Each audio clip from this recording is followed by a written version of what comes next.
I deal in crime.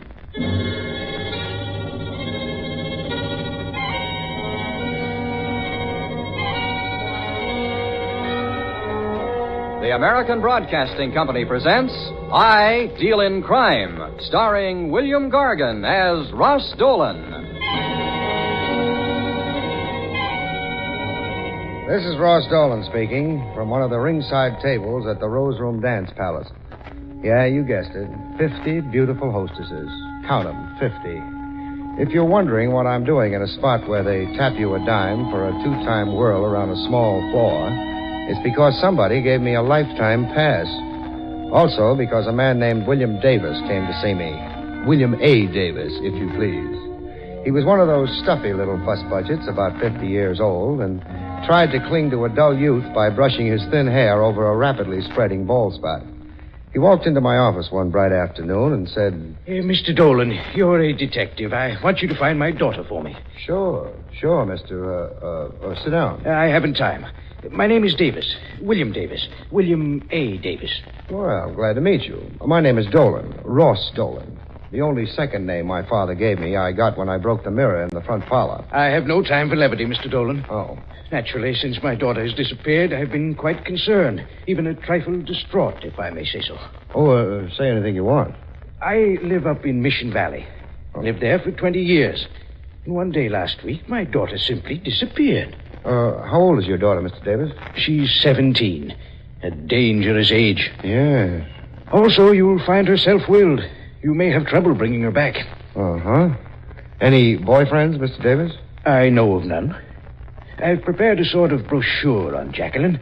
It pictures a complete history, so you'd have something to work on. Here. Oh, thanks. She's a pretty kid, isn't she? Yes. Let us discuss your fee, Mr. Dolan. My ceiling is $5 per day. $5 a day? Mr. Davis, you better either raise your ceiling or lower your floor. You're talking to the wrong man. I'm a sporting man, Mr. Dolan. I'll make you a proposition. If you find Jacqueline, $500. If you don't, nothing. Of course, I'll pay your expenses. Mm-hmm. I think I'll take you up on that, Mr. Davis. Yes, I thought so. You have a reputation for being quite a gambler. Thanks. I presume her mother is quite concerned, too? I don't know, Mr. Dolan. Also, I don't care.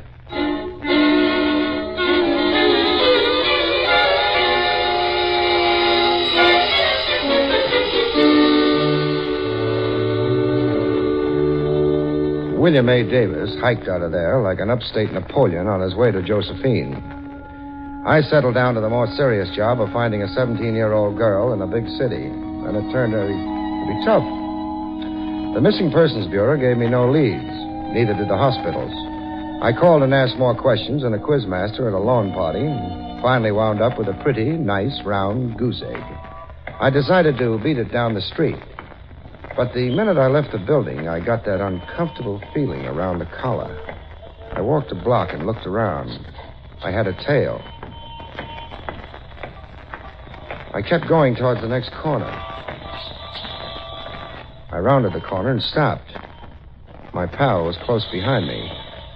He was a big, beefy bird, but I stopped him. Oh, pardon me. Hey, why don't you look where you... Uh-oh. What's the matter, Pally? Afraid you'll miss the bus? I'm not on my way to missing any buses. Maybe not, but you sure missed the boat. Get out of my way, mister. I'm in a hurry. Sure, you're in a hurry. So am I. Hey, what are you doing? What are you pulling it on my arm? Maybe I ought to snap it for you. My arm. Cut it out, will you? Sure, Pally. As soon as you tell me why you were following me. I wasn't following you, mister. Change your mind, Pally? My arm. My arm. Oh. The guy told me to tell you. There was a guy on that corner back there. He gave me $5. You're lying, Pally. Yeah, I'll tell. He was a lawyer.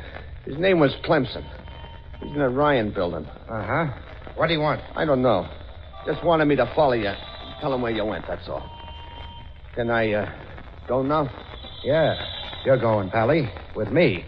If this is another of your feeble fabrications, I'll really give you something to scream about.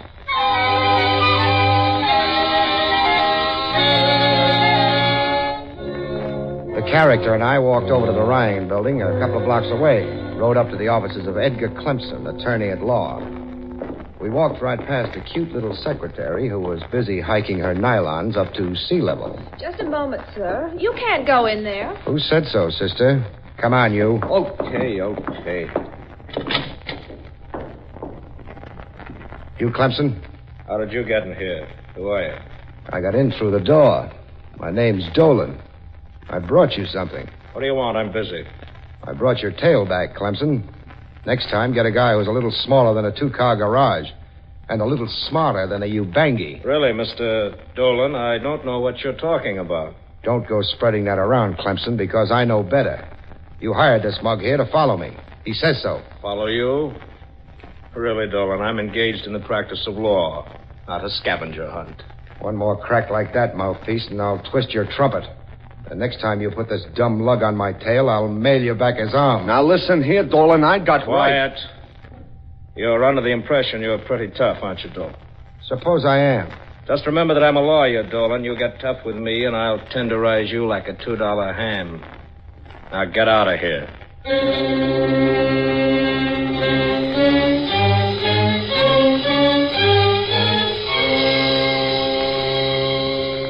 It would have been a pleasure to hang one on Clemson, but the percentage was against me. Then I remembered the story of that Greek hero, the one with the weak heel.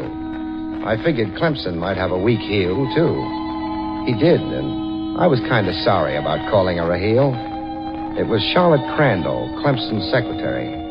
I promptly picked her up and just as promptly sat her down again, in one of those cozy spots.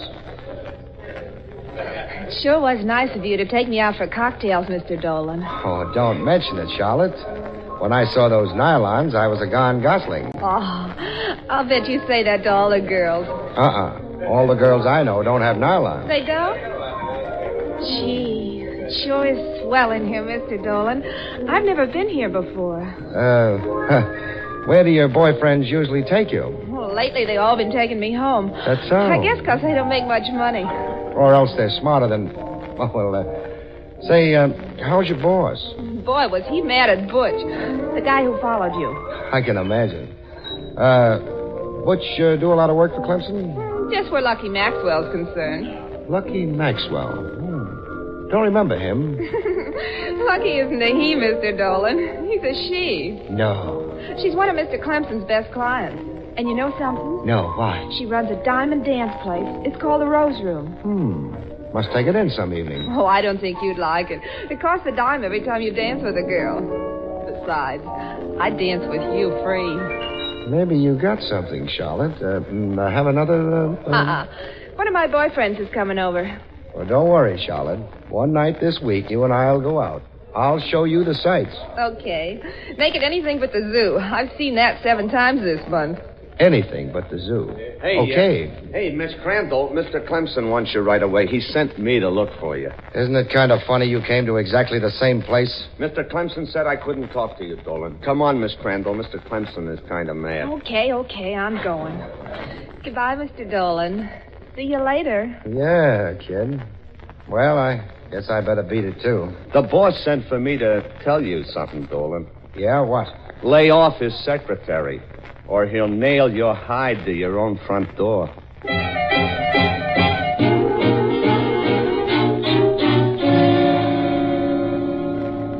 I paid the bill and got out of the spot. I wandered downtown a little deeper, where the stores have open fronts and the proprietors wear only shirts and try to coax you inside. I killed time until it was dark, and then I went for an evening of dancing at the Rose Room. I walked between a garish sign that advertised 50 beautiful hostesses. 50. Best music in town. So I walked up the rickety steps, laid down a couple of bucks, took my 20 tickets, and hiked in. I walked over to the check room and saw a girl behind the counter who took my breath away. She smiled at me. Well, customer, check your hat. Yeah. Number 711, mister, for you. That's lucky. Yeah. You stand back there all the time, or do you ever come out? Oh, for a good customer, sometimes I come out. Well, I'm a good customer. Well, that's what they all say. dance? Well, why not? Well, come on, customer. Yeah. Give me your ticket.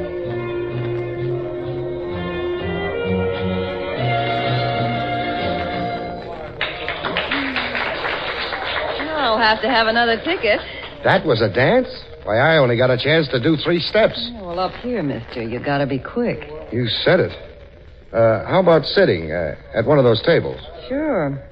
Give me $1. $1 for sitting? Yeah, for 15 minutes. $3 for an hour. Holy smoke. What does the poor guy do around here? Well, he goes to a movie and saves his money. Want to sit?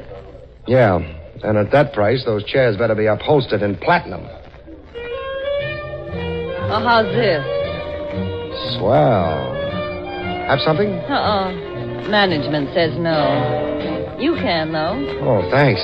Maybe I can't afford it. Say, who are you, mister? I've seen you places. Name's Dolan. Mean anything? Like the name, though. Wish I could stay. Yeah. What about that babe out there in the blue dress? Oh, you mean Jackie. She's popular. Too bad. Oh, of course, if you'd like to meet her, I can fix it. Would you? Fix it, I mean. Sure. I'll send her over. See you later, Dolan. I watched my erstwhile girlfriend walk out on the floor, say something to the kid in the blue dress, who I knew was Jacqueline Davis. Then she ankled back to her check room while Jacqueline came towards me. She and the band made it at the same moment. Well, hello. Hello. You want to dance? Or sit? Let's try one, huh? That's what we're paid for.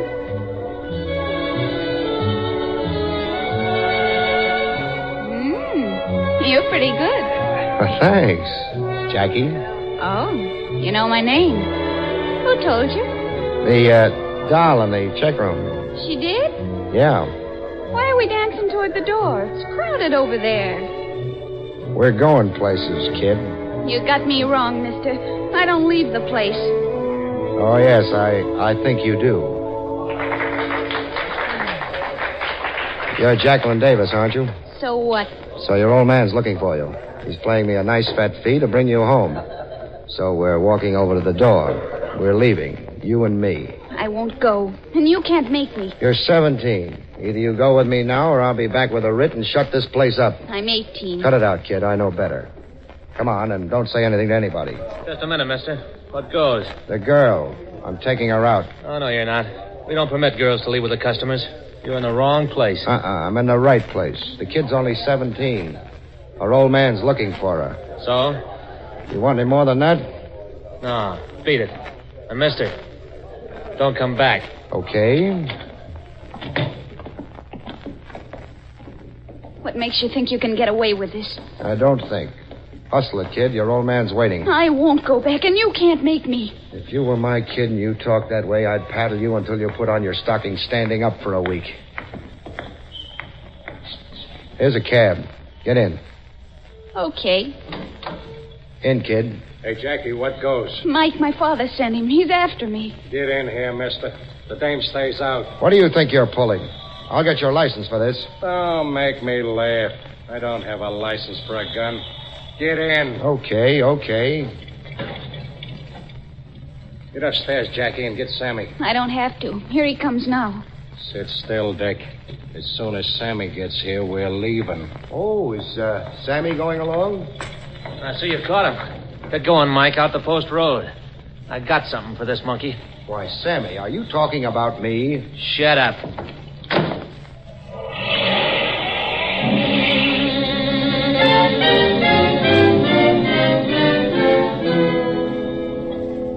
We headed out of town fast. I took a look at Sammy, the dance hall bouncer, and I didn't like what I saw. He had those tight little lines around his mouth and a cold gleam in his eye. He didn't say a word until we got about 10 miles out. Then in a nice, quiet spot, he opened up. Pull up, Mike.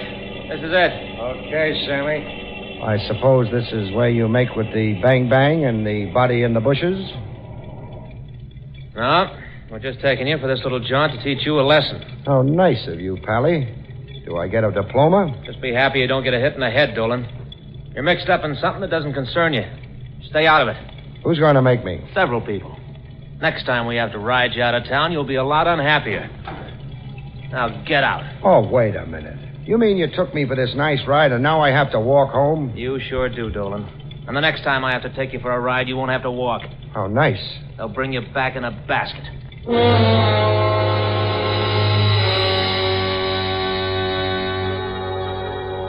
The cab door slammed, and my two pals got away from there fast. There was only one thing for me to do, and that was to start walking. It was late, and there were no cars, and I figured I could make it to the nearest car line by morning. By that time, Jackie Davis could be on her way to China. Hey, how about a lift to town? Where are you going, mister? Back to town. Can you help me out? Climb in, Sonny. Thanks.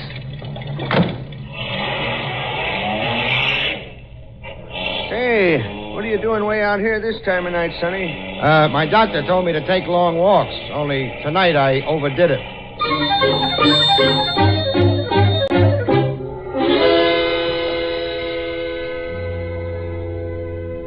The old man edged away from me as though I were a psychopathic case, but he did run me into town. He chugged right down to the corner opposite the Rose Room where he let me out. I walked across the street and hid in a dark doorway next door to the main entrance. It was 10 minutes to 12. I made it just in time because Jacqueline Davis was coming down the steps with Sammy. Sammy, what did you do with him? You didn't kill him. Don't be silly, kid. I just took him for a long ride and make him walk back. But are you sure he's not around? Not unless he flew back. He's got a long walk, kid. Now, don't worry about a thing. I hope nothing goes wrong, Sammy. My father hired him to bring me back. I know. Now, forget it, will you, Jackie? Here comes Mike, right on the button. Get in, Jackie. I'll ride home with you. Thanks. I'm kind of scared. Hey, anybody tell you, Mike? I'm clean.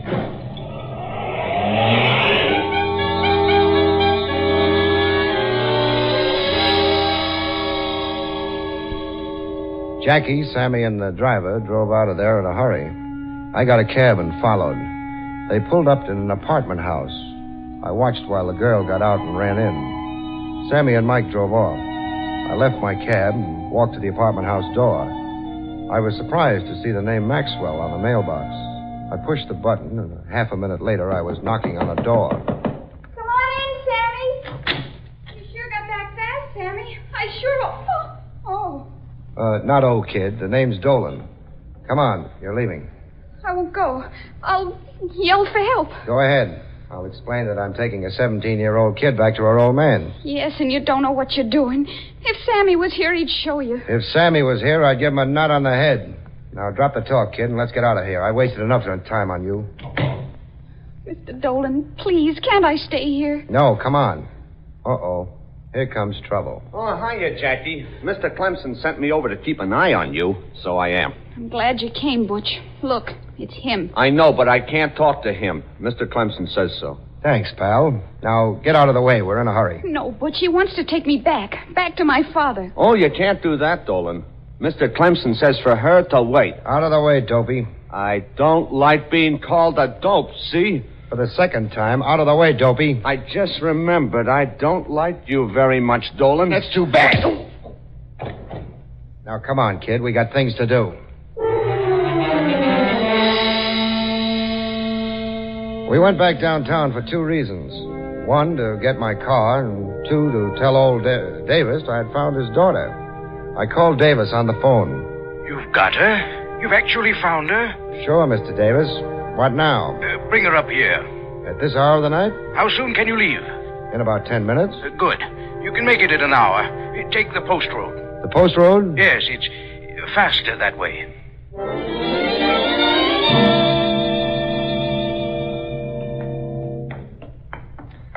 You know how to get to Mission Valley by the post road, Jackie? Even if I did, I wouldn't tell you.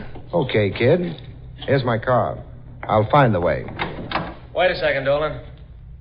You're not getting in there. Well, if it isn't Sammy the Bouncer. Been riding any more characters out to the sticks? Don't be gay, Dolan. Just get back up to your apartment. Jackie isn't going back to her old man, see? Yeah, Pally, I see. And I see a gun right here in my mitt. Now we'll see how well you're loaded. No, you don't. Oh, yes, I do. I might be sorry if I didn't take precautions. There. Well, a neat heater you're carrying, chum. 38. Pretty man-sized for a lad like you, so I think I'll take it. Doesn't make any difference. Mike is waiting outside the garage door. I'm not playing duck on a rock for any smart mouth, Pally. Get in the car with the kid. What for? Get in and hurry it. Let me see you get past Mike at the door, Dolan. I'm not getting past. You're doing that for me. On the contrary, Because if you don't, this'll go off right in your face.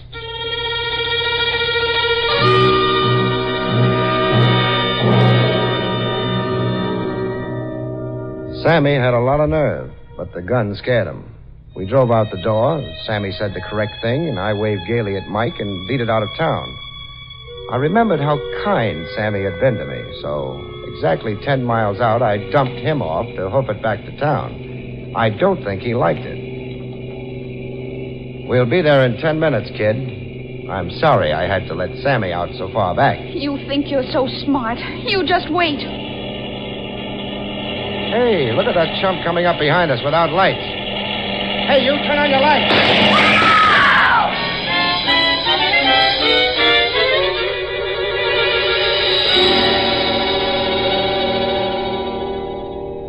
A cream-colored sedan had sneaked up behind us, and as it passed, a series of stabbing flames shot out of the window. One of the bullets hit my front tire, and I wheeled off into the ditch. I sat there for 5 minutes, but the car never came back. He must have been positive that he got us. I changed the tire, and 10 minutes after that, led the girl into the Davis living room. A splendid job, Dolan. Splendid. Thanks, Mr. Davis. But did I hear shots down the road a while back? Somebody tried to shoot us off the road. And you, my dear, did you enjoy your trip to the city? Please, Mr. Dolan, don't leave me here. I'm scared. What a way to speak of your own father, Jacqueline. Here, Dolan, I'll write you out a check. Please, Mr. Dolan. He took all of Grandfather's money. The money I was supposed to get. She's talking like a child, Dolan. Come, I'll write you a check. Sure, you'll give him a check. You've got plenty since you drove Mother out of the house. Jacqueline, you don't know what you're talking about. Is that so? Mother told me everything. You stole everything Grandfather left me. Your mother is a... Be quiet, Jacqueline. You're just a big crook.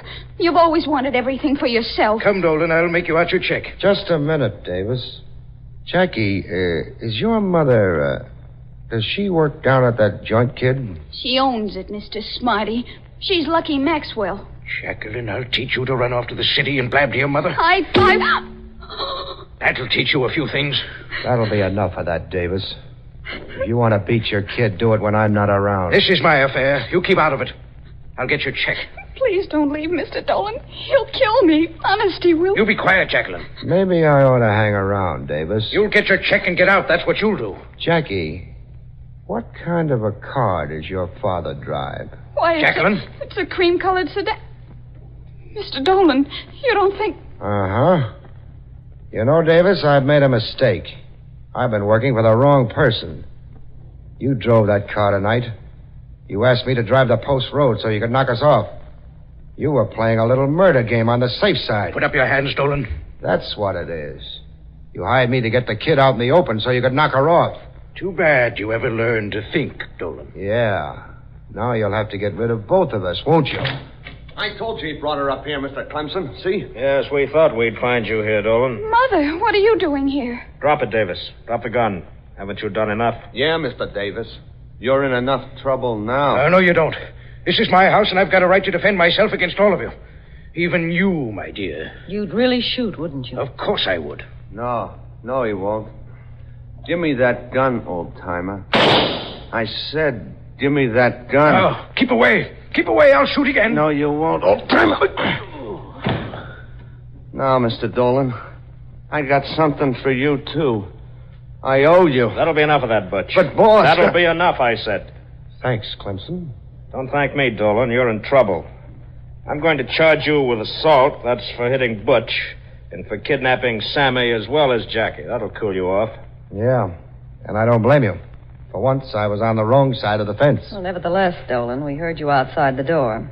By doing what you did, you probably saved Jackie's life. Yes, Dolan, so under the circumstances, we're willing to drop any possible charges if you'll help Miss Maxwell in her suit against Davis. I'll be glad to. Say, sister, didn't I hear Jackie call you Mother? Naturally. I'm not her grandmother, you know.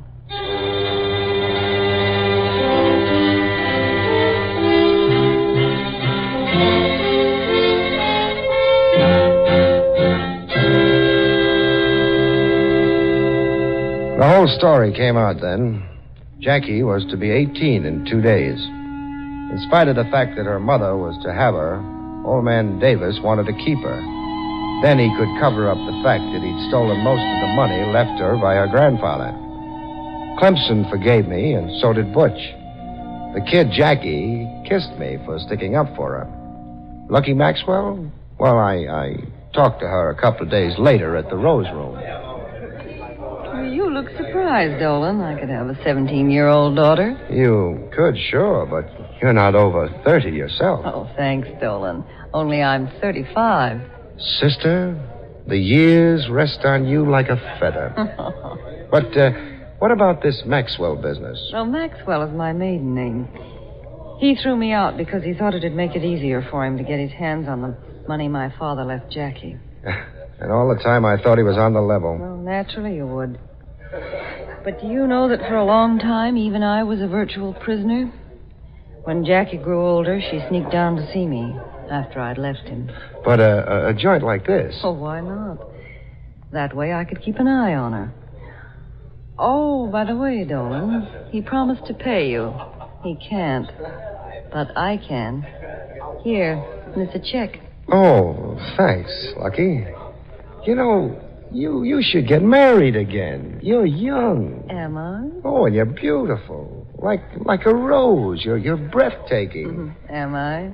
Now, take Clemson. He's pretty good Joe. Yeah, he's my lawyer. There's no romance in legal matters. Well, someone else, then. Sure. Let's dance. Come on. But, I'm too young to get married. Are you? Besides, I left my wallet at home. Yeah, I thought you would. Here's 10 tickets. Let's dance. Yeah, but, After all, what have you got to lose? Oh, not a thing. Not a thing. Pardon me, folks, and, good night.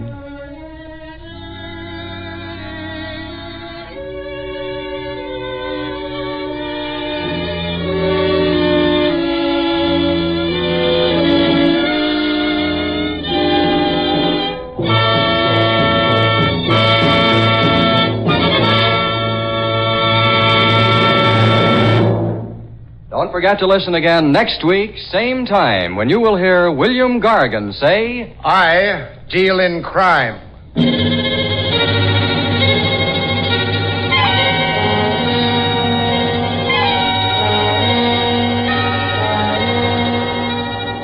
I Deal in Crime, starring William Gargan as Ross Dolan, is a special presentation of the American Broadcasting Company. Written by Ted Hediger, directed by Leonard Rieg, with original music composed and conducted by Skitch Henderson.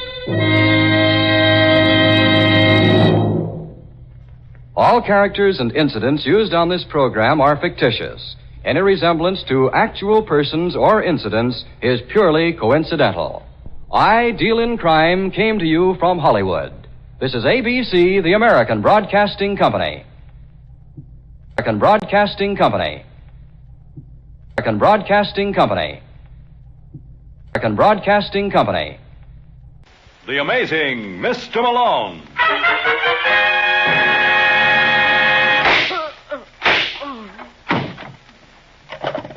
Operator.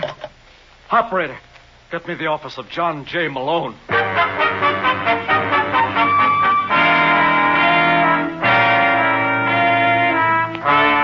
National Broadcasting Company presents The Amazing Mr. Malone, an exciting half-hour of mystery starring George Petrie as the lawyer whose practice before every type of bar has become a legend. Our locale is the city of Chicago, the time, the present, and the hero of these weekly adventures, The Amazing Mr. Malone.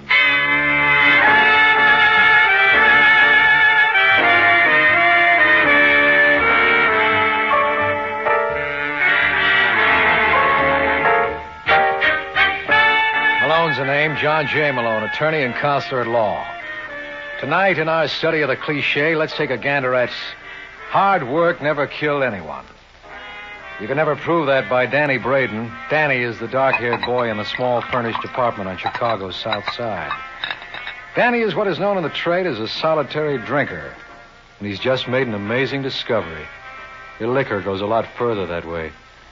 Danny. What the devil do you want, Thelma? I don't want to nag you, darling. You're certainly giving a darn good imitation. I only meant... What's the matter? You deaf? See who that is. Sure, darling. Just a minute, I'm coming. Yes? I'm looking for a Danny Braden. What do you want with him? I'm an old buddy of his from L.A. Just tell him it's Jack Bucktel. Well, what are you doing here? Oh, hiya, Danny. Good to see you. What do you want, Bucktel? Now, is that any way to talk? Your little girl here would think you weren't glad to see me. She'd be right. That's gratitude for you. And to think the minute I stepped off that bus, I made tracks right over here. Shouldn't have bothered. Was no bother at all. How you doing, Danny? Swell. You don't look it. Well, you know me, Buck. I never believed in being ostentatious. Can you use $100,000? Are you kidding? Darling. Shut up. What? Where can we talk? What's the matter with this? Two things. One, you haven't invited me in. What's the other? Her. They're both no problems. All right, Thelma, go take yourself a walk. No. You're going to get mixed up in something. Don't you understand English? Oh. I make it a nice long walk, like from here to Evanston. Well? All right, Danny. Better call me before you come home. I like a girl who can mind. Sit down. Thanks. You, said something about $100,000? Oh, not so fast, Danny boy. There are one or two things we got to iron out first. Such as? I got to be protected. Okay. Then, sign right here. What is this? Just a little agreement that we split 50-50 on your income for the next 10 years. You think I'd be stupid enough to sign this? Why? What do you got to lose? Well, if I went to work, you... You wouldn't do a thing like that. Don't be so smart. Let's not kid each other, Danny. I know you from a way back. You got no more intention of doing an honest day's work than I have. Now, if you want to sign that agreement, okay. If you don't, that's all right, too. Give me a pen. Mm-hmm. Here you are. Daniel M. Braden. How's that? Oh, it's fine. Now, what's the deal? You remember a little girl you were married to named Gloria Mason? This your idea of a gag? How long has it been since she got killed in that fire? What are you, a comic? Just humor me for a couple of minutes, will you? Well, 6 years ago. As I recall, they never did find her body. Nothing left to find. Just some silver bridge work. I bet she can afford platinum now. What are you babbling about? She's alive, Danny. You're nuts. She started that fire herself. What? Why? Get away from you? What kind of crack is that? I tell you, Gloria's right here in town. Only she calls herself Glenda. Glenda? Yeah. That isn't all she changed. She doesn't have that red hair anymore. And she's married. Married? Uh-huh. To a fella named Phil Stacy. Phil? The Stacy that owns the Belmont Casino? Uh-huh. I understand she's nuts about him. You must be out of your mind. Well, there's one way to convince yourself. Go up and see. And while you're at it, you might ask her for a couple of bucks. You know, so you can afford a cab back. I'm sure she wouldn't want her husband to walk.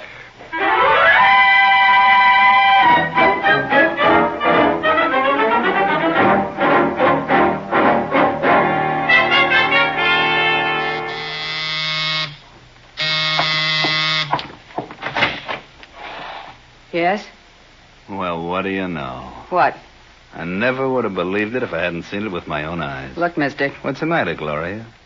Don't you recognize your one and only? It's Danny. If you don't get out of here... What'll you do, scream? Yes. Then go right ahead. Phil! Of course, we both know he isn't home. I made sure of that. Now, look, mister. I don't know who you are. Oh, now, Gloria. You couldn't have forgotten all we meant to each other. I don't know what you're talking about. Well, maybe I know a way to show you. Does that bring back fond memories? What do you want, Danny? I knew it would ring a bell. What do you want? Only what's mine. You. No. Oh, now you're my wife, honey.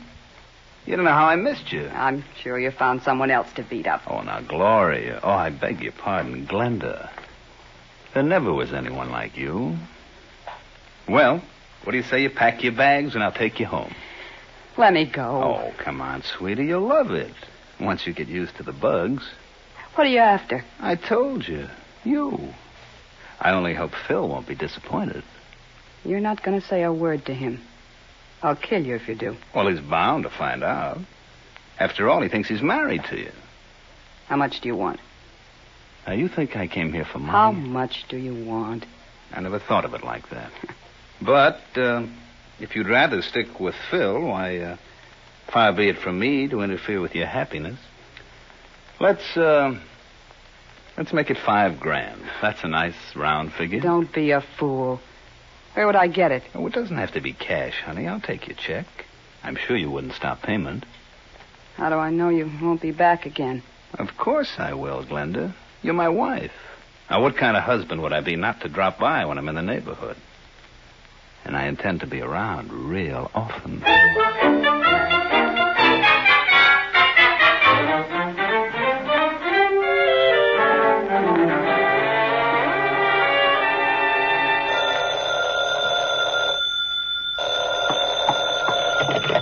Hello? Oh, Thelma. How goes the battle? Who is this? Jack Buckshell. Is Danny around? Just a second. It's for you, Danny. Who is it? Mr. Bucktel. Hello. Hiya, Danny. Fine. How'd you make out? How'd I make out? I understand you were up to see Mrs. Stacy this afternoon. Where do you understand that from? Oh, I got ways and means at my disposal. How did we do? We didn't do. I don't get you, Danny. Very simple, Buck. This isn't the right dame. Listen, friend. Well, I ought to know. I was married to her. Look, boy, don't try to hop me around. Never entered my mind. Sorry it worked out this way, Buck. But maybe we can get together on something else sometime. Give me a call if you get any ideas.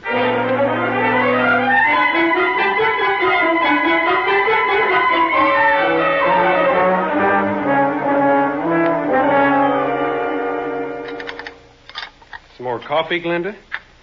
What? I asked if you wanted some more coffee. Oh, no, thanks, Phil. What's the trouble, baby? Trouble? We haven't said 2 words since we sat down. Well, I've got a slight headache. You want some aspirin? No, I'll be all right. Maybe if you ate something. I'm not hungry. You haven't been hungry for a week. If you don't stop picking on me. Sorry, honey. No, it's my fault, Phil. I'm just on edge.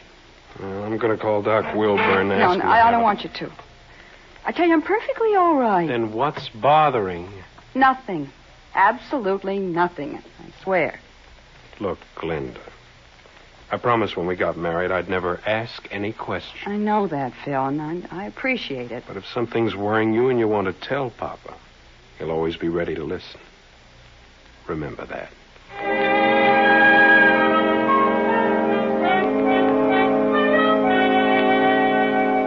One, two, three.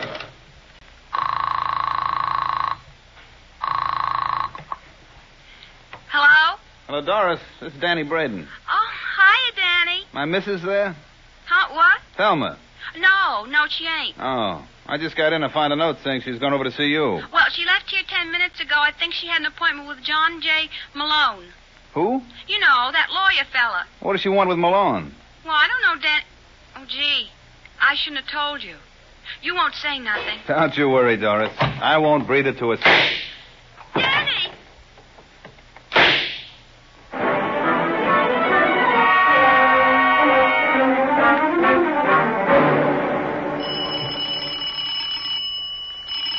Just a second. I said just a second.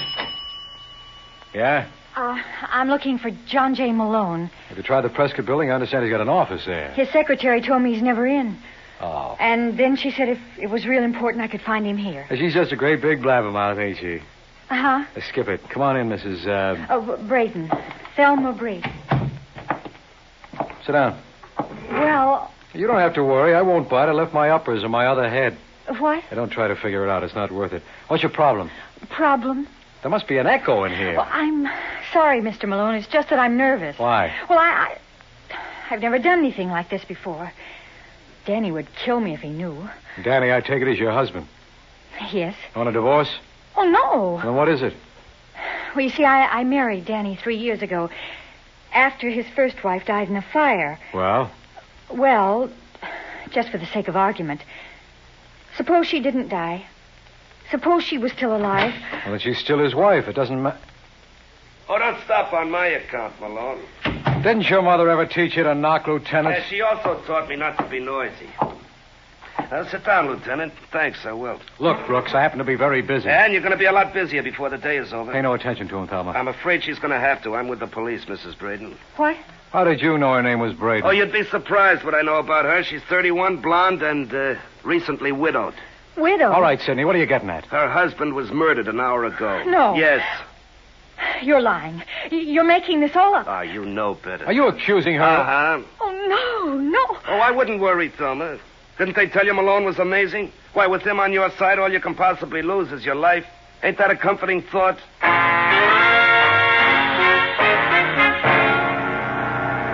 You're listening to The Amazing Mr. Malone.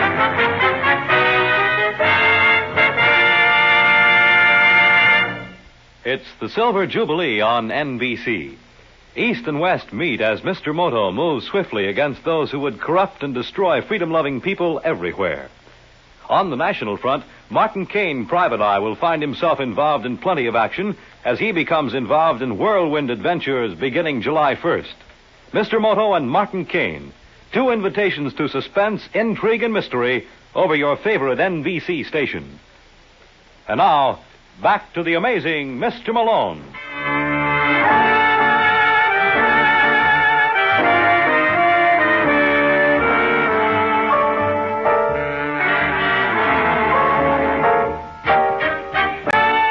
One nice thing you can say for my apartment. It's convenient. Within the space of 5 minutes, I had 2 visitors, and both gifted conversationalists. The first was Thelma Braden. The second, Lieutenant Brooks, and the dialogue was real scintillating. Then Brooks got started on a monologue. That's when the party got dull. It's my duty to warn you, Mrs. Braden, that anything you say may be used in evidence. Why don't you shut up? Can't you see she's in a state of shock? Thelma. Huh? Can you understand me? He said I killed Danny. He didn't mean it. Didn't I? Now, look, Sidney, use your head. Where's her motive? Oh, you're just talking to pad your part. Where's her motive? Why, that husband of hers used to beat her like she was whipped cream. That's not true. Are you kidding? The neighbors told me he cuffed you around regularly. I didn't care. Then why were you consulting Malone? Well, That's a confidential matter. How did you know she was here? My friend must have told him. You mean Doris? You're right. Now, listen to me, Thelma. Remember that matter we were discussing before he walked in? What? Well, you know about this girl you knew whose husband thought she was dead? The girl I knew. Yeah, the one who was supposed to be burned in that fire. What was her name? I can't think. You've got to, Thelma. Look, is this a private game, or can a stranger take a hand? It's private. It's Stacy. Glenda Stacy. Phil Stacy's wife? I don't know. Well, I'll check. You go along with Brooks now. You mean I can have her? Don't get your hopes up, Lieutenant. She's only for a lend. I'll be back for her after I look up another prospect.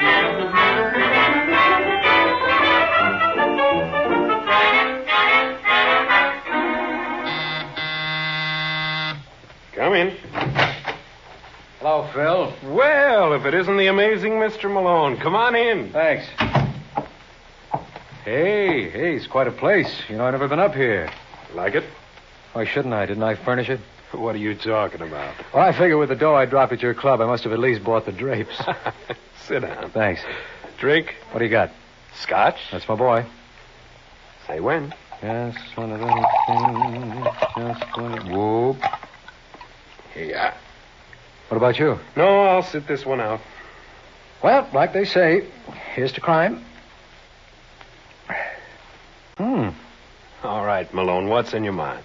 Well, can't a man just drop around for a sociable drink? Not if you're the man. Well, I was kind of hoping to meet your wife. I've heard a lot about her. She around? No. When will she be back? I have no idea. In that case, suppose we have a little talk. Does it concern Glenda? Vitally. Then I don't want to hear it. I don't discuss my wife with strangers. How do you know I'm a stranger? Maybe Glenda and I have a big romance brewing. Oh, don't make me laugh. You know my reputation. Yeah, you're a sucker for a long shot. What's that supposed to mean? Take it any way you like. Look, Phil, I want to be on the level with you. I represent a Thelma Braden. I told you I wasn't interested. Well, you ought to be, because your wife... That's enough, Malone. I think you'd better go. You know, Phil, you're a remarkable guy. There are not many men around who would trust their wives so implicitly. I wouldn't know. Well, I would. Thanks for the drink. And tell Glenda I was sorry to miss her. Maybe I'll catch her on the next round.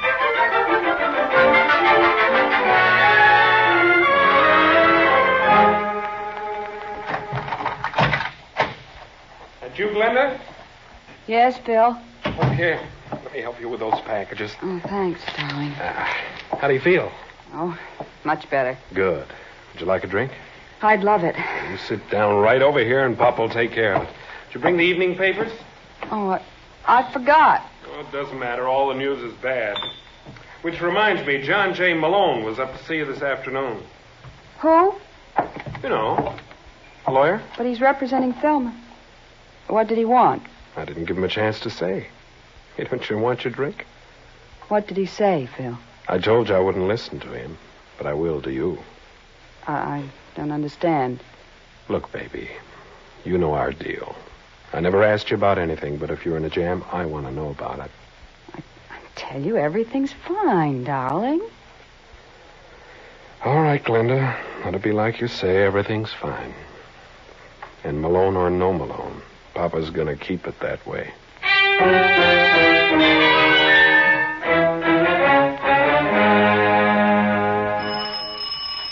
Tom. Mr. Malone? That's right. I'm so glad to find you in. You don't know the trouble I had getting your address. You shouldn't have bothered. Oh, I don't mind. All right, let's get it over with. I beg your pardon? Look, Junior, this is an old story to me, though generally I find him waiting inside. Weren't you sent here to warn me off?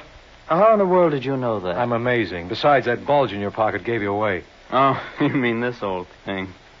Hey, isn't that kind of heavy for a little man like you to carry? But then that makes you a big man, doesn't it? Oh, definitely. Who sent you? Glenda Stacy? And why would Mrs. Stacy want to do that? Because we both know she killed Danny Braden. Did she? Absolutely. She was legally married to Braden, and he was probably shaking her down. Oh, so she took the obvious way out. See my point? Well, isn't there something you're overlooking? You're right. Pardon? I'd completely forgotten about her husband. Did Phil send you? Oh, why should he? Well, by his own admission. Oh, I wouldn't, if I were you. I was just trying to get a cigarette. That's where you can smoke mine. No nicotine. Thanks. Mm-hmm. Now, you were saying? Oh, yeah. Phil would do anything in the world for his wife. Would he? Well, that's what he claimed, and I see no... Wait a minute. Now, don't tell me you thought of something else. Yes, indeed. Danny must have just recently found out Glenda was living. Would you believe I've no idea what you're talking about? Oh, it doesn't matter. I was just thinking out loud. Do you mind? No, not at all. Well, the way I see it, Danny must have learned about Glenda in the past few weeks. Otherwise, this whole affair would have been precipitated a long time ago. Now, how did Danny find out? May I offer a suggestion? Please do. Maybe he saw her on the street. No, that's too convenient. There has to be another party who supplied the information. Does he? That's the only way it adds up. Now, who could have tipped off Danny that Glenda was alive? I have no idea. Well, thanks anyway, friend. You've been real sweet to let me run on like this. Oh! What's the matter, kid? Can't you take it down there? Yeah, I know. I ought to be ashamed for hitting anyone smaller than myself. But you don't think a bully like me would hit anyone bigger.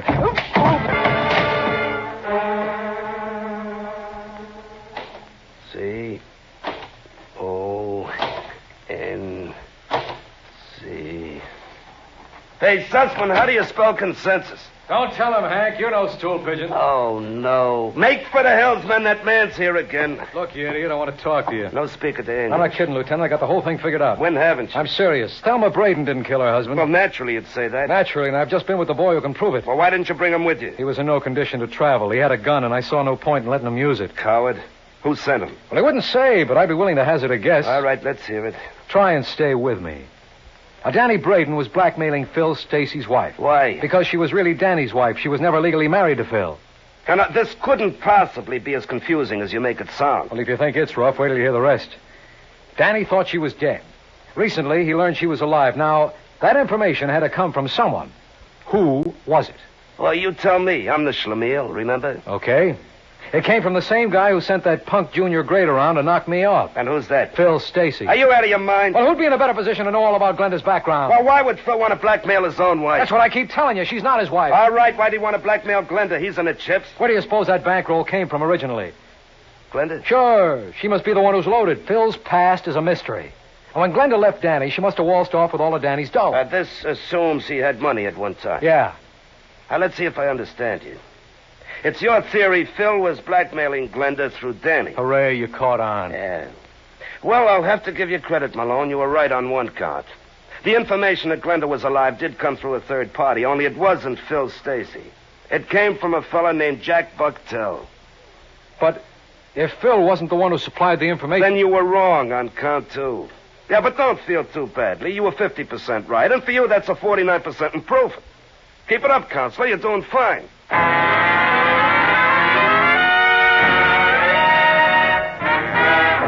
You are listening to The Amazing Mr. Malone.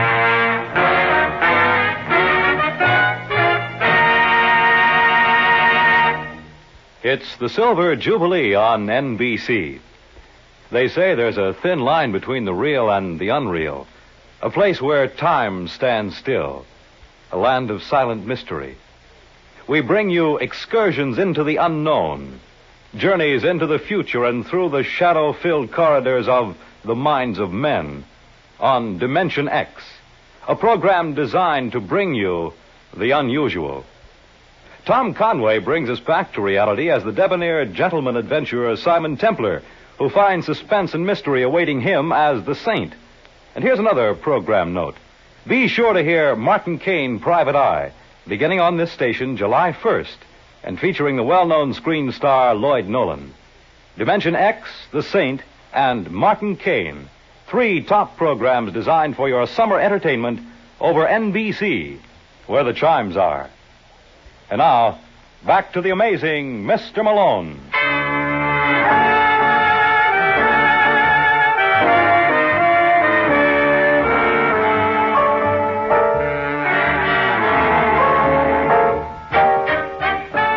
They say you can't keep a good man down, and they're absolutely right.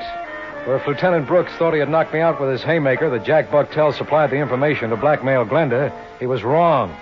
It was a bad blow, all right, but I picked myself right off the floor and stepped into another. So Phil needed Glenda's dough, huh? Why, you schmo boy. Phil's been in the chips since 1930. All right, so I made a mistake. It's nice of you to admit it. I can't help myself. Where's this Jack Bucktel now?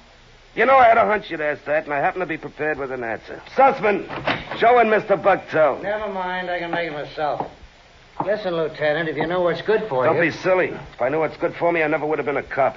This is John J. Malone. So? So act impressed. He's a big man. Sit down, Bucktel. I want to talk to you. I got nothing to say. Lieutenant, could you leave us alone for a couple of minutes? Well, you think it's safe? He outweighs you by 40 pounds. Yeah, on second thought, maybe you better stick around. Now, listen, Bucktel.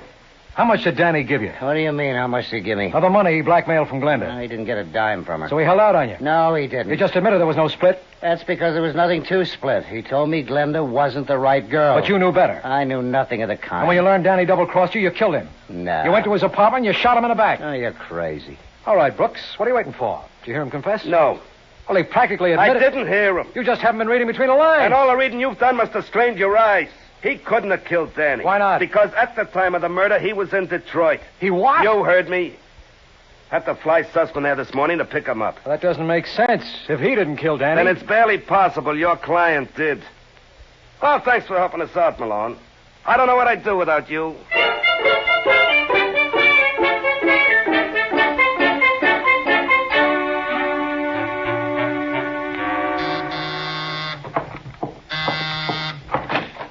Yes. I bet you're Glenda Stacy.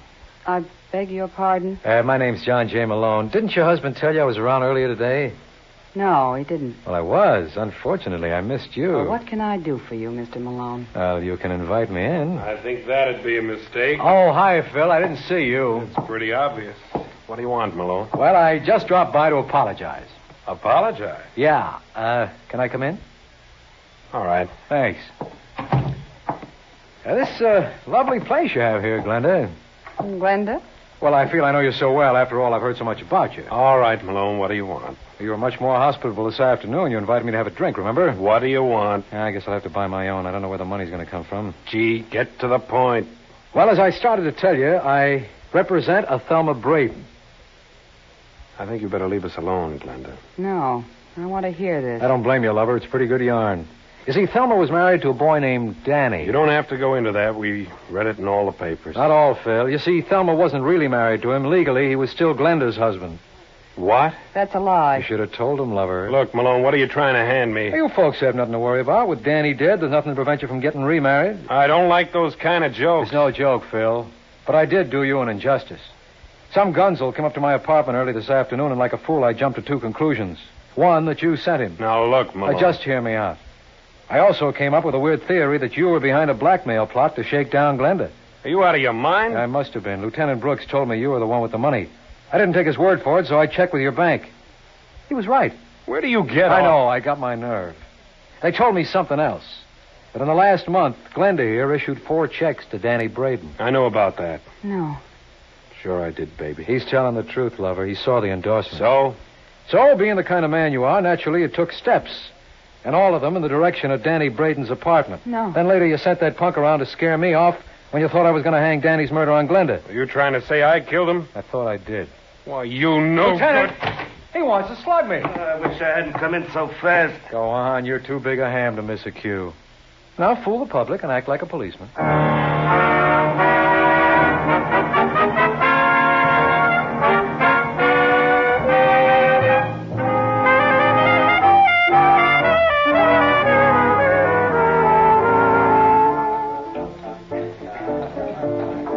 Hey, George, how about a little service here? Oh, what are you complaining about, Malone? We're getting as little as possible. Oh, I don't know why I come here every week. Everybody's a comic.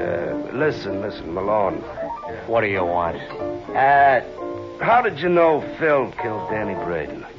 Well, it all came down to the process of elimination. Mm-hmm. You had a cast-iron alibi for Jack Bucktel.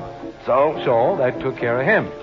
And as far as Glenda was concerned, it wasn't in character for her to commit murder, or she would have done it long ago. Look what she went through to get away from Danny. And then when he turned up again, she paid him off. Well, maybe she got tired of that. Never. You know, the first touch is always the hardest for a blackmailer. Once the victim kicks through, from then on, it's clear sailing. So that took care of Glenda and left us Phil. Why didn't he let on to Glenda that he knew about Danny? Because that's the kind of a guy Phil is. He was crazy about her. If she thought she was keeping something from him, he wasn't going to let on. Now, does that take care of all your questions? No. This is all well and good about the process of elimination, but there's one party in this deal you overlooked. Who? Your client. Why couldn't Thelma have been guilty? Because you made the pinch. Well, you were right last week, so now it had to be my turn. After all, I'm the one who's amazing. Good night, Lieutenant.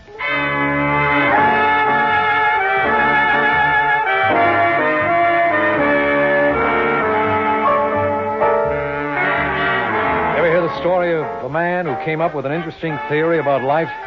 Then one of his friends shot it full of holes. As a lawyer, I can tell you it was murder. I'll fill you in on the gory details next week, so why not pick me up at my office at the same time? I'll be waiting for you. Good night. George Petrie was starred as John J. Malone with Larry Haynes as Lieutenant Brooks. Our program is written by Eugene Wang and directed by Richard Lewis. The Amazing Mr. Malone is based on a famous character created by Craig Rice and produced by Bernard L. Schubert. The events and characters in this story were entirely fictional, and any resemblance to persons living or dead is entirely coincidental. Fred Collins speaking. The Amazing Mr. Malone has come to you from New York. Stay tuned for The Man Called X, next over most NBC stations.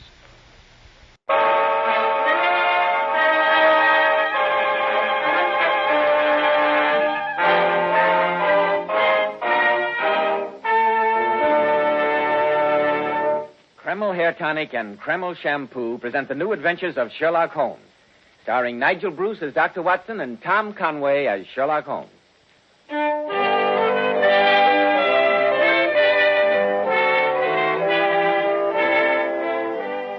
Now for our weekly visit to the famous chronicler of Sherlock Holmes, our good friend, Dr. Watson. Well, Dr. Watson, how are you this evening? Oh, in the best of spirits, Mr. Bell. Thank you. And you? Never better, thank you. And am I correct in deducing that faded old newspaper lying upon your desk has something to do with the story you're going to tell us tonight? Indeed, Mr. Bell. Here you are. The London Times of September the 4th, 1903. Take a look at this. Judges summing up to jury interrupted. Sensational solution by Mr. Sherlock Holmes. Yes, I think that you will find it equally sensational, Mr. Bell. It was one of Holmes's most dramatic cases, but First, you want a word with our listeners. Go ahead while I light up my pipe. Thank you, Dr. Watson. Men, in summer when you go without your hat, does your hair get dry, wild, and unruly looking? After a swim, does it feel sticky and stringy? Then remember, Kreml Hair Tonic keeps dry, wild, sun-baked hair looking perfectly groomed throughout the hottest, stickiest day, as if your barber had just combed it. You see, Kreml contains a special combination of hair grooming ingredients which is found in no other hair tonic. This wonderful, natural-looking hair dressing has just enough light oil to keep hair neatly groomed with an attractive, healthy-looking luster. Yet Kreml never leaves the hair looking or feeling greasy or sticky. Kreml always looks and feels so clean on both hair and scalp. It leaves the scalp feeling so cool, so refreshed and alive. Be sure to try it, men. Kreml, Kreml Hair Tonic. And now that I see you've got your pipe drawing to your satisfaction, Dr. Watson, how about the story you promised? Well, Holmes and I had just returned from a long-anticipated holiday in Scotland. Mrs. Hudson greeted us with the news that a lady was at that moment awaiting us in our rooms. And as we opened the door... Oh, Mr. Holmes, at last, thank heaven. I beg your You pardon. must save him. He didn't do it. I know he didn't. And they'll hang him. They'll hang him. No one in the world but you can help him now. Now, my dear madam, you must control yourself. I can't possibly help you until I know your problem. Oh, you must excuse me. Here, my dear. You drink this. It'll make you feel better. Oh, thank you. I've been waiting for you, Mr. Holmes, praying for your return for days. You left no forwarding address. I know. Dr. Watson and I had promised ourselves a real holiday. I'm Edith Fairmont. Evidently, that name means nothing to you. You haven't seen the newspapers? No, not for 4 weeks, thank heaven. Compose yourself, madam, and tell us what has brought you here. And remember that we know nothing beyond the obvious facts that you are in great distress and, from your peril, recently widowed. Well, I shall try to give you a clear account, Mr. Holmes. You're my one remaining hope. Some 10 years ago, I married Augustus Fairmont. A marriage which, I frankly admit, was forwarded more by my parents than by any wishes of mine. I was then only 18. Augustus was more than 20 years older than I. He was a diamond importer, and a very successful one. Our marriage was perhaps not an ideally happy one. But for 10 years, I did my best to be a good wife to Augustus. No, my dear. Just take Please it continue, easy. Mrs. Take it Fairmont. easy. About a year ago, my husband took into partnership with him a young man of 32, Charles Rossiter. During the ensuing months, Charles and I fell in love, Mr. Holmes. But I assure you that both my self-respect and Charles's high sense of honor kept us from anything more than a declaration of that love. Oh, I beg you to believe that I'm telling you the entire truth. I'm sure you realize, Mrs. Fairmont, that that is the only thing to do. Yes, of course. Charles wanted to discuss our problem with my husband, but I persuaded him to let me approach Augustus. But the result was as I had anticipated. Afterward, I met Charles for tea, as we'd agreed, to tell him what had happened.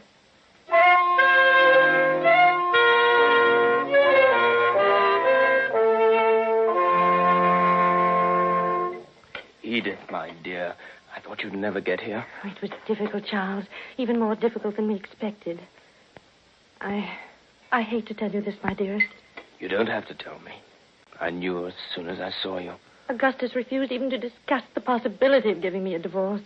You know how violent his temper is. He really frightened me. I wish you'd let me speak to him. I'm glad I didn't. His hatred for you is great enough as it is. But how can he want to hold you tied to him in marriage knowing that you love me? I should think that any decent man... Evidently you don't know Augustus very well. He has an almost abnormal sense of possession. Whatever belongs to him, he'll keep, no matter what the cost. Very well, then. We've tried to do the right thing. Since he won't give you a divorce, there's only one thing left. Leave him. You and I will go to America or the continent and make a new life there for ourselves. I can't, Charles. You know that I love you, but we could never find happiness in that sort of life. I want to be your wife, Charles, to have children. And since that's denied us, we must stop seeing each other. I shall always love you, dear. Edith, you can't go out of my life like that. There's no other way. Goodbye, my darling.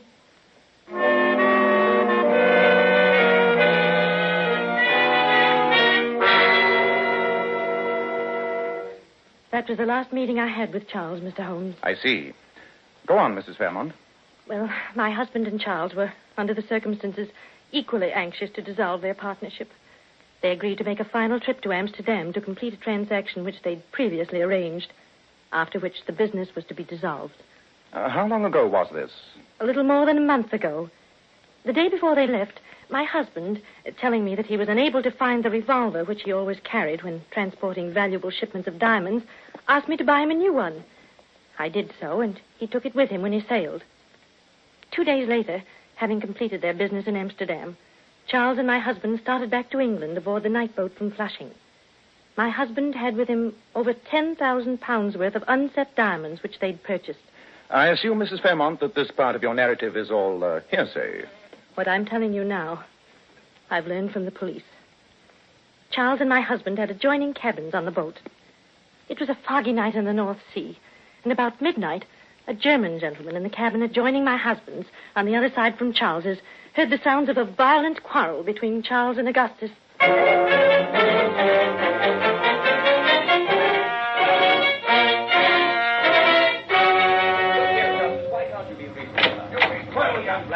Stuart!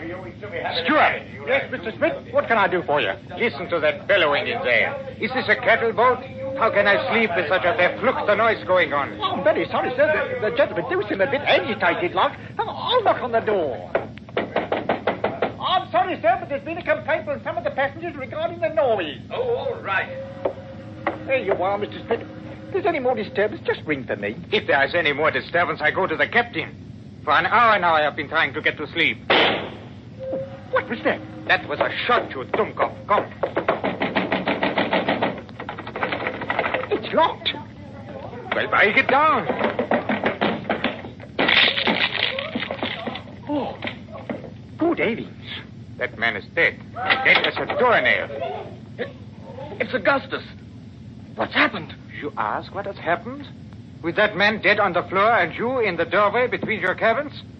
Here, Stuart, get the captain. I'll watch this murder until you come back.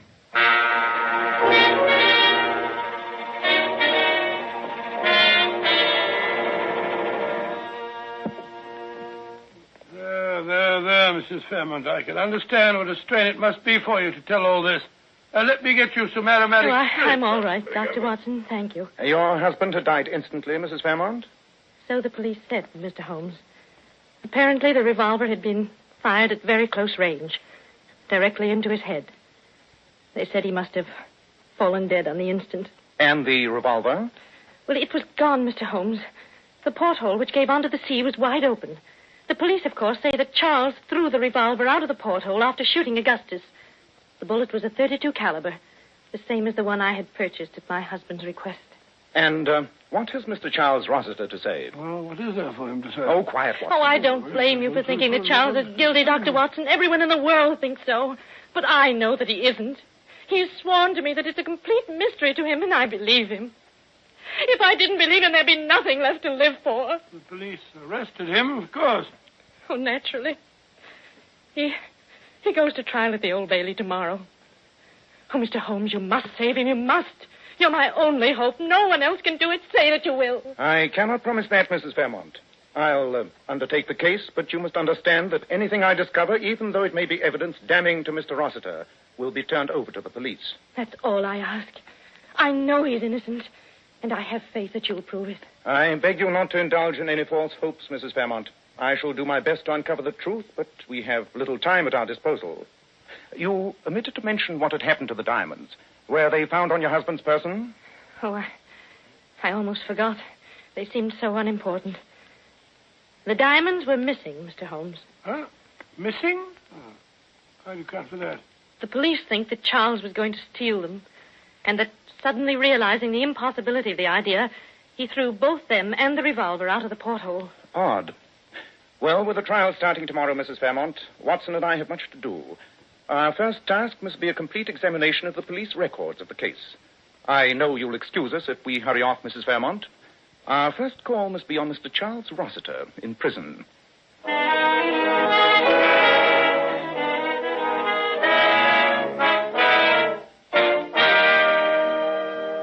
And as heaven's my witness, Mr. Holmes, I've told you and Dr. Watson everything I know. You say that you and your late partner had taken out business insurance on each other's lives? Yes, Mr. Holmes, to the extent of £25,000 apiece. £25,000 apiece? I say, that makes it look even worse, Holmes, huh? Unfortunately, yes. One more question, Mr. Rossiter. After the quarrel on the boat, when the steward had knocked and requested silence, you went back into your own cabin. Is that correct? It is, Mr. Holmes. And according to you, you heard the sound of a shot from Fairmont's cabin a moment later. How much time would you say had elapsed? Oh, a very short interval, not more than 15 seconds at the outside. Thank you. Well, Mr. Rossiter, I'll do what I can, but... Oh, I know it's hopeless. I wouldn't believe the story myself if I heard it from someone else. Tell me, Dr. Watson, you're a medical man. Could I conceivably have had a lapse of memory? Could I have shot Fairmont without knowing anything about it? Well, it seems to me almost inconceivable. I never heard of a case of amnesia or loss of memory that began and ended all in the space of a couple of minutes. Well, come on, Watson. We must be going. Mr. Holmes, do you think there's any chance? Keep up your courage, Mr. Rossiter. There's always a chance. Water.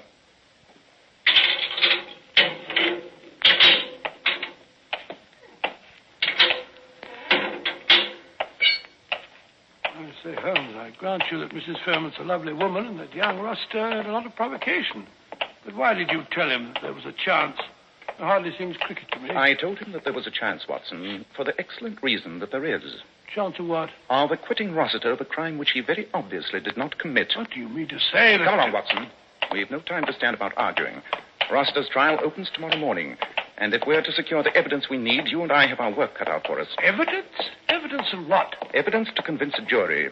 The sequence of events is obvious, but it'll require a continuous chain of proof to convince a jury of Rossiter's innocence. Innocence?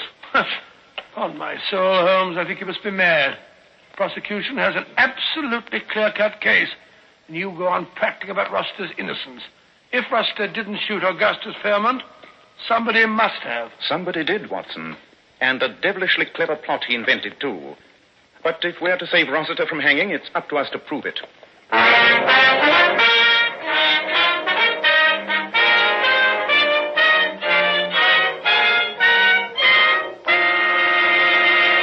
In just a moment, we'll find out if Sherlock Holmes is able to prove it. Men, on hot, sticky summer days, your hair needs extra special care. And when you buy a hair tonic, why not buy one that does lots more than keep your hair looking handsome? Why not get your money's worth and buy Kreml hair tonic? No other hair tonic keeps the hair more neatly groomed and attractive looking. Kreml gives hair such a handsome, clean-cut appearance. It keeps the hair perfectly groomed throughout the hottest, stickiest day. It never looks or feels greasy or sticky. In addition, Kreml is simply great to lubricate a dry scalp. At the same time, it removes itchy, loose dandruff and leaves the scalp feeling so clean, refreshed, and alive. No wonder Kreml is preferred among America's most prosperous men. Buy a bottle of Kreml at any drug counter. Ask for an application at your barber shop. Use this highly specialized hair tonic daily for better groomed hair, a more hygienic scalp. Kreml, Kreml hair tonic. Now, Dr. Watson, what steps did you and Sherlock Holmes take next to prove Rossiter's innocence? Well, Holmes and I hurried to the offices of Fairmont and Rossiter in Hatton Gardens. Assisted by Fairmont's chief clerk, a little dried-up wisp of a man, we spent the next hour in an intensive study of Fairmont's old checkbook stubs. There's no question of it, Watson. These regular payments, month after month, to Mademoiselle Elaine Dufour can only mean one thing. Oh, I don't see why. She might have been an old nurse of his or something. Really, Watson. Huh? One does not pay one's old nurse £50 a month over a period of years. Oh, perhaps you're right. Thank heaven we found Mademoiselle Dufour's address. Why? Because you're leaving for Paris tonight. Paris? And I want you to bring back Mademoiselle Dufour no matter what means you use to persuade her. Oh, really, Holmes? What are you going to do? I'll be doing while I'm off on this wild goose chase. I have a few things to look into, Watson. Quite a few things.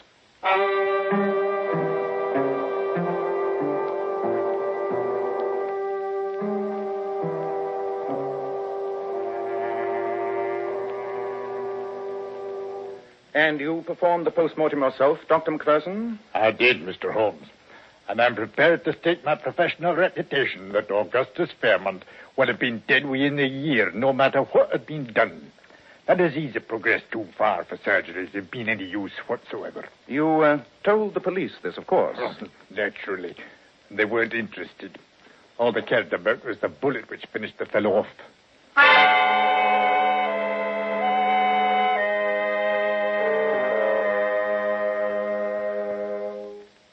Of course, you understand, Mr. Holmes, that after the police had finished, this cabin was all straightened up. New carpet on the floor, everything ship-shape. Quite. And Mr. Fairmont's body was lying right here. Is that right, Steward? It was indeed, sir, and a fair turn he gave me, with half his head blown off. And this cabin and the adjoining one, occupied by Mr. Rossiter, are identical in every way? Yes, sir. Ah, I'd hoped to find something like this. Oh, what's that, sir? Take a good look at this, Steward. I may need your evidence in court. This rather deep nick here in the lower part of the brass rim of the porthole. Oh, I see the nick all right, sir, but I'm blasted if I can make Just tell me one thing. After the tragedy, was any heavy object missing from Mr. Fairmont's cabin? Something heavy but fairly small? That's a queer thing, sir, now that you come to mention it. I reported to the chief steward that the heavy glass water bottle was gone when the police let me straighten up the cabin. But I didn't think nothing of it at the time, so that maybe it got smashed in all the confusion. Thank you, Steward. Thank you very much indeed.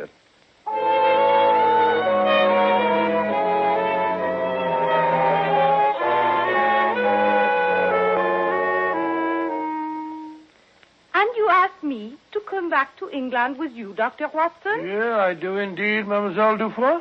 To go into court and tell everything? I know nothing about your English laws. Perhaps I render myself liable to prosecution. All this for the sake of a man whom I have never seen. Not only for his sake, mademoiselle, but also for the sake of the woman who loves him.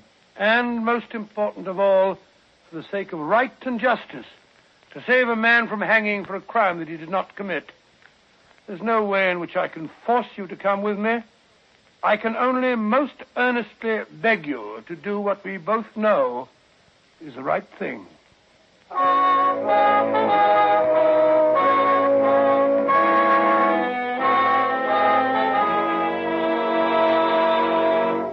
And in the final analysis, members of the jury, I must remind you that the decision as to Charles Rossiter's guilt or innocence rests solely with you.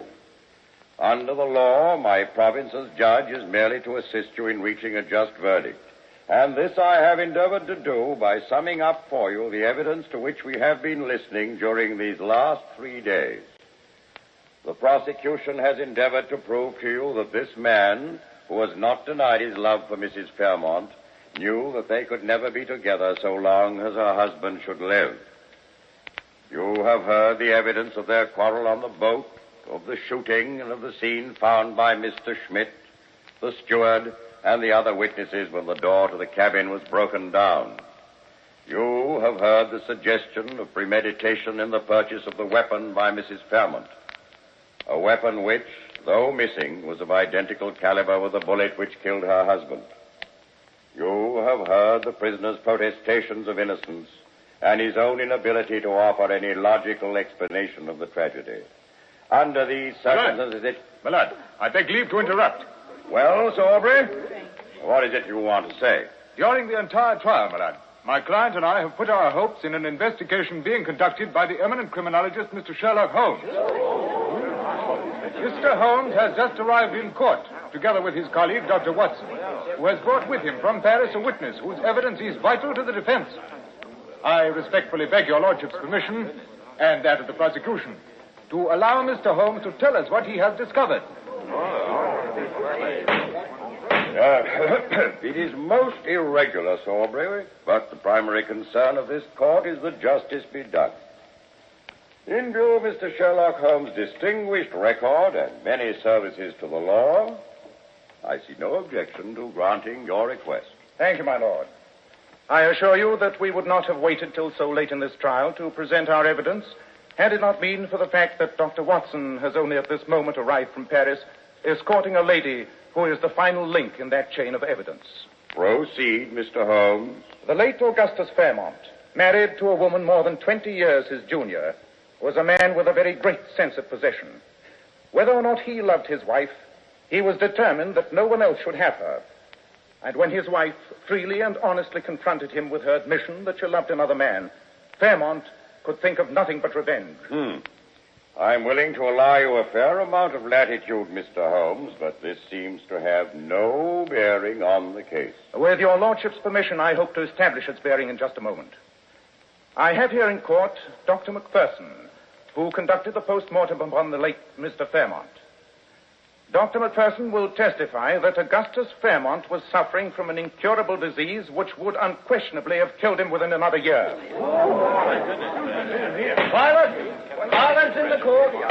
Also in court and ready to testify is Sir Edward Penrose of Harley Street, to whom Augustus Fairmont went for an opinion just a little more than 6 weeks ago. Sir Edward informed Fairmont, who had never before suspected the presence of this disease, that he would be lucky if he lived for 6 months, and that there was nothing to be done. Now, Fairmont faced with the knowledge that he would die, probably painfully and lingeringly, within a few months at most. And the bitterness of this knowledge must have been increased 100-fold by the realization that his death would remove the last barrier to the wedding of these two people who loved each other. Bravo, Holmes. Quiet in the court. Oh, sir. Then Augustus Fairmont evolved in his twisted mind a perfect plot. He would die, not lingeringly and painfully, but instantly. And in dying, he would make sure that Charles Rossiter, the man he hated, would be hanged for his murder. With his partner, Rossiter, Fairmont sailed to Amsterdam. But when he had purchased some 10,000 pounds worth of diamonds, the thought crossed his mind of making a final provision for the woman whom, for many years, he'd been seeing in France. She's here now, due to Dr. Watson. And I will ask her to rise. Mademoiselle Dufour, is it not true that Mr. Fairmont provided for you during the last 6 or 7 years, and that he visited you frequently during his trips to the continent? That is correct, Mr. Holmes. Now, will you please tell the court what you received in the mail from Mr. Fairmont the day after you read of his death? I received a package containing a small fortune in unset diamonds, together with a letter from Auguste, saying that I would not hear from him again, that I should make no inquiries concerning him, and that these diamonds would provide me with sufficient funds for the rest of my life. Thank you very much, Mademoiselle Dufour. Quiet in the courtroom. I think that will be all. Oh, magnificent, my dear. I'm very, very proud of you. Well done. Very well done. Provided for the woman with whom he had so long a friendship. He did this with the knowledge that he was to die that very night. On board the boat, he purposely entered into a noisy argument with young Rossiter, an argument which ended with the steward knocking on the door. A moment later, Rossiter returned to his own cabin and shut the communicating door. The instant he had done so, Fairmont took from its place of concealment the revolver which, with studied malice, he had caused his wife to buy. This revolver Fairmont had previously prepared for what he was about to do by tying a stout string from its trigger guard to the heavy glass water bottle he had taken from his cabin wall. It was the work of but a moment, after Rossiter had closed the door, to suspend the heavy bottle outside the porthole which gave directly upon the sea. Then Fairmont raised the revolver to his head and pulled the trigger. As he fell dead, the revolver, released from his hand, was pulled sharply up and out of the porthole by the heavy weight of the bottle. It hit the edge of the porthole, nicking the brass rim, and then disappeared forever into the depths of the North Sea. Unless this demonstration is stopped instantly, I shall have the courtroom cleared. My lad, in view of the evidence offered by Mr. Sherlock Holmes, the Crown withdraws its charge against Charles Rossiter. Oh, great work, Holmes. Great work. You brought it off, old man. I never could have, Watson, if you hadn't been persuasive enough to get Mademoiselle Dufour here in time. You to say so, boy. Ah, look. Here comes Mrs. Fairmont. Oh, God bless you, Mr. Holmes. And you too, Dr. Watson. Oh, I've got to kiss you both. Oh, that's very nice of you. Upon my word, that's the nicest fee we've ever had.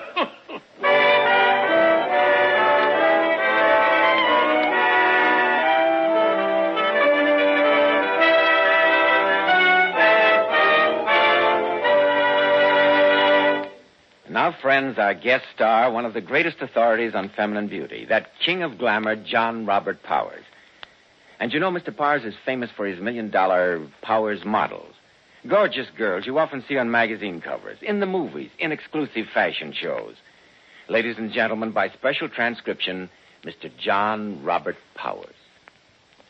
Good evening, friends. I have a little surprise for you this evening, as I brought along one of my most attractive Powers girls of all times, Ellen Allardyce. And perhaps we can get Ellen to tell us how she keeps her hair so bright and shining. Will you, Ellen? I owe all that to you, Mr. Powers.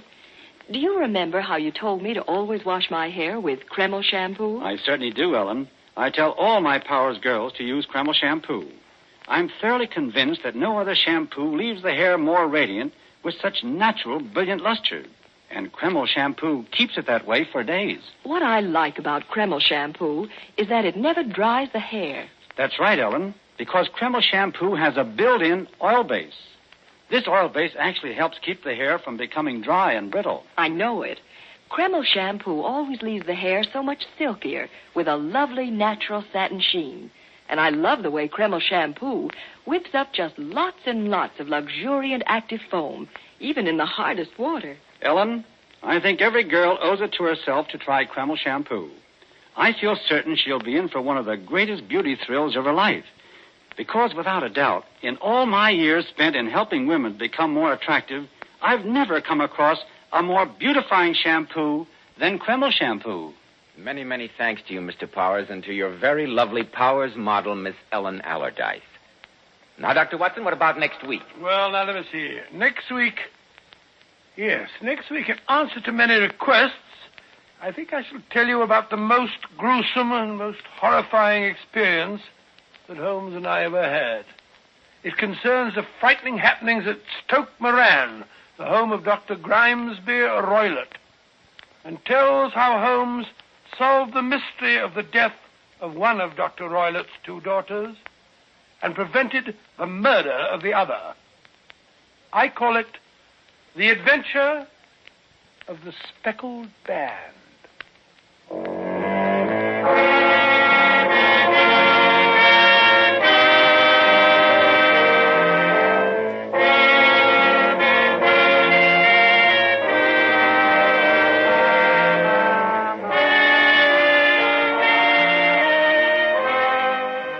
Tonight's new Sherlock Holmes adventure was suggested by an incident in Sir Arthur Conan Doyle's story, The Problem of Thor Bridge. Nigel Bruce appeared by permission of Universal International Pictures. Tom Conway through the courtesy of Eagle Lion Pictures. The Sherlock Holmes series is produced by Tom McKnight, with original music composed and conducted by Alex Steinert. This is Joseph Bell speaking for Kreml Hair Tonic and Kreml Shampoo, and inviting you to be with us next week at this same time, when Dr. Watson will tell us about the adventure of the Speckled Band.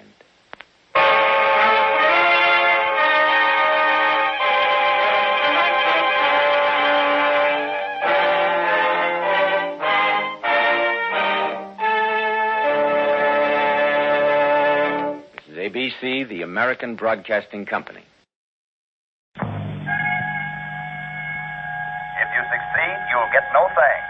If you fail, you'll get no help. I do solemnly swear that I will defend the United States against all its enemies whomsoever. And I further swear that I will never reveal to any living person any information I may acquire in the service of American counter-espionage. So help me God.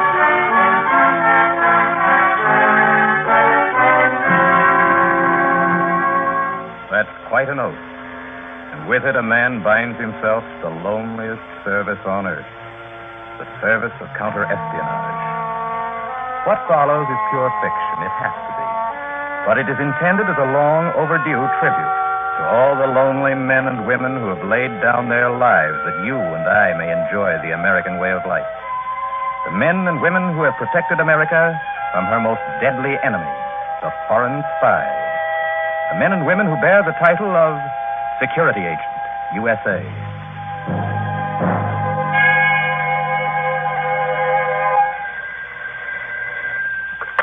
This is Bennett.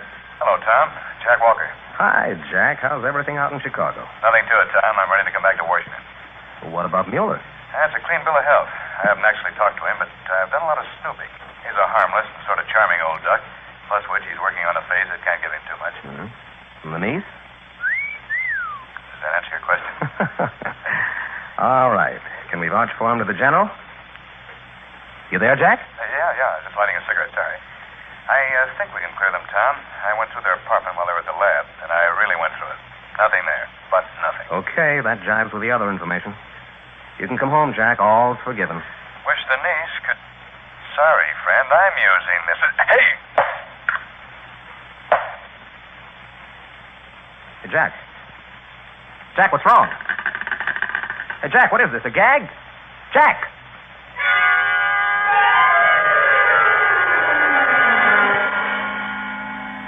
No, Tom. It was no gag. It took you 2 hours and 8 minutes to find that out. The answer came from the Chicago Police Department. Man answering your description, John Walker, found dead in phone booth, Union Station. Shot through chest and head. No information on killer.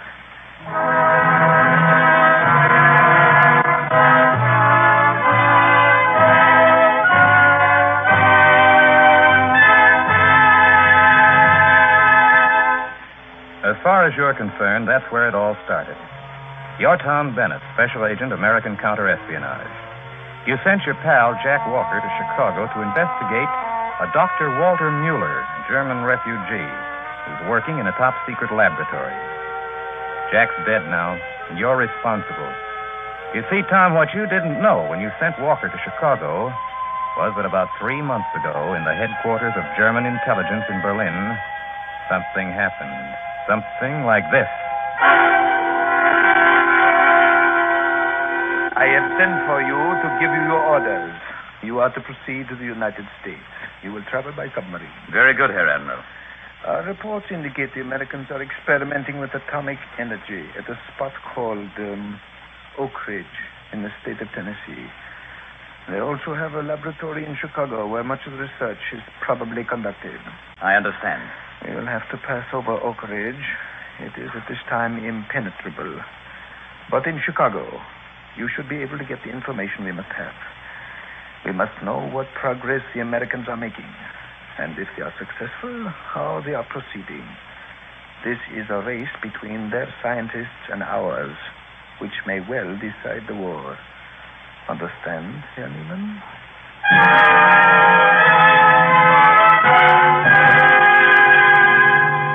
Neiman. You knew Neiman's reputation, Tom, but you didn't know he was the man you were up against. Always where Neiman was, there was violent death, followed by German victory. It might not have helped you much to know about Neiman. You didn't know what he looked like. Nobody did except a few people at the Wilhelmstrasse. That's what had cost Jack Walker his life. Yes, Neiman got Jack, but you didn't know that. Jack must have stumbled onto something, Chief, but he certainly didn't know it. What did they find on the body? Well, he hadn't been robbed. The only thing at all strange was a piece of a match package clenched in his hand. Whoever killed him tried to take the package from him. Any idea where the matches came from? The cover was pure white, no advertising on it. I see. This is bad, Tom. It means they've got a spy close to the Atomic Energy Project. We've got to get him. I think you'd better handle this one yourself. Any ideas? Jack was checking that Dr. Mueller and his niece. Let's start there. How about getting the Adam people to put me in with Mueller as his assistant? Can it be arranged? I'll see. This is Coleman. Get me General Grove. Call me when you get him. They'll spot me, of course, just like they spotted Jack. But then whoever it is will have to do something about me before I can go on. He'll try something. I'll be waiting. You know what you're doing, Bennett. Play it any way you want. That's the hard way, but I guess there isn't any easy way. No, there isn't any easy way. If you want to catch a spy, you've got to set a trap. And a trap needs bait. And so you use the only bait you can, Tom. Yourself. But you don't know it's Neiman you're up against, and Neiman is deadly. Coleman arranges things with the powers that be, and you find yourself one fine morning in a closely guarded laboratory, meeting Dr. Mueller and his niece, Kathy. When you look at Kathy, you understand why Jack Walker went... She's a brown-eyed blonde with a figure. She can't be over 23. Dr. Mueller, on the other hand, is a wizened gnome of a man with laughter wrinkles around his little eyes. Only right now, he isn't laughing. But why should they send me a laboratory assistant? Why? An assistant I don't need. Go away, young man. I'm sorry, Dr. Mueller. The director said I was to be your assistant.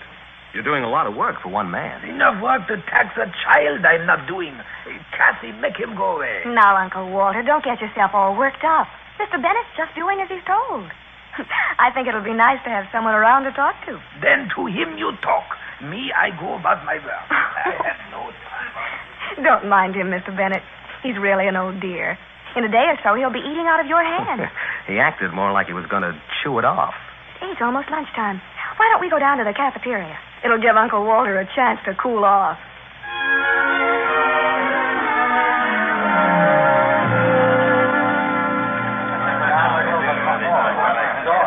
Oh, thanks for the lunch, Tom. It was delicious. That was nothing. Just wait till you see where I'm taking you for dinner tonight. Dinner tonight? Mm-hmm. Oh, Tom, I don't know. You already have a date? Well, not exactly, but You've got one now.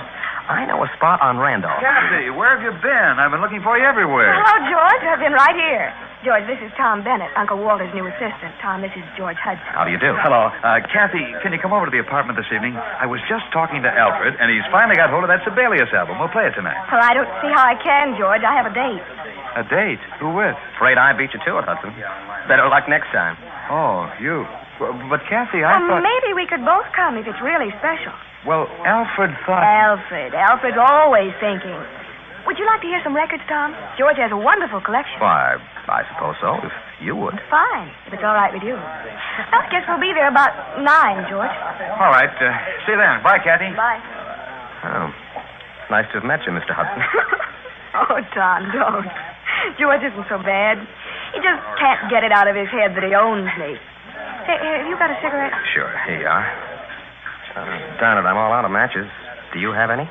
Yes, I think I have some in my purse. Just a minute, I'll see. Here. Here you are. For one awful moment, everything stops. The packet of matches Kathy is extending has a plain white cover, just like the fragment that was pried from Jack Walker's dead hand. For a split second, you stared. Then recovered your poise and lit Kathy's cigarette in your own. Then you absent-mindedly slipped the matches in your pocket. After work that day, you went back to your hotel to clean up. But before you did anything else, you made certain that match packet was on its way to Coleman in Washington. Dinner was a little trying, Tom. Kathy was warm and friendly, and you couldn't help wishing she weren't mixed up in all this. At the same time, you had to be careful she didn't notice anything. Your years of training carried you through. The 4-block walk to the apartment was pleasant. The two of you swung along hand in hand. Oh, it was hard to break the witchery of her smile. Oh, hello, you two. Come on in. Well, here we are, George. Hiya, Hudson. We're pretty close to on time. Yeah, go on into the living room. Alfred's in there. Oh. Bourbon and ginger ale for you, Kathy. What do you have, Bennett? Bourbon and plain water, please. Okay. Go on in. I'll bring the drinks. All right. Hiya, Kathy. How you doing, kid? Oh, you must be Tom Bennett. I'm Carter, Alfred Carter. Sit down. How are you, Carter? Hello, Alfred. George fixing drinks for you? That's what he said. Swell, Tom. George tells me you're a new man at that hush-hush deal Kathy's mixed up in. Mm-hmm, afraid so. Hope your business is better than mine. I sell shoes on State Street. With these stupid ration coupons, business stinks. At least you can sell what you got. Yeah, but sometimes I'm ashamed to do it. The quality's so lousy. Say, got that Sibelius album for George today, Kathy, did he tell you? Yes. I'm glad you found it. You've been looking so long. It's the third. Janus and the London Symphony, Tom. Do you like Sibelius?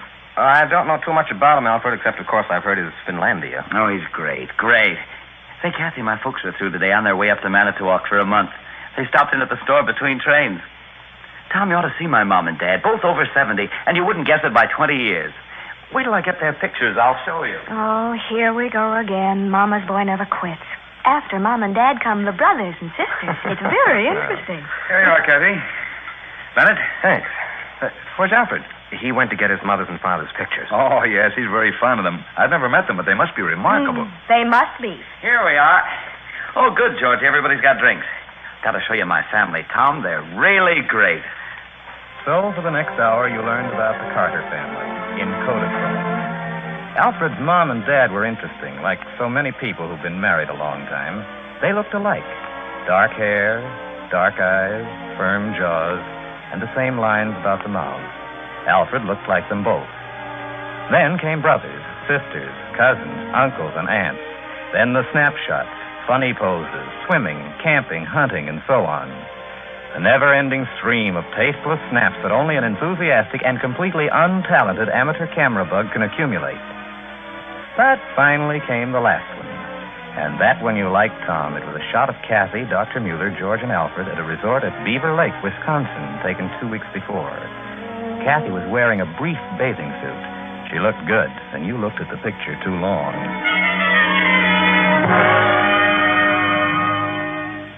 There were more drinks. George may not have been the pleasantest person in the world, but he had a lavish touch with the bourbon. Then came the music. Kathy'd been right.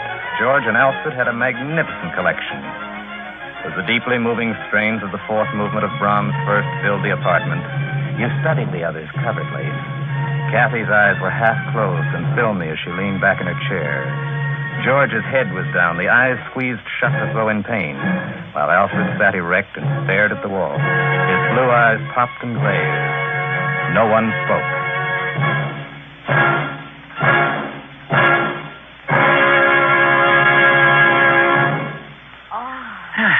Magnificent. Wonderful. How about another drink, George? Huh? Oh, sure. Not for me, thanks. I've got to be getting home. It's almost 12. Oh, one more won't hurt, kid. I've still got some. I think I'll smoke a cigarette while I finish this. Allow me.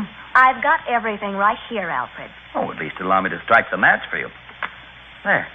Thanks. Hold that light, Alfred. Oh, sorry it went out. Here, take the matches. Nightcap, Tom? Okay. Make it short, though, will you? You sounded sleepy, didn't you, Tom? But you were never more alert in your life. Alfred had lit Kathy's cigarette with her matches, another packet with a plain white cover. And George, after lighting his cigarette, had slipped them into his pocket. Unconscious habit? Or had you spotted a method of communicating? You finished your nightcap, Kathy finished her cigarette, and you took her home. At the door, you kissed her goodnight. Tom, darling. There was a pain just below the breastbone. You felt lousy as you went back to your hotel. When you got there, a message was waiting to call Washington, operator number 38. Ready with Chicago. Go ahead. Hello, Bennett? Yeah, what's up? Plenty. Can you talk? I'm in a hotel room on a switchboard. Have to take a chance. New reports from abroad, they're getting stuff. I think I know how. How serious is it? If you know how, stop it. This is top priority. That bad, huh? That bad. And I found out who you're up against. Who? Neiman. The pit of your stomach does some cartwheels. You, Tom Bennett, are matching wits with Neiman, Admiral Canaris, top operative. You sure? Positive. Get him if you can, Tom, and plug that leak. Those are orders, Tom. Get Neiman and plug the leak. The only thing Coleman didn't tell you was how. That's your job. You sit in your room quietly for half an hour, remembering all you've heard and seen that day. And the more you think, the more you come to the conclusion that you've got to get hold of that match packet George put in his pocket. It means going back to the apartment. It's risky, Tom. But once your mind is made up, you move quickly. It's nearly 4 a.m. Into an alley, around at the back of the building and up the stairs to the third-floor back porch. All the lights are out. There's a street light in the alley below, but you don't worry in that dark suit. Out come the keys. You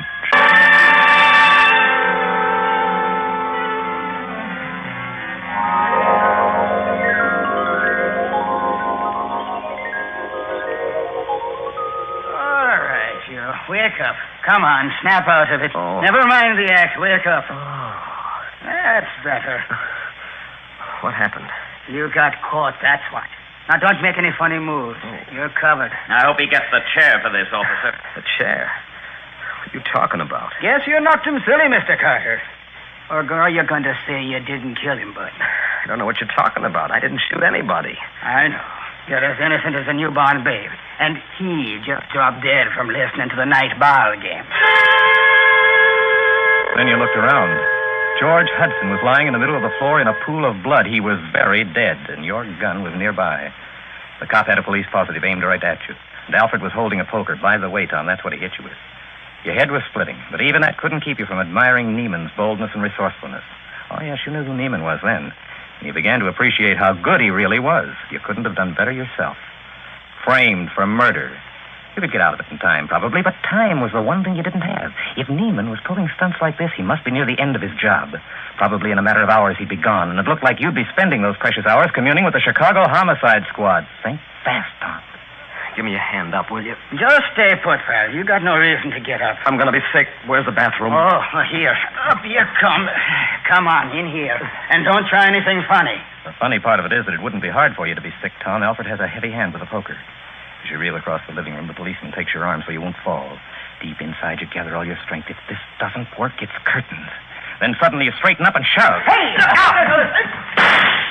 He nicked you, Tom. Even a crease in the forearm doesn't feel so good when it comes from a .38. But you can't stop. Down the stairs, onto the sidewalk, and run. Run like the devil. Around corners, through alleys, over fences for miles and miles and miles, it seemed. And then when your heart was about to pop the buttons on your shirt, you stopped. Took stock. You'd done the one thing Neiman hadn't expected. You'd made a break for it. Instead of stopping to explain that you were a counter-espionage agent, etc., etc., etc., you were free. But you had the whole Chicago police force after you. And you were wounded. Gingerly, you took off your coat and shirt, ripped the sleeve out of the shirt, and tore it into strips. Using that as a bandage, you staunched the bleeding. The rip in the coat wasn't too noticeable if you held your arm against your side. Now, before you do anything, Tom, think. Alfred is Neiman. I was crazy not to spot it earlier, but I was thinking of George. Kathy's been picking up information at the lab and passing it on by means of those match packets. Probably in secret ink. I wonder if Dr. Mueller's in on this. Well, it doesn't matter now. George was killed. Why? What would Neiman have done if I hadn't come back?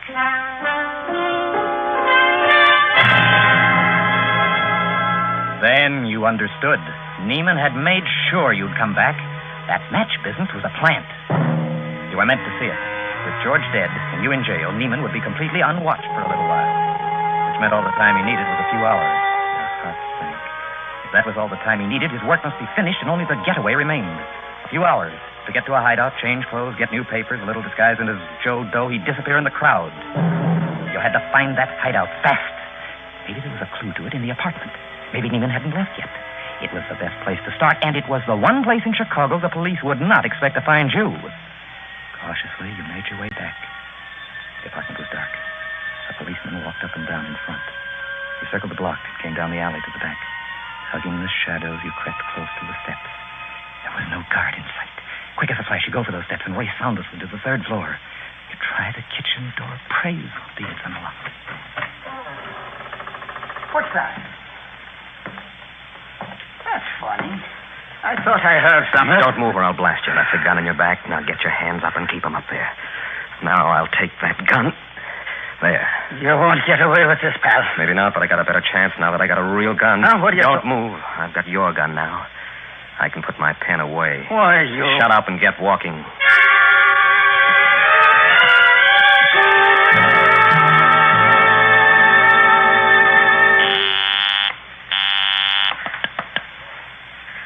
This is Coleman. Bennett, Chief. Been trying to reach you. Where are you? Tell you in a minute. What did you want with me? The samples have been stolen from the lab. They discovered it during the night shift. They're vital. They must not get out of the country. That does it. What? What'd you say? Listen carefully, Chief, in case anything happens. Neiman has been living here as Alfred Carter. 5'10", 165, brown hair, blue eyes. Catherine Mueller, the old man's niece, has been working inside the lab and passing stuff on via those match packages. Go on. I've been framed for murder, a beautiful job. Every cop in Chicago's looking for me. I've got one of them tied up in a closet right now. Where are you calling from? Neiman's apartment. I'll get on the phone and square the murder There charge. isn't time. Neiman's already moving. The Mueller girl probably has his samples. There's a lodge at a place called Beaver Lake in Wisconsin. I've got a snapshot of it. I think that's the hideout. I'm going there. Do anything you have to, Tom, but get Neiman before he gets away. I'm on my way, Chief.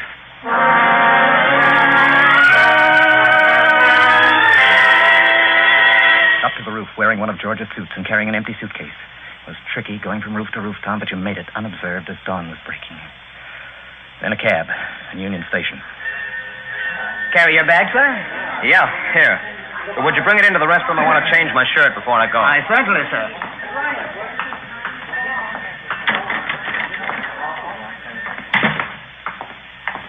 More luck. Not a soul about now, Tom. All right, keep moving. Hey, what? A gun. What? Do what you're told and you won't get hurt. Get into that porter's closet fast. I need those clothes.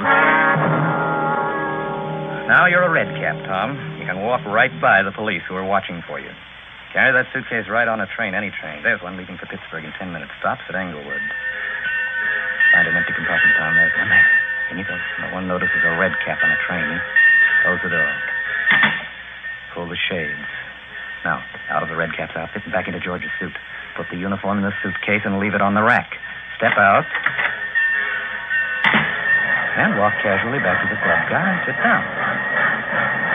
When the conductor comes by, you pay a cash fare to Fort Wayne.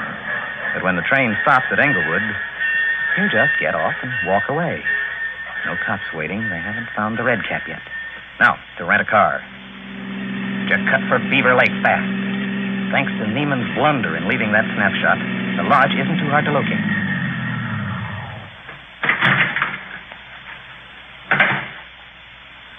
Place looks deserted. Hey, wait a minute. Fresh tire tracks. They've been here. If they're gone and sunk, try the house.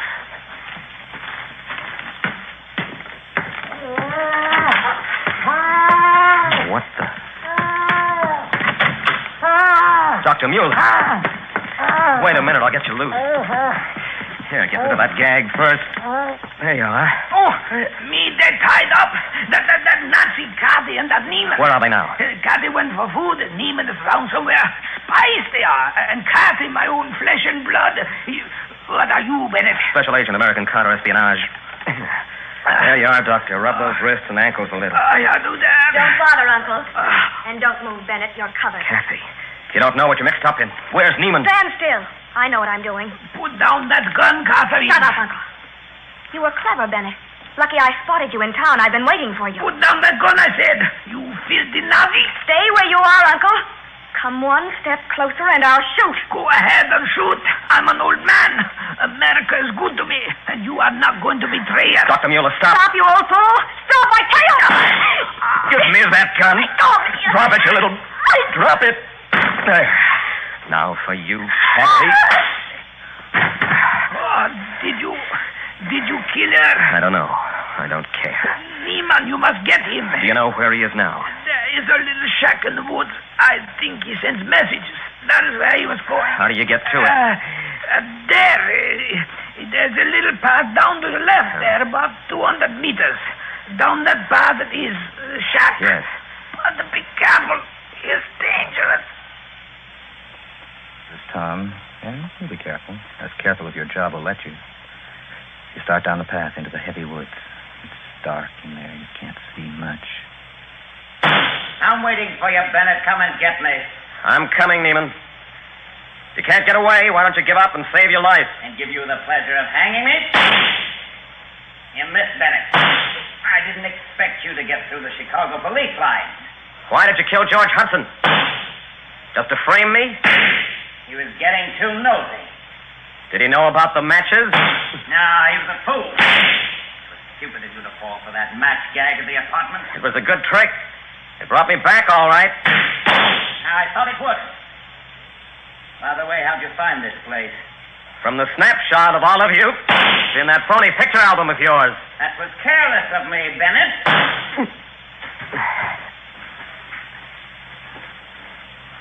Bennett. Answer me. Bennett. Where are you? I'll help you. I saw you then. Bennett. You're around here somewhere. I see you. You can't get away from me, Bennett. I know these woods like a foot. Do you, Neiman? I guess Canaris never taught you boys about playing possum, did he, Neiman? That's tough.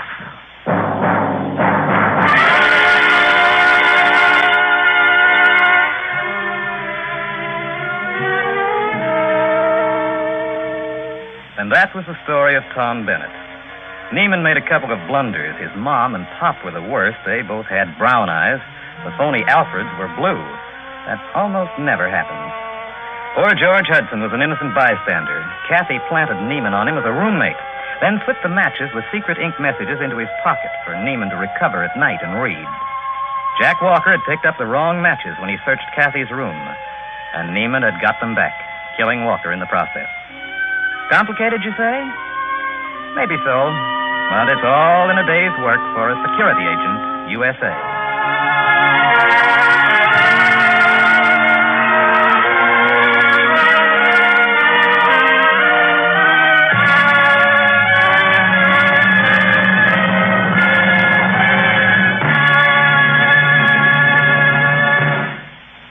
Security Agent, USA. The story of Tom Bennett was written and narrated by Bob McKee. Everett Clark was heard as Neiman, Arthur Peterson as Mueller, Sandra Gare as Kathy, Ed Prentice as George, and Myron Wallace as Tom Bennett. Others in the cast were Oscar Brown Jr. and Ken Griffin. This special broadcast, produced by Homer Heck, was brought to you by the National Broadcasting Company and its independent affiliated stations as a tribute to those unknown protectors of America's freedom and security, our counterintelligence agents. This is NBC, the National Broadcasting Company. Broadcasting Company. Broadcasting Company. Broadcasting Company.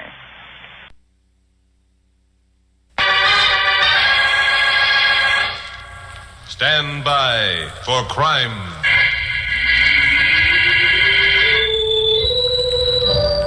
Hi, Chuck Morgan, KOP newscaster speaking. The other day, while shooting a round of golf with my friend Lieutenant Bill Meggs of police headquarters, I learned something that surprised me, and I'm sure will surprise you as well.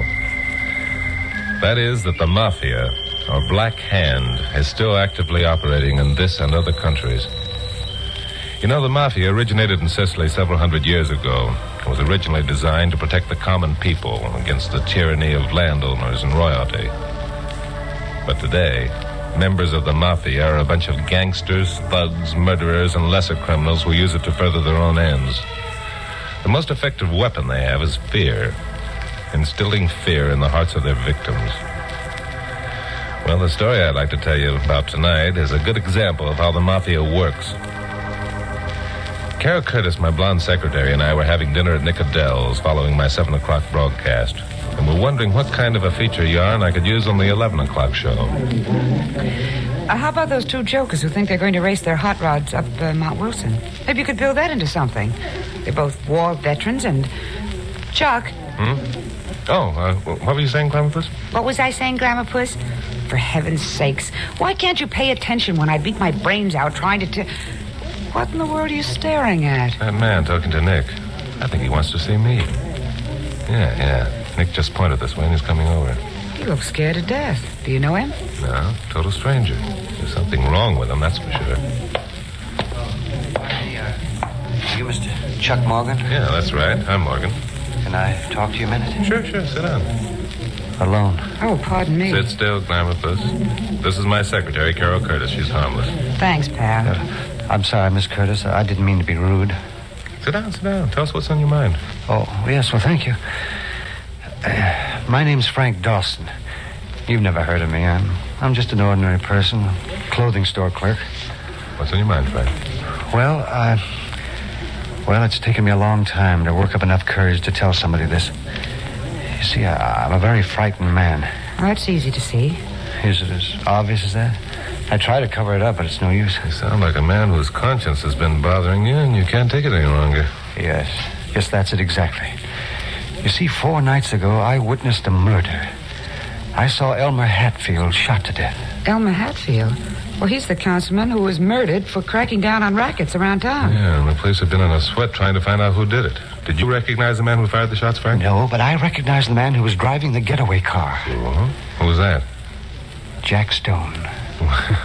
Now we've got a real fine situation. Jack Stone, head of the gambling syndicate, huh? Well, he's a logical suspect for the killer of the man who was trying to undermine his gravy train. You must have a good reason for not going to the police with this information. Yes, I have a good reason, Miss Curtis, a very good reason. And it's here on this card. Dawson reached into his pocket, took out a small white card, and laid it face up on the table. There was nothing on the card, except for the imprint of a black hand.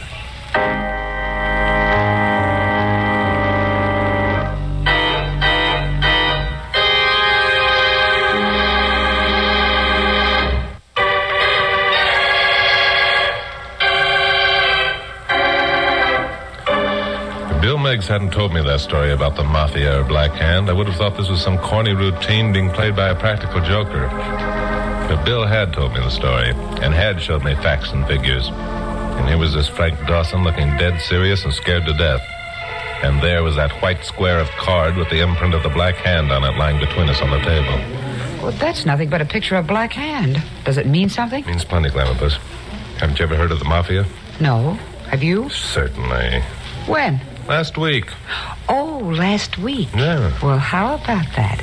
Acting as though you'd known about it all your life. Well, my goodness. That's enough, Glamourpuss. So that's why you haven't gone to the police, eh, Mr. Dawson? You're afraid of what will happen to you if you do. Telephone call for Scrappy Lambert. Well, not what will happen to me. I think I could take it. But I have a wife and 2 kids, and I'd do anything to protect them. Even if it's refusing to do your duty as a citizen? My first duty is to my family, Mr. Morgan. Yeah, same old story. Same old runaround. It always works. Well, what do you expect Chuck to do, Mr. Dawson? And if he does it, won't you be endangering your family as much as though you told the police? Well, I hope that... Well, That I wouldn't let it be known you'd told me, huh? That somehow I'd have Jack Stone arrested and charged with Hatfield's murder without bringing your name into it. Just how do you expect me to do that? You're the only witness to the crime. The police haven't got enough evidence to arrest Stone on suspicion, let alone to convict him. No, I'm afraid without you to testify, Frank, it's a dead issue. I can't, and I won't. They'll take my little girl. They told me they would. Who told you? The man who gave me the card. I didn't know that they'd even seen me. When I heard the shots and saw what was happening, I ducked into a doorway. Then the man who had done the shooting came running out of an alley and jumped into the car that Jack Stone was driving. They roared away, and then the other people in the cars appeared, and all I could think of was to get out of there and go home. And so I started, running most of the way. I was almost there when a car came up behind me and... Hey, you! Hold it! Were you calling me? Yeah, I was calling you. What's your name? Well, I don't know why I have to answer that. Don't. What's your name? It's Frank Dawson. Where do you live? Come on, talk. 2 houses down the street. But don't hit me again. And talk pretty. Where'd you come from just now? From work. I'm a clothing store clerk. The store stays open Friday nights. Yeah? Where's this store located? It's on the corner of Melrose and Catherine. Melrose and Catherine, huh? Then you must have walked down Catherine to get here, that right? Yes, that's right. You're the guy, all right. What'd you see in that alley? I didn't see anything. What'd you see? Nothing. I didn't see a thing. What'd you see? Nothing. I didn't see... What'd you see? Don't hit me again. And talk. I saw the shooting. That's better. You got any kids, Dawson? Yes. 2. No kidding. Kind of make you feel bad if anything happened to them, wouldn't it? Oh, no. No, you can't. You mustn't. My kids didn't do anything. You can do what you want to me, but don't touch my kids. I thought so. You and your old lady'd be kind of put out if one of those kids should disappear and you never saw him again, wouldn't you? Why, you dirty... Not so fast. Just take it easy. I'll break you in 2. You want some more? My kids! Nothing will happen to your kids if you're smart. Now, let's have a little rehearsal. What'd you see tonight? I saw the shooting. You saw what? Nothing. I didn't see anything. That's better. Just remember, you didn't see nothing. Not a thing. You didn't even come home that way. You walked down another street. Get it? All right. I walked down another street. And don't forget it. You walked down another street and you didn't see nothing. Remember it and nothing will happen to your kids. Forget it and one of them will be dead. You get that straight? Yes. I understand. Good. And just so you won't have a lapse of memory, here's something to keep it...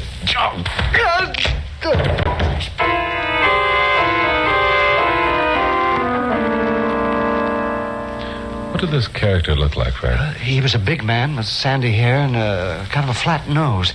Well, he must have weighed well over 200. Yeah, that'd be Doc Zerby, Jack Stone's first lieutenant. Was Stone in the car? No. Zerby must have dropped Stone and then cruised around until he saw a lone man hurrying home. In another 2 minutes, I would have been safe. Oh, how about the card with the black hand on it? When did he give you that? I found it in my jacket pocket after I got home. I don't know how long I lay there on the sidewalk. And when I came to, the man and the car were gone. Somehow I reached the house and I got inside without Sue and the kids seeing me. I went up to the bathroom. I wanted to clean up as best I could. And I found the card when I took off my jacket. Did you tell your wife what had happened? No, I was afraid she might call the police. But how did you explain the bruises on your face? Oh, I told her I got into a fight at the store. And she believed you? No, but Sue's pretty understanding. She knows something is wrong. She's just waiting for me to tell her. Telephone call for Mr. Frank Dawson, Hillside number. That telephone call's for you, Mr. Dawson. For me? Why, nobody knows I'm here. Somebody does. You better answer. Oh, yes, I'd better. Excuse me a moment, please. So Dawson went off to answer the telephone. And I had an uneasy feeling that the message he was about to receive wasn't going to be good. He thought that no one knew he was here. So what did that mean? It meant that he'd been watched ever since the night of the murder, just in case he was foolish enough to think he could get away with telling his story to the police or someone else. So Carol and I waited, and both of us were thinking the same thing. We knew the minute Frank Dawson returned to the table, the worst had happened. Dawson was wild-eyed and his mouth was trembling. They've taken little Sue. They've kidnapped her. They told me that unless you promised to forget everything I told you, that I'd never see her again. Sit down, Dawson. You're attracting attention. But they've taken Sue. Don't you understand what that means? I was a fool. Sit down. Get hold of yourself. We'll get your youngster back. You won't go to the police, though, will you, Mr. Morgan? They'll kill her if you do. No, promise me you won't. Not while they have Sue, I won't. Oh, Chuck, this is terrible. What if you don't tell the police? That isn't going to get Mr. Dawson's little girl back. And when Mrs. Dawson finds out that Sue is missing, she isn't going to keep quiet. I know. You're right, Clamopus. Whatever we do, we'll have to work fast. Frank, do you think you can keep your wife from reporting Sue's disappearance for 24 hours? Well, I don't know. I'll have to make up some story about taking Sue to see her grandmother or something. I don't know. You'd better think up a story and sell it to your wife if you ever want to see your youngster again. But, Chuck, 24 hours is so short a time. You can't possibly do anything. Maybe no, maybe yes. Every man has a weakness, no matter how tough or cold-blooded he is. If my memory serves me right, Jack Stone's weakness is a nightclub singer named Bubbles Deering. Do you mean that redhead at the Silver Slipper? Yeah, that's the one. She's Jack's girl, and he's nuts about her. Wonder how he'd feel if she were kidnapped. Oh, Chuck, for heaven's sakes. You're not thinking of kidnapping a full-grown woman. No, not kidnapping. Have something else in mind. Glamorpus, by the way, you wouldn't mind if I made a couple passes at Bubbles, would you? Made a couple of... You wouldn't dare. Chuck Morgan, if you ever dream of making... All right, Glamorpus, okay, take it easy. This is strictly business. Strictly business. You're just using it as an excuse. That dizzy redhead. If she ever got her claws on you, she'd... Shut up. What? I said shut up. A child's life is being threatened and you're carrying on like a schoolgirl. Are you going to be sensible, or I'm going to have to knock you over the head with this water pitcher? All right, I'm sorry. But, Chuck... Yeah? You wouldn't...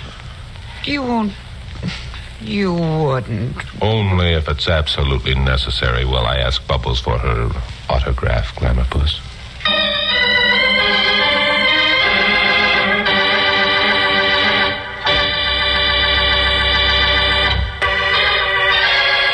Now, the conclusion of Stand By for Crime.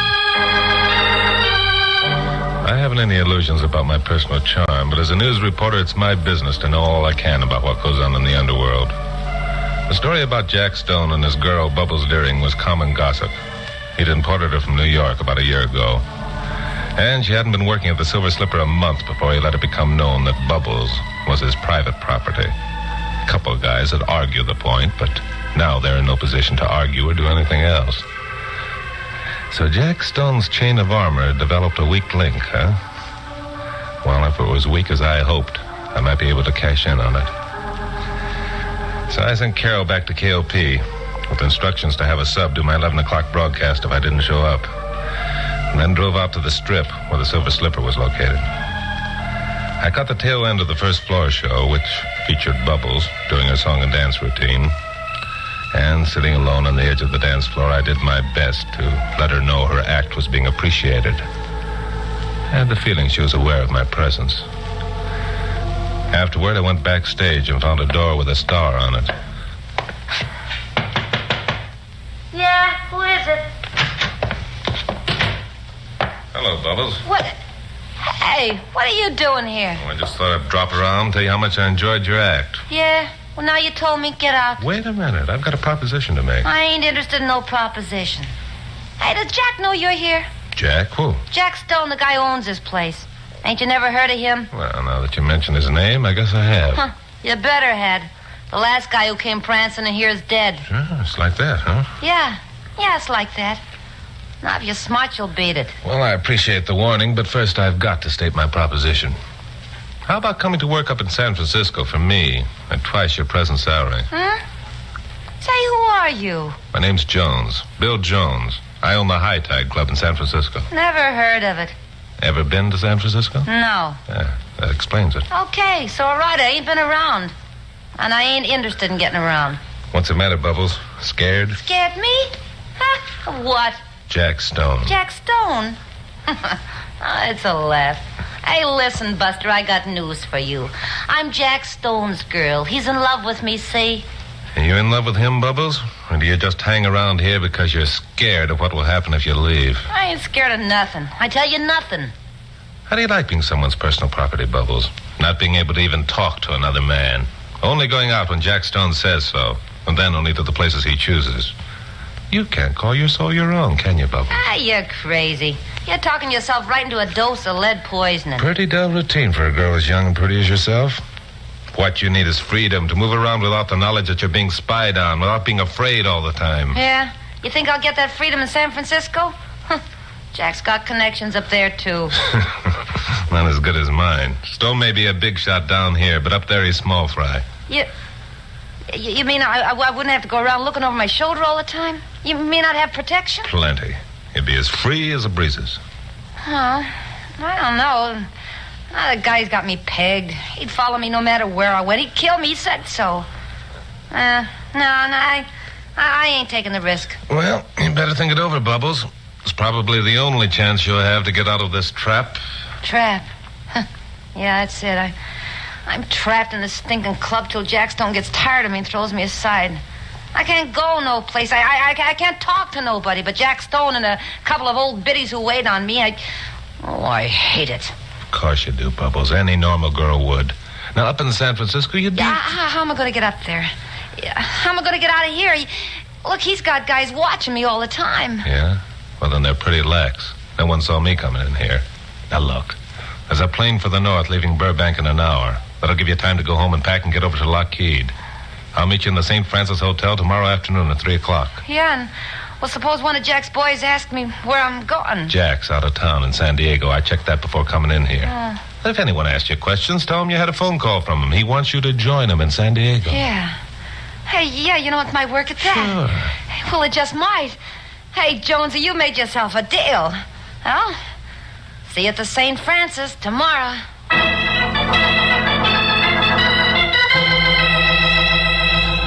Well, maybe this would work, and maybe it wouldn't. Anyway, it was the best I could think of at the moment. I went outside, crossed Sunset, and got into my jalopy, which was parked on the other side. After a while, Bubbles came out of the alley that led to the stage door of the Silver Slipper and got into a cab.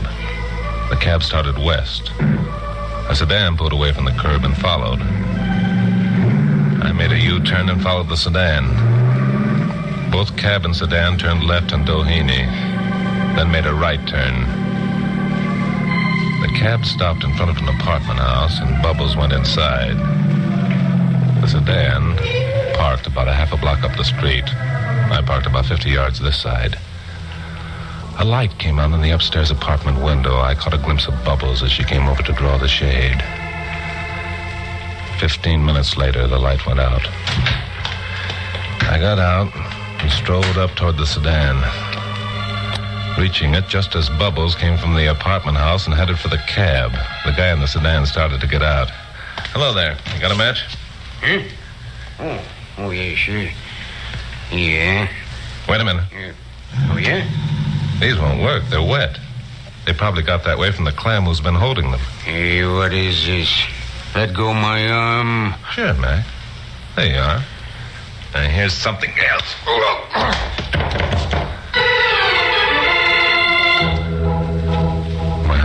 So far, so good.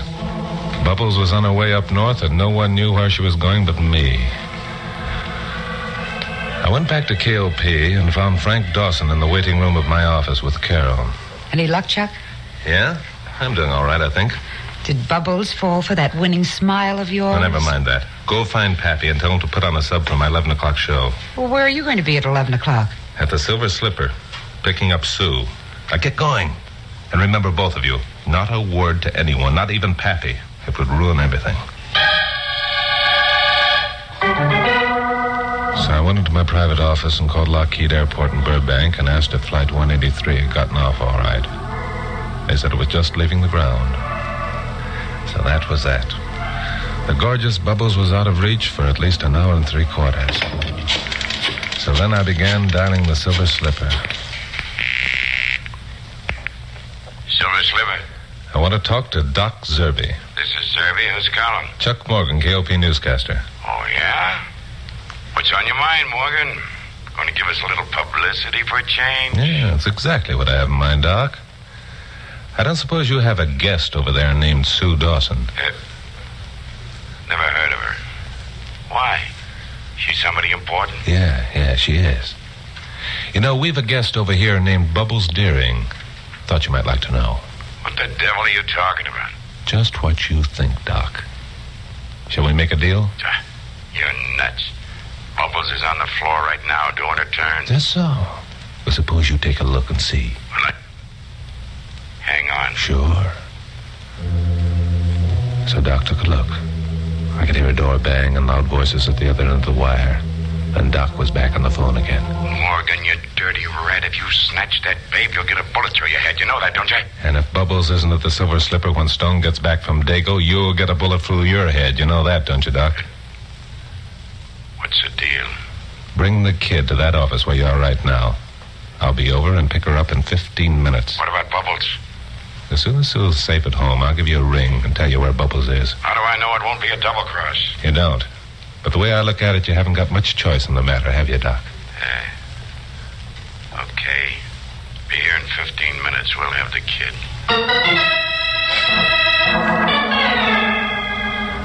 I knew what Doc was thinking. He was thinking he could snatch one of Dawson's kids anytime, but he couldn't get Bubbles back anytime, and he wasn't hankering for a hole in the head.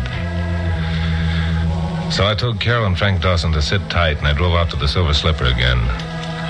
The second show of the evening was over, and the handkerchief-sized dance floor was mobbed. I wandered around until I found a door that looked as though it might lead to an office. It did.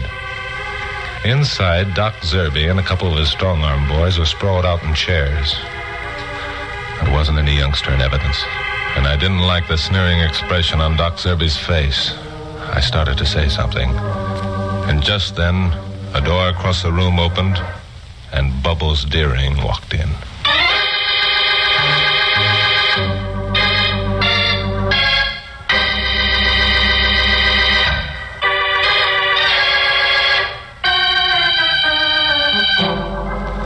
Well, there wasn't much time to figure out a plan of action. One thing I was doggone sure of. Bubbles wasn't on that plane to San Francisco, and that meant I was a dead duck. Doc Zerby started to speak, and one of his boys reached toward his gun. I put my hand behind me, jerked open the door, and jumped backwards, banging it shut.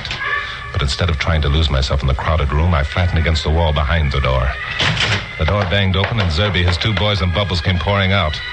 I jumped inside the office again, slammed the door, and locked it. Then I sprinted for the door through which Bubbles had entered, found myself in another room, and also found myself staring down at the tear-stained face of Susie Dawson. There was a window that opened onto an alley. I threw a chair through it, picked up Susie, and dropped into the alley. Just as the rear door of the club opened and Zerby and his boys came out. They started for me, and I started for Sunset Boulevard, holding Susie. A couple of bullets passed too close for comfort, then someone was yelling. Chuck, this way. It was Glamopus. She was getting out of a squad car that had just pulled up to the curb. Bill Meggs and a bunch of cops and Frank Dawson were all on the sidewalk. I was within 10 feet of them when, of course, I had to stumble. I went down and cracked my head on the pavement, trying to keep Susie from getting hurt. That was the last I knew for quite a while. When I came to, I was in the back seat of the squad car, my head on Carol's lap. A cop was driving. Oh, what the... Hi, Chucky boy. I thought I told you to stay back at the office. Aren't you glad I didn't? No. I mean, yes. How'd you know where I was? Well, you told me, remember? Besides that, I listened in on the extension phone to your conversation with Doc Zerby. Oh, you did? Yeah. And that's how I knew Susie would be at the Silver Slipper, and it would be all right to tell the police. I wonder why I didn't think of that. Because you're honest, Chucky boy. You made a deal with Doc, and you intended to keep it. You're honest and good and fine. Shut up. Where's Susie? She went home with her father. Where's Doc and his boys? In jail. Where's Bill Meigs? He went to the airport to meet Jack Stone. Where's Bubbles? Oh, she's gone somewhere to make reservations on a plane for San Francisco tomorrow. She said every seat was taken on Flight 183. And she says she has to be at the St. Francis Hotel tomorrow to meet a man named Jones. Oh, no. Mm-hmm. That's what she said. That reminds me. What? I have to be in San Francisco tomorrow myself. A very important date at the St. Francis Hotel.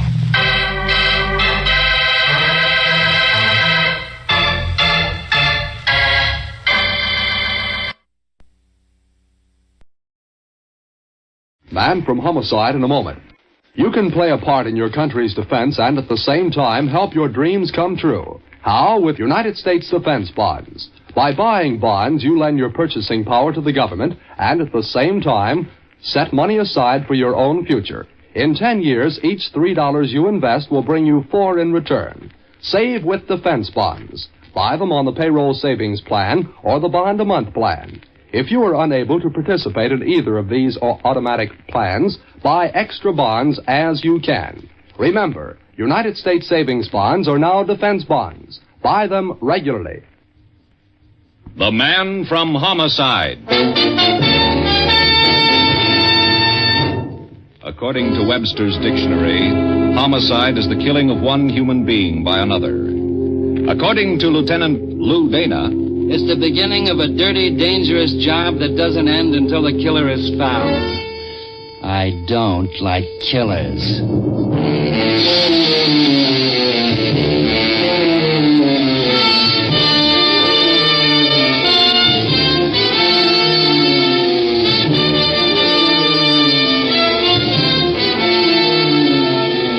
Every week at this time, the American Broadcasting Company brings you transcribed the star of stage and screen, Dan Duryea, as Lieutenant Lou Dana, the Man from Homicide.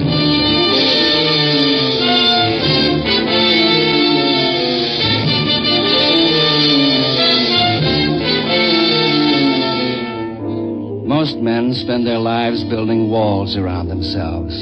Money, social position, land. And the man with many walls may seem to be different from the man who sells pencils on the corner. But sudden death knows no walls. And when they look into its face, all men are pretty much alike. I know.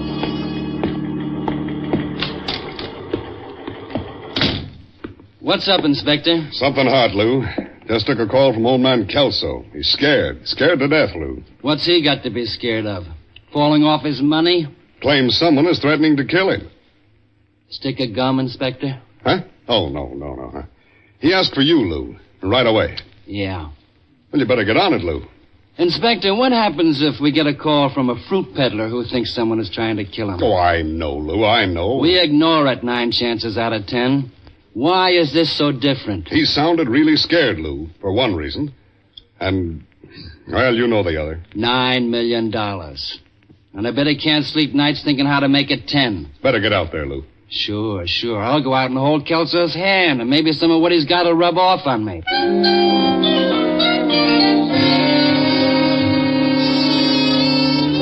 The Kelso butler and I exchanged chilled greetings before he consented to guide me to Mr. Kelso's room. The 50-cent tour through a mausoleum. He announced me, left, and I was face to face with $9 million.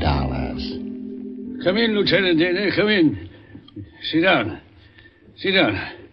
Thank you for coming so promptly, Dana. I won't forget it. I still have 1 or 2 friends left, you know. I won't forget it. Somebody's been threatening you, Mr. Kelso? Has he been threatening me? Tell me a better word for it, Dana. Tell me a better word for it when a man announces openly, brazenly, over a period of weeks, that he intends to kill me. All right, Mr. Kelso. What's his name? There will be no publicity concerning this, Dana? Not unless he carries out his threat. What? Oh, yes. Well, his name is Farley, Dana. Stephen Farley. The name should be familiar to you? Vaguely. Small-time hood, I think. I haven't heard anything of him in a couple of years. No wonder. I've been supporting him lavishly. Any particular reason? Farley has a sister, Vivian, formerly a singer. Oh, I remember now. And Vivian is... Mrs. Kelso. We were married quietly 2 years ago. Lucky you. I remember. It's because of Vivian that I haven't gone to the police before now. But, he means it, Dana. He means to kill me. All right, if he made threats, we'll pull him in. I'm afraid it's not quite that easy. He has not openly promised murder in front of witnesses. He's too clever for that. What has he done? To me, he has implied repeatedly that I must be suffering, that death will be such a happy relief, that while Vivian and he will hate to see me go, they're willing to face it for my sake. He goes on like that repeatedly. Mr. Kelso, I'm from the homicide squad. If you got a nasty brother-in-law, I'm sorry for you. But sympathy is about all I can give you. Lieutenant Dana, wait. What do you call this, if not overt evidence of intent to murder? 2 days ago, Farley took an option on an expensive home with the down payment to be made in 2 weeks, when he says he expects to come into a great sum of money. 2 weeks. Anything else? No, certainly. He took an option on a yacht in the same manner, ordered expensive clothes.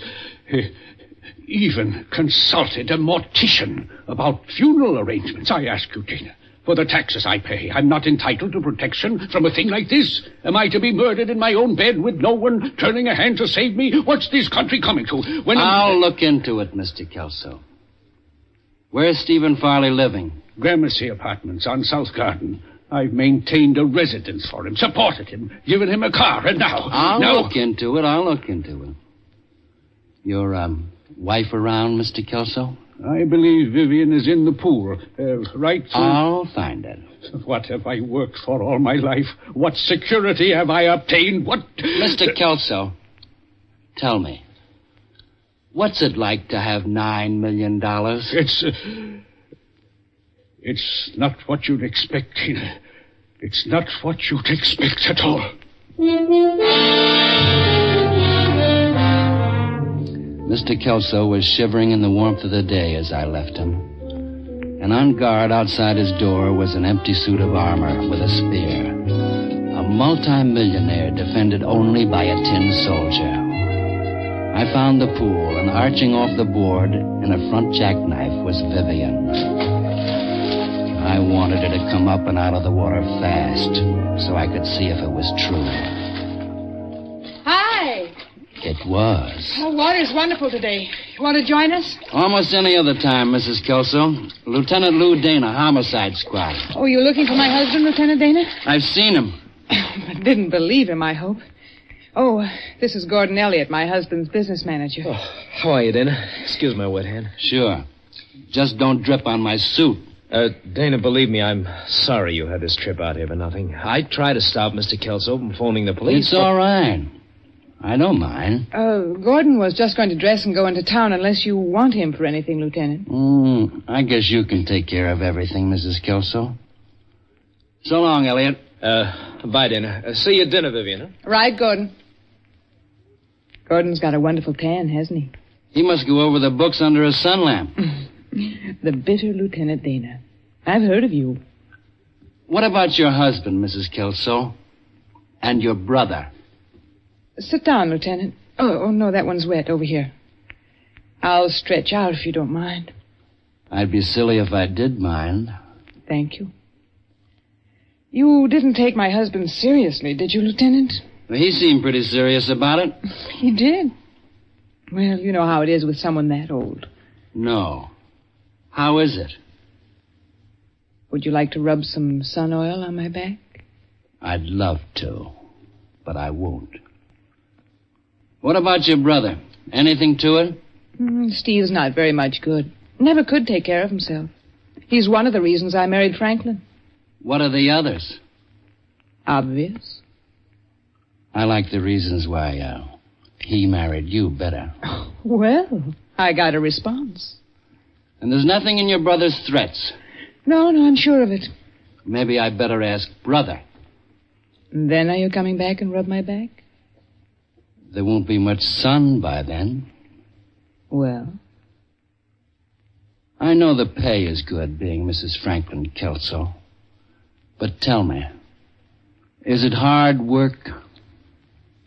If I told you, Dana, would you?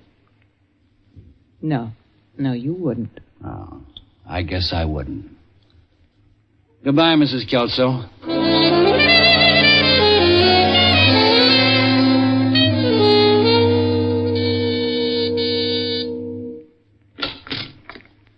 Yeah? You should remember me, Farley. I do. You worked me over about 3 years ago. You didn't get anything out of me, Dana. Well, maybe I'll have more luck the next time. Can I come in, or shall we talk for your neighbors? You can come in, Dana.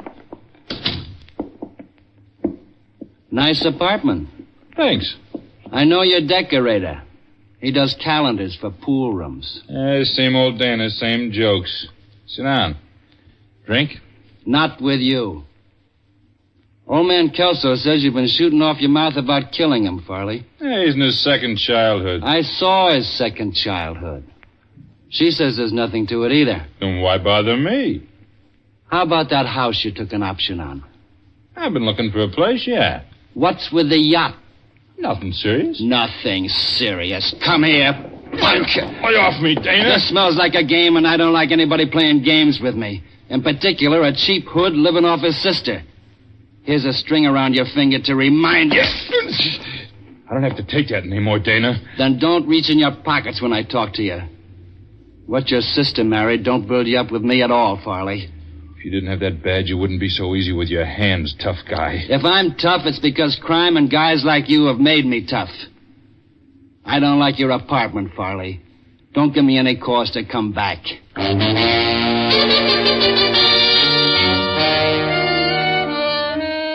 I thought it over on the way back to the station, and I didn't like it. The deal was giving forth a very ripe odor, but I couldn't localize it. The inspector shared the same headache. I don't know, Lou.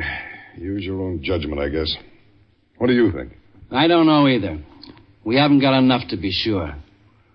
I guess we better put a tail on Farley for a few days. All right. Take Metzger for it. Okay, I'll send him out. And don't take any chances on a thing like this, Lou. Kelso's a big man. If he gets knocked off, we're not going to look good. We'll look a lot better than Kelso. Very comforting.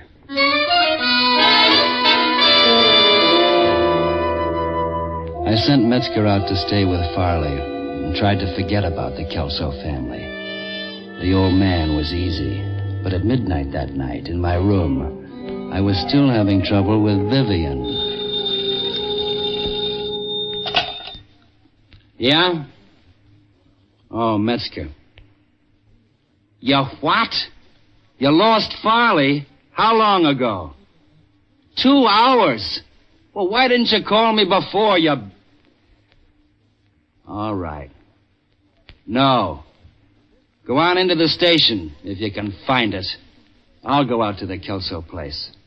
And Metzger, great work. It was almost 1 when I pulled into the long driveway, and it took a lot of banging on the door to bang up the butler. This time I didn't wait for the guide service, but took off for Kelso's room alone.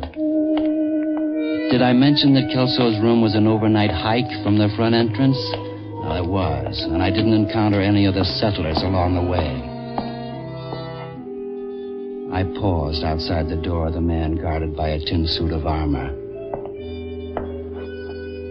Something was missing from the empty soldier, but I couldn't place it. Mr. Kelso? Are you awake, Mr. Kelso? Mr. Kelso? All the lights were on in the room, and Mr. Kelso was in bed. Then I knew what was missing from the tin soldier outside. It was the spear. Sticking straight up in the air, it was pinning Kelso to the bed. and his $9 million life had run out in a thin red trickle.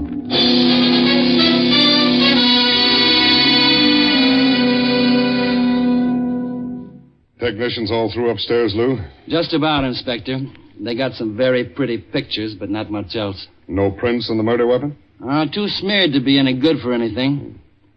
Get anything out of the butler? Says he was in a clinch with the maid all evening. Did you check? Yeah, she says yes. Must want to hold her job pretty bad to be in a clinch with him. Yeah, like necking a quick frozen salmon. Mrs. Kelso and Elliot show up yet? No, not yet. Butler said they went out about 10. And the murder was around midnight. How about little brother, Farley? Well, nothing on him yet. We got out a broadcast on him. Should hear something if he hasn't skipped. Looks open and shut against him. Sure. Open and shut. Open and shut. Now, don't make things complicated, Lou. I'm going upstairs. I'll wait for you. It's not so pretty. I want to go back.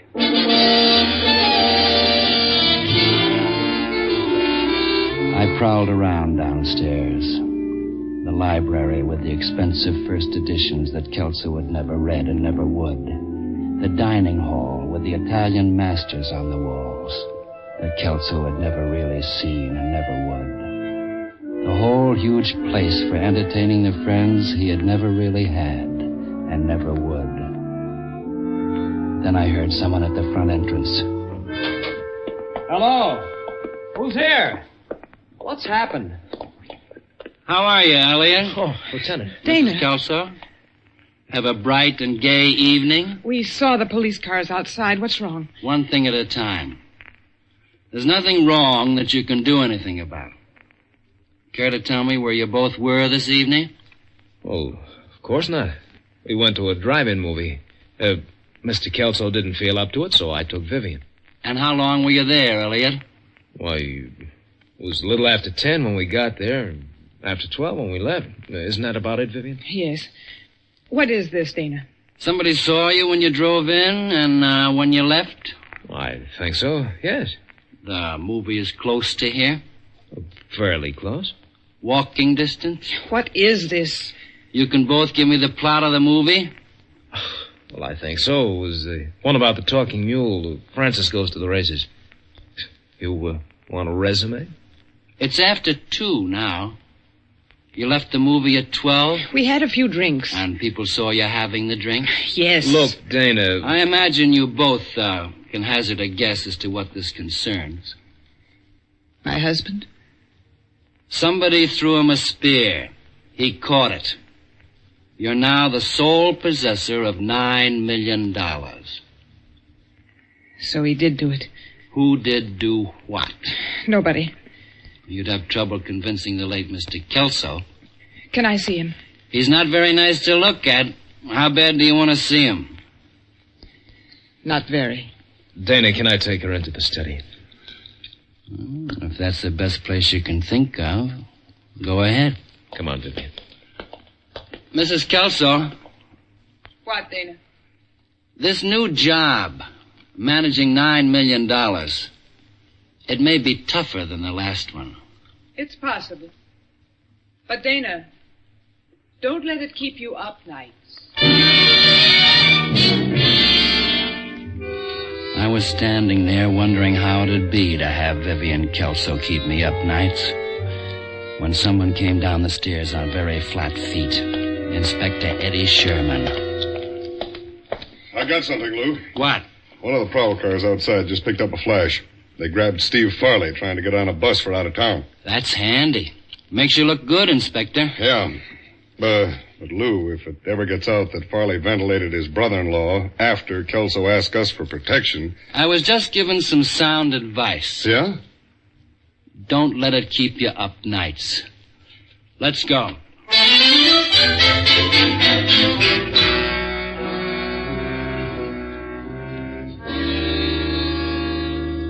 That's not much of a story, Farley. That's all the story I got for now. That you don't remember anything from 10 last night until they picked you up getting on a bus 4 hours later. That's it, Dana. Oh. And you're happy about your prospects.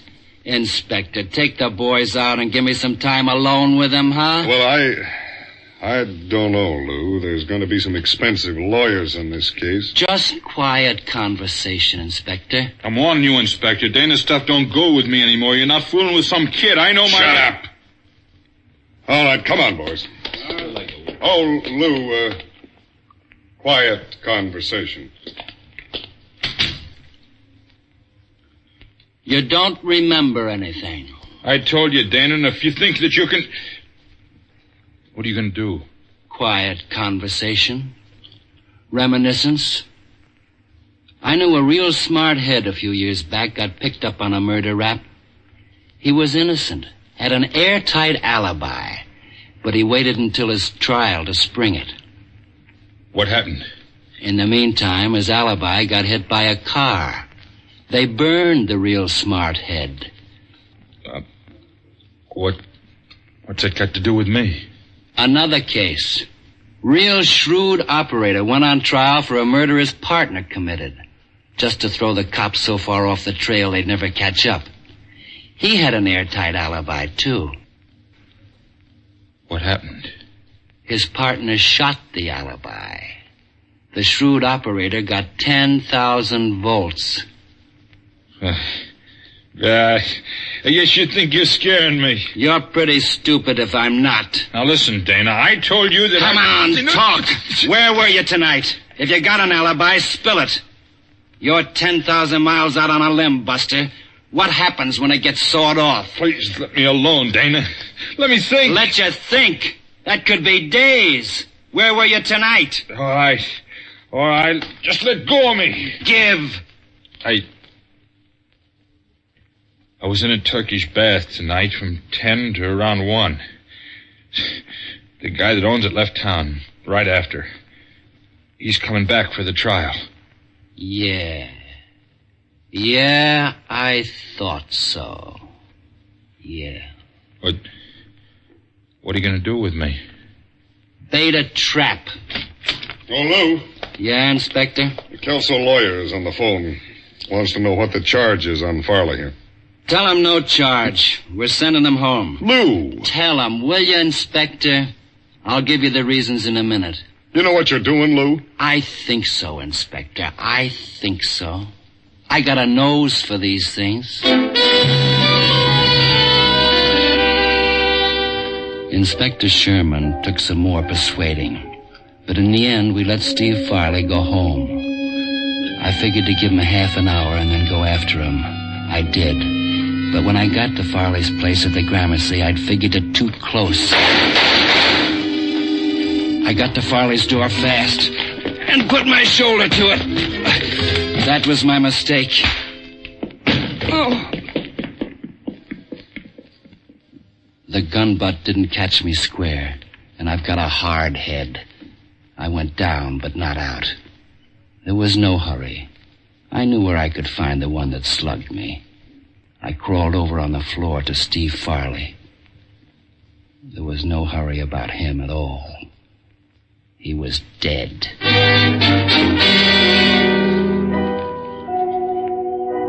It was around 4 when I arrived for the third time at the Kelso place. It was quiet. There were a couple of crickets outside, and they were the only ones who felt like singing. I could see light through the front window, but somebody heard me coming. The lights went off as I got to the door. I gave it the shoulder treatment. I did what I was trained to do, dropped to the floor and shot back. Then I got up and found the light switch.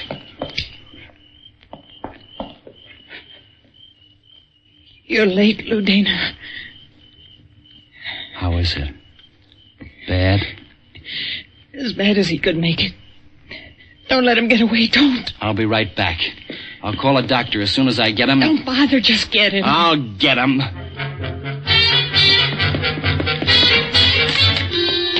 I was outside, and on the broad lawn there was no place for a murderer to hide.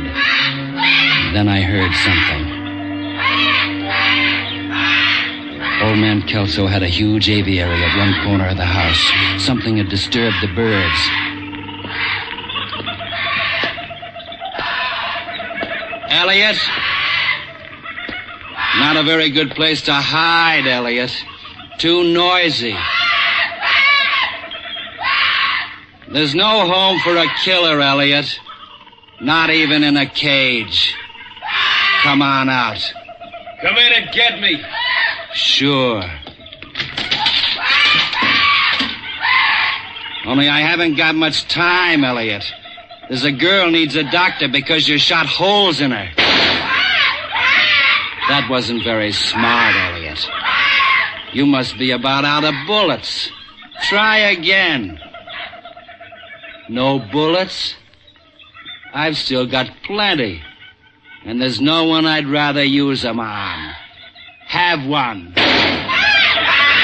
Close? Maybe I can do better.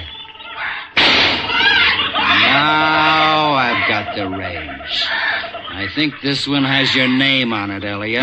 No, don't shoot, Dan. I'm coming out. I'm coming out. I changed my mind. I like it better this way, Elliot. I want you to know what Kelso felt like. And Farley. And Vivian.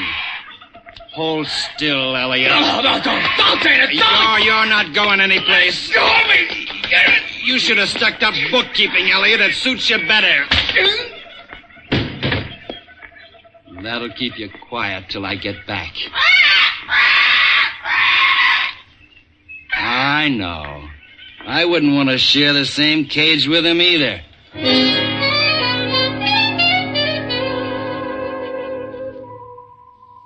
There was a chill in the night air as I walked back into the house. To the beautiful widow, the beautiful heiress who was bleeding red on a white rug. I called the station. Then I bent over her, and she opened her eyes. Vivian? Did you get him? Yes, I got him.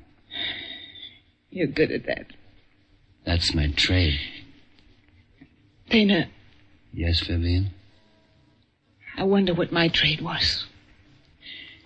I never found it, did I? Looking like you do is a trade in itself, Vivian. Maybe. But it's not enough to make a life out of. Take it easy. I've got a doc on the way. I don't think I'll wait. Dana. Yes? How did you know? That it wasn't your brother? Well, I've been through it 1,000 times. That makes a difference. It wasn't so smart. Oh, smart enough. Almost. We bring your brother to trial, he springs an alibi. Acquittal. Then if we come back to you and Elliot, your brother could confess. We couldn't try him over again. But we didn't fool you. Do you believe me, Dana, that I didn't know Elliot was going to shoot Steve? He had to shoot him. When I let Steve go, Elliot knew he'd spilled the alibi. Then he had to shoot me, too, when I found out. All right. All right. Dana. Hurt much? No. Dana. Steve's not dead. He'll be all right. Vivian, Steve is... He'll be all right. I'm glad. Steve will get the money. Maybe he'll enjoy it. Sure. I never did. You hear me, Dana? I never did.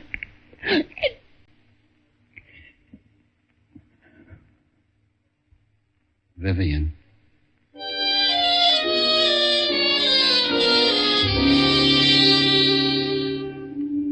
Her face relaxed, and it was a beautiful face, even in death. In the distance, I could hear the wail of the oncoming siren. Late. A lot too late. And everything else was silence. I don't like killers.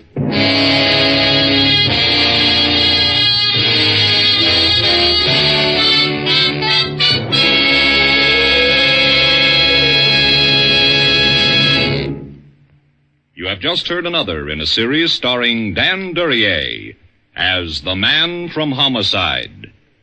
Mr. Duryea can be seen starring in Al Jennings of Oklahoma. In tonight's cast, you heard Bill Boucher as Inspector Sherman, Herb Butterfield, Kelso, Joe Gilbert as Vivian, and Barney Phillip as Farley and Tony Barrett as Elliot. Music was by Basil Adlam.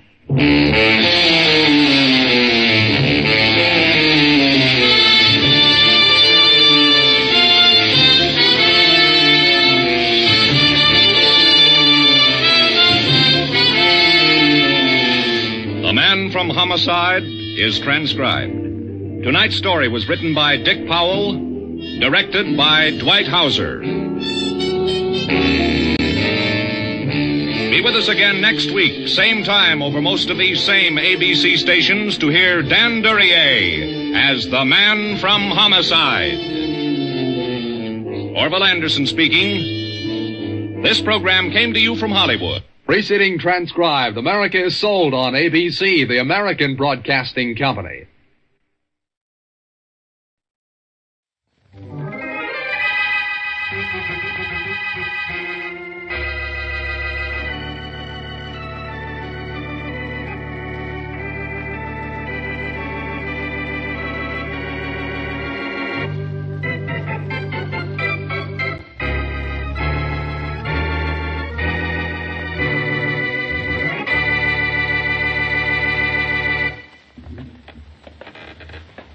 Quiet, you guys.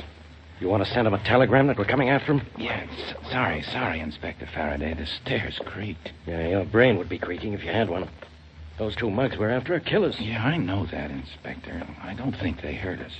I don't think so either. Or there'd be lead pouring down on us by now. Okay, here's the landing. And that's the door. Get to work on it with your passkey. And don't make any noise. Yeah, all right, Inspector. They're probably asleep anyhow, though. It's 3 a.m., and we know they went upstairs about midnight. Never mind what they are. Just get that door open.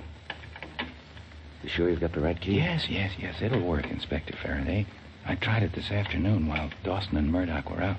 Yeah, this is the one, all right. Okay, men. Not a sound now. Right. This is it.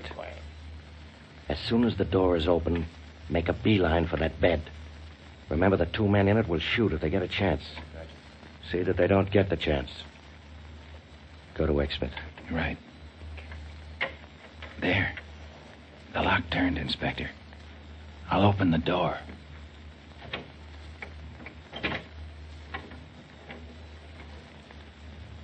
Get a look at those two. Yeah. Sleeping as if they didn't have a care in the world. Okay, boys, go get them. All right, we got him, Inspector Faraday. Both of them. Handcuffed. Good. Drag him out of here and down to the jail. Well, Dawson, finally got you, huh? So what? This town isn't very healthy for killers, as you're going to find out very soon. Think you got me, don't you, Faraday? A disinterested observer might say that, Dawson. You and your pal Murdoch are as good as in the chair right now. That's what you think, Flatfoot. Remember what I'm telling you. You haven't got a jail in this town, in this country, strong enough to hold Murdoch and me. We'll be out before you know it. It says here. Come on, you guys, drag him out of this room. You boys did a good night's work. I'm proud of you. Yeah, be proud of them, Faraday. But don't be so proud of yourself. You won't be when you remember what I'm telling you. There isn't a jail in this town strong enough to hold Murdoch and me.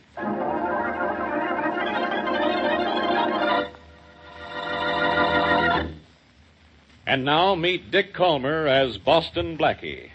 Enemy to those who make him an enemy. Friend to those who have no friend.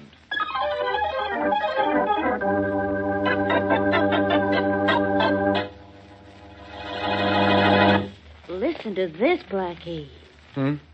What, Mary? You know those two killers Inspector Faraday caught? Dawson and Murdoch? Sure. What happened to them? And no matter what it is enough. You haven't seen the newspaper. No, I haven't, as a matter of fact. Something about Dawson and Murdoch? They got away. Oh. It says here they were being held overnight in a detention cell. They had a visitor this morning, and sometime around noon they sawed the bars off their cell and escaped. Uh-oh. Oh, Faraday will be fit to be tied. Whoever the visitor was probably smuggled in the hacksaw. Too bad they got away. They're both pretty dangerous characters. Maybe you ought to stay in this evening. Maybe I ought to go out and see if I can find some trace of them for the good inspector. Oh, no, you don't. Faraday's a good friend of yours, but you're a good friend of mine. And I'm not letting you go out after a couple of killers. Now, who can that be? Mary? I'm sorry. I always say that when the phone rings, don't I? When the phone rings, I always say, hello? Hello, Blackie. Yes? This is Duke Collins, the radio singer. I need your help. I've been threatened. Really? By whom and with what? Well, I don't know the man. He called me a little while ago and said he was going to come up and see me. If I didn't do what he wanted, he'd see to it that I never sang again. I called you, Blackie. I was afraid to call the police. Where are you, Collins? Snyder Apartments, Suite 928. If you're coming up here, Blackie, please hurry. Hey, Collins, what's going on there? That's just a sample, Collins. Hey, what is Hang this? up that Hey, phone. Collins! Hang it up, I said. What was that, Blackie? Duke Collins, the crooner. Somebody's smacking him all over his Oh, apartment. my gosh, Blackie. Why would anybody want to beat up Collins? Because he's a crooner, maybe. Well, that's beside the point, Mary. The point is that he wanted help, but he asked for it a little too late.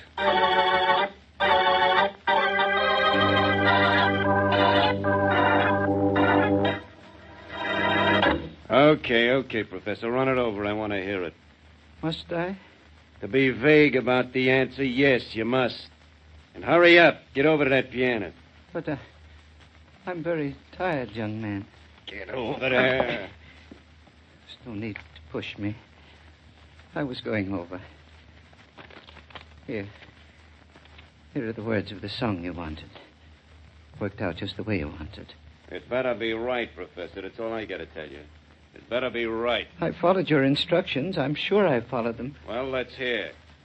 Go on, play the tune. I'm waiting. Just a minute. Play the chorus. I'll follow these words while you're playing. That's what I'm about to do. It starts right here. Fate was feeling frisky when she made us to meet. She knocked you off the beam and knocked me right off my feet. She made a careful creature when she fashioned you, and I'll hold you in my arms. She kept a special moon a-waiting just for us tonight. She built some special weather so our romance would be right.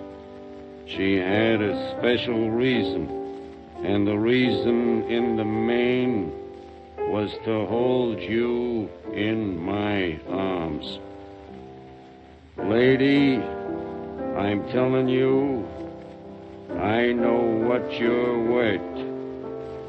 Paradise is plenty nice now that it's right here on earth.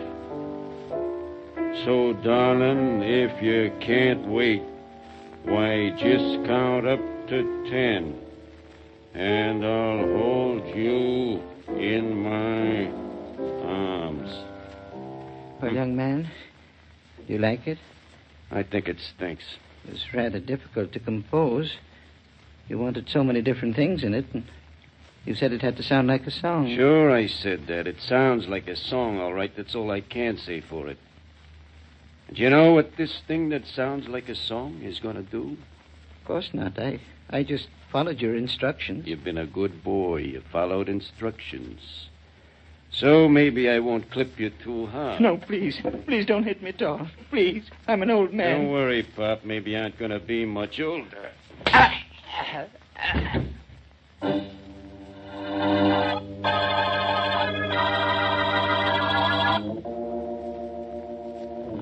This place is getting me down, Dawson. It's getting me down. Yeah, did you like jail better, Ape?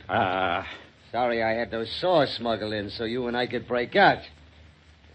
Go on, play solitaire and stop bothering me. All I'm saying is these four walls is driving me a little out of my mind. There's only some way we could get out for a while. Every cop in the city is looking for us.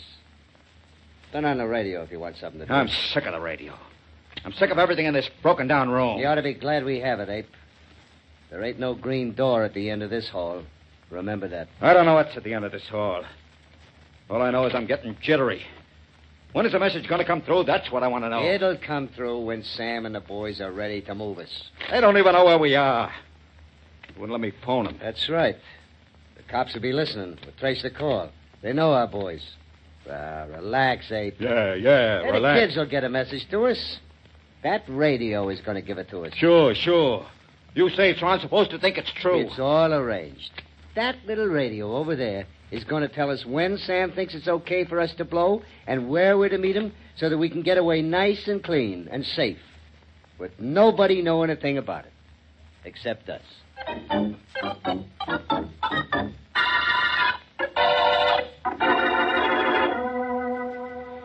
Blackie, do me one favor, just one. Tell me what I'm doing here with you. All right, Faraday, I'll tell you. You're on your way to Duke Collins' apartment. He's a radio singer, and he's in trouble. You don't know what trouble is. I'm really in trouble. 2 killers, Murdoch and Dawson, broke jail. Do you know that? Yes, I do, and if you're a good little boy, maybe I'll help you find them. Right now, I asked you to meet me here because of what you told me. Because of what I told you. What did I tell you? Not to take police cases into my own hands. Duke Collins got smacked around while he was talking to me on the telephone. I have to go up to see him. And incidentally, this is his floor. Go ahead. You have to go up and see him. So I asked you to come with me. I, like a dope, met you. Someday, Blackie. What's the use? I'll never do it. Is this Collins' apartment? Yeah.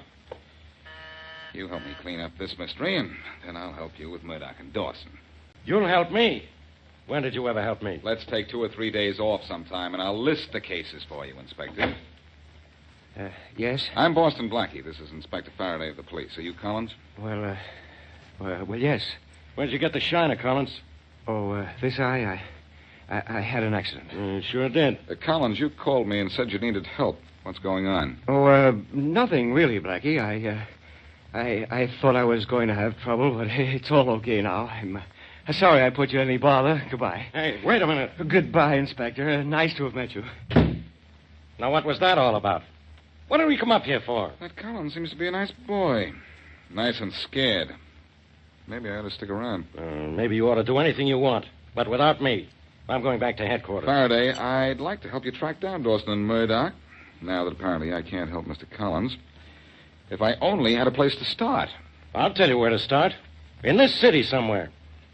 The alarm went out for those 2 5 minutes after they got away. Mm-hmm. Every road, every railroad, every bus terminal, every airport has been watched. Yeah.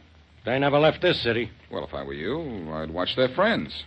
They're going to need something, money, clothes, a car, maybe. Their friends will be in touch with them. You don't know Dawson. He's the cleverest crook that ever hit this city. He knows we'll think of that first thing. I guarantee none of his friends know where he is. And even if they did, they'd be under orders to keep away from wherever he's hiding out. In that case, you've got a tough assignment in this case. In this case. Listen, in case you're interested, you've got friends in the underworld. Oh, I wouldn't say that exactly, old pal. I know several characters who talk to me, even though I happen to associate with a police inspector once in a while. Is that what you meant? Meant? Who knows what I meant? All I know is that I got to get a lead on those 2 guys. If you hear anything, Blackie, let me know, will you? Sure, Inspector. Only I've got an idea. It isn't going to be as simple as all that.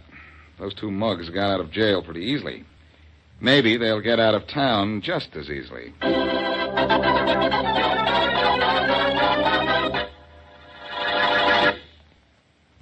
And now, back to Boston Blackie.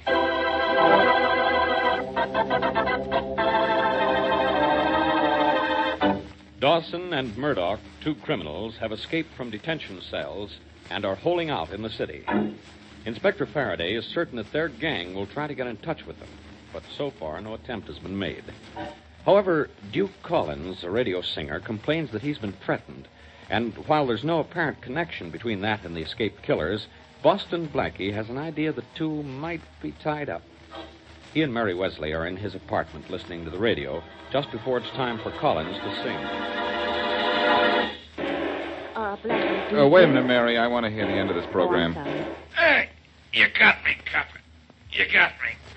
Only I told you you'd never take me alive. And you didn't. Hey, Mike. Look what fell out of his pocket. 2 pennies. All the dough he had, I bet. Well, it only goes to prove that what they say is true. Crime really doesn't pay. That was good, wasn't it? Well, Mary, I certainly wish it was as easy to catch crooks in real life as it is in mystery stories. Oh, I don't know. You don't do so badly. Well, maybe not. But it isn't easy. Time for that Duke Collins to sing, isn't it? Oh, yes, it is. He's wonderful, Blackie. Will you hear him? Baby, your bobby socks are showing. Oh, shush. It's time for Collins. Ladies and gentlemen, Duke Collins Sings, the program originally scheduled for this time, will not be heard. In its place, we present a short interlude of piano music. Turn that off, will you, Mary? Something okay. funny's going on around here, and I've got an idea that it's all tied up with those two escaped killers, Dawson and Murdoch. Well, what makes you say that, Blackie? As if you had to have any reason. Well, Collins called me to say he was threatened. He didn't know why or who it was that threatened him. Then, while I was talking to him, apparently somebody slugged our singing friend. Later, when I went up to see him, he practically told me to mind my own business. Now, please pardon me for being logical, but what has that to do with two escaped killers? I don't know. I think that... Oh, dear, somebody's at the door. I'll get it. Never mind. I'll go, Mary. I'm nearer. Blackie. Holy mackerel. What truck hit you? Let me in, Blackie. Mary, come over here Please, quickly. let me in. Pretty badly beaten up guy here. Blackie, I... Grab him, Blackie. He's passing out. Yeah, I've got him. I'll carry him over to this couch. Yeah, but be careful. He's hurt pretty badly. He is beaten up pretty badly, but I don't think it's serious. Okay, boy. There we are. Who is he, Blackie? I've never seen him before. Who is he, Mary? He's the radio singer that didn't go on the air. He's Duke Collins. Now, take it easy, kid. You're with friends. Feel like telling me what happened to you? Yeah. Yeah, sure, Blackie. I couldn't talk to you when you and Faraday came up to my apartment, but I wish I had. I see what you mean. Say, Mary, you better get some stuff from the drugstore. Right. Now, let's start from the beginning, Collins. Well, I got a call threatening me unless I sang a certain song on the air, Blackie. Yeah? So I called you right away. Then when I was talking to you, some mug came in and he planted one on my eye. I'll be right back, Blackie. Okay. Collins, I gathered what was happening over the phone, and later I saw your eye. Yeah. Then what? Well, then this mug said that what he did to my eye was just a sample of what would happen if I told anybody about him. And that's why I didn't talk to you and Faraday. Well, how come you really got beaten up then? You didn't talk. No, but tonight this fellow got me just as I was going into the broadcasting building. He gave me a song he wanted me to sing. I have it here. When I refused to sing it, he let me have it. I see. Well, my girlfriend, Mary Wesley, is a nurse, and she's going down to the drugstore to get some stuff to fix you up. You'll be all right as soon as she gets back. Now, let me take a look at that song. Maybe I can get something out of it that'll make somebody sing a different tune.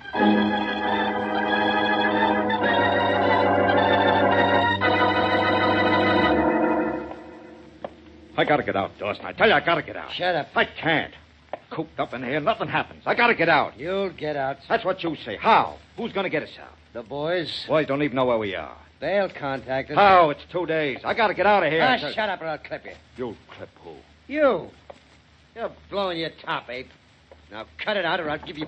Who's that? I don't know. Get your gun and get behind that door. Right. Whoever it is gonna get a reception, believe me. Do what I tell you. Get behind that door when I open it. If anything's cockeyed, start shooting. You bet I will. Who is it? It's me, Dawson. Eric. That's the guy who runs this rooming house. This could be a gag. Do what I told you, Abe. Okay. You alone, Eric? Yeah, sure, I'm alone. Oh, wait a minute. Well, what is it? Let me in. Stop with that. What is it? Dawson, you and your friend, you must get out of here. You said you would stay only 1 day and 1 night. Already it is 2 days. I get into trouble. Is that all? Scram or you get into real trouble? What if the police find out? Well, that's that, Ape. Yeah. At least there was some excitement. No, I almost killed that guy just now. What for? I don't know. Maybe just for something to do. Maybe just to keep in practice.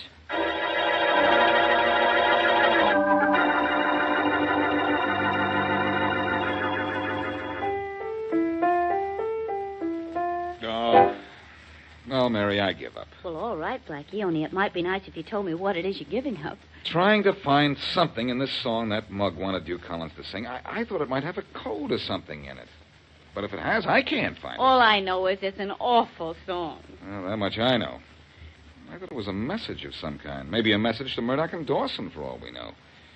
This would be a clever way of getting in touch with them and telling them getaway plans, if that's what it is. You mean Murdoch and Dawson arranged with their gang to tune in on Duke Collins' program every night, and then when a certain song was sung, they'd have a way of finding out what message was in it? That's right.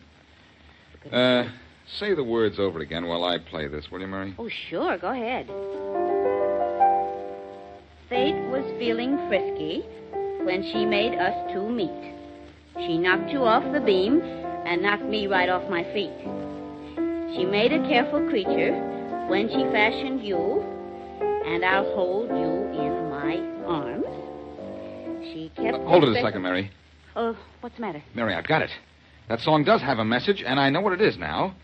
That song is going on the air tonight. But Duke Collins is in no shape to sing it. I know, but I can sing it and make it sound like Collins. I guarantee that. Tonight is song and dance night, Mary. I'll do the song, and it's going to make a couple of killers dance right into Faraday's arms.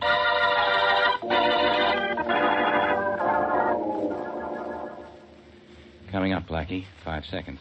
You nervous? Anxious, pal, anxious. Do you announce me? Yeah, that's right. You start to sing on a cue from the control room. All set now? Take it away. I'm ready. Okay. We're on the air. Your favorite station now brings you your favorite singer, Duke Collins, in a program of your favorite songs. For his first selection, Duke sings a brand new song never heard on the air before. Duke Collins sings, "And I'll Hold You in My Arms." Fate was feeling frisky when she made us two meet. She knocked you off the beam and knocked me right off my feet.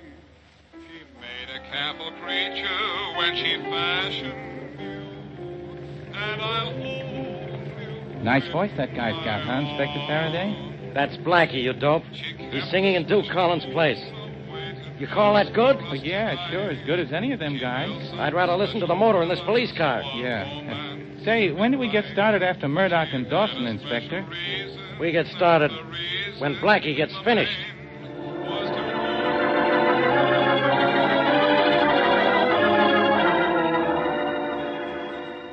You getting it all down, Dawson? Oh, shut up, Abe, till it's finished, will you? I'm telling you, I know what you're worth. Paradise is plenty nice now that it's right here on earth. So, darling, if you can't wait, why just count up to 10, and I'll hold you in my... Okay, Abe, shut it off. What about the message, Dawson? What does it say? It makes us an appointment to meet the boys tonight at 10, Abe. And believe me, we'll be there.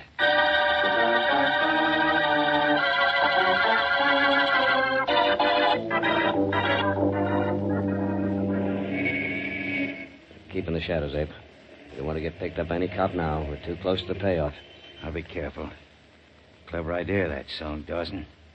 You're a smart guy. That Collins guy didn't show in the air last night. I got panicky. Yeah, one night or the next, what's the difference? All we got to do now is make the corner, and there'll be a car parked there. Hey, there is a car. Yeah? I can see it from here. Yeah, that's our boys, Abe. They did a good job. Another minute, we're our way west. I can hardly wait, Dawson. I can hardly wait. You ain't got much patience, Abe. You really ain't. Anybody inside? Wait a minute. No. Nobody. Boys picked the right spot, all right. Main and Waite Street. 10 o'clock and nobody around. Let's go. Okay, but don't hurry.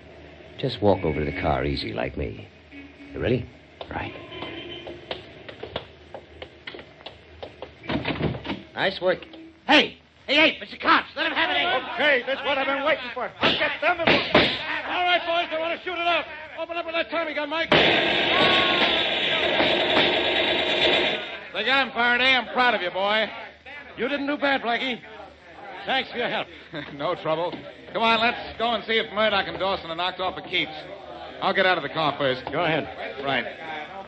Back up, will you, fellas? I want to take a look. Huh. Dawson's done for, but this other guy... You mean me? You know, Blackie, Dawson always said I was too impatient. Only I ain't in no hurry to die.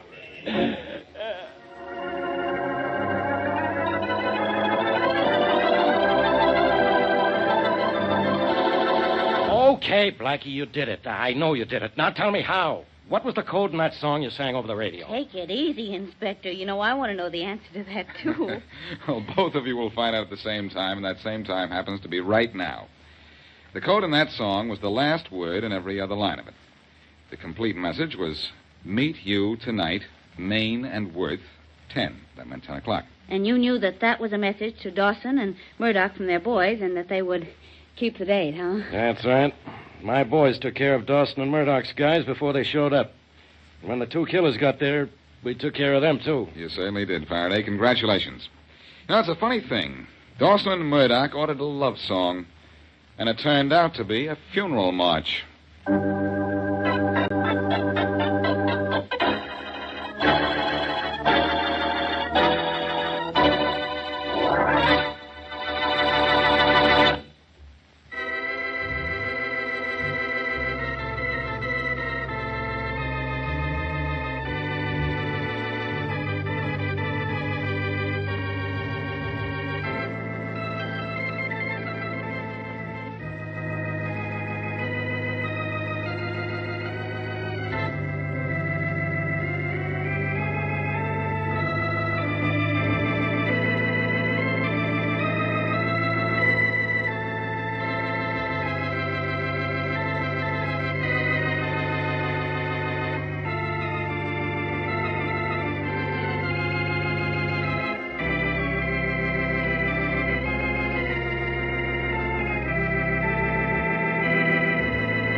Box 13, with the star of Paramount Pictures, Alan Ladd, as Dan Holliday.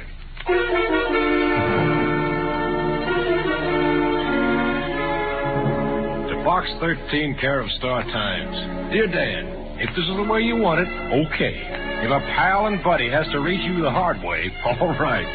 Enclosed is a ticket to my fight with Brennan tomorrow night. I'd like to see your mug at ringside. If I don't, I'll make it a point to muss it up for you. If I don't, I'll make it a point to muss it up for you. Johnny Capelli. Johnny Capelli, a kid when I first met him, fighting in a different way, at Anzio.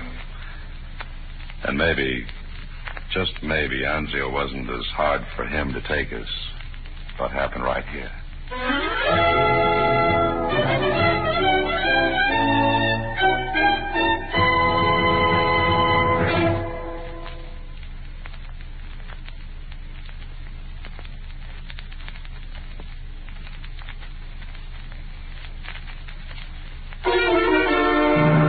And now back to Box 13 and Dan Holliday's newest adventure, Double Right Cross.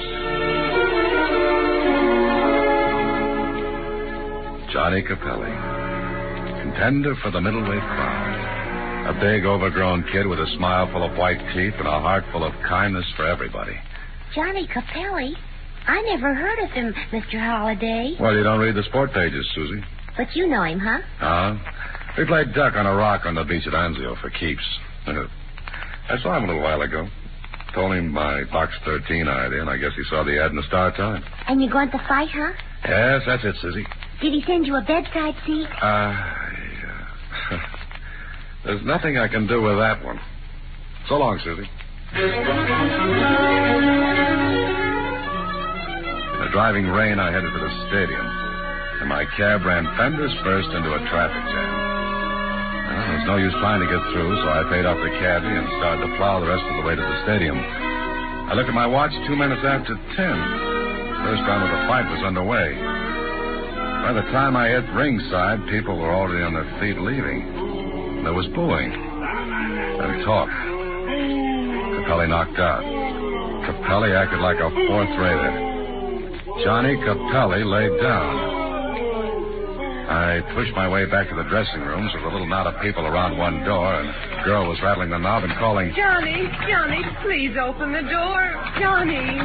What's the matter? What's going on? How are you? Report up, beat it. No, I'm a friend of Johnny's. Who are you?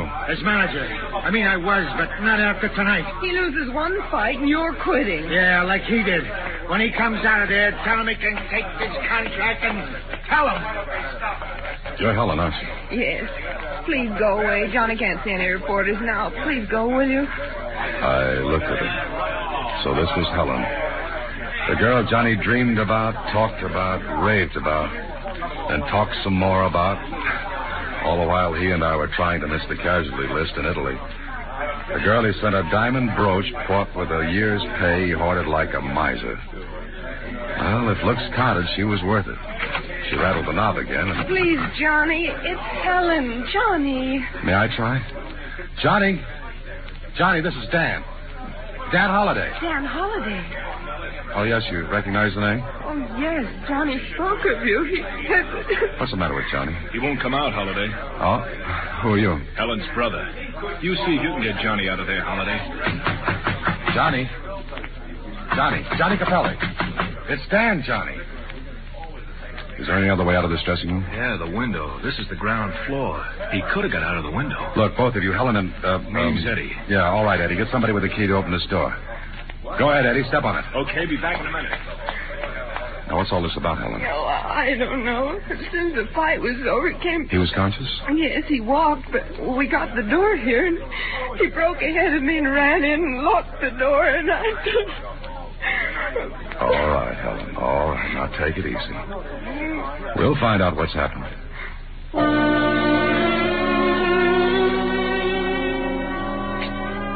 When we got into the dressing room, Johnny was gone, and Eddie was right. The window was open. I couldn't figure it. Johnny Capelli, a kid whose courage was A+. A kid who went through Anzio, Salerno, Casino. Sure, he was scared, just like the rest of us.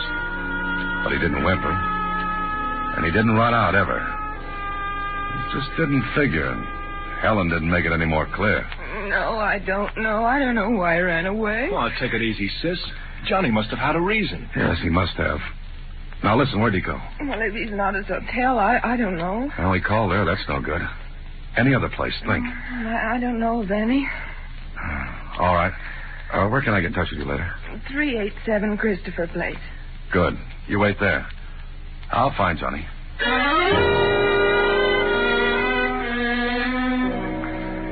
It was tough, but I finally tracked down a cab driver who remembered picking up a man back to the stadium. Seemed, well, drunk, he said. Took him to a little hotel on the other side of town. He could be Johnny, so I went there and... Go away. Johnny, Get out. listen to me, Johnny. This is Dan. Dan Holliday. Dan? Yeah, let me in, Johnny. No, go away. Just go away, will you? What are you trying to do, Johnny? Nothing. Please, will you go away? Look, kid, let me in or I'll break in.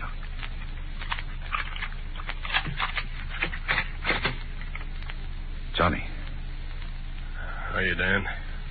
where's the light? Don't turn it on. Don't, Dan. Okay, Johnny. No light. Close the door. Why'd you come? Why do you think? Listen, nobody else knows where I am, do they? No, nobody. Helen? No. Where is she? Home, waiting for me to call her. But you're not going to. What's the matter, Johnny? Dan, I'm sick. What do you mean? I don't know. Look, Dan, it was swell of you to come. There's nobody I'd want to see any more than you, but not now, Dan. Some other time, but not tonight. You're going to tell me what's wrong, Johnny. All right. Turn on the light and take a look. Johnny. Yeah. Better with the light off, isn't it? Now, listen, you took a beating. You're hurt, kid. Hurt badly. I've got to get a doctor. No. I said yes. No, you get a doctor and so help me, Dan. I'll kill you. Johnny.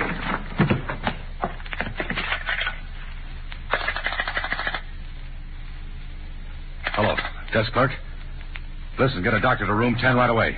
And that means right now.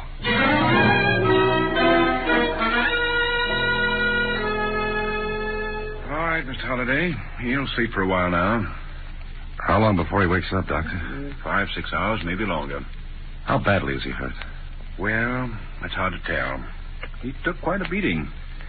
Who is he? Friend of mine. I see. Fight? Yeah, sort of. Well, Look, Doctor, as long as there's no gunshot wound, you don't have to report this, do you? No, but... Well, let's leave it that way then, huh? You'll be back in the morning? Yes. I'll make a more thorough examination then. He was too hysterical to do much with tonight. But I think he'll be calmer when he awakens. Then there's nothing too bad. I don't think so. Bruises, contusions, and his eyes. What's wrong with his eyes?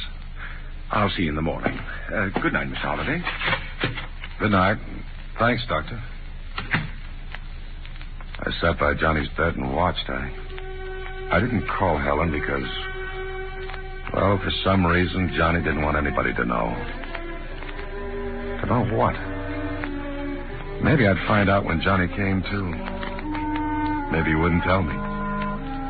But I just couldn't see Johnny running out on anything. There had to be something wrong.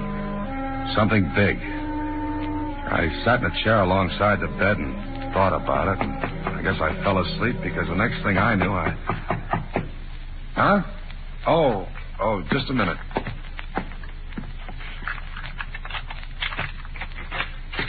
Good morning. Good morning, Doctor. Is he still sleeping? Yeah. Maybe for another hour or so. But I'll wait. Thanks. He'll be all right? Well, I'd like to ask him a few questions when he awakens. I don't think there's anything seriously wrong, but, well, I'll wait. What are you getting at? I don't know. You'll have to wait, too. Okay. Meanwhile, I'll go out and get some coffee. You can use some, too, can't you? Yes, thanks. I'll be right back. I thought I'd be right back. But when I got down to the street, something changed my plans. There was a newsstand, and the first thing that hit my eye was a sub-headline. It said, Boxing Commission holds up Capelli purse. Capelli disappears after fight fiasco. I hurried to a phone, called the Star Times, got a few strings pulled, and a half hour later I was sitting across from the commissioner at his home. Just exactly what interest do you have in this, Mr. Holliday? I'm a friend of Johnny's. I see. All right. You must have something important to tell me. This early in the morning. I want you to tell me something, Commissioner. What? Why is the commission holding up Johnny's purse? Because we believe the fight was not quite on the level. Meaning, you think Johnny threw it? We don't know. We're going to look at the movies this morning. Johnny didn't throw that fight. Did you see it? No, I didn't, but Then how do you know? Well, because I know Johnny. That's your only reason? I think it's enough, Commissioner. Look, Mr. Holliday, we have one job to do. Keep the boxing game fair and square as a service to the fans who pay their money to see good, clean sport. Capelli was a 10-1 favorite last night. A big bet placed on Brennan would bring a lot of money to anyone. Meaning Johnny might have bet on Brennan? It's been done. And the commission is in business to see that it doesn't happen anymore. Until Capelli proves otherwise, we'll say he threw that fight. I didn't believe it. But Johnny lost. He lost badly. And he did run out, and he wouldn't tell why. I went back to the little hotel and ran into the doctor who was just leaving. Oh, Mr. Holliday. That cup of coffee took a long time. It wasn't coffee. How's Johnny? He'll be all right. That all? No. Last night when I examined him, something puzzled me. What? His eyes. Pupils dilated. And? This morning when I examined him again, I asked a few questions. What about? Your friend had every symptom of bellamine poisoning. Last night, the pupils of his eyes were dilated, and... Wait a minute. That would affect his sight, wouldn't it? Yes. Taken internally, bellamine is poisonous. Quarter grain enough is fatal. And less than that? Dryness of throat, nervousness. In other words, if someone gave him bellamine, he'd have a hard time seeing. Very difficult. And if he were a boxer? Well, if he were a boxer and went in the ring with his eyes in that condition, he wouldn't be able to see his opponent.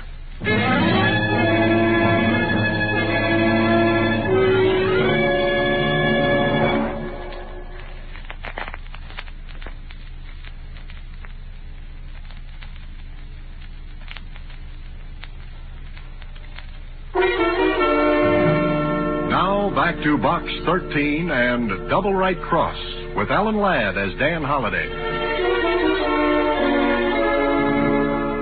So Johnny lost the fight because he couldn't see Brennan. But why did he run out? Why didn't he want anyone to see him? I thought I was going blind, Dan. Brennan was just a shadow that was beating me. Well, why didn't you quit? Why didn't you say something? Because I didn't want anybody to know. It was going to be that way. I'd take it alone. Noble, huh? Look, Dan, I waited a long time for that fight. It meant a crack at the title. Helen waited with me. If I was going blind, I wasn't going to let her know and stick with me. Sure. A kid like you would think that way. Now, listen to me, Johnny. Somebody fed you the stuff to impair your sight. Somebody who wanted you to lose that fight. Who? You're crazy, Dan. What did you eat yesterday? Eat? The day of the fight? Nothing. Just a little breakfast. And the rest of the day? Nothing. Liquids? Water? Milk? Of course not. No fighter fills himself up with liquids. Makes him logy, heavy on his feet. But, Johnny, the bellamine had to be given to you just before you went into the ring. Any earlier in the day, and the effect would have worn off before the fight. Look, why don't you lay off, Dan? I'm telling you, I didn't eat anything or drink anything, not for hours before the fight. But you had to. No, I know what I did. Look, maybe it was my eyes. Maybe it is what I thought. I got hit in Italy, Dan. Maybe... It's not that. The doctor knows what he's talking about, Johnny. Somebody fed you that stuff. Who? You tell me. Nobody. I didn't eat, drink. Do I have to go over all that again? No. But I am. You wait here, Johnny.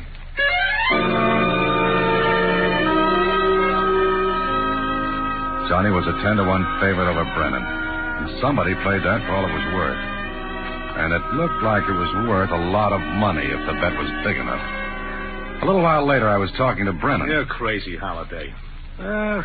Maybe the guy wasn't in shape. Look, Brennan, Johnny was in condition. So you're telling me that somebody doped him? Meaning me? No. I'm just asking. And I'm telling. I got 120 fights on a clean sheet. None of them was shady.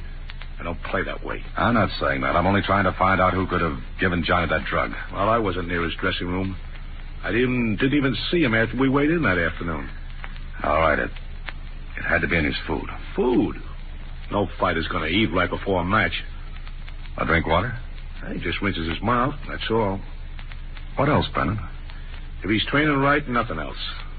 But if he gets thirsty... I told you, he just rinses his mouth. He drinks water, it makes him heavy. That's why a fighter chews gum all day. It gives him a more... Gum? Yeah, gum. Why? Gum. That's it, Brennan. That's it. Sure, I chewed gum all day. Before the fight in your dressing room? I must have been chewing gum. I remember that... Go ahead, Johnny. What were you going to say? Nothing. Yes, you were. No, I wasn't. Look, there's only one way the drug could have been given to you. Now, you've got to think who gave you gum just before you went in that ring. I didn't have any. Johnny, what are you hiding? Nothing. You were going to say something a second ago. Did Baker, your manager, give you... No. Who else was with you? Just Baker. Where was Helen? Shut up, Dan. Did she give you any gum? Forget the whole thing. I'm going blind, that's all. Oh, you're not. Beat it. Helen gave you that gum. She was in your dressing room before the fight, wasn't she? Cut it out, Dan. That's why you shut up before you remembered. And the chewing gum was the only way the drug could be given to you. Because you didn't eat, you didn't drink water or anything else before you went in that ring. But maybe 15 minutes before, Helen handed you the gum, didn't she? Shut up, Dan. Shut up and forget the whole thing. Come on, Johnny. She gave you the gum, didn't she? Didn't she?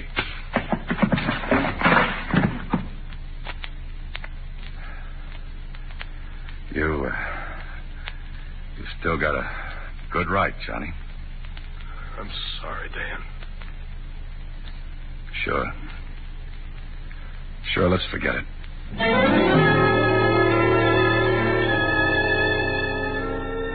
But I didn't want to forget it. I left Johnny and went to see Baker's manager. I didn't tell him what I'd found out. I just listened. Sure, I brought the kid up from the ham and egg prelims. But after last night, we're washed up. Johnny was a 10-1 favorite, wasn't he? Yeah, a match with the champ next. Did you bet on Johnny? I never bet. Even if you thought Johnny was going to win? What are you driving at? That somebody who stood to make a killing if Johnny lost. You're asking for a cloud holiday? I just had one. What about Helen? What about her? All right, Baker, here are the cards. Johnny went in the ring last night, a sure bet to lose. What? Yeah, that's right. He was drugged. He couldn't see Brennan from the first bell until he was counted out. He was fighting on instinct and courage. Listen, what are you giving me? There was nobody in his dressing room but me And Helen? Yeah. Now, what about her? Nothing. Except once I walk in on the two of them and, well, they was having a fight. What about? They clammed up when I walked in, but I heard something about a brooch. Brooch? Diamond brooch? The one Johnny sent her from Italy? Maybe. All I know is what I said. That's enough. Thanks, Baker. Maybe you'll have a champ on your hands yet. The next stop was to see Helen. I wasn't sure how to handle this. And all I had to go on was the fact that Johnny was covering for her. Why? And they'd had a fight over that brooch. Again, why? So the big question was, did she or did she not double-cross Johnny? Her first words to me were... Dan, you found Johnny. Maybe. Maybe, but what do you mean? Sit down, Helen. What's the matter? Is he all right? He'll be all right. He's in a little hotel. Well, then take me there. I want to see him, Dan. Maybe he doesn't want to see you. What? Johnny, now, did he say that? No. Well, what are you doing? Why don't you take me to him? Why are you talking like this, Dan? How much did you win on the fight, Helen? What do you mean? I watched her face closely after I asked that. Either she was the new Sarah Bernhardt or she was in the clear. For a couple of seconds, she stared at me, and then... That's a filthy thing to say. Yes, I know, but I've got something to find out. And what did you hope to find out by asking me that? I hope to find out who made a killing on the fight by making Johnny a setup for Brennan. He was 10-1. Good odds for somebody who'd lay a good-sized bet on Brennan. You mean you think I'd bet against Johnny? Did you? That's not worth answering. All right, look. Johnny was knocked out because he was drugged. He couldn't see. And he was drugged only a few minutes before he went into the ring. Baker? No, a manager who's bringing up a champion doesn't sell him out. And that leaves only me, is that it? Maybe. And I bet everything I had on Brennan. Is that your story? What's yours, Helen? I have none. If that's what you believe, believe it. But tell me where Johnny is. I promised I wouldn't. You promised? Oh, no, Johnny can't believe I... Where's that brooch he sent you? Brooch? Yeah, that's right. The one he sent from Italy. A $3,000 brooch would bring about $1,500 in a pawn shop. And $1,500 at 10-1. Seems to be my day for taking it. I'm sorry. Didn't you give Johnny chewing gum just before he went into the ring? What did you say? Chewing gum. Johnny wouldn't tell me, but I know you gave it to him. Yes. You admit it? Yes. Huh. That was the only way he could have been drugged. And you admit it? Yes, I admit it. Doesn't make sense. All right, it doesn't make sense. You're so right, Mr. Holliday. Nothing makes sense. Nothing. Now go back and tell Johnny. Tell everybody. Go on.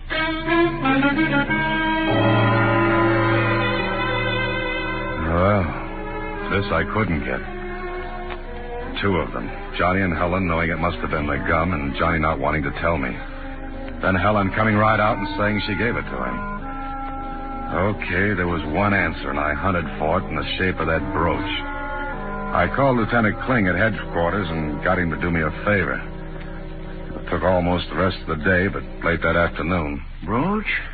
Yes, the police called, but I assure you I did not receive stolen goods in my shop. The police know that I So don't... you're in the clear now, don't worry. Has the brooch been redeemed yet? No. Look, all I want to see is a slip and who signed the brooch in. Well, here, I have it ready. I thought it would be the police who would come. It's right here. Here you are. There's no mistake about this. Oh, no. I let him have $1,000 on it. 1,000? And you're sure? Yes. There's where he signed his name, John Capelli. No, that couldn't be right. Unless Johnny was afraid he couldn't make a fake fight look good and wanted to make sure. But where did Helen figure? And why? Why? Then it hit me. Johnny protects Helen. Helen admits she did it. It made so little sense it began to clear.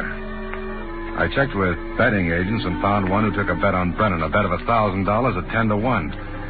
He remembered who placed the bet, so... Well, that gave me one more call to make.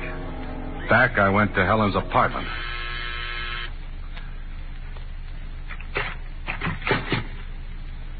Hello. Yes? Oh, hi, Holiday. Come on in. Oh, thanks, Eddie. Sister home? No. Grab a chair. Haven't you seen her? Oh, yes, earlier. Aren't you going to ask me about Johnny? Oh, sure. Where is he? I know. Well, what about him? I mean, he's okay, huh? Yeah, he's okay. Oh, that's swell. You know, Holiday, I couldn't figure a guy like Johnny doing something like that. No, neither could I, Eddie. That's why I knew he didn't. What? Here, Eddie, have a stick of gum. Oh, no, I never use it. Good for the nerves. Yeah, that's what they say. Well, that's what you come to see me about, huh? Maybe. You like to gamble, don't you, Eddie? Gamble? Oh, sometimes. Why? Ever get in so deep you had to steal to make yourself even? What kind of a crack is that? Oh, a nasty one. Just as nasty as stealing your sister's brooch. What did she tell you?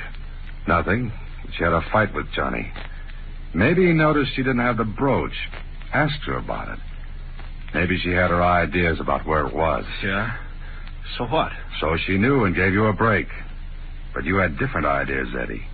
You pawned the brooch, signed Johnny's name to the slip, then bet 1,000 against Johnny. You nuts, you're off your rocker. Tell you what, Eddie. Let's you and I take a trip to the pawnbroker, then we'll go to the betting agent where you placed the bet. Maybe I won't look so much off my rocker then, huh? All right. So what? I got a break. I'll redeem the brooch and... What are you looking at me like that for? I took 2 on the chin today. Maybe it's my turn now to give, Eddie. You lay off now. Sis won't prosecute, and Johnny won't either. She won't marry him if he did, and... It's not the brooch, Eddie. It's the chewing gum. The gum you gave your sister to give Johnny. The drug gum to ensure your bet. You can't prove nothing. You can't. Eddie, you and I are going to the boxing commission, and you're going to talk. No, I ain't. Either that or I tell Johnny everything. And leave him in the room. Alone with you. Oh, Eddie? ready. Get your top coat, too. It's kind of chilly outside.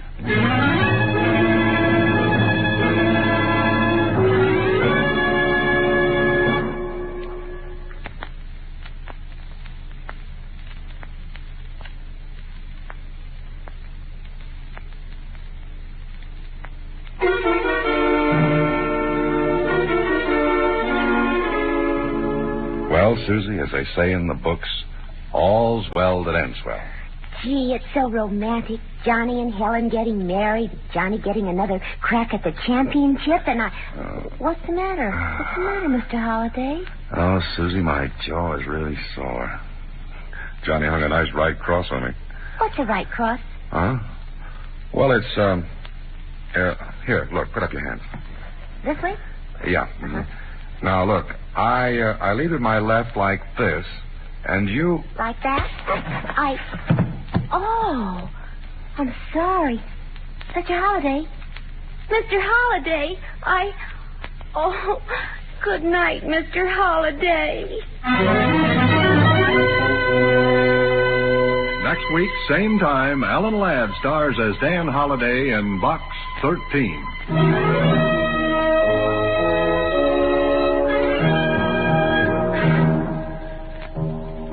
Alan Ladd appears through the courtesy of Paramount Pictures. Watch for him in his latest picture, Saigon. Box 13 is directed by Richard Sandville with an original story by E. Jack Newman and Russell Hughes. Original music is composed and conducted by Rudy Schrager. Susie is played by Sylvia Picker, and the part of Johnny Capelli was played by John Beal. Production is supervised by Vern Karstensen. This is a Mayfair production from Hollywood.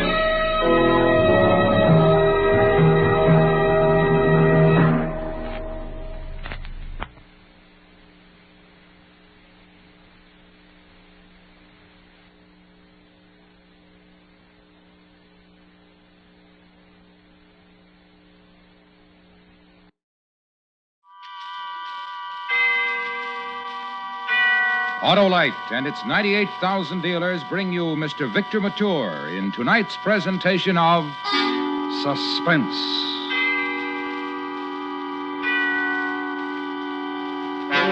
Tonight, Autolite presents the story of a cross-country train trip during which a police officer finds himself torn between his assignment and his personal feelings for the girl in car 32. Our star, Mr. Victor Mature.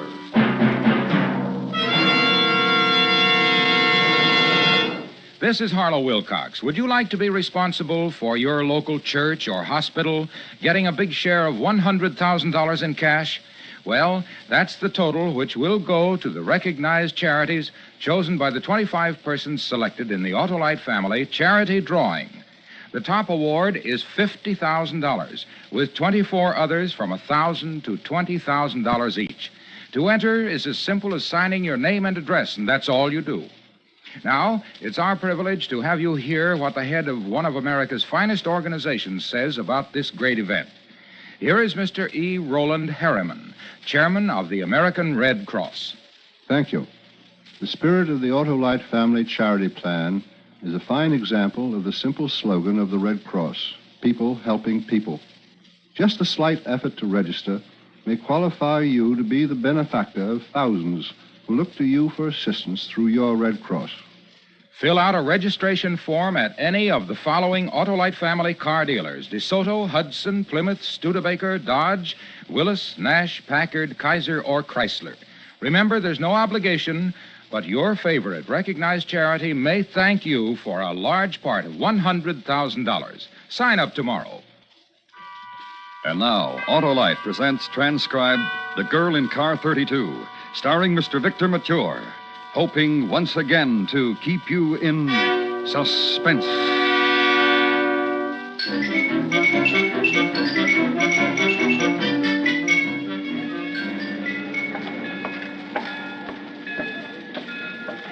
Hey, Mahoney. Bucher?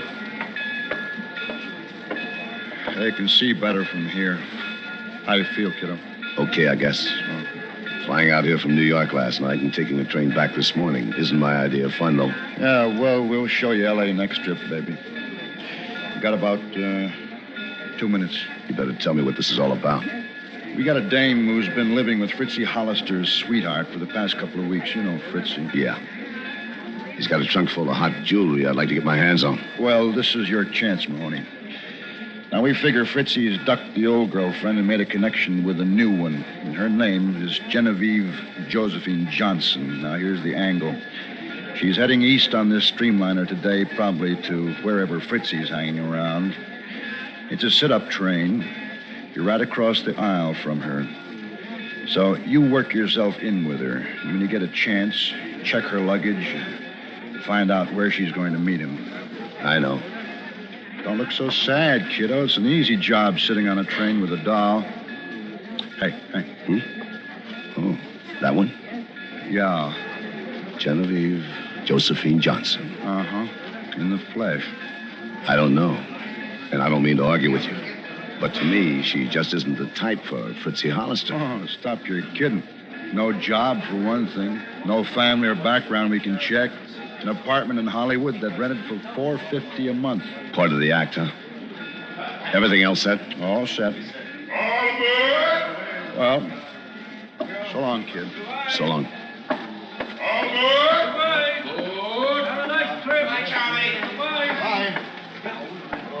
Porter. Yes, sir. Carry your bag, sir? The bag's okay.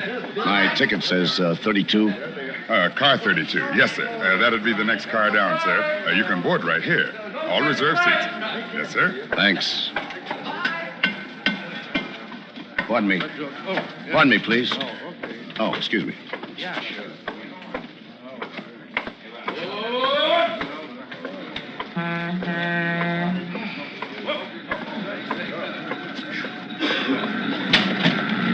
Oh, I'm sorry, miss. It's all right.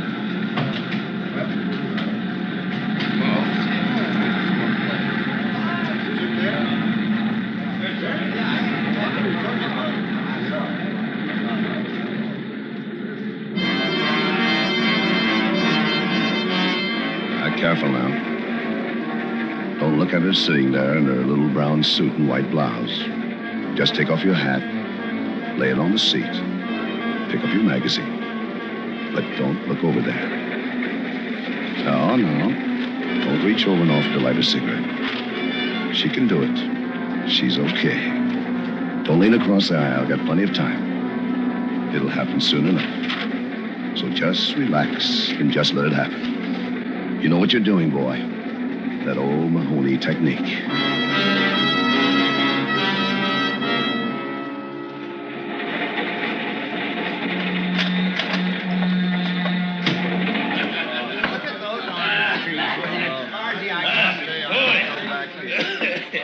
Yes, sir. Yes, sir.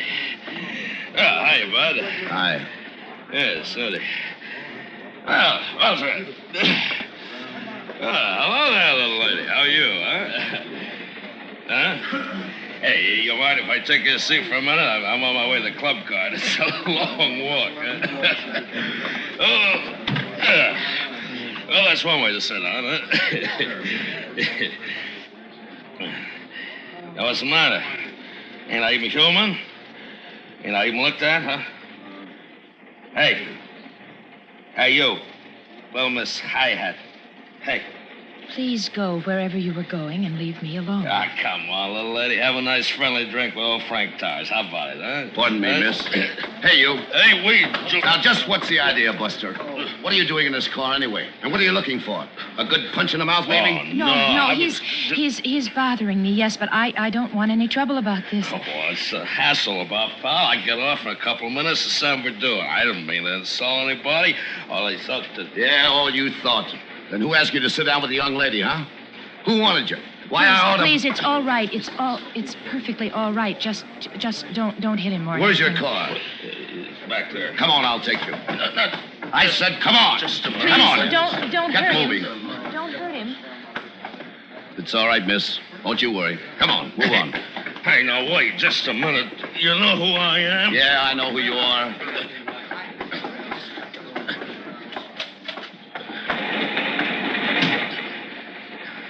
Okay. You can let go now. So you're Bright Eyes, huh? You can leave off the bright eyes. Yeah, sure. It's your day to be touchy, huh? You look pretty good back in there. You see her wring her hands and wink them big brown eyes? Where'll you be? Compartment A next door whenever you need me. Well, she's waiting for you, Mr. Hero. You know, I wish I had poked you, Dane.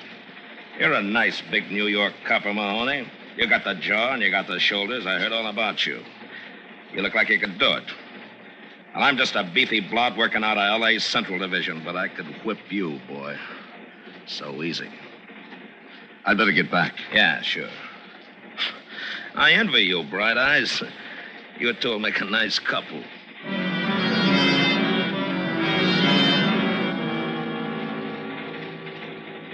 He won't bother you again, miss. Oh, you didn't hurt him or anything like that, did you? Oh, no. I just took him back to his car and asked him to stay away from you. It was embarrassing. This is the first time anything like this has happened to me. I'm glad you helped out. Thank you very much. There's no trouble at all. Oh, What? I'm out of matches. Oh, well, I can help you there. I have some in my purse, I think. Yes. Here you are. Thanks. Would you, care for a cigarette? Well, thank you, yes. Why don't you sit down?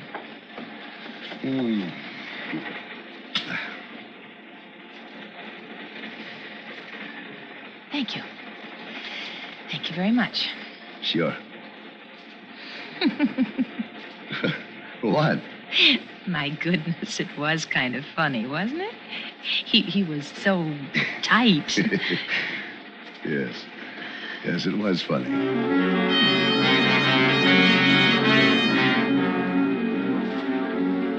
The old razzmatazz. Don't ask, just answer. Don't laugh, but smile a lot. Let her see your teeth.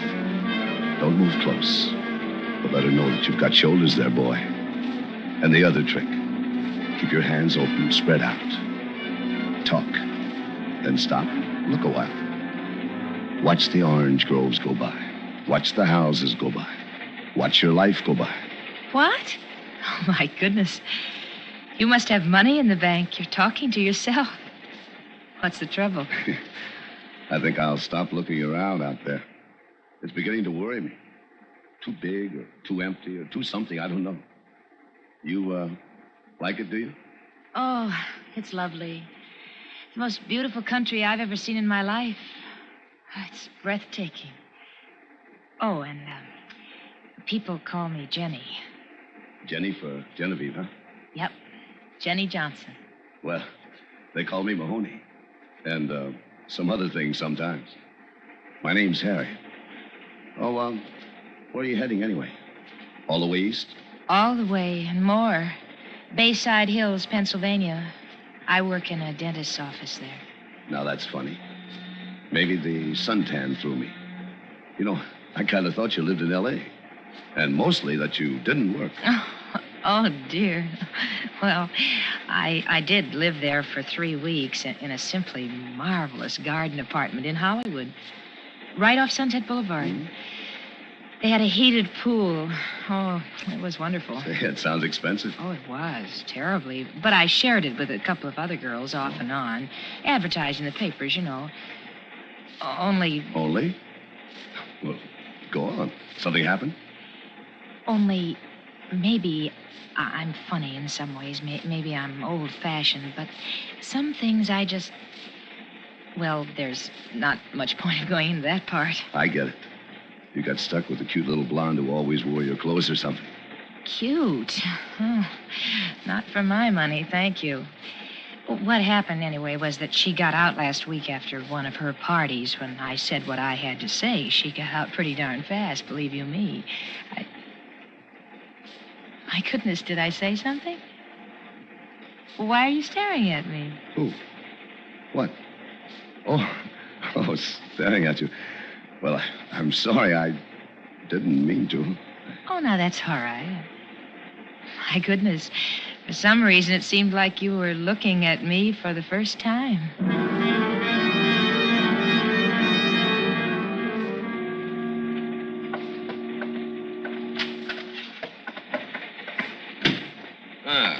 I seen you go to dinner with her. You're doing okay, Bright Eyes. Yeah, but it doesn't add up. Too homespun for this trick. Huh? Well, what's she done? Thrown up a smoke screen? That homespun stuff's all part of the act. She's Fritzy's girlfriend, all right. Remember, you're the operator, boy, not her. She's going to a place in Pennsylvania. She tell you she's got a little old mother and a little old father waiting for her back home? Yeah. Yeah, it's a great act. She's just a better actor than you are. Now, there's nothing in her luggage on the baggage car, but Fritzy must have slipped her some little trinket or other. Hey, it took a lot of fixing to set this up, getting you the space across from her and all, so keep your eyes on her, Bright Eyes. That's what you're here for. Keep on her.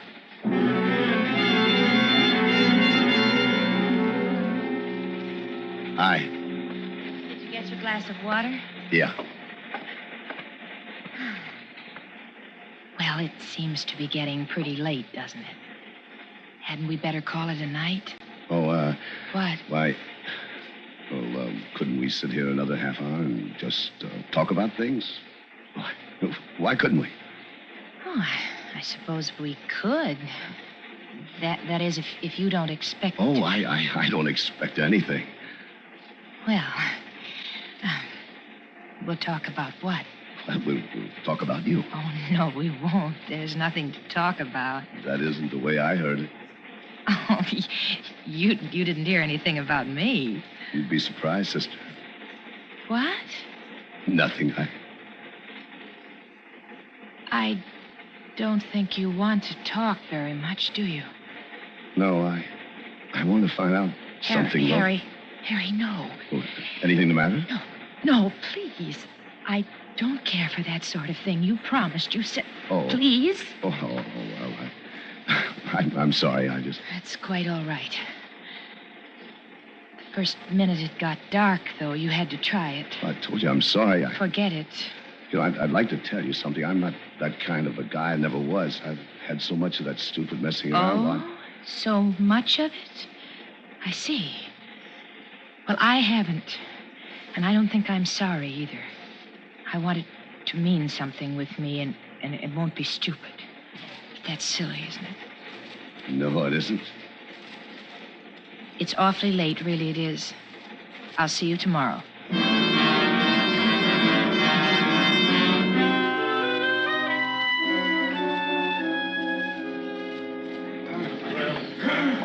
Kansas City Star. It's your Kansas City Star here. Star here. Kansas City Star. It's about time. Why didn't you come back last night? I didn't feel like it. Did you get anything else done? I went through her suitcase when she was asleep. Yeah? Dresses and things, shoes, bathrobe, some stuff for underneath, that's all. The dress cost maybe $15 at the outside. It was the most expensive item there. And that suit that she's wearing went for $40 at a sale. You know that. All right, so she's smart enough not only to act it, but to have the right props. This isn't Fritzy's girlfriend. He wouldn't know one like this, and she wouldn't have one like him. That's the second time you've said that. How do you know? I just know. I found out. You're getting older and you're getting dumber, Bright Eyes. You getting fed up? She'd never have anything to do with somebody like Fritzy. I told you that once before, too. Hey. What? Fritzy. What? Just walked by outside the window carrying a suitcase. It's your Star here. It's your Star here. Kansas City Star. Yeah, that's him, all right. Yeah. Getting on this car. You see the little guy in the overcoat with the cigarette? You're right. It's Fritzy Hollister. Yeah, sure, I'm right. He just sat down beside Genevieve Josephine Johnson from Pennsylvania. Well, you know, look, it could be just a coincidence. So she's a nice kid, huh? Couldn't have anything to do with a bum like Fritzy, huh? Come on. Now, stay where you are. We'll make our play when the time comes.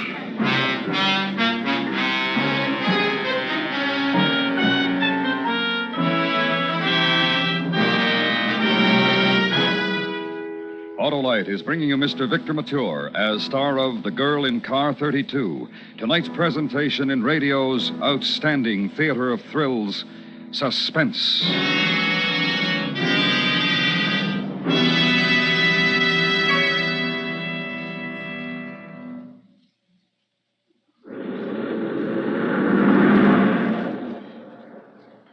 That's the car for me, Harlow. You mean that new Packard that just passed, Jim? Yes, sir. That's the popular price Packard Clipper with the power and luxury that only Packard can put into a car. And have you seen the Packard Patrician? That's the finest car ever to bear that famous Packard name. A name we're privileged to salute tonight on Suspense. Packard, an outstanding member of our worldwide Autolite family. Well, Packard is outstanding in every way. Its ruggedness and dependability have withstood the most tortuous tests that Packard engineers can devise. Packards have proved over and over that they have what it takes under every road and weather condition. Yes, sir, Harlow, when you get an Autolite-equipped Packard, you get real value. And you get a car with one of the most famous of all fine car names, Packard. Yes, and Autolite is proud of its long association with Packard and with Packard dealers everywhere. And now, Autolite brings back to our Hollywood soundstage Mr. Victor Mature in Elliot Lewis's production of The Girl in Car 32, a tale well calculated to keep you in suspense.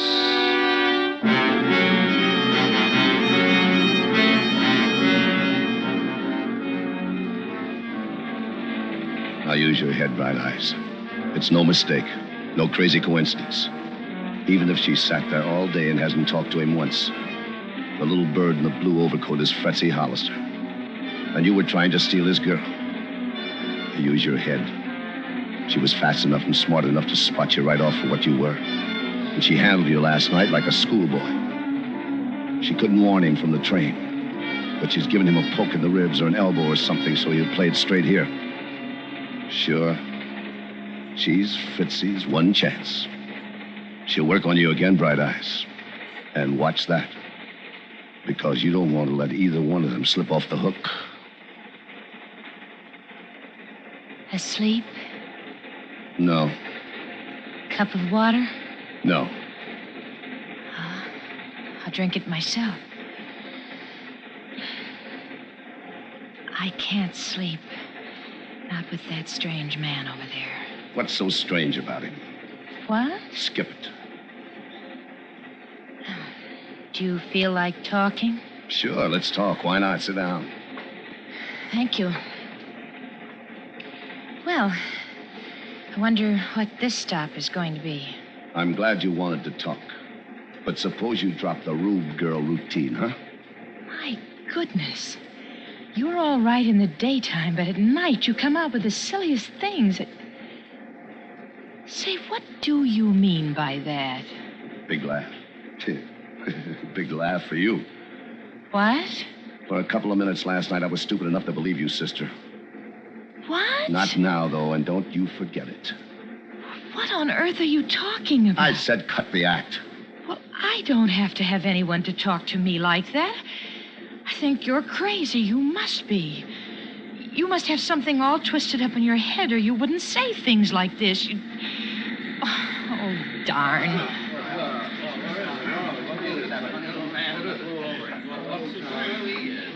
I've been so thirsty all day. I think I'll get some water. Stay where you are. I'll get the water. Now, see I'll here, get the water.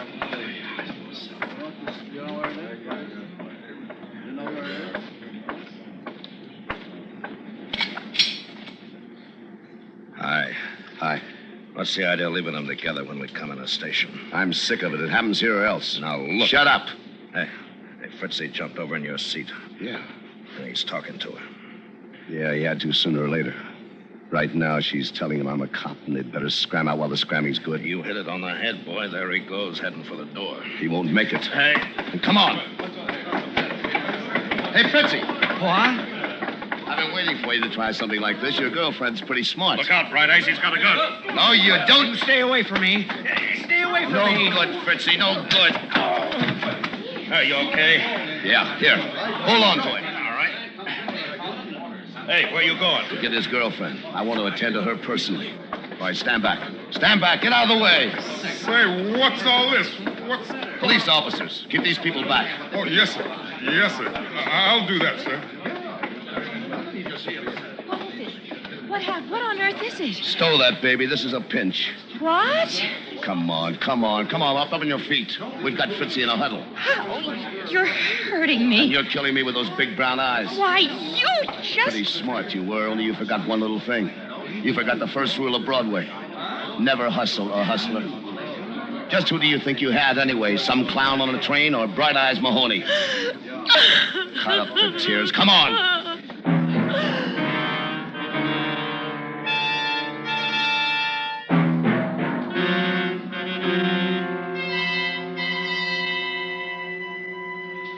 Now then, what's it all about, Sergeant Mahoney? We can keep the man for carrying a gun. That'll do for a starter. We've got 1 million charges against him. He pulled the biggest jewelry heist in the country last year. You can get some papers out here to me? Sergeant Danes is phoning Los Angeles right now. All right. Now, what about the lady? Hold her, too, for disturbing the peace if you have to. She's Fritzy's girlfriend. She'll be named accomplice. Oh, I see. Well, she sure cries a lot. I'll hold them for you. Anything else you want from me? Hey, Bright Eyes. We got a mix-up. What do you mean? Well, you're a little mixed up, boy. That's what I mean. I've been on the phone to L.A. straightening it out for you. Fritzy's old girlfriend and that other one had the apartment together in L.A., okay? But that's all. She's not tied up with Fritzy. She never was. Why'd you meet her on the train? Because Fritzy's girlfriend left an old trunk after her in the storeroom. How was this Johnson dame to know that there was a couple of $100,000 worth of stolen jewelry in the false bottom? Naturally, Fritzy wanted it back, so he found out this tomato you were bright-eyeing with was coming east, so he just grabbed a plane so he could meet her in K.C. He wanted that trunk, boy. Yeah, you mentioned that. Well, sir, that's it. She's no more Fritzy's new girlfriend than I am. You know, it's funny how things work out. The trunk's been in a hock shop in L.A. all the time. Little Miss Muffet got rid of it to clean up the place when she moved. What's the matter? You sick or something? I told you she wasn't Fritzy's girlfriend. I told you. Well, I got that all straightened out for you now, Bright Eyes, so you... Right out of release. Will you, Sheriff, for Jenny Johnson? Sure. Sure, glad to. You know, I wanted to do just what you did ever since that fella started talking. He bothers me.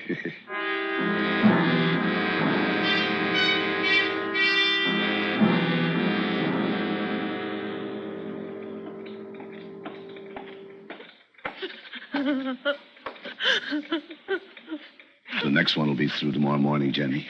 Thank you. It's a real nice train, streamliner and all. They have a compartment for you. Jenny, can I say anything? Can I do anything? You know, when I remember what I was beginning to feel in my heart and what I've done to you, I just... In what? In your heart? Oh, you proved it, didn't you? Oh, Jenny, look, well, that's I'm sorry. all right, Bright Eyes. I heard them call you that. You're very clever with all women, and I'm very stupid, I suppose. I didn't even know the first rule of Broadway, but I know what I want anyway. I want you to leave me alone. I don't ever want to see you again. Jenny, I know what I want.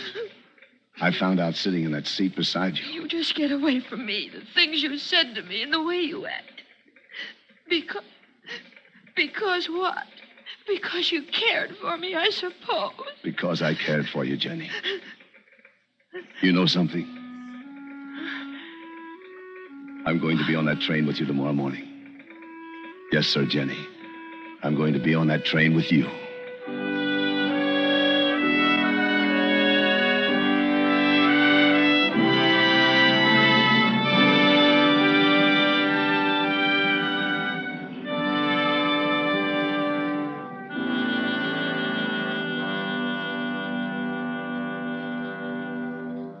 Suspense. Presented by Autolite. Tonight's star, Mr. Victor Mature. This is Harlow Wilcox again. Remember, you now have a good chance to do your favorite local or national recognized charity the favor of a lifetime. If you're one of the 25 persons selected in the huge Autolite family charity drawing, you can name any recognized charity you wish to receive a big share of $100,000 in cash. Those charities can be schools, hospitals, churches, the American Red Cross, or any other recognized charity. So if you're 18 years or over, visit any of the following Autolite family car showrooms: DeSoto, Hudson, Plymouth, Studebaker, Dodge, Willis, Nash, Packard, Kaiser, or Chrysler. Print your name and address on the drawing registration form and have the car dealer sign it. That's all. Nothing to buy, try, or solve. So give your favorite recognized charity a chance to share in this huge $100,000 Autolite family opportunity. Visit any Autolite family car showroom and sign up tomorrow.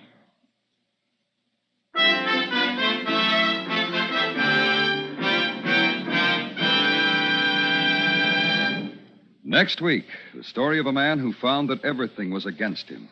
His wife distrusted him. His best friend had to give him an alibi, all because of a girl. A dead girl. It's called The Guilty Always Run.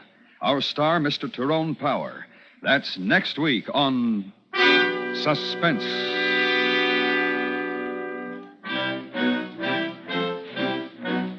Suspense is transcribed and directed by Elliot Lewis, with music composed by Lucien Morwick and conducted by Lud Gluskin. The Girl in Car 32 was written for Suspense by E. Jack Newman from the story by Thomas Walsh. In tonight's story, Kathy Lewis was heard as Jenny and William Conrad as Dane. Featured in the cast were Herb Butterfield, Joseph Kearns, Roy Glenn, and John Daner. Victor Mature appeared by arrangement with 20th Century Fox, producers of Prince Valiant in Technicolor and Cinescope, starring James Mason, Janet Leigh, and Robert Wagner. And remember, next week, Mr. Tyrone Power in The Guilty Always Run. This is the CBS Radio Network.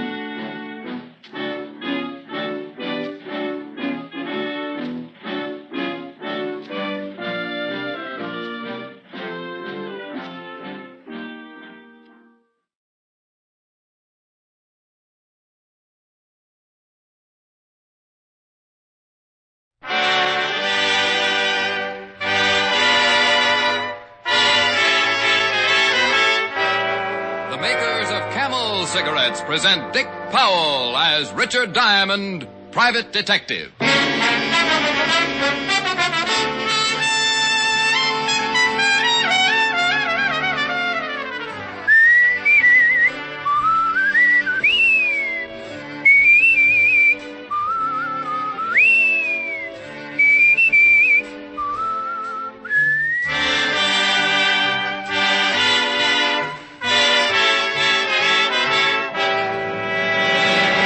More people smoke Camels than any other cigarette. Make your own Camel 30-day test, the one sensible, thorough cigarette test.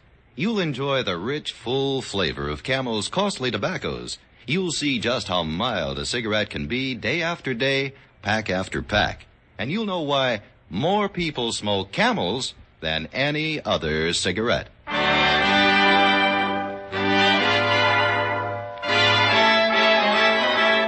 Here transcribed is Richard Diamond, Private Detective, starring Dick Powell.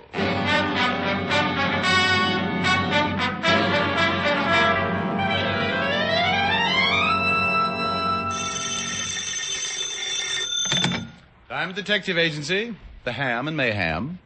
It's mayhem. Not if it ruins a gag. Hi, Helen. Hi. What are you doing? Oh, trying to spot a client. I've done everything to get somebody up here. Set traps. Hung out of the window by my toes. Nothing. Oh, is it that bad, Rick? Has been for a week. Can I come over tonight and cry on your shoulder? I'd love it. Better wear a bathing suit. Are you going to cry that much? No, but the bathing suit will sure make me feel a lot better. You idiot. Yeah, I can't help it. I try so hard. Are you really coming over? If I cry long enough, I'll work up a heck of an appetite. I'll have Francis fix you a good dinner. I'll pay you back with the first client I get. We'll eat out? No, I'll have Francis fix you dinner. What time will you be over? Mr. Diamond? Rick? Shh. I think I've spotted one. Client? I'm afraid to ask. It might scare him away. Are you Richard Diamond, the private detective? Are you interested in hiring him? I certainly am. Rick? We just made a score, baby. I'll see you tonight. Oh, wonderful. Bye. Well, come in, sir. Come in. No sense in standing in a draft. Might catch pneumonia before we get around to my fee. My name is John Alistair. Well, sit down, Mr. Alistair. Pull up a wallet. A chair. Thank you. Now, what can I do for you? Quite a lot, I hope. 2 days ago, I made arrangements for my own assassination. Huh? It's really very simple. Well, so am I sometimes. Maybe you better be a little bit more specific. Well, I was bankrupt, in danger of going to prison. I have a family, a wife and 2 children. And an insurance policy. That's right. If I was to be killed, my family would be well taken care of. You said you were in danger of going to prison. Why? Well, I'll be perfectly honest. I embezzled money from my firm. Oh, embezzlement. Well, you can get a lot of years for that. Yes. So I decided to do away with myself, leaving instructions for my wife to replace the stolen funds. She could live quite comfortably on the rest. I knew suicide would revoke the insurance policy, so I went to the only underworld character I knew, a man named Gimpy. A long time ago, he'd been my bootlegger. Oh, yeah, I know him. Nearly poisoned me once. I told Gimpy I wanted to hire a man to kill me, a professional assassin. Gimpy said it could be done, and I gave him $200. I told Gimpy to take care of the arrangements and not to tell me anything about the man who was going to kill me. I didn't want to know a thing, how it would be done or when. Well, what do you want me for? Well, something has happened. My wife's brother arrived last week from South America, a very wealthy man, and advanced me enough money to pay back the firm and make a fresh start. Well, then go tell Gimpy to call the gunman off. Have you read the morning papers, Mr. Diamond? No. Here, front page. Gimpy was shot to death last night. Oh. Well, it's kind of tough then to tell Gimpy to call it off, I want you to find whoever Gimpy hired and stop him from killing me. Find a man with the only clue to his identity lying dead in a morgue? He could be one of 50 professional killers wandering the streets. One of 50 who would make it tough to be found even if you just wanted the time of the day. Can you find him? I don't know. I can try. You must find him before he kills me. Well, I'll try my best. In the meantime, you stay here and lock yourself in. In this office? Yep, right here. Don't even let your wife know where you are. All right, if you think it's necessary. No, I think it is. And, by the way, I charge $100 a day in expenses. I guess his brother-in-law had given him enough money for a high-priced private detective because he handed me $100 and agreed to lock my door and not answer it for anyone but me. I left the office and headed for the Skid Row Bistro where Gimpy had died on the dirty floor. It was called the Black and Red, and the bartender was wearing an apron that looked like he'd been making hash on it. Yeah, Gimpy got killed here. Right over there, the clean spot near the bar. He bled a little. You know who gunned him? What am I answering your questions for? Because I'm asking him. That ain't enough. I got a fetish for living. I'm a private cop. Well, that's the worst thing you could have said. You better buy a beer or take a walk, huh? I'll buy. You don't even have to change the $10. You think I'd tell you something for a lousy 10 fish? Yeah? Well, you're wrong. I don't know nothing. You were in here, weren't you? Yeah, on my stomach behind the bar. You saw it start, didn't you? You want me to tell you as much as I know? Unless you want to play another tune. We could dance. $10 for what I know? You don't think it's worth it, huh? Nah. But I seen the 10 and it made me greedy. Okay, here. Live a little. Thanks. Well, Gimpy was standing over there drinking a beer. These 2 guys come in, and one of them walks up to him. What did they look like? 2 guys, big guys, hats, coats with the collars turned up, the whole bit. Looked like just what they was. This one guy started arguing with Gimpy about some money. You hear the conversation? Yeah, something about wanting all the 200. Well, Gimpy gets a little nasty. He was like that, a nasty little guy. Well, the guy gets tired of arguing and pulls a gun. Gimpy tries to climb the bar, and he must have been halfway over when the guy cut him in 2. By then, I was flat on my face waiting for mine. But these 2 guys took off, and I called the cops. Wait to 10. You don't remember what either one of the guys looked like? Nah, I was minding my health. Okay, thanks. Hey. Yeah? I don't know whether it means nothing, but the guy who killed Gimpy was wearing a small red flower in his buttonhole. A red flower like a rosebud. I remember it. Funny a guy like that should be wearing a pretty flower.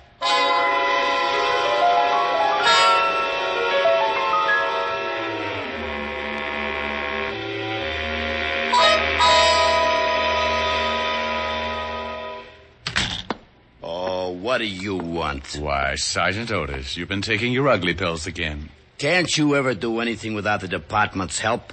I thought you were supposed to be a big, smart private detective. Well, we all make mistakes. I thought you were supposed to be a gorilla.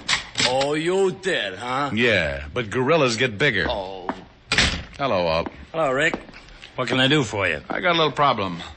Your department handle that killing over in the Black and Red Saloon? Skid Row? Yeah. Yeah, a small-time guy named Gimpy got himself blown up. Mm-hmm. Any line on the killer? No, we questioned the bartender who runs the place. He was lying on his face. Couldn't give much of a description. We're checking up on Gimpy's friends and associates. The killer wore a small red flower in his buttonhole. Maybe a rose. How do you know? Bartender told me. Thought maybe you knew about it. Well, he didn't tell me. What are you interested in Gimpy for? He contacted the killer. I've got to find the killer, and I don't know who he is. You think maybe this guy with the flower is your boy? Well, he might be. Bartender said he was arguing with Gimpy about $200. Well, no, he didn't tell me that either. Just said they were arguing. You should have slipped him $10. What do you have to find him for? Client. You got a client who wants you to find a killer? Yeah, and that's all I'm going to tell you. Now, give me what you got on Gimpy and his friends. I don't know why I should. Oh, stop pouting, fatty. I can't tell you anymore. Besides, if I find this killer, you solve the Gimpy killing, don't you? Well, yeah. Well, then let's have it. Okay. Gimpy didn't have many friends. The only sure one we've come up with is a woman named Belle DeCanto. Runs a small dancing school. Have you talked to her? Yeah, but she knows less than the bartender. Here's the address. Walt gave me Belle DeCanto's address, and I went over. It was an old two-story building on the east side with a rickety flight of stairs leading up to the dance studio. Belle DeCanto was sitting at the piano. I stood there smoking a Camel, watched one of her young pupils perform a pretty sloppy set of turns. All right, Jeannie, that was fine. Over to the bar. Okay. Hey. Huh? Oh, somebody. Oh, what can I do for you? I want to talk to you, Belle. $20 for 10 lessons. I just want to talk. Why don't you take the lessons, mister? Gives you grace and balance. I'd look a little silly in tights, dear. Go do your exercises, Jeannie. Okay, but I still think you look great in tights, mister. We could do Swan Lake and things. I bet we could. Talk him into it, Belle. He's real cute. What do you want to talk about? Gimpy. You a cop? Private cop. I entertained the whole 5th precinct all morning. I'm looking for the guy who killed Gimpy. I told the cops all I know. I don't know who killed Gimpy. Back straight, honey. Okay. I can't help you, mister. You know a man who wears a red flower in his buttonhole? Huh? Do you know a man who wears a red... I'm busy, mister. I got a lesson. Look, Belle. I don't know nothing. Now beat it. Maybe if I bought a course of lessons. I'm full out. Now get out of here. I told you to keep your back straight. Okay. I'm keeping it. Belle. You going to get out of here, or do I call the law? Oh, Belle, what you throwing him out for? You shut up and keep your back straight. Listen, I'm paying good money around here. Get out now, mister. Okay. What you climbing on me for, huh? So what are you yelling? You get up there and do your bit, or I'll bust this cane over your skull. You'll do what? I told your old lady I'd teach you how to dance, and I will if I have to cripple you trying. You don't yell at me like that. Bye, you lovely people. Bye, honey. You don't yell at me. I paid my money. Who do you think you are? Who? Get up on that bar! Drop dead!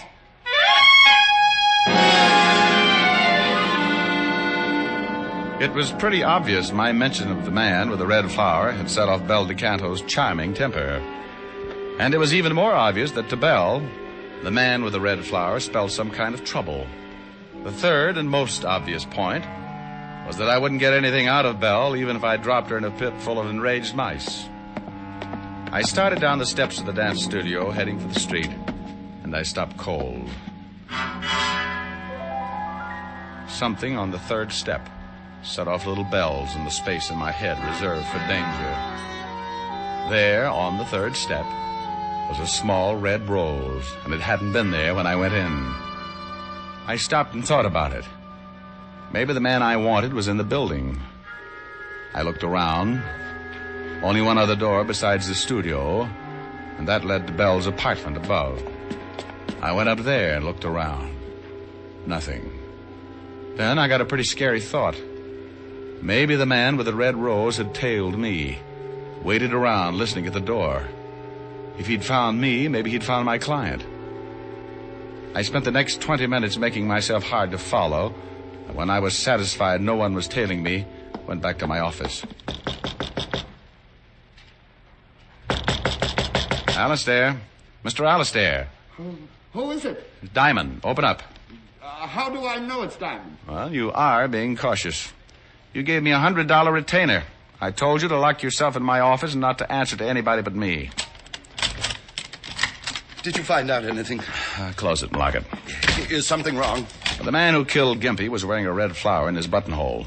I met an old biddy who runs a dancing school, and when I mentioned the flower, she froze up like a clam in a barrel of glue.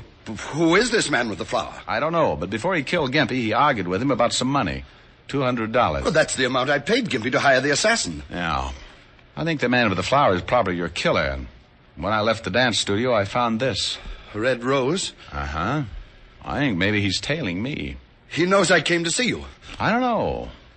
I think he's found out I'm looking for him. Maybe figures I'm trying to catch him for killing Gimpy.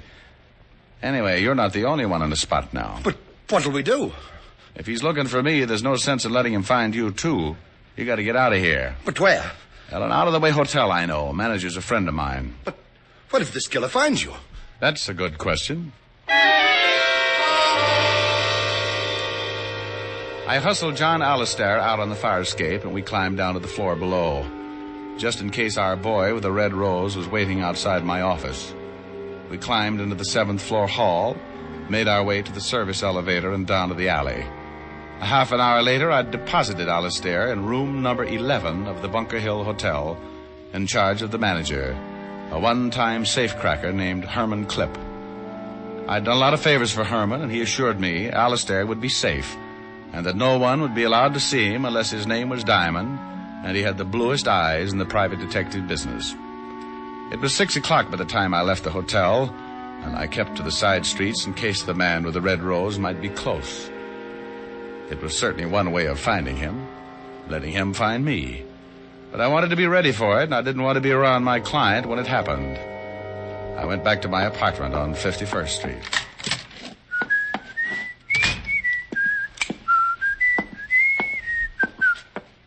Hello, chum. I've been waiting for you. Oh, that's nice. Lonesome? For a while. You had that nice big gun to keep you company. Sure. You forgot to wear your rose. You got the wrong boy, Diamond. Drago's busy. Drago? Name won't do you any good. I'm going to kill you. Drago's the boy with the red rose? Turn on the radio. You were the guy with him in the bar when he killed Gimpy. That's right. Turn on the radio. Okay. Look, tell Drago he doesn't have to kill John Alistair. Alistair says to call it off. The radio. Oh, sure. Will you tell him? See, I tell him. But I don't think it's going to do any good. You see, he knows Alistair talked to you. We know you've been trying to find him. And we don't want anybody who can pin Gimpy's killing on us. I didn't tell Alistair anything. Sure. Where you got him hidden out, huh? We find out.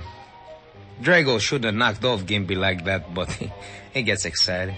Like running out of the bar before he knocked off the bartender. If we had knocked off the bartender right then, he couldn't have told you nothing. What about the bartender? He's in the river. Turn the radio up. I turned the radio up slowly, my mind working triple time. The guy behind me wanted the music to cover the noise, like a funeral march with a one-gun salute. I heard him get up behind me. All right, turn around. It had to be quick. I turned and gave him the radio right in the face.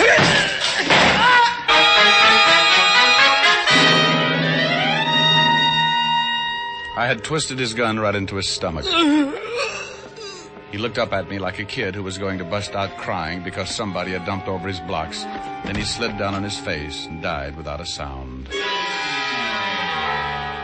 I put in a fast call to Walt, told him to check his files for a killer named Drago. I told him what had happened and about the bartender who was probably floating on the river. Then I took off for Bel DeCanto's dance studio. The man I'd just killed had said Drago wasn't going to leave anyone around who might pin the Gimpy killing on him. And Drago had left his red rose on the steps outside of Bel's studio. When I got there, the big dance hall was dark. So I went up another flight to Bel's apartment.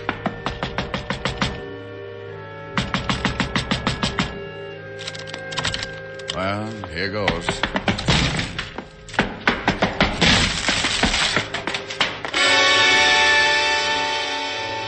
Bell was there all right, and Drago had been there. He hadn't left a rose, but he left a bullet instead. It was somewhere in Bell DeCanto's heart.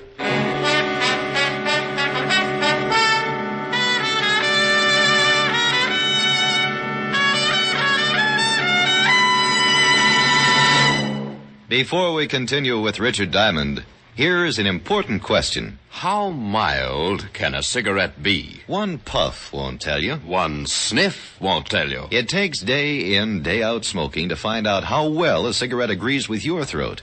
Only Camels offer you this day in, day out smoking proof. In a coast-to-coast test of hundreds of people who smoked only Camels for 30 days, noted throat specialists reported not one single case of throat irritation due to smoking Camels. Make your own Camel 30-day test, the one sensible, thorough cigarette test. Smoke only Camels for 30 days and let your taste tell you how rich and flavorful Camels are, puff after puff, pack after pack. Let your throat tell you how mild Camels are, how well Camels get along with your throat as a steady smoke. You'll see why people say, once a Camel smoker, always a Camel smoker. How mild, how mild, how mild, how mild, how mild can a cigarette be? Make the Camel 30-day test and you'll see. Smoke Camels and see. And now, back to Richard Diamond, Private Detective, starring Dick Powell.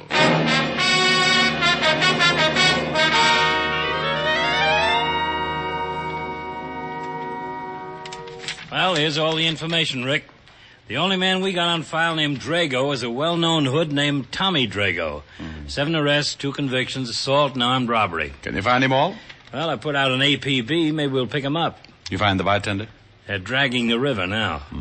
The guy in your apartment has been identified as Giulio Bassadi. Arrested once with Drago. Supposed to work together. Yeah. Why did Drago kill Belle DeCanto? Well, probably thought I'd told her something. Now, we gotta get this boy. He's killed 3 people in 2 days. And he wants to add 2 more to his list. Me and my client. Where is your client? Oh, he's staked out in the Bunker Hill Hotel. He's safe. Well, we better pick him up and give him protection. He doesn't want the police brought in. But you can stake out a couple of men near the hotel in case Drago shows up. Right. Look, Walt, if this Drago likes red roses, he must buy them someplace. Yeah? Well, have some men check all the flower shops. Have them circulate the description.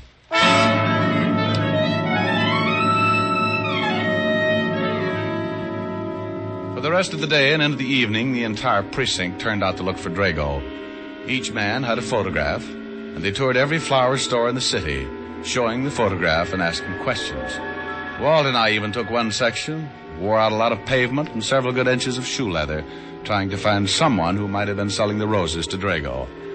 By 6 o'clock, we were back in the precinct, discouraged, and, as Walt said... Oh, I'm beat. Yeah. You want some coffee? Yeah, might as well.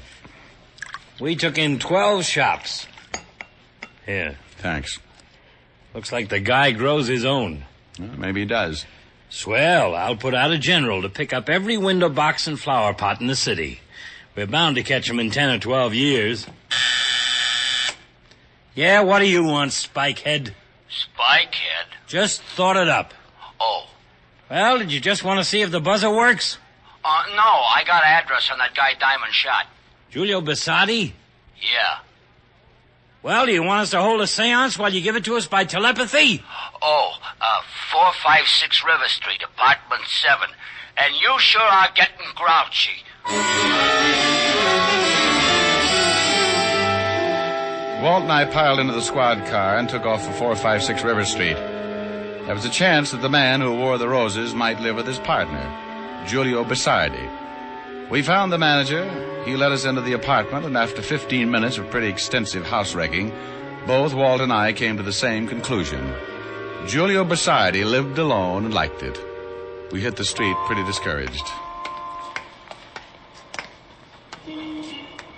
Well, come on. Hey, Walt. What is it? Look, that old lady down the street. Well, what about her? She's selling flowers. Oh, well, let's go. Fresh flowers. roses, gentlemen. Do you have some red roses? Yes. Single red roses that I could wear in my lapel? Yes, 25 cents. Have you ever seen this man? What man? Here. Yes, Mr. Drago. I sell him a red rose every evening, fresh. You know where we can find him? Well, what do you want him for? Police. Has Mr. Drago done something? He's wanted for murder. Oh, no, how terrible. He seemed like such a nice man, so generous, he dressed so nicely. He's killed 3 people. 3 people. Do you know where he lives? 3 people.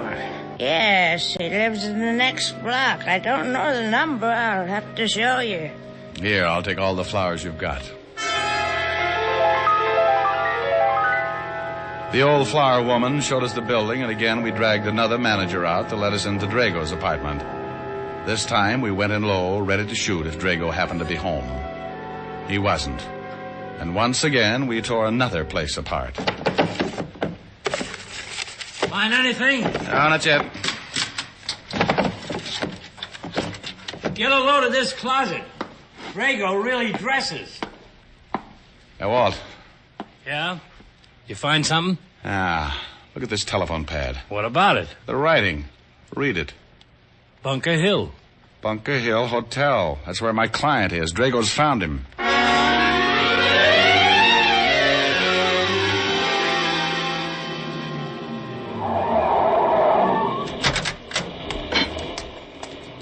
Walt, go check with the men you got staked out and see if they spotted Drago going in.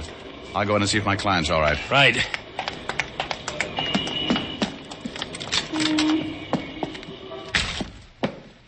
Herman. Herman. Oh. Rick? Over here, Walt. Herman is out cold. Herman? Yeah, the manager. Oh, he looks pretty bad. Yeah, he's really out. Drago? Your men see anybody? No, but he could have slipped in. Now, let's get up to my client. Well, come on. I'm looking for the key. What room? 11. Now, let's go on. I had my client locked in. Come on. 2nd floor.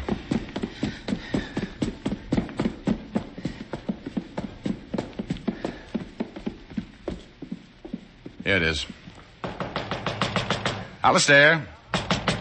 Alistair, it's Diamond. Diamond, get me out of here.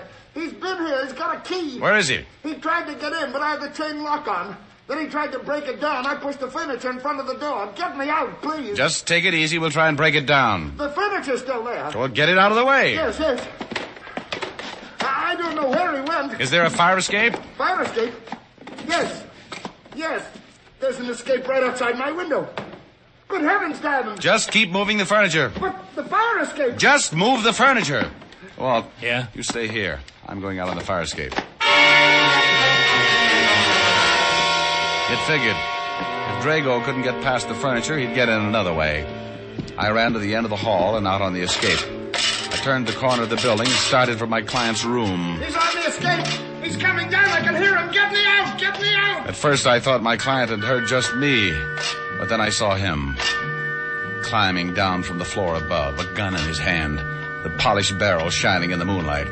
As he reached the window, Alistair went crazy. He's outside the window. No, please. I leaned against the building and steadied my arm just as he broke the window. No.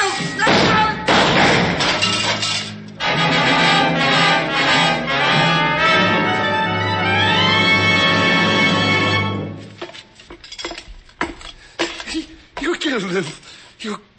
killed him. Yeah. Funny. What was done? Shot him right through his red rose.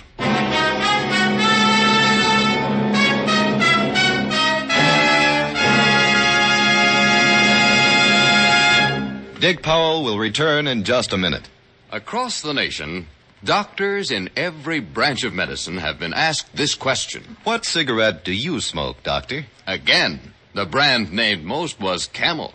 Yes, according to this repeated nationwide survey, more doctors smoke Camels than any other cigarette. Yes, and Camels are the favorite cigarette of many stars whose throats are their fortune.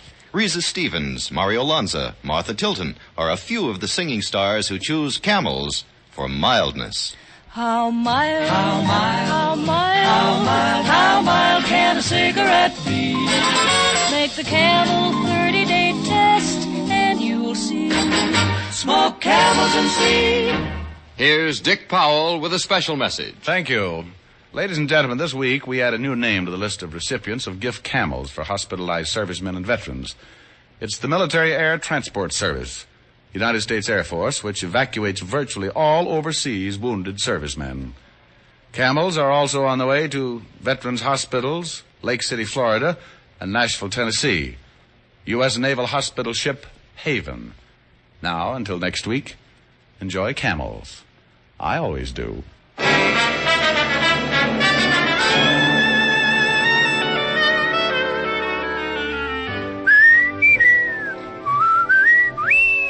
Dick Powell can now be seen starring in the RKO film Cry Danger. Tonight's adventure of Richard Diamond was written by Blake Edwards with music by Frank Worth. Our director is Helen Mack.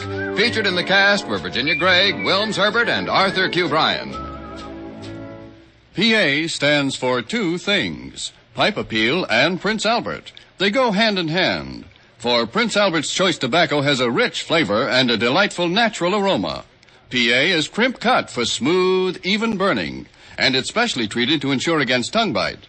Get Prince Albert, the National Joy Smoke, America's largest selling smoking tobacco. Listen next week for another exciting transcribed adventure of Richard Diamond, starring Dick Powell.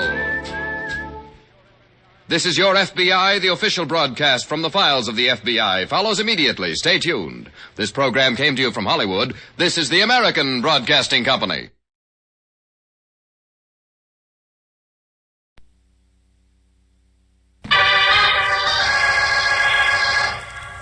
Stand by for crime.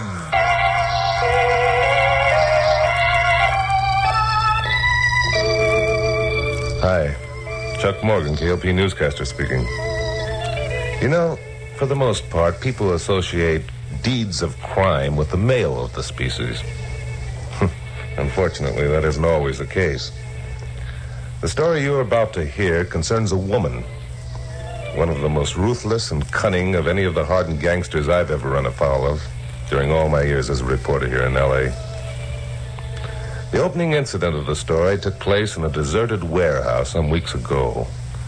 A man and a woman were target practicing with a revolver.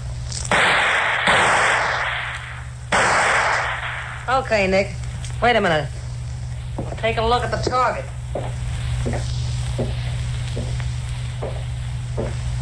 How am I doing? You're doing all right, Nicky boy. 8 bullseyes out of 10 shots. Yeah? Not bad, eh, Trixie? Not bad at all. I figured you'd get better with a little practice. Guess we can handle that bank job anytime now. Bank job? Yeah, First National Trust, remember? Yeah. Yeah, I remember. Look, Trixie, let's forget the bank job, huh? I got an in on the numbers racket with Bugs Flambeau. Bugs Flambeau, that small-time punk. Okay, then we'll get into something else. Banks is out of my line, Trixie, on. Well, they're gonna be in your line from now on, chum. Get that and get it straight. Oh, listen, Trixie. You listen. Trixie Talbot, don't waste your time on nobody and then let them walk out in the sea. Nobody. Okay, Trixie, okay. You tied up with me so's I'd get you out of this small time, okay. So I went to work and began teaching you the angles. All right. So now we're ready to move and you ain't Welshing, see? You didn't say nothing about a bank job. Didn't I? Well, I'm saying it now. It's the First National Trust tomorrow at noon. Or do you still want to go back to the numbers racket? Trixie, you wouldn't... Wouldn't I, Nicky boy? I guess you don't know Trixie Talbot. See what I mean? Yeah, I see. 4 of them right in the bullseye. You're good all right, Trixie. You're darn right I'm good. I got a reputation and I'm keeping it. Nobody ain't gonna say they walked out on Trixie Talbot. She can't afford to have that kind of talk going round. I get it, Trixie. You got your reputation to think of.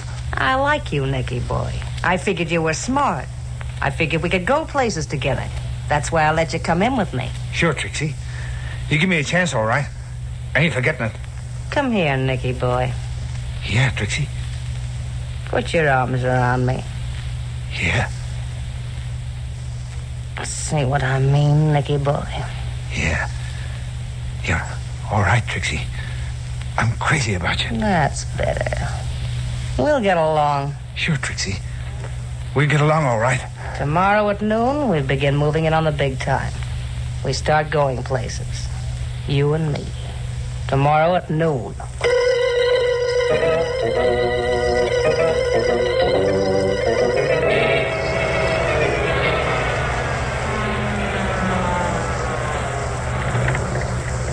This is it, Nicky boy. Yeah. All set? Sure.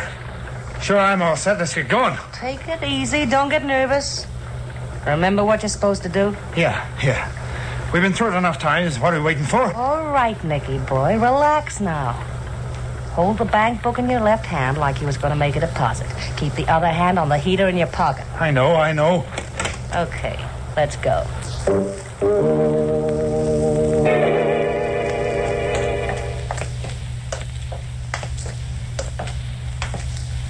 Hey, there's a cop. Shut up. That guy'd fall over in a faint if he thought there was going to be a stick-up.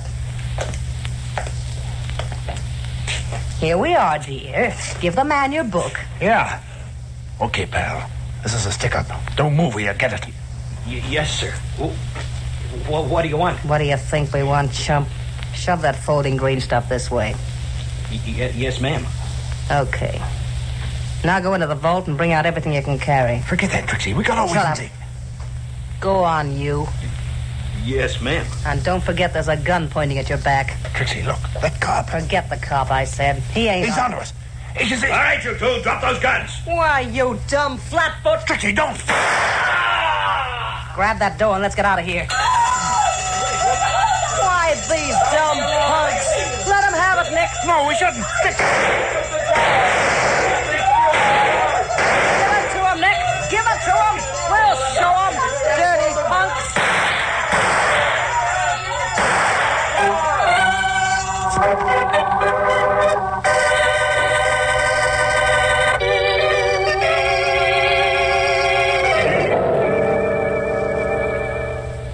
Lieutenant Bill Meggs of police headquarters dropped into my office to tell me about the robbery and the murders.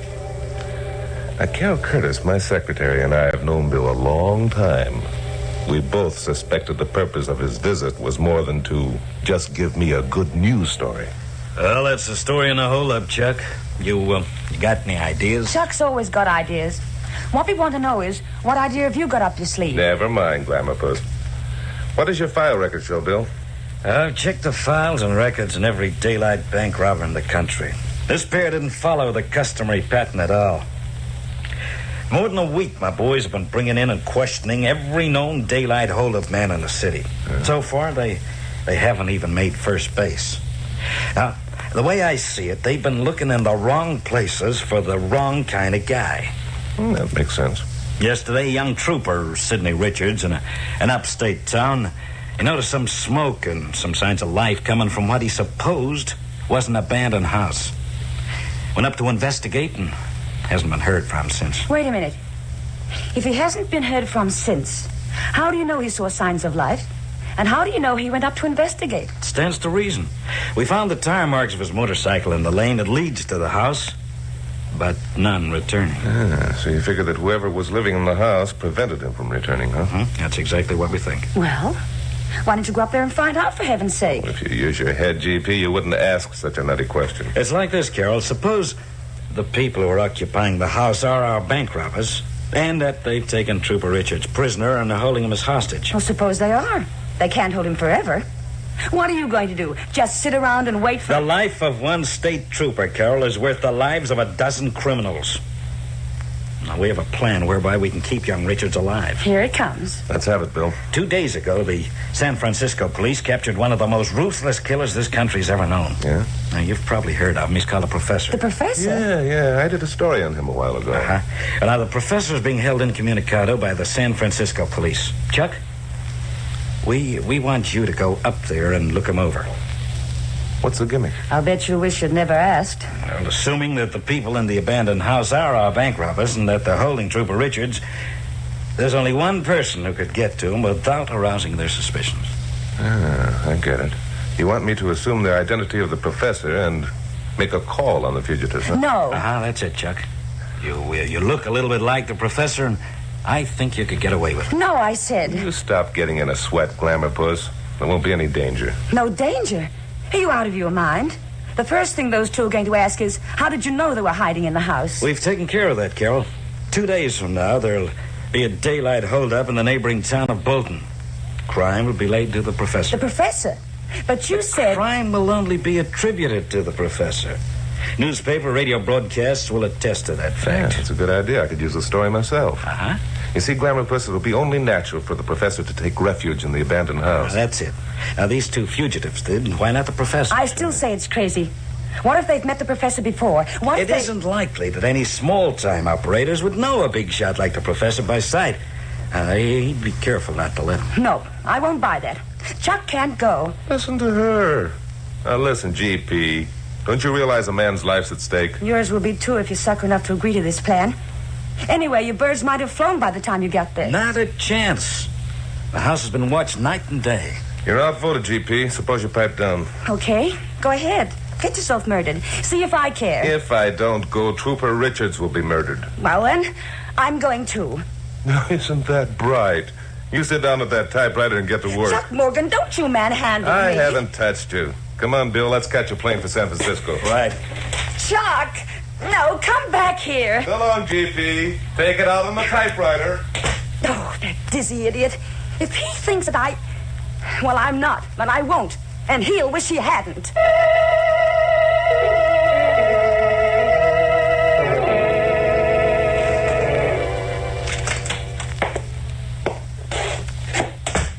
Hi, Nicky boy. Come on in.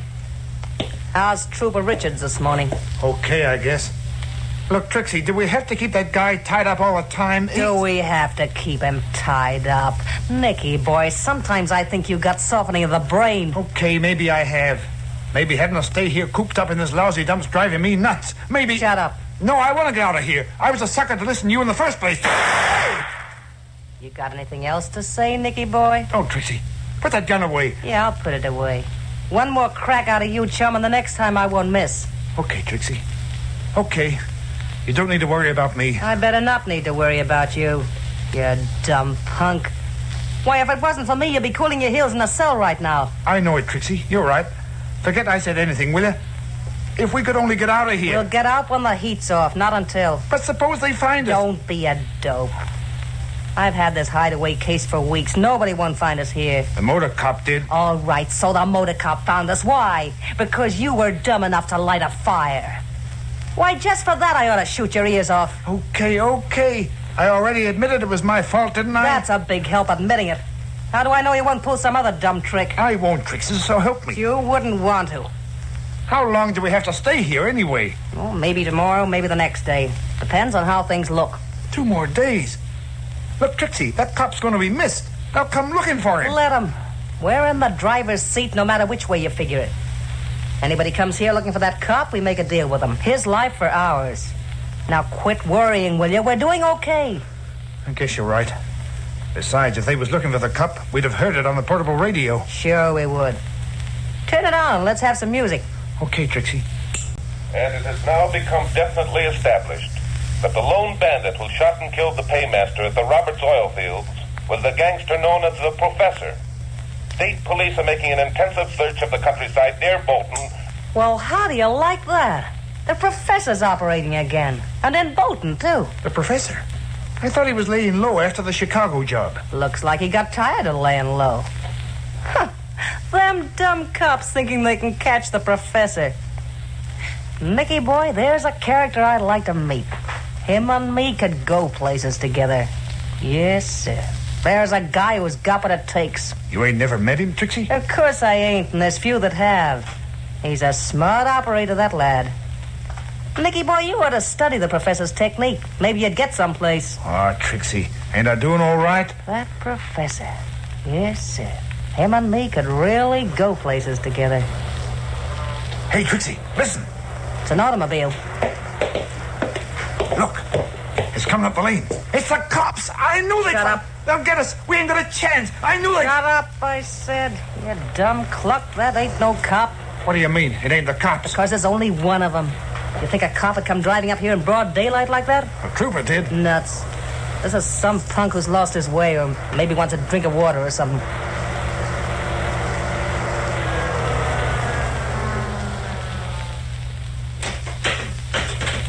he gonna do? If he sees that trooper... He won't see no trooper.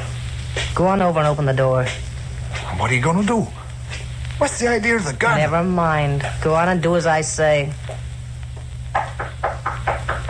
Trixie, you ain't gonna... Ain't I? Nicky boy, you got a lot to learn in this business, and you might just as well start now. Open the door. No, Trixie. Look, I'll talk to him.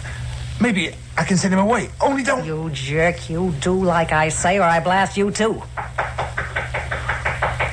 Okay, Trixie. You're the boss.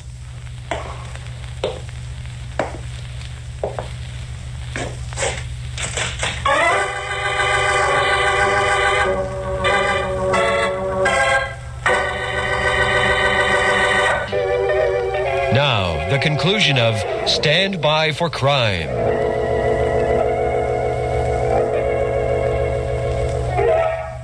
Well, with the help of Bill Meggs and the San Francisco police, I'd met the professor and talked to him. He was a tall, soft-spoken man with an excellent command of the English language, which I suppose was responsible for his nickname. The fake bank robbery was pulled, and my broadcast on it recorded.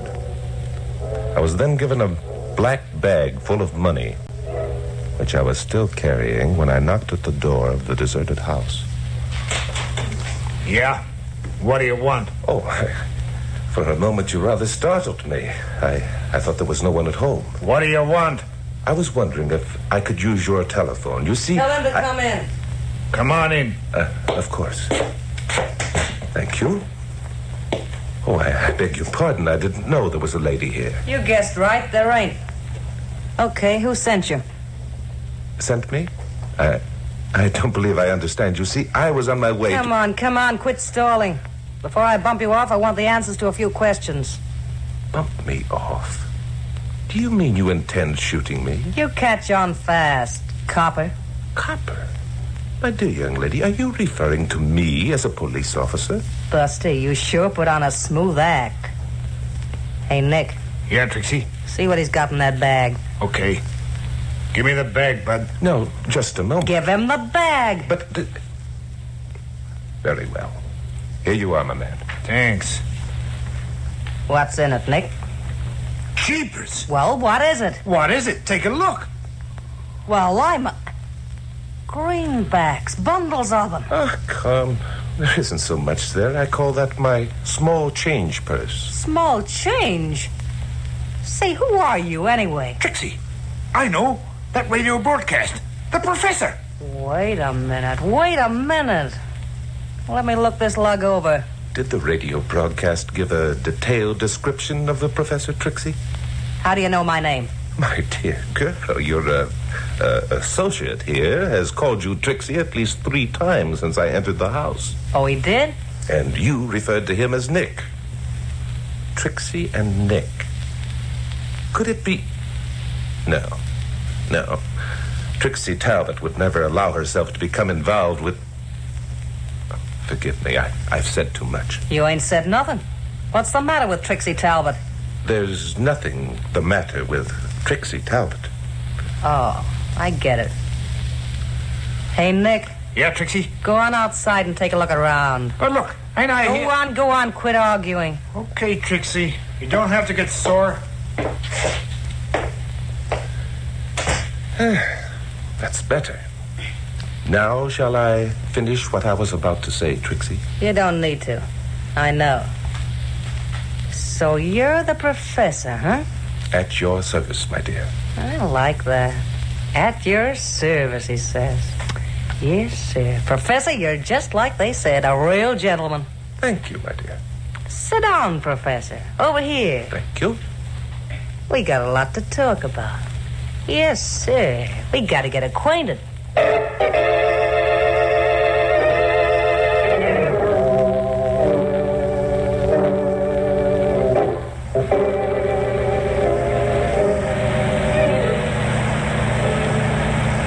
Can't you drive a little faster, Bill?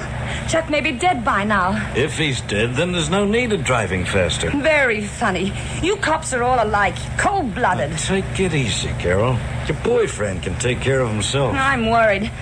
One of those hold-up artists was a woman, don't forget. Ah, so that's what you're worried about. Well, that and other things. What other things? Well, suppose Chuck doesn't get away with his elect. Suppose they know he isn't the professor. In that case, as you yourself pointed out, he's dead. Oh, you... Sorry, but there's no need getting into a sweat until we know there's something to worry about. Bill Meggs, you're heartless. Either that or you've never been in love. Well, there it is. There what is? Oh, the house. You sure? Sure, I'm sure. I've checked it enough times during the past few days. What are we stopping for? Aren't we going up there and save Chuck? Oh, sure. We'll drive right up the lane, blowing the horn so they'll know we're coming. You don't have to be sarcastic. Oh, Bill, I'm scared. So am I. Okay, how'd you get? What are we going to do? Don't know yet. Let's take a look around.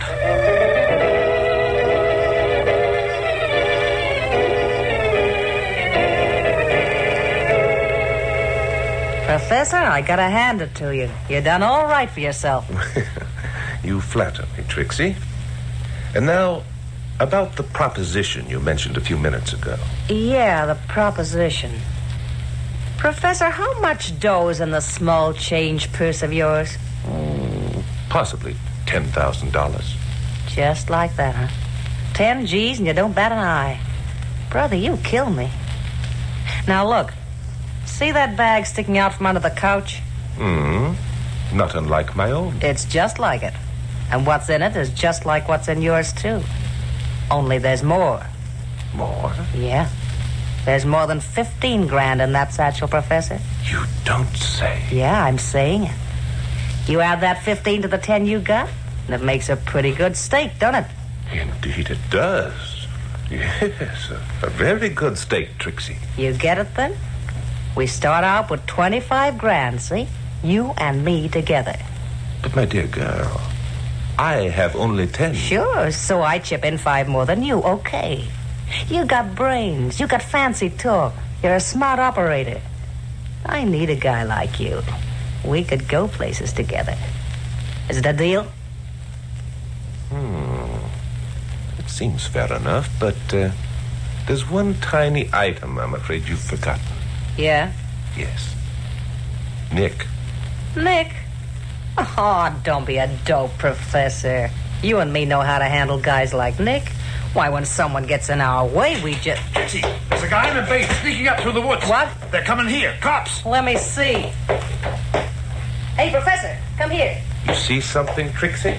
I'll say I do. Look out there. Out where? Good heavens, it's... Something wrong, Professor? Yeah, put the gun away, Trixie. You can't... Friends of yours, maybe? Yeah, they're a couple of pals of mine. What was that? Sounded like it came from the next room. It did. It's the state trooper. Maybe he's getting loose. Shall I go look, Trixie? Young Sidney Richards, eh? So he's still alive. How'd you know about him? I read about it in the newspapers, heard it on the radio. You never. It wasn't in no newspapers, and it wasn't on no radio. Trixie, he's Shut up, Nick. So, Mr. Professor, you thought you could put one over on Trixie Talbot, huh? Trixie, my girl, I think the time has come for us to be frank with each other. Yeah? Nick. Yeah, Trixie? Go out the back way and take care of them two outside. Stay here, Nick. If you do as Trixie says, you'll regret it. I'm telling you. Pipe down, you. Go on, Nick. Do like I say. Listen, Trixie. You gonna obey orders, Nicky boy? I'm going, Trixie. You don't have to get sore.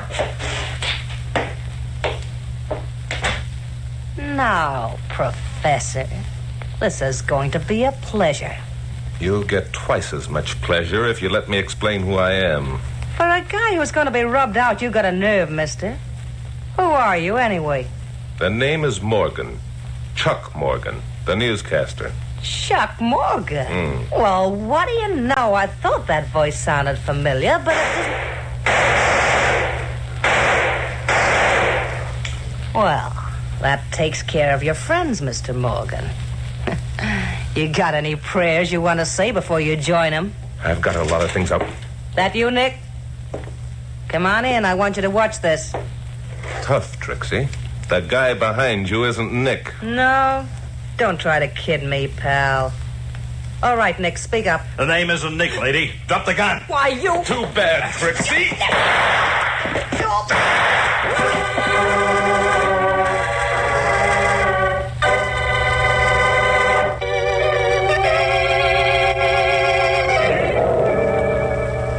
Bill had the situation well in hand.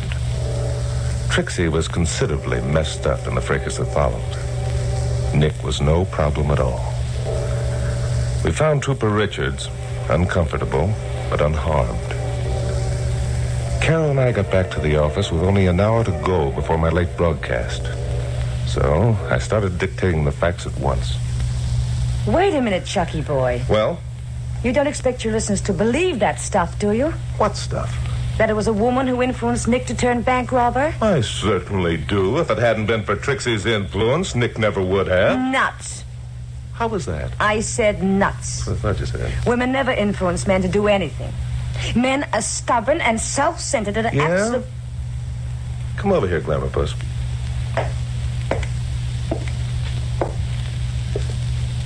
Well? I am about to demonstrate that your theory is cockeyed. No kidding? No kidding. Now, I'd planned on going bowling after tonight's broadcast. Why don't you influence me to take you out dancing instead? Hey, that's a good idea. Pucker up.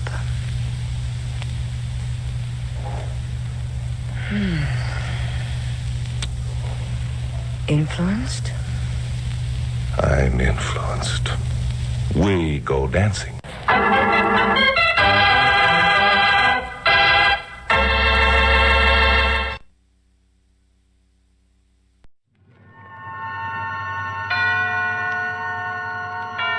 Suspense. And the producer of radio's outstanding theater of thrills, the master of mystery and adventure, William N. Robeson. The story with the surprise ending is one of the most difficult to write. Yet, the old switcheroo, as we call it in the trade, had fascinated readers for a long, long time before O. Henry virtually patented it. It's a difficult form because the switch must come logically out of the characters and their behavior, but it must come suddenly, unexpectedly, and at the very end of the story. You are about to hear a modern example, and we'll bet you all the red flags in communist China you can't guess the end until 25 minutes from now. Listen then as Mr. Herbert Marshall stars in The Long Shot, which begins in exactly 1 minute from now. Another visit with Joe and Daphne Forsythe.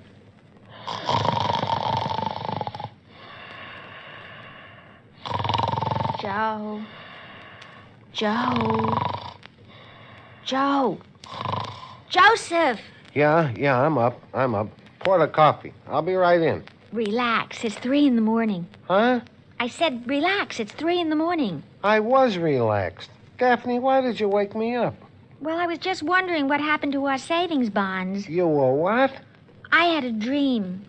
I dreamed you lost all of your money and all we had left were our savings bonds. I see. So I just wanted to make sure they were all right. They're all right. They're with the other important papers. You're sure? Of course I'm sure. Well, I just don't want anything to happen to them. Savings bonds are the most secure form of investment. Why, the whole faith and credit of the United States stand behind those bonds of ours. Uh-huh. So they're even better than dollars in your pocket because the government stands behind them and protects them. Uh-huh. And they protect us, too, Joe. Every bond is an investment in our country, in our security and freedoms. Joe? Well, how about that? He feels so secure he went back to sleep. Good night, darling. And now,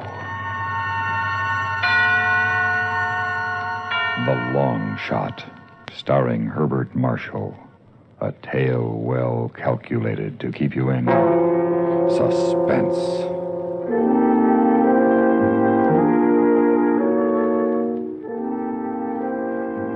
Very well then, Lieutenant. If you're ready to take it down, here's my statement. It seems a year, but I guess it's only 10 days since I was sitting in the lobby of the Astor Hotel in New York with 28 cents in my pocket. It had been a dreadful season at the track. So there I was, stony. Somebody had discarded the afternoon paper, and I picked it up. It was folded to the classified section, and my eyes fell upon a most intriguing ad in the help wanted column. Englishman will pay $150 and expenses to fellow countryman, preferably Londoner, in return for services as driver and traveling companion on automobile trip to San Francisco. This was the answer to all my problems. And a quarter hour later, I presented myself at the door of my unwitting benefactor's quarters. Yes? I've come about your advertisement. Oh, yes. Step inside, please. Thank you. You have a chair. Thank you. You're English, I presume? Yes, indeed. A Londoner, I hope? Born and bred. Well, I must say that's a relief. I've been plagued with applicants all day, not a Londoner in the lot. You see, the old town's sort of a fetish with me. A man can't really consider himself civilized unless he's a Londoner. Quite. You say you were born there? Oh, yes, in Vigo Street, just off St. James's Square, August 18th, 1910. Know the town like the inside of my hat. Vigo Street? I'm not sure I know it. It turns right off Sackville Street and runs some little way before it reaches Regent Street. Oh, yes. I place it now. Well, you seem to be the genuine article. Tell me, why are you interested in going to San Francisco? You know anything about horse racing, Mr... No, I'm sorry. My name is Hendricks, Walker Hendricks. Mine's Kelly Raymond. Well, how do you do, Mr. Raymond? No, I can't say that I do particularly. Been to Epsom Downs on a few occasions. I see. Well, I've become rather fond of the horses. I might even say financially dependent on them. And with Bay Meadows opening shortly... Bay Meadows? There's a race course near San Francisco. Oh, I see. Well, you have business that takes you to San Francisco, and so have I. But I just couldn't face making the trip alone, or even worse, with an American. That's why I advertised. And what a stroke of luck to find you. Not only a fellow countryman, but a fellow Londoner. Excuse me. Hello? Oh, yes. Well, I'm dreadfully sorry, but I just hired a man. I was sitting pretty. The only thing I was afraid of was death from sheer boredom, because from the moment we started out, all Mr. Hendricks talked about was London. Have you spent much time in Soho, Raymond? I never lived there, if that's what you mean. No. I mean the restaurants and so on. Do you know them? You see now, there's the Moroccan... No, what was it? Oh, the Algerian Cafe in Dean Street, isn't it? Quite right, the Algerian in Dean Street. A big French woman ran it. We used to call her Madame Couscous. Quite. As a matter of fact, I saw her there only a short time ago. Seems to be she died a few years back. Oh, really? Yeah, you probably met her daughter. Yes, no doubt. There's a sign. Cleveland, 38 miles. Spend the night there, I expect. Good idea. Now, let's see where we're... Oh, yes, we were talking about Soho. Yes, we were talking about Soho, and we continued to talk about it the rest of the way to Cleveland and most of the night in the hotel room. I began to think the man doubted my authenticity and was trying to trip me up. Next day, we covered Whitechapel, Fleet Street, Bloomsbury, Mayfair. He still hadn't stuck me, but I was beginning to feel like a well-thumbed Baedeker's guide by the time we reached Chicago.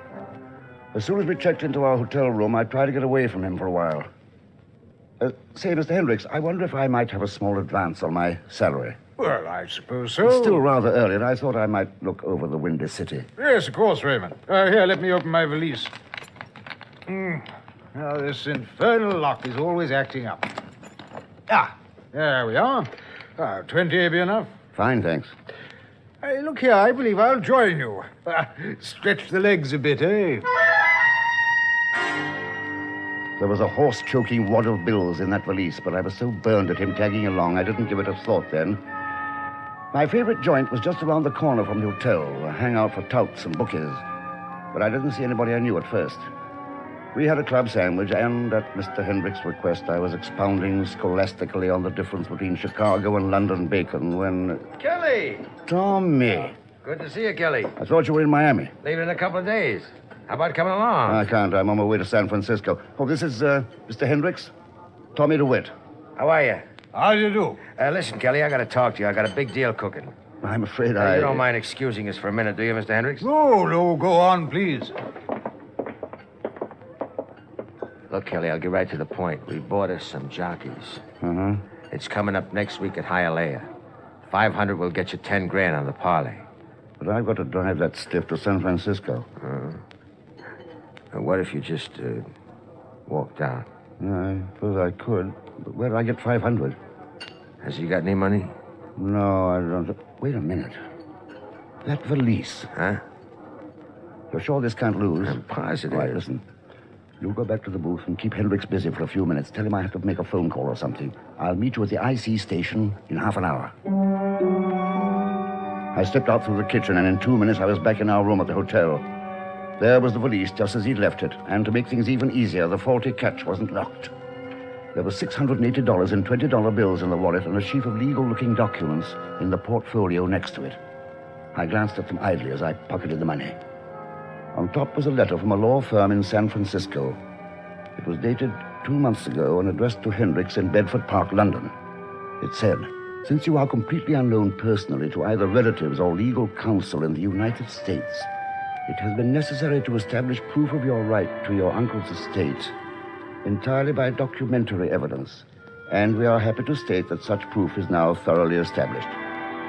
We ask that you present yourself at your earliest convenience at our San Francisco law offices so that final disposition of the estate may be accomplished.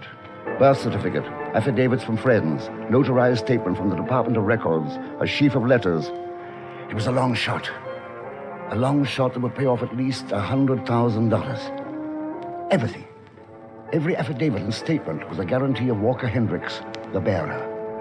And to tie it up tighter, one of the letters said pictures wouldn't be necessary, just a passport. And I knew a place in San Francisco that made passports to order. A long shot. But did you ever see odds like that?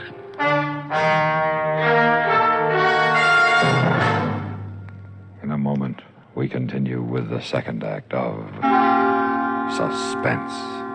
Memo on medals. Information about our military awards and decorations.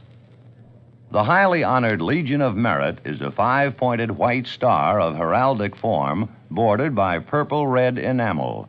In the center of this beautiful decoration is a constellation of 13 white stars on a blue field, breaking through a gold circle of clouds. Backing the star is a green enamel laurel wreath, interlaced with crossed war arrows in gold pointing outward.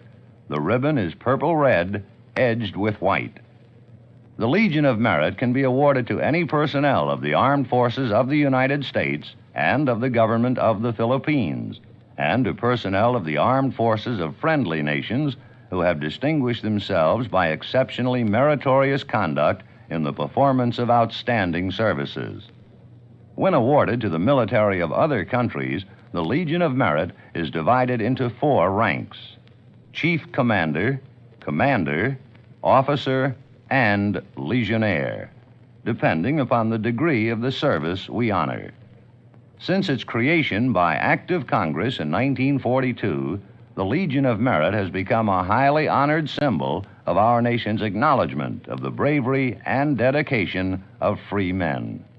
And now, starring Herbert Marshall, Act 2 of The Long Shot. Yes, it was a long shot. Anyway, I put the papers and the money back in the valise and called Tommy DeWitt. Told him the higher ordeal was off, but there wasn't any money in the room. And the next morning, Hendricks and I left Chicago westbound on Route 30, and old London town rode with us. You were saying you know the George Inn, Raymond? Yeah, but it's not in London proper. It's in Southwark on the other side of the river. Oh, I believe you're right at that. Rare old inn, the George, with its posting yard. I did a lot of thinking during those long, dull miles across the plains. In Omaha, it looked like a cinch, but by the time we hit Cheyenne, I began to waver a little. And when we rolled into Salt Lake City, I was almost ready to give up the whole idea. It was too cut and dried. Too easy for a long shot. Almost like a trap someone set for me with $100 grand as the bait. And once I went for it, there'd be no turning back. It was a good gamble. But the stakes were too high, and there was no way of telling what the payoff would be without tossing everything on the line. That's what I was thinking at about 6 o'clock last Wednesday night when we pulled up in front of the Wasatch Hotel in Salt Lake. By Jove, I'll be glad to wash up. That prairie country is appalling. It's good to have some trees for a change. Yeah, pretty town, Salt Lake. I have an aunt here, you know. How long since you've seen her? Well, never seen her. I don't intend to. She's a sister of my mother's, Marguerite Stoddard. Thoroughly Americanized, I understand, and probably a frightful bore. Probably. There it was. Just as if I'd asked for it. A way of telling about that payoff ahead of time. A laboratory test right there in Salt Lake City with nothing to lose if it didn't work out. I got away from Hendricks after dinner, found Marguerite Stollart's address in the phone book, and took a cab out to her house. Yes? Oh, good evening. Are you Mrs. Marguerite Stoddard?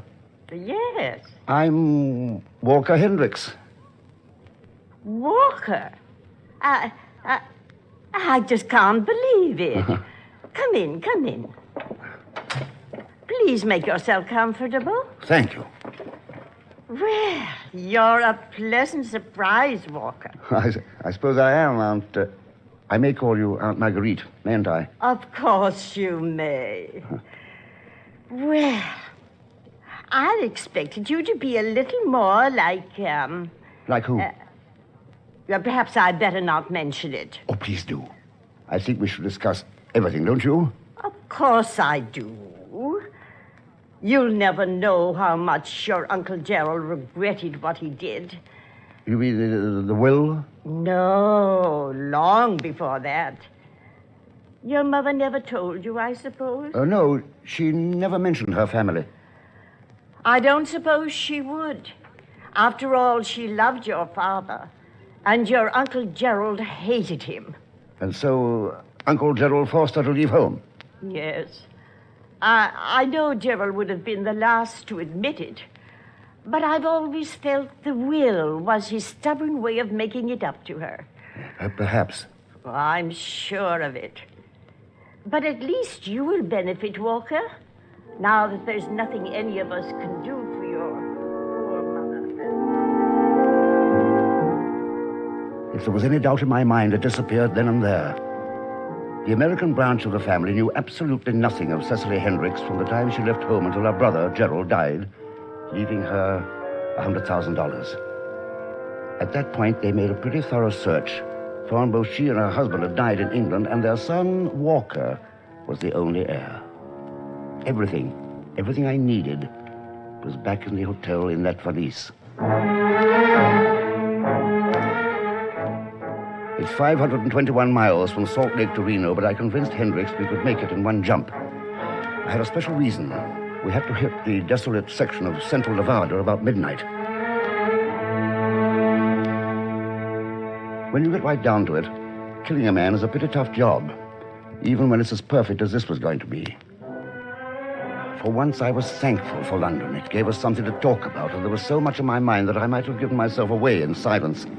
So I prattled on like a phonograph. Oh, yeah, good old Wapping. Yes, Wapping. There's a lovely pub there called the Prospect at Whitby. Oh, don't believe I know it. No, I'm not surprised. There's an amazing thing about London. It seems that the greenest tourist knows more about it than the Londoners themselves. Well, I'd say you've done rather well. Mainly because I've been on my own since I was 14. Now, you take yourself, for example. 10 to 1, you've never been in Petticoat Lane. Perfectly marvelous place. Regular Oriental bazaar right in the heart of the city. Booths and peddlers selling every kind of junk you could imagine.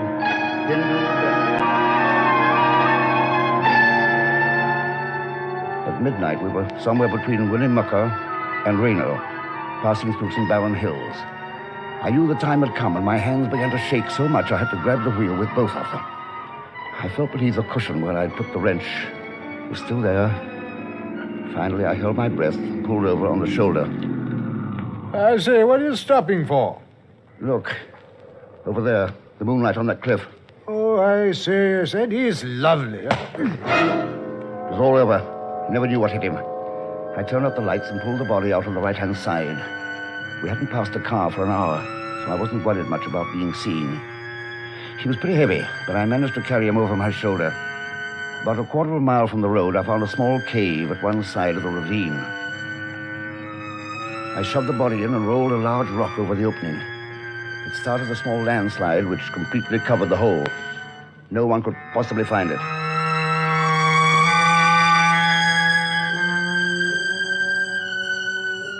I had just about gotten back to the road when I saw something that stopped me dead in my tracks.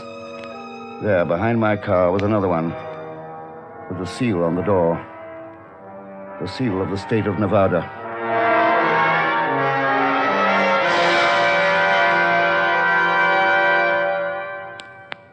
In just a moment, we continue with the third act of Suspense. We have together ample capacity and freedom to defend freedom. This is NATO, the North Atlantic Treaty Organization. The extensive and varied grouping of NATO military forces called for the establishment of several unique supporting organizations. Among them, the Military Agency for Standardization, London, the Advisory Group on Aeronautical Research and Development, Paris, and the NATO Defense College, also in Paris. All are vital subordinates in the complex of the NATO defense program. The United States of America is a part of NATO. You should be aware of and alert to the programs and objectives of the North Atlantic Treaty Organization. And now, starring Herbert Marshall, Act 3 of The Long Shot. Nobody was in the patrol car. The officer must be wandering around looking for me. I lifted the hood of my car and knocked the battery cable off one of the terminals. Then I waited and waited while the coyotes jeered at me from the hills. At last he appeared from the other side of the highway. Hi there. What's the trouble? Oh, I don't know, officer. She just went dead on me. I was having a look up the road when you arrived. Say she went dead on you? Yeah. The lights went out. Motor just died. Been under the hood? Wouldn't do much good, I'm afraid. I'm pretty green at that sort of thing. Well, let me have a look at it. Would you please? See, yeah, your battery cable's jarred loose, mister. You got a wrench? Yeah, here. Yeah, thank you. Twist it. There you are. Yeah, try her now. That looked pretty simple. Yeah, it was. Ah, there she goes. Thanks ever so much. That's okay. Let's see, your name's Hendricks, huh? Yes. Checked your registration slip. You're a long way from home. Yes, I am. Yeah, that's right. Thanks a lot. You're welcome, sir. Good night.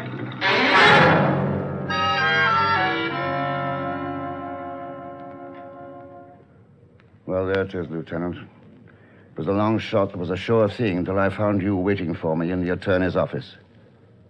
Even then, I'd have gotten away with it if you hadn't told me that the body had been found. Well, aren't you going to say something? Don't you still think I could have carried it off, Lieutenant? Well, Raymond, we arrested you for the murder of Walker Hendricks, but it appears we were wrong. Huh? What are you talking about? It was a long shot, Raymond, and it was almost a sure thing. Maybe that's why both of you gambled on it. What do you mean, both of us? You and that guy you bumped off in Nevada. That guy? Oh, that was Hendricks. Oh, Hendricks was murdered, all right. But you didn't do it. What? You see, he beat you to it, Raymond. Who beat me? I don't know. Your traveling companion. He wasn't Hendricks. He was an out-of-work actor. He wasn't even an Englishman. That was why he was pumping you so much about London. He was, what do actors call it? Getting up in his part?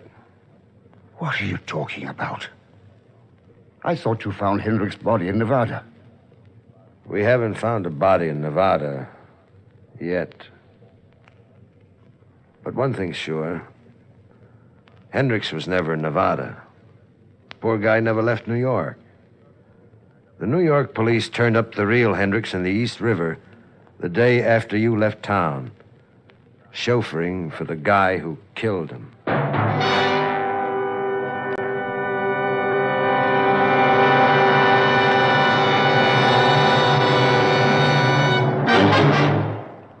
Suspense, in which Herbert Marshall starred in William N. Robeson's production of The Long Shot by Harold Swanton.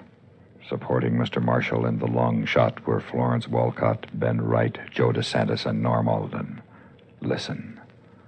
Listen again next week when we return with another tale well calculated to keep you in suspense.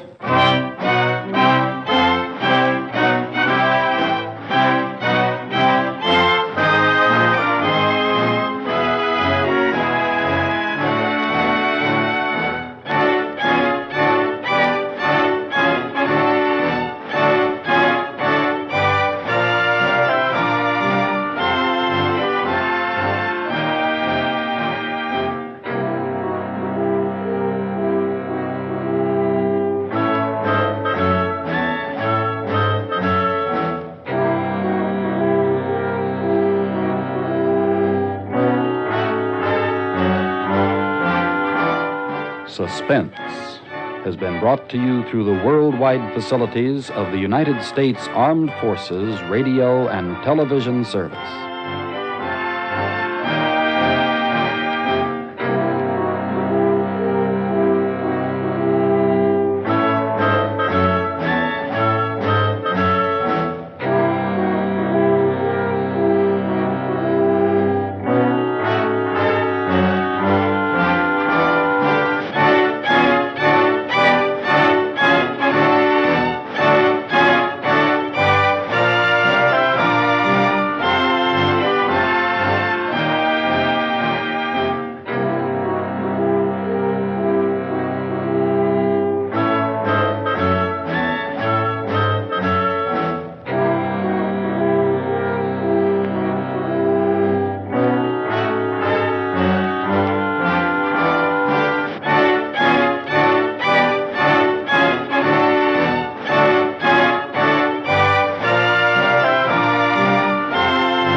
My name's Regan.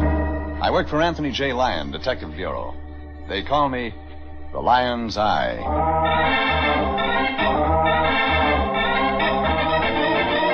Jeff Regan, Investigator, starring Frank Graham as Regan with Frank Nelson as Anthony J. Lyon. So stand by for mystery and suspense and adventure in tonight's transcribed story. If I knew you were coming, I'd have wrecked a train.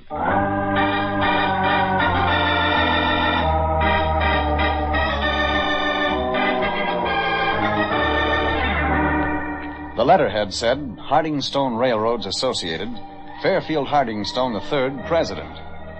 Only it turned out they owned less than a mile of track, there was no passengers, and you couldn't even buy a ticket to Pomona. It was a one-man corporation with a one-track mine.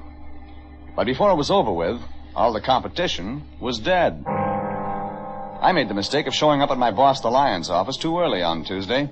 He was holding a letter. From the look on his face, you could tell in another 10 minutes he'd have run out to handle this case himself. Hardingstone Railroads Associated, Fairfield Hardingstone III. Name of a new wonder drug, Fatso? Jeffrey. Oh, don't be ridiculous. That's a man's name. Fairfield Hardingstone III, President of the Hardingstone... I got it the first time. Yeah, but Jeffrey, you don't understand. This is a letter from Mr. Hardingstone himself. He wants to hire our agency. He's our client, my boy, the Mr. Hardingstone. Sorry, Fatso, I never heard of him. You haven't? I'm still singing the Atchison, Topeka, and Santa Fe. Oh. You haven't heard of him either. No. Yeah, but that doesn't mean he isn't an important client, Jeffrey. Just take a look at that letterhead. Not printed, engraved. Run your finger over it.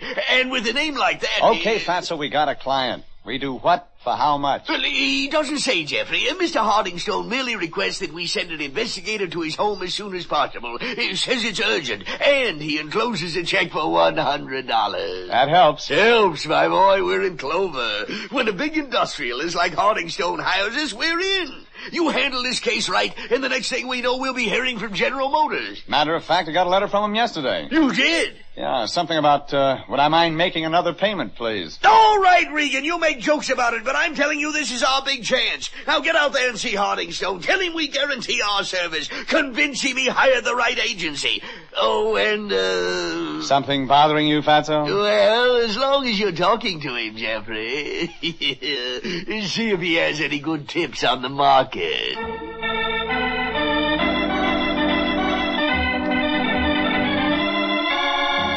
I left Anthony J. Lyon digging through the stock market reports in the morning papers. It was a cinch he was counting future shares of Harding Stone Railroads. The letter the Lion gave me said nothing, all right, except that Harding Stone lived in Cheviot Hills just off Motor Avenue. I fought traffic all the way out Olympic and pulled up in front of a brick mansion just after 1 o'clock. It took me 5 minutes to make the hike from the street to the front door. I rang and waited.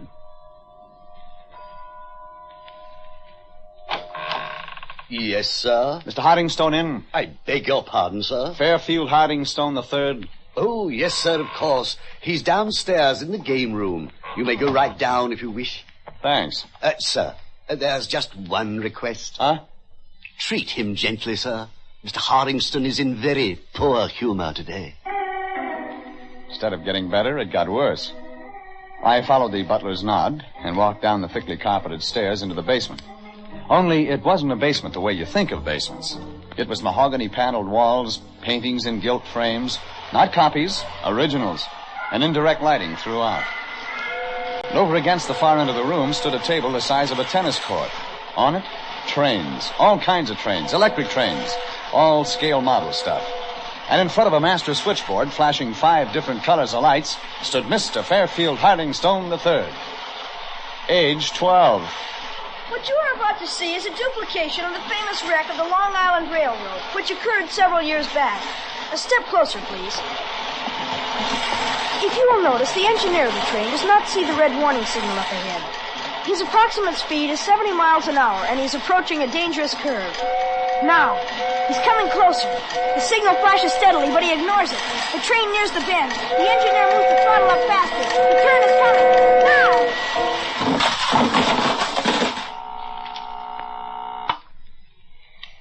17 passengers killed, 42 injured. The engineer and fireman both dead. You see the folly of blind speed, of course. You always do this? It amuses me. By the way, I don't believe I caught your name. Regan. Oh, yes, of course, the Lion's Eye. Glad you came right out. My name's Hardingstone. The third. Must you remind me? It's bad enough being the sign of a wealthy family without attaching that stigma. You wanted a detective. Naturally. Mr. Regan, what do you know about murder? Get to the point, Fairfield. Yes, of course. I should have known you wouldn't be interested in this subtle approach. It's about my mother. Next week she's being married. I intend stopping her. Your father's dead? He died 6 years ago. I barely remember him. Ah, he was in railroads? No, my father was a lawyer, Mr. Regan. He defended the criminally insane. We don't discuss him in this house. How does that check with your mother? I sometimes think she doesn't remember father any better than I do. However, that's not what I called you here to talk about. Mr. Regan, my mother is about to marry a man named John Kilpatrick. Like my father, he's a lawyer. Only you don't like him. Precisely. To use a somewhat childish term, he's a jerk. Also, if your mother marries him, he might interfere with the pleasures of one Fairfield Harding Stone III. Mr. Regan, you're a man after my own heart. What I want you to do is simple. Check every angle regarding this man Kilpatrick. Explore his past. Somewhere you'll find something. And if I don't? If I give him a clean slate? Kilpatrick has been in South America a number of years. I think one of the reasons he returned is that he was broke and came back to marry Mother and the family fortune. For $100, I tail him. Wrong. You don't tail him at all, Mr. Regan. In fact, I want you to go right into his office and see him. Tell him who hired you and why. He'll like that. You can't talk it out of him, scare it out of him, is that it? It's like the stationery my mother had made up for me a couple of years ago, Mr. Regan. Across the top it says Harding Stone Railroads Associated. My dear mother thought it was very cute. But you'd be surprised at some of the answers I get to my letters. Maybe I wouldn't. Okay, Fairfield, you paid your 100, you get your money's worth. Oh, don't rush off, Mr. Regan. There's one other little item. I want you to run upstairs and tell Mother about my little plan. What? What's good enough for the bridegroom is good enough for the bride, eh, Mr. Regan? I left the young Mr. Hardingstone setting up the trains for another great crash and headed up the stairs. I was beginning to wonder just how bad the Lion Detective Agency needed the $100. The answer? Bad enough to talk to the mother. The butler gave me a solemn nod as I went upstairs to the second floor. Top of the landing, I turned and gave the butler a solemn nod. It's getting to be a game. Only the game was over fast when I hit the top of the stairs. And that's all there is. And I quit. I tell you, I quit. You can't do that to me, Mrs. D. You can't do that to me. I've taken enough from you and from him. I don't have to work for you. I got other things, see? And you just remember that. Huh. Well, what do you want? Mrs. Harding Stone in there? She most certainly is, young man. And God bless you if you plan to go in there. That bad, huh? Oh, terrible. Very terrible. The poor woman is losing her mind. I'm sure of it. Oh, that's why you quitting? I've been here just over 6 years, mister. And that's long enough. I quit. And if you're smart, you'll leave before everybody loses their mind. The round, frowning, gray-haired woman stomped off down the stairs. In front of me, the open door to Mrs. Harding Stone's room. I thought about the $100 check. Thought about it again. Looked at the open door and peeked in. Well, you're Dr. Martin's new young assistant. Oh, please do come in, Doctor. She was propped perfectly in the oversized bed. Satin covers, satin cushions, pillows, radio, ashtray, water pitcher, thermometer, hot water bag, ice bag, cold tablets, headache tablets, vitamin pills, and on a silver tray, one crisp golden brown piece of dry toast. Mrs. Fairfield Harding Stone II was 40, gold ringlets, pink hair ribbon, and a smile. Painted in place. Well, don't just stand there, Doctor. Do something. Take my temperature or something. You know. I'm afraid I'm not the doctor, Mrs. Harding Stone. Of course, when Dr. Martin said he couldn't come, that he was sending his assistant. What? You're not the doctor. No, my name's Regan. Regan? Oh, I know you'll forgive me, Mr. Regan, but just what do you specialize in? I'm a detective, Mrs. Harding Stone. Oh, I see. No, I don't see. A detective. Well, that is something, isn't it? I could hardly ask you to treat my sacroiliac, now could I? Now, look, lady, your son hired me. He asked me to come up and talk to you. Talk to me? Oh, dear, Mr. Regan, what shall we talk about? John Kilpatrick. Oh. You're marrying him next week. Yes, I am. Providing, of course, my sacroiliac is better. Providing, of course. Oh, John is a fine man. He's very sincere. He loves me. Fairfield has no right to resent my marriage. Do you hear? No right at all. He thinks maybe Kilpatrick's marrying you for your money. Something like that. Well, suppose he is. After all, I'm not getting any younger. And there's my illness. I do need someone to look after me, Mr. Regan. Even if the price is high? Besides, the trip will do me good. What trip? Why, John and I, we're sailing to South America together on our honeymoon. I have the tickets right here beside me, see? And your son stays here, huh? Fairfield doesn't want to go. Poor dear boy, he's old beyond his years. It changed him. It completely changed him. What changed him? Please, Mr. Regan, I can't bear to discuss it. I'm a sick woman, you see, a very sick woman. It's all been too much for me. Too much for a very sick woman. Mrs. Harding Stone sniffled about her high blood pressure, and then her low blood pressure, and her asthma, and her sacroiliac. When she asked me to take her temperature just to be sure, then I knew it was time to leave. I nodded sympathetically, borrowed back my damp handkerchief, and silently stole away. But at the foot of the stairs, I got something else. The round, gray-haired woman who had seen leaving Mrs. Harding Stone's room. Just to keep things normal, she, too, was sniffling. Oh, Mr. Regan. Mr. Regan, what will become of us? I don't know about you, but I'm going to try fresh air. Oh, I don't mean to impose on you this way, but the boy, the poor dear boy. The poor dear boy? You mean little Fairfield? And none other. That the poor soul should be brought up in these circumstances. Look, just to fill me in, who are you and what are these circumstances? My name is Mrs. D. I'm the housekeeper. I've been here for 6 years, ever since poor Mr. Harding Stone passed on. God bless his soul. You like Mr. Harding Stone? The second, that is. Oh, a fine man he was. Oh, a very fine man. Tell me, Mrs. D, what do you think of Mr. Kilpatrick, the bridegroom-to-be? They're two of a kind, him and her. It's fitting they should wed. And that is that. I'm leaving tomorrow. Oh, poor dear little Fairfield. Poor. She was gone. Gone with her wet napkin and sad eyes into the pantry. It was getting so moist inside the house, an umbrella salesman could have made a fortune.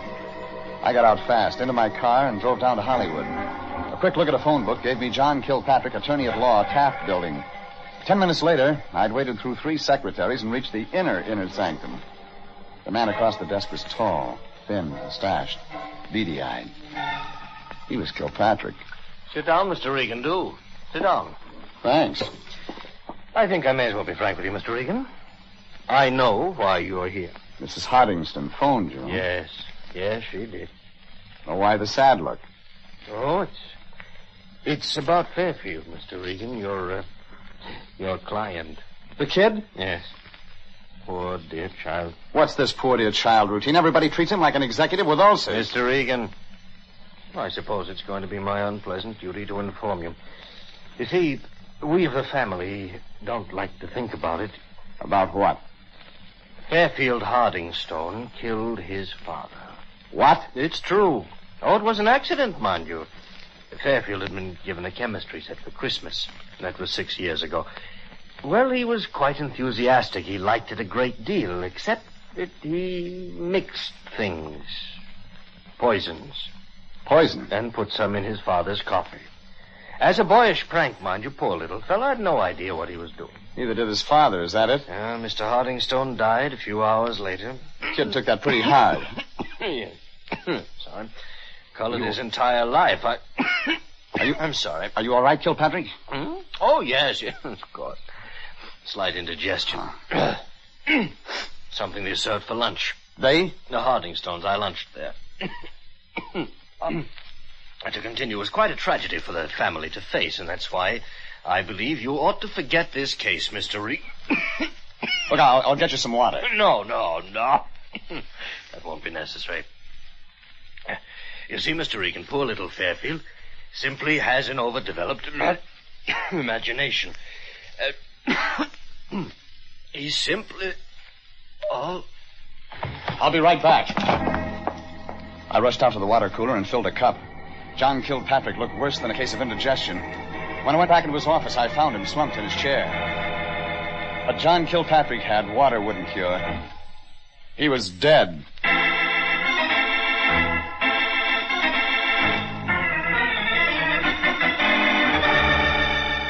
It was 3 o'clock Tuesday, and John Kilpatrick, attorney at law, was dead. He was dead from a very bad case of indigestion brought on by a very bad dose of poison. He'd had lunch at the home of Fairfield Hardingstone III, and he was dead. That much Police Lieutenant Huey Piper was sure of. And the more he thought about it, the surer he became. He and I were driving out to the Hardingstone place in Cheviot Hills at city expense. So, like I say, Regan, he's dead and he's poisoned and he had lunch with the Hardingstones. Or, as they say in Dixie, something he ate, no doubt. And you figure that adds up to the kid? Regan, I figure nothing until the final pony crosses the wire. Still, little Fairfield did it before, and he can do it again. Yes, Pa? Yeah, only before it was an accident. This time, it's on purpose. If it was a joke, it was a very unfunny joke, and I'm sure nobody is laughing. Least of all the deceased one, John Kilpatrick. Piper, what do you know about the death of the father 6 years ago? Nothing. We never knew anything. The kid was playing around with those homemade poisons. The father turned up dead. What about Mrs. Hardingstone? She inherited a fortune. Don't I know it.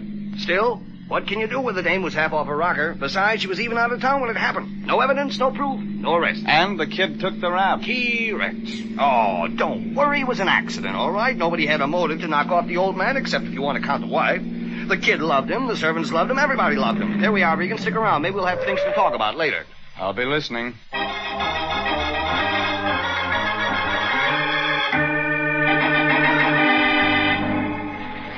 Huey Piper and I went into the Hardingstone mansion. He rounded up little Fairfield, and they went off for a talk. Me, I found a telephone in the hallway and put in a call to my boss, Anthony J. Lyon.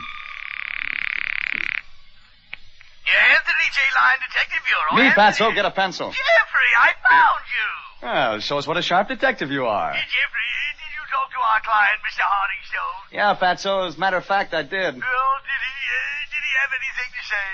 About the stock market? Yes. You see, Jeffrey, I did a little investigating myself. Hardingstone Railroad isn't listed on the New York Stock Exchange or the curb. That means it's probably family-owned, you see. And that means if we do a real good job on the case, you figure our client, Mr. Hardingstone, may let you in for a few shares. As a token of appreciation, Jeffrey. After all, Mr. Hardingstone is a big man. Not so big. Yes, sir?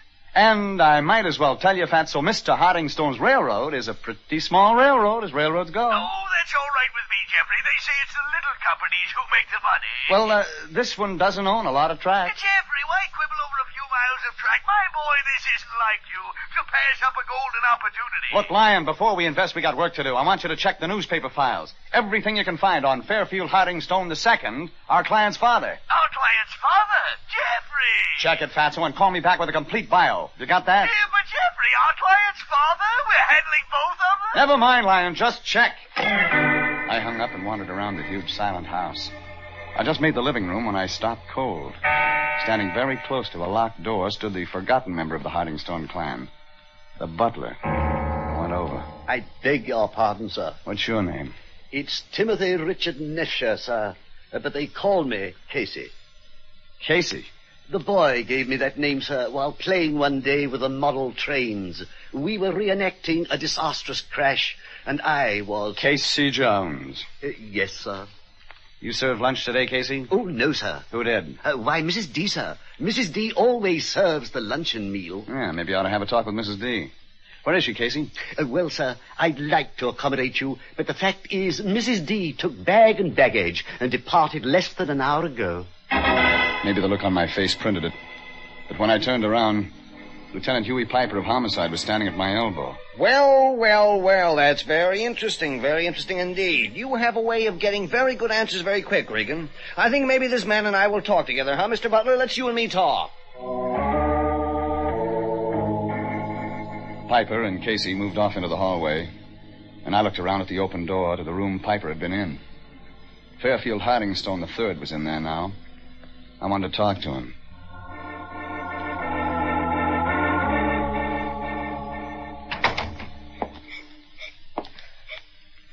Fairfield. Got a minute, kid? Go away. Might help things if we talk. Go away. Detective's job is to protect the client, son. You're my client. All right, I killed him. I killed Mr. Kilpatrick. Is that what you want me to say? I hated him when I killed him, just like I killed my dad. Fairfield. Yes? You didn't kill your father. What did you say, Mr. Regan? When you were 6 years old, there was an accident. Some people said your father died because of your accident. Yes? Yeah, but it really wasn't like they said. You didn't cause that accident, Fairfield. You had nothing to do with the death of your father. But how did you know? They said... They said that because it seemed that way. Maybe your father's death was an accident, and it seemed like you were responsible. I tried to tell him, Mr. Regan. I tried to tell him I didn't do it. I tried. They wouldn't believe me. Thought I wasn't old enough to know what I was doing. But, Mr. Regan, I didn't kill my daddy. I loved him. I loved my daddy. Fairfield, tell me something. That day your father died, who was here in the house? I don't remember anything about it, Mr. Regan. I don't remember anything. It was a long, long time ago, Fairfield. I know you can't remember very much, but think. Who was here in the house with you? Well, it was Daddy. Yeah. And me. And Casey. Yeah. And Mrs. D. And Mr. Kilpatrick. Kilpatrick? What was he doing here? He and Daddy were arguing about something. They argued at the dinner table. Son, are you sure? Yes, Mr. Regan. Okay, we'll try it that way. Now, you stay right here and sit tight. I'll check back with you. Mr. Regan. Yeah? Mr. Regan, do you really believe me?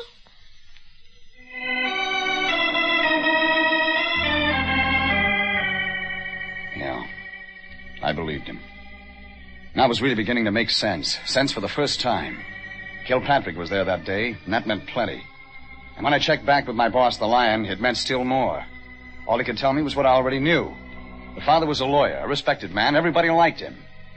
Put it all together, and it spelled murder. I headed up the stairs, double time. A quick check with Mrs. Hardingstone told me her tickets for South America had disappeared. That did it. Downstairs, Lieutenant Huey Piper was talking with the butler. I grabbed him. No explanation, just grabbed him and rushed him out to the car. We cut in the siren, and on the way I filled him in. Even with the siren, it took us 40 minutes to make San Pedro. He headed for the ticket office. I took the gangplank looking for the purser. Yes, sir? Check your passenger list, will you? I'm looking for a Mr. Kilpatrick, John Kilpatrick. Well, just a moment, sir. Let me see. Just a moment. Come on, step on it. Oh, I have it here. Mr. John Kilpatrick sailing for South America? Yes, he's aboard. Mr. John Kilpatrick, yes. Cabin 71, A deck. Never mind the rest of it, thanks. It took me another 10 minutes to find it, but when I did, I didn't stop to ring the buzzer. I crossed the room, sitting casually behind a newspaper. Double-breasted pinstripe suit, two-tone shoes, very dapper. Mr. John Kilpatrick? Nope. Mr. Regan. Sure, Mrs. D, your old friend Regan. Men's clothes look odd on a female housekeeper. Yes, they do now, don't they, Mr. Regan? But Mr. Hardingstone wouldn't mind. You see, I had to wear them so there'd be no fuss or bother. Yeah, but there's going to be anyway, Mrs. D. They don't like you running away like this. You meant the family? Oh, my, Mr. Regan. You shouldn't listen to them. They all hate me since Mr. Hardingstone died, poor soul. They've hated me since then. Since you killed Mr. Hardingstone? Why, yes. Didn't Mr. Kilpatrick tell you? No, he didn't. Mr. Kilpatrick hated me more than anyone else. It was all his fault, really. Why, I wouldn't have hurt the boy's father for anything in this world. He was good and kind and always nice to me. But you still killed him? It was a mistake, you see. Mr. Kilpatrick came to dinner and told Mr. Hardingstone they should send me back to the home. And, of course, I didn't want that at all. So I put the poison in Mr. Kilpatrick's cup, and then Mr. Hardingstone drank it. Oh, it was all a terrible mistake. Tell me about the home, Mrs. D. Well, you see, I was living at this home, and they said I was sick, but I... Now, look, Hardingstone was interested in the criminally insane, so he got them to release you into his custody. Is that it? Well, I'm afraid you don't understand, Mr. Regan. I'm not insane. It's all those other people. Remember I told you this afternoon that everyone was losing their mind? Isn't it a shame? I think you better come back now, Mrs. D. They want to talk to you. About Mr. Kilpatrick's death? Oh, I wouldn't tell them about that, Mr. Regan. Well, then, tell me. Mr. Kilpatrick came back from South America, you see, and I knew he was coming to take me back to the home. Yeah? So this time, when I put the poison in the coffee, I made sure it was Mr. Kilpatrick. And for 6 years you let that kid think he killed his father? Well, after all, Mr. Regan, if I'd said anything, they'd have sent me back to the home. Besides, Fairfield got over it. He's a fine boy now, and he's going to be all right. You'll see. Okay, Mrs. D. We'll go back then now. We'll go back and we'll see now. Oh, no, Mr. Regan. I'm going to South America. I have my ticket. You leave me alone. Mr. Regan, let me alone. Now. You carry a gun. Well, I must protect myself. Like if I were to kill you in self-defense. Everyone would understand because you have no right to be here. Drop the gun, Mrs. D. You needn't look at me that way, Mr. Regan. I know perfectly well what I'm doing. I'm not so crazy as they think. You'll see. This time you see. Sorry, Mrs. V. We're going home now.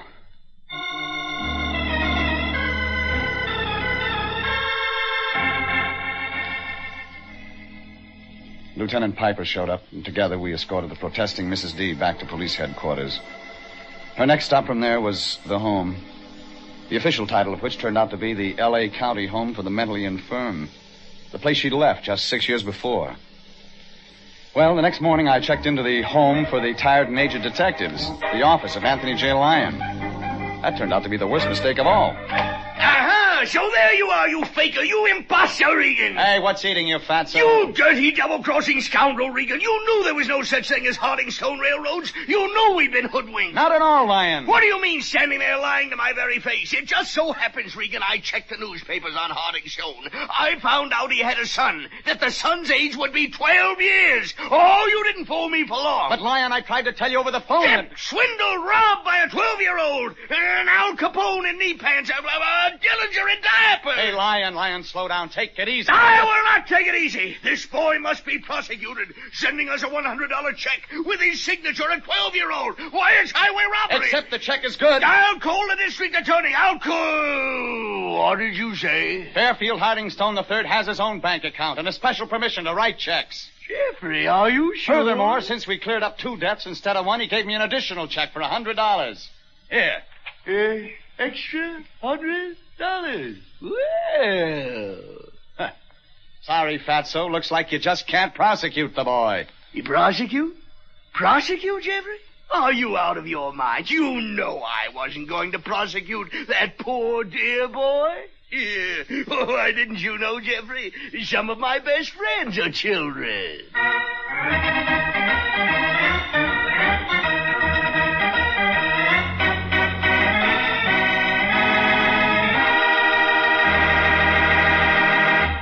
Jeff Regan, Investigator, is written by William Frug and Gilbert Thomas, produced, directed by Sterling Tracy, and stars Frank Graham as Regan with Frank Nelson as Anthony J. Lyon. Original music is by Dick Arant. Jeff Regan, Investigator, is heard transcribed each week at the same time over CBS.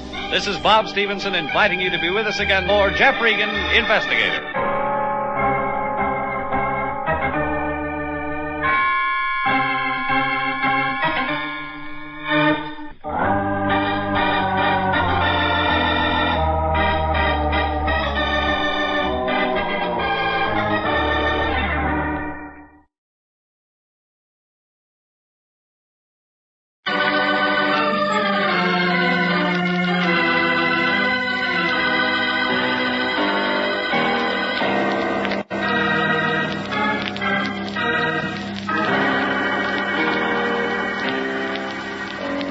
Standard of California, on behalf of independent Chevron gas stations and standard stations throughout the West, invites you to Let George Do It.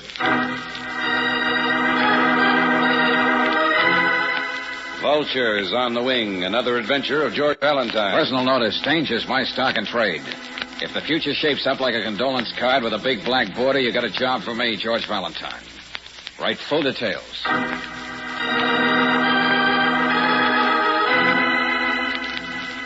Dear Mr. Valentine, because of a stroke of extraordinary luck, an investment of $20,000 promises to yield me $500,000. But the transaction must be closed swiftly, tonight, because with so much money involved, there are, naturally, vultures on the wing. I sing in the colonnade room at the Savoy Wilton, but I shall be home this afternoon at 3, if it is convenient for you. Signed, Maria.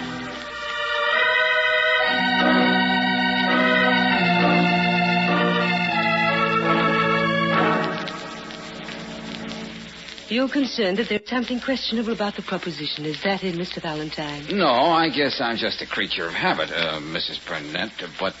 It's Maria to the whole world. Then why not to you and Miss Brooks, of course? Oh, well, let's be real chummy and call me Brooksy. You were saying, George... Oh, just call me Georgie. Now, I was saying, when 20 grand teases back $500,000, I begin to drip with all kinds of doubts. Oh, it's all very legal and terribly simple. All right, you've written a lead. What about the rest of the story? Those vultures on the wing. Yes. 4 priceless paintings by Sebastian Zundert were sold to a very high-ranking general when the Nazis occupied Holland. Sold? Yes. The owner was a collaborator. He had no scruples about dealing with the Nazis. So it was all very legal. Go on. These 4 masterpieces passed from hand to hand by way of Portugal and Argentina to this country. They're still considered among the missing. But I'm in touch with the present owner, and he'll let me have them for $20,000. Bargain sale. Well, how did you and Mr. X get together in the first place? That's where I think I've been very clever, Brooksy. From the Boulevard de la Croisée in Cannes to Ciro's on the Sunset Strip, wherever I've sung, I let my interest in the Zundert canvases be known to the right people. Oh, isn't that a little like shooting blanks and not even having a target? I reasoned it had to be somebody in the international set. I was right. Last night, after 2 years, I received a telephone call. So you see... Just a minute, Maria. Huh? Oh, Nick, I told you to stay in the library. This is a business conference. Well, why don't you have conferences with your husband? I graduated from the Harvard School of Business. Will you please leave us, Nick? No, we're going to have a conference. And don't want any strangers going to start by throwing this gentleman out. Now, hold it, will you, Buster? What have you been drinking? Singapore slings with vodka? Let go of me. Nick, if you don't behave yourself... Yeah, I know. You'll leave me. Then what would I do when all the bottles got empty? Not in front of these people, Nick. Please. Pride, self-respect. Most important, of course. Go on with your conference, darling. That's better. You may not think so, but I did graduate from Harvard School of Business. Forgive the interruption. But, as I said, George... Yeah? The plan for tonight is terribly simple. You are to pick up the briefcase with the Zunderts in the colonnade room. You are my accident insurance to make sure that everything goes off smoothly.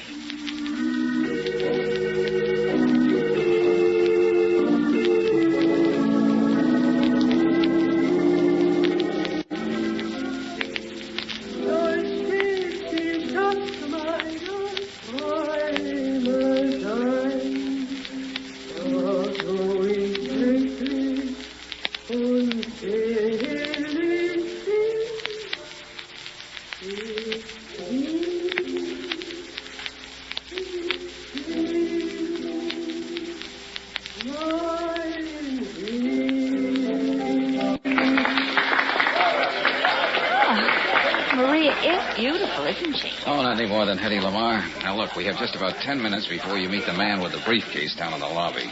Oh, this is just about my cue to go to the powder room with this briefcase full of old newspapers under my rack. Right. And on the way back, make certain everybody in the place knows you've got it. Do you really believe anybody will think we've made the swap in the powder room? This operation is strictly cloak and dagger, Brooksy, so let's play along. Well, what have I been doing up to now? Well, the point is, if there are any interested parties in the offing, they'll stick right here with me and your briefcase, while you go downstairs and claim the other one and get over to Maria's. Well, here I go. I just hope my briefcase isn't showing. I was hoping the young lady would leave so I could have a moment with you, Mr. Valentine. Okay, I'll take out the stopwatch, friend. Running errands for Maria? Charming creature, isn't she?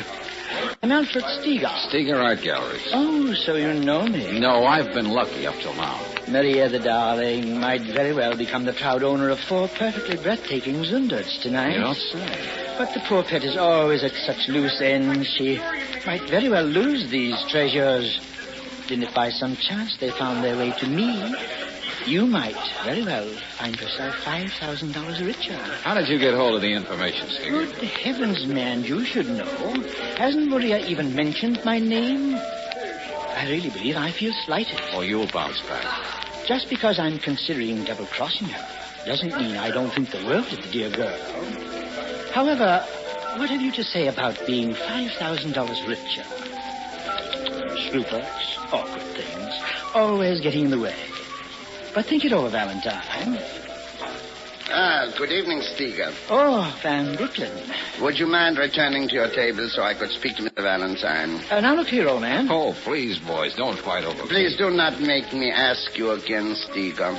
Oh, very well. I was quite through anyway. Oh, by the way, Van Brooklyn. Yes? Why don't you drop around at my galleries? I have some excellent reproductions. Why do you speak to me of reproductions? Because these might fool even you, despite your reputation as a connoisseur. Good night. You belong in this act, too, Mr. Van Brooklyn? In a manner of speaking, I am the act, Mr. Valentine. Oh? If Maria has deemed it wise to hire you to ensure the safe transfer of the Zundert canvases tonight, that is her affair. But I must make sure you understand one thing. Well, now, just understanding one thing would be a great improvement. The $20,000 Maria entrusted to you belongs to me. She is merely a commission agent. Someone I hired more than 2 years ago to make it known in the right places that I was in the market. I'd like to know who isn't in the market for those things. I myself am merely a representative of a syndicate. A group of men who intend to acquire those paintings at any cost. So it would be more sensible if you made sure they found their way to me. Mr. Van Brooklyn, at the moment I'm playing bouncy ball with Maria. Now, if you want to get in on the game, you'd better talk to her. Otherwise, somebody might get hurt. I see. Well, I am afraid I must leave you. Your lovely companion is returning. It was a great pleasure. Oh, don't mention it. Who was that sinister character with a beard? His eyes look like a couple of boiled onions behind those thick glasses. Who is it, Later, George? Brooksy, later. Let me have that. You can't say everybody in the place doesn't know I came back with a briefcase. I did everything but play catch with it. Yeah, I saw you. Now go on and get the one we really want. Yeah, okay, George. But be a nice, peace-loving decoy, darling. I want you back all in one piece. Okay, go on now, Angel. Get on your tricycle. Yeah, okay. See you at Maria's. Nice run you've got there, Valentine. Well, thank you. I've got very good taste. Except in the kind of people I seem to attract to this table. Why don't you be satisfied? Stay away from Maria. How are you, Buster? And don't tell me I can find out at any post office by just looking at your picture, front and side. Maybe you've heard of me, Jim Fowler. I hope you noticed I just went pale. Hey. Now you shut up all over and listen. Maria and me are friends. Good friends, catch. That's cozy, Fowler. I want you to stay away from her, and I want that briefcase you picked up for her tonight. I'll give it to her in her dressing room. As you were, Jim. Reach like that again, and you're going to leave some fingers on that table when you say goodbye. You're not very smart, Valentine. On your way, Pixie.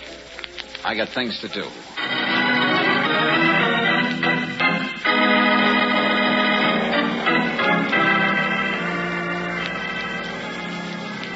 You heard me. In the car. Oh, you're the muscle boy for Van Brooklyn, Steger, or Fowler? Get inside, or you're going to collect yourself a lot of holes that'll spoil your appearance. And give me that briefcase. Suppose I pout. You're not going to shoot me down on the street, are you? Try me. Get wise, stupid. You're playing with the older boys now. Get in.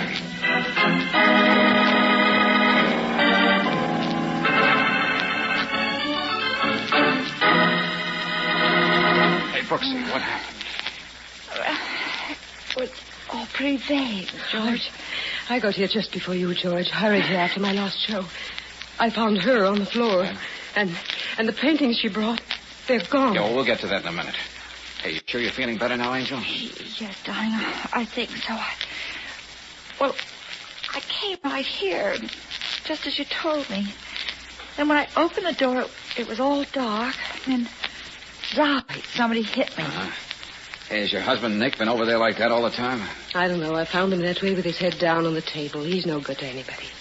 George, you don't look fresh as a buttercup yourself. Where have you been? Somebody wanted a briefcase full of newspapers so bad they floated me out of town. I had to walk back till I got a cab. But the pictures... I told you we'll get to that. And the next time around, I'm going to get the truth from you. Right now, I want to see if your husband here knows anything we ought to know. All right, shoot. Hey, Burnett. Come on, Burnett. Snap out of it. Come on, sit up in the chair. Nick! George. Oh. Yeah. One of our friends fixed it so that Nick will be stone cold on the hottest day in July.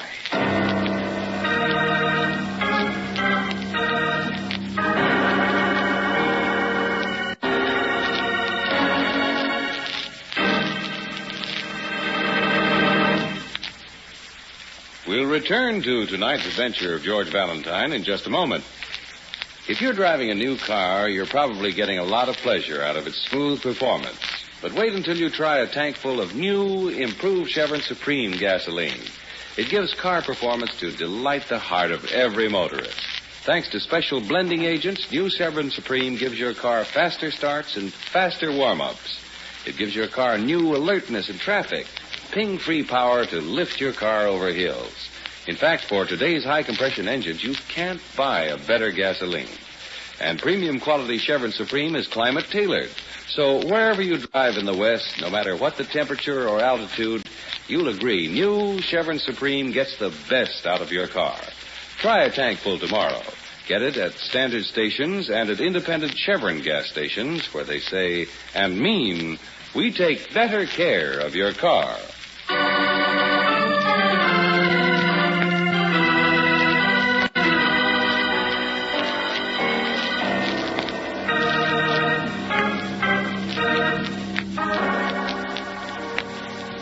And now back to tonight's adventure of George Valentine.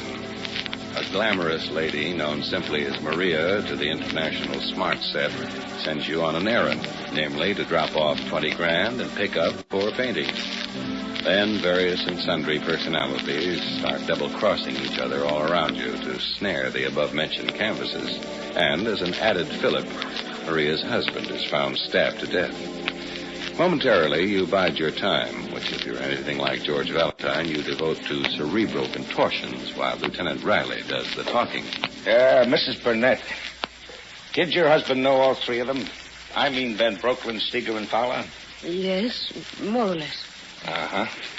Well, I've got an all-points bulletin out for them. We'll have their stories in the morning. Right now, I want to get the picture here straight. Now, Miss Brooks, Yes, sir? you're sure there isn't anything you forgot to tell us? No, it was dark. I hardly got in the door. Then I thought I saw somebody looking at me. Well, then that may be imagination. I came here directly from the Savoy. Well, anybody can tell you that Okay, Mrs. Burnett, okay. Nobody is questioning your alibi. Anything else, Miss Brooks? Come on, think hard, Brooksy. Yeah, well, just as I passed out, I remember hearing a loud noise. Uh-huh. A crash of some kind. That's all. Hey, Riley, that means the lamp on the stand over there were knocked over when the murderer was leaving, and not in the struggle with Burnett. Back to the same thing. They both knew each other and there was no struggle. But, Valentine, maybe you can explain something else to me. The bloodstains near the foyer door and Burnett lying with his head on the table a good dozen feet away. How did he make the trip with the knife in him, and why no signs of blood in between? Yeah, I've been kicking that around too, Riley, but it keeps bouncing back at me. Yeah. Well, we'll leave the whole thing until tomorrow when I know a lot more than I know right now. Well, good night. Oh, you'd better stay put, Mrs. Burnett. Oh, we'll come along with you, Lieutenant. All right. May I see you a moment, George? I'll be right there, Brooksy. Yeah, Maria? You're not walking out on me, are you? I need you more than ever now. I can't imagine you needing anybody. But if it's going to make your dreams any sweeter, I'll be seeing you in the morning. Better get your story straight.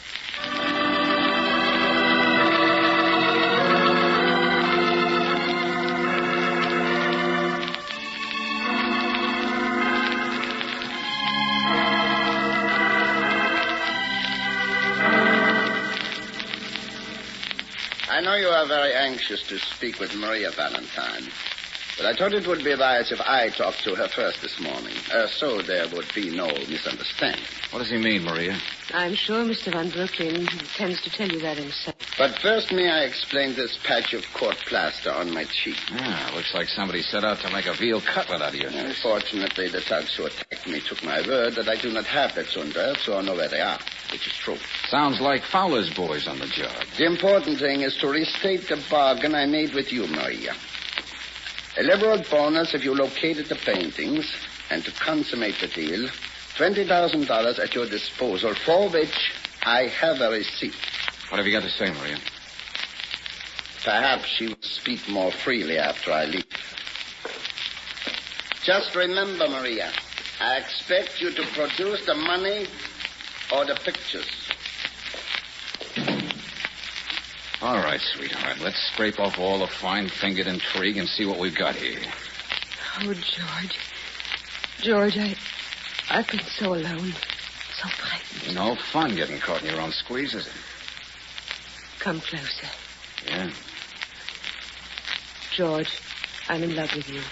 Mother, you must be really scared to stagger into that routine. Don't talk like that. I suppose now I'm expected to rush out and get those undits for you. That's a lie. I swear I was thinking of us. What the future would be like with all that money. Which wouldn't belong to you. Now, let me tell you what the score is. I sent Brooksy over to Steger's galleries to ask a few questions, and I...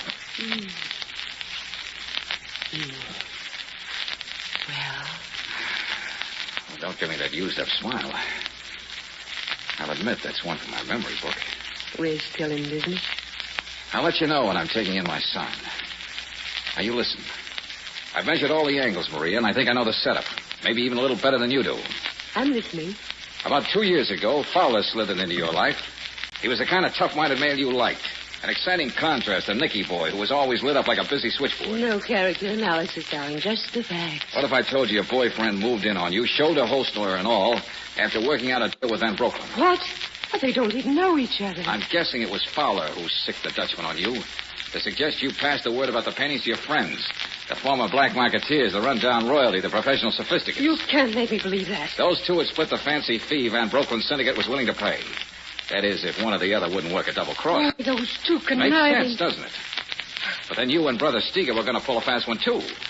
As an art dealer, he can not only okay the pictures, but find the right market for them. Really? Then you could pay back the $20,000 and say you weren't going to play anymore. Very well. I admit that. But there's more, Maria. Steger was all primed to cross you. What? Made me a proposition. $5,000 if I delivered those masterpieces to him. What an unholy mess. And if it's all true. Listen, George. If you play this right, you can still...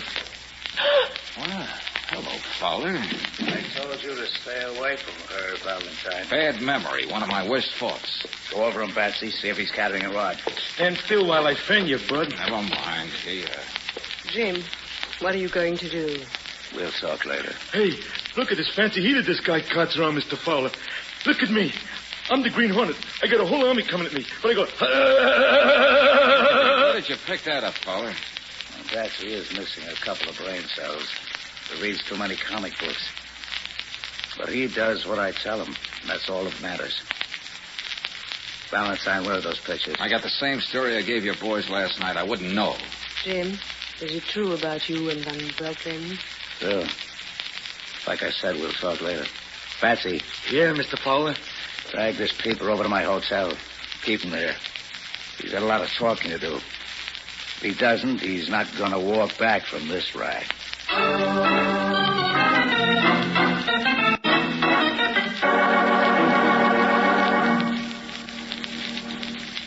Look at me now. Oh, please, no more, Batsy. Now, will you stop waving that gun? Now I'm the heavyweight champion. Bam, biff, bang, he's down. Hey, 1, 2, 3, Hey, 4. hey, Batsy. Huh? There's somebody at the door. What? Oh, hey, one squawk out of you and you know what you get. I know. What's more, I believe. What you want, sister? I'm here to clean up Mr. Fowler's suite. I ain't got all day, you know. Hey, wait a minute. Oh, I didn't know you had company. Oh, but I can clean around the gentleman if he'll just cooperate. Ah, you're a cute kid. How about you cooperating with me? We might get places together. Oh, fresh, ain't you? Come on. Make it snappy and get through. Gee, you got a funny voice, mister. Huh? Oh, didn't you know? You're talking to a frog with a man in his throat. Now, listen here, you... He looks like an overgrown meatball to me. That's all from you, babe. Looks like a punch-drunk spider with a hot foot. I warned you, babe. Now I'm going to play marbles with them pretty blue eyes. George! That does it.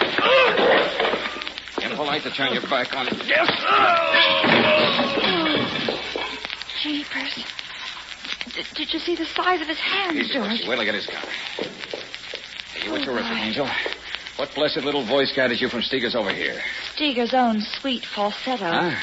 Well, when I walked into his galleries, I heard Steger screaming blue murder in the back. Somebody was giving him a going over. Fowler's really covering territory today. And then I heard Steger cry out your name. Yeah? Then somebody said Fowler was taking care of you at his hotel. I mumbled something and backed out of the place. Oh, if I had the time, Angel, I'd kiss you. Oh, I ought to get something for the $5 I slipped the chambermaid. Now we got to give this place a double quick canvas for those Zunderts. Yeah, but if they were here, George, why would Fowler be picking up assault and battery charges all over the city? I don't know, Brooksy, but there are a couple of weird angles that keep popping up in my mind like three blind mice. Such as? Well, never mind now. Get on the phone and ask Riley to get our all-star cast at Maria's.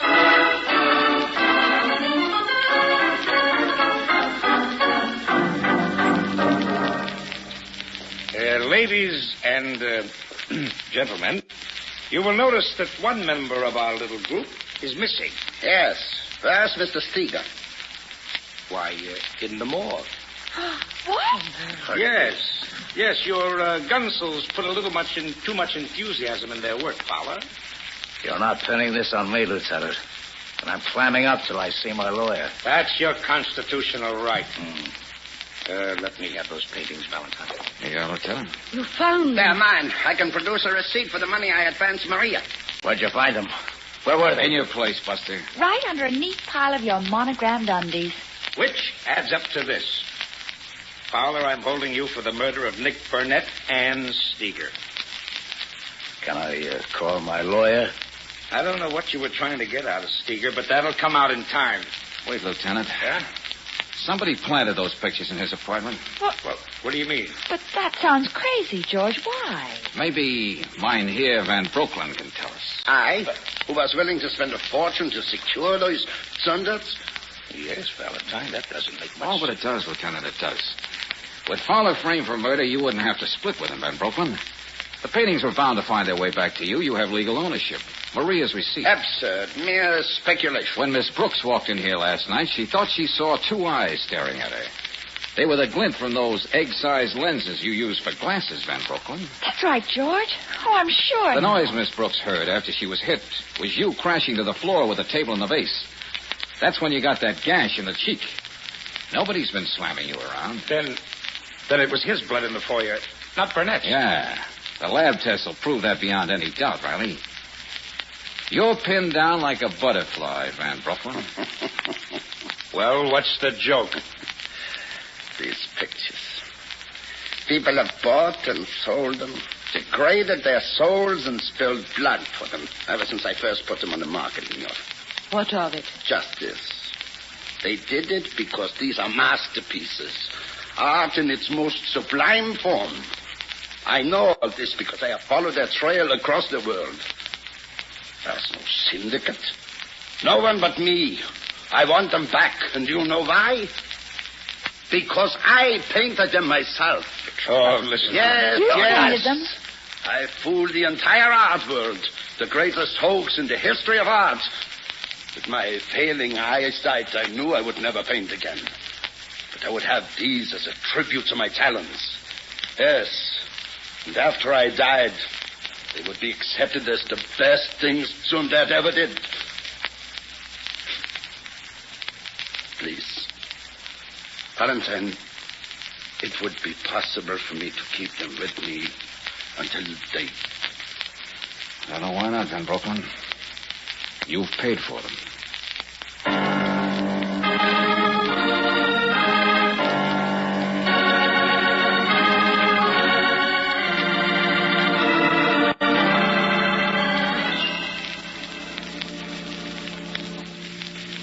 No, Brooksy, Fowler's goon squad merely gave Steger a good roughing up. Van Brooklyn delivered the coup de grace. Oh, George, the reason sounds fantastic, even though I know it's true. Yeah. Van Brooklyn was that fabulous character the papers were full of after the war. He sold $1 million worth of fake art to Goering and Company. Steger recognized him despite the beard. Yeah, this shindig takes the cake for pure concentrated finagling. Yeah, awful tempting, all that, Joe. Hey, no, Angel, just out of curiosity, what would you do if you found $500,000? Oh, well, let's see. Well, if it belonged to a poor person, I'd return it. To a poor... Okay, don't explain it. The pain will go away in a few minutes.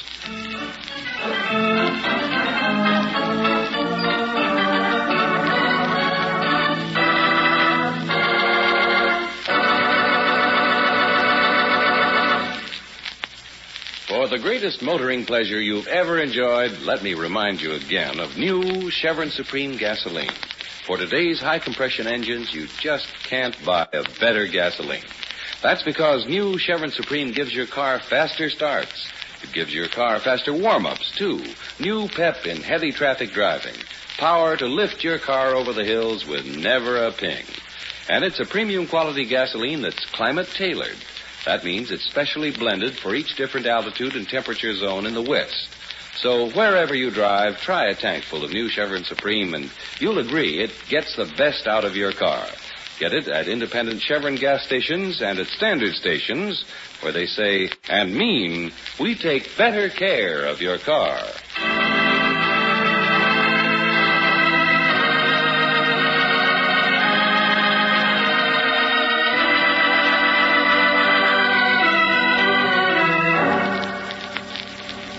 Next week, when we again catch up with George Valentine, we'll hear an incredulous Brooksy say... Oh, don't be so smug, George. Didn't you hear me? The man wants you to prove he's a murderer. Well, no accounting for taste, Angel. Oh, he must be crazy. Maybe. Well, no sane person would write a letter like that. Still, he raised a very interesting question. He wants to know if I'm an imbecile. What do you think, Brooksy? Are you going to take this letter seriously? Then the answer to his question is yes.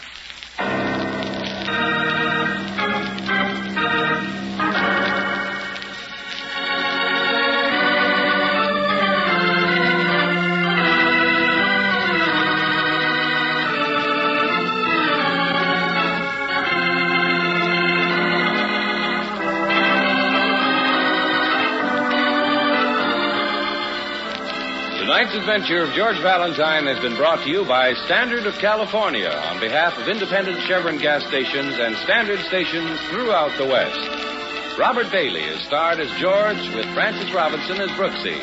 Wally Mayer appears as Lieutenant Riley. Let George Do It is written by David Victor and Herbert Little Jr. and directed by Don Clark. Also heard in the cast were Maria Palmer as Maria, Ted DeCorsia as Van Brooklyn, Leo Cleary as Steger, Ed McDonald as Fowler, Barney Phillips as Nick, and Frank Richards as Patsy. The music is composed and presented by Eddie Dunstetter. Your announcer, John Heaston. Listen again next week, same time, same station, to Let George Do It.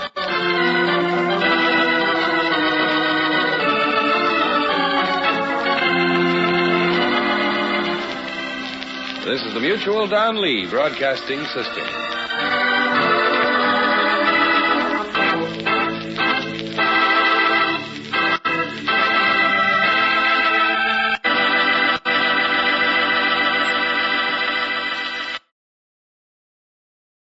Listen to Man from Homicide transcribed starring Dan Duryea following this reminder.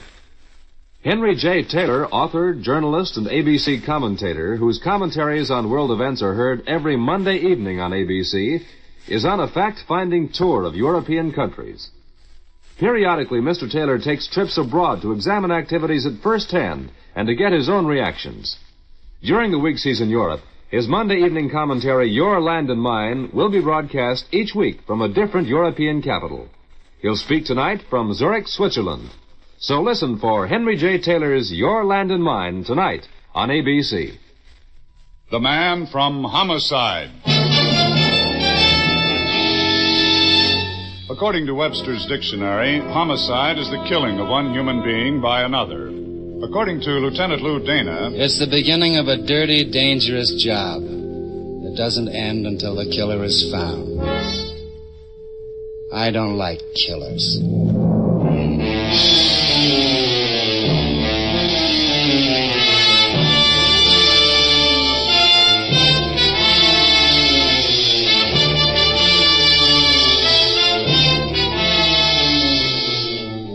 Every week at this time, the American Broadcasting Company brings you transcribed the star of stage and screen, Dan Duryea, as Lieutenant Lou Dana, the Man from Homicide.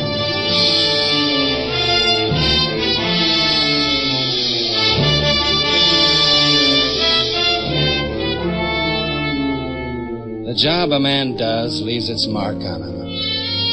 Generally, you can spot a doctor, a lawyer, a butcher, a baker, half a block away. But what kind of a mark is left on the men who work out of homicide? Dave carried his 300 pounds into my office at headquarters. It had been a long time since he pounded a beat. Lou? Yes, Pappy? Martha Kent has come home. Martha Kent? Yeah, she was spotted coming into the Cleveland train, picked up, and... Where is she now? Her apartment.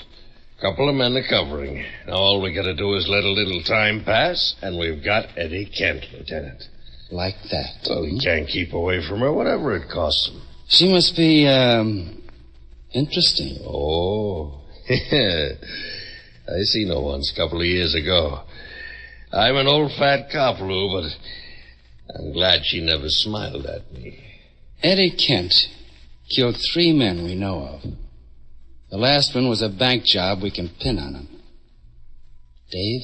Yeah, Lieutenant. Those men covering her apartment. Uh-huh. Pull them out.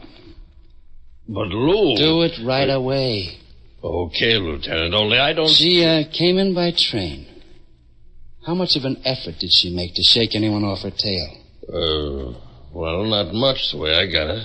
And headed straight for her apartment. No, Dave. Too pat.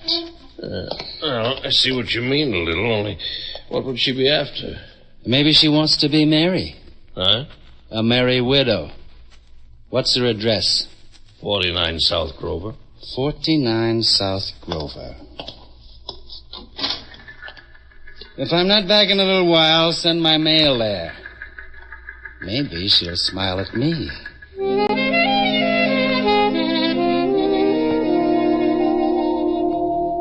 I spent the trip to South Grover thinking about Eddie Kent. After I got finished thinking about him, I wished there was a way a man could wash his mind out.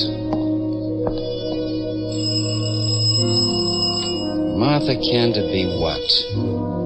Something shrill, and heels an inch too high, brassy hair, a runway figure? Yes? No.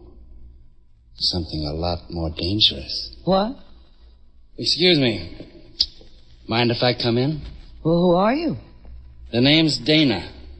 Oh. That's right. Lou Dana. There's nothing much I could do about keeping you out, is there? Nothing much. Come in. Well? Eddie in? You should know. Don't your men tell you things? I took 'em off you. You did what? Sent 'em back to the precinct. Why? Their feet hurt. That was very kind of you. Thanks.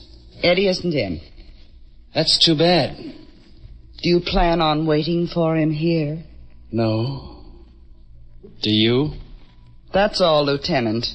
Mrs. Kent, does Eddie know you don't, care anymore? Why not ask Eddie? Because he doesn't know. That was when she turned her back on me. Being a cop blunts the finer sensibilities. I only noticed your stocking seams weren't crooked. I'm tired.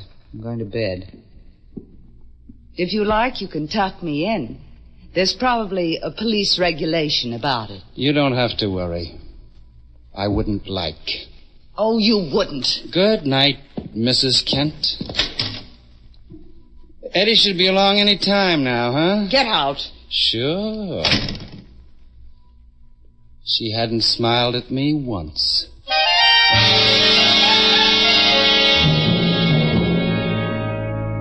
Cops in hallways are a natural.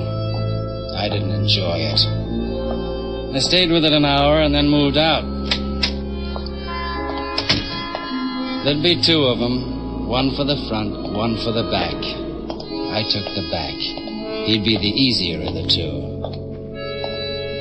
There was an alley, garbage cans, and... Hey, cut it out. Don't reach for it. Oh, it's a big idea. Not very big. Is it? Out in the light, huh? Now, look, mister, if you think you're tough, you... Oh. Hello, Boiler. Dana. I think I'm tough. Well, I didn't know it was you, Lieutenant. What's special about that alley? Oh, I just happened to be passing by. Nobody passed any law about passing by. Boiler. Well, it's like this. I had a date to see a fellow, and he says, meet me there. You know, in that alley. Let's go down to the precinct. No. No, you ain't got nothing on me. Would you like to try resisting arrest? You throw me in the can, I'll get a mouthpiece. He'll spring me so fast, you 24 hours before I have to book you, Boiler. Nothing to eat. Nothing to drink. Not even, tea. Oh, I'm off this stuff, Lieutenant. I ain't touched the stick and... I'm not narcotics, Boiler. Yeah, I know. Somebody like you, narcotics would be better. They make arrangements. They don't like their arrests to be screaming. Scraping cement with bleeding fingernails. Lay off, will you? In homicide, we can't accommodate you properly. In homicide, we don't especially care. Guys like you ain't human, Dana. You guessed. Well, Boiler? It's a dame. Dame up in that house. Eddie Kent's wife. She's kind of worried he might show. She doesn't love him? I wouldn't know. Orders was you don't get to her. What does he get? I'd say 8 hours before you break. No. No, look, Lieutenant, it was only a job. They don't tell me anything. They give me orders. And Who gave you orders? I can't, Dana. The precinct. Come on. Hey, look, Lieutenant, I start spilling to cops. What would my life be worth? What's it worth now? Okay. It's McGrath. McGrath, huh? Yeah. Good night, Boiler. You won't tell him that I... Oh, what's the use? He'll know. You don't care what happens to a guy, do you, Dana? Not if he carries a gun. That's only in case Eddie was to get A tough. man with a gun, all he's got to do is crook a finger and he's a killer. I don't like killers. Good night, Boiler.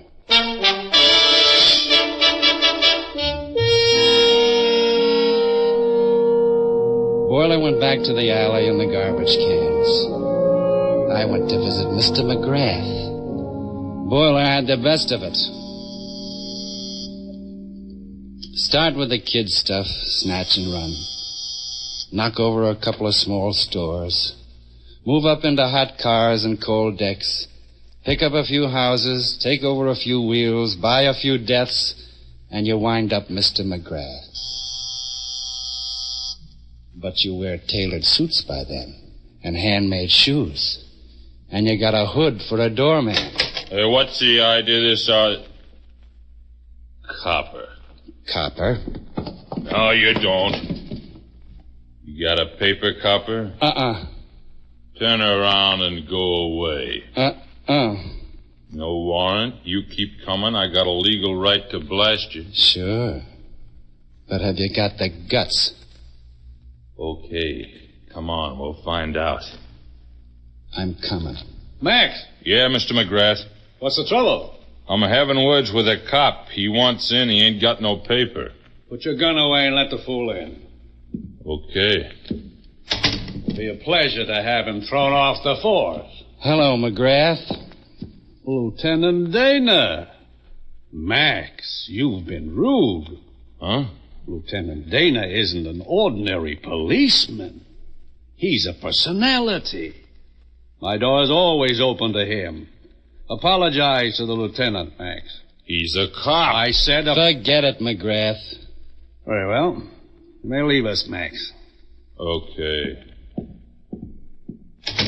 Max is a trifle crude, I'm afraid. Have a drink, Lieutenant? No. Never drink on duty, huh?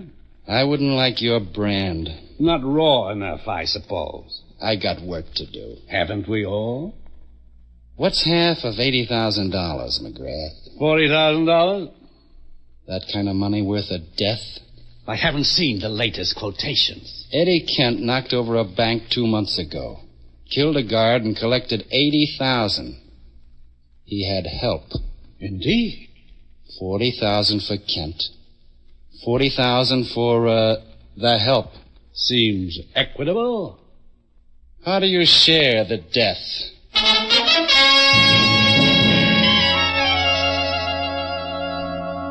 He needed a little time to think for an answer.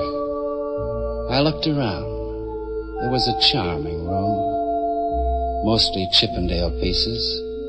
Oak paneling on the walls. A small Renoir hung where the sunlight would hit it in the mornings. A girl brushing her hair before a mirror. She looked like someone I'd seen. And for a minute I couldn't remember where. Then I remembered. But the girl in the painting was smiling. You've evidently decided to be nasty, Lieutenant. Why? Martha Kent. I beg your pardon? Martha Kent. A lovely girl, as I recall. Pity she's not in town anymore. She's in town. A pleasant thought. Eddie Kent alive gets $40,000. Eddie Kent dead gets a mouthful of dust in Potter's Field. You're picturesque. How do we kill Eddie Kent, McGrath? It's not exactly my problem. How do we kill him safely? Got it. We bait a trap. The lure? Martha Kent. Fine. Eddie goes for her. How does that kill him, though? I couldn't say. We make sure the cops know where Martha Kent is. We fake it a little, so the cops think it's their own idea. They stake out. Eddie makes a beeline for her lovely arms. Runs into a couple of cops. So? You picked us to kill him for you. No. Be careful. I'm very careful. That was from me, personally. You'll be sorry for this. The department will mail you a written apology.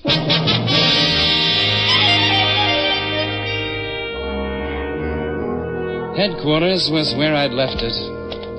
They'd built it of stone.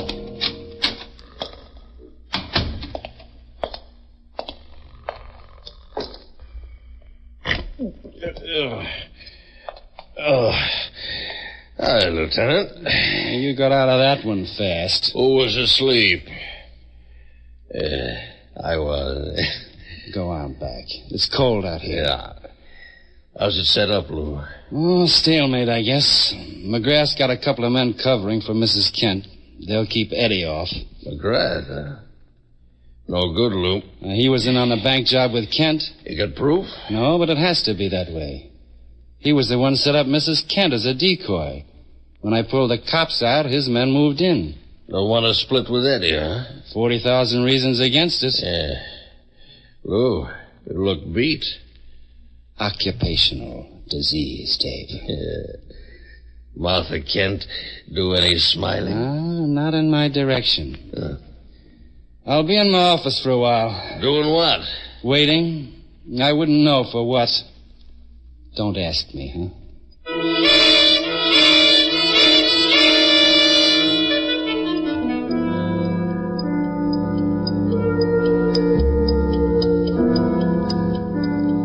I waited.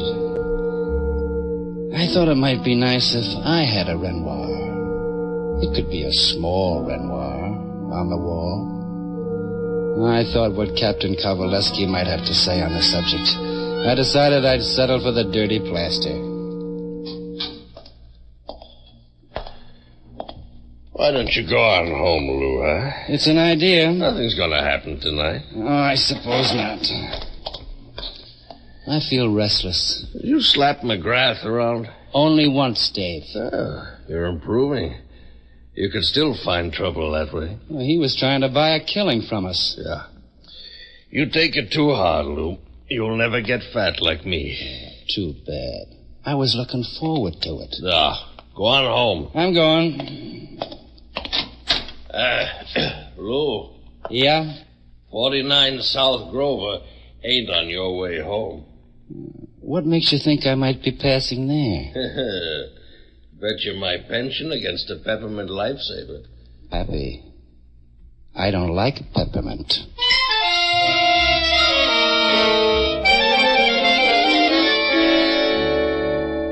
He would have won.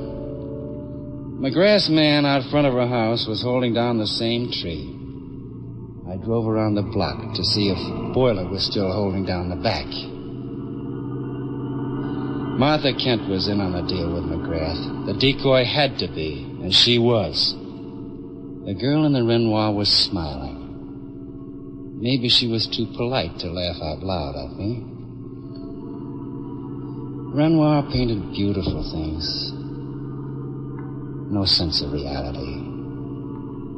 Boiler among the garbage cans would have been a more practical subject. But Boiler wasn't there. The alley closed in on me. I was in a hurry. And careless. I stumbled over a garbage can and almost missed him. Boiler was propped up against the wall, his legs straight out before him, his head slumped down over his chest. He might have been brooding about the blood that had poured out of that chest if he hadn't been so completely dead.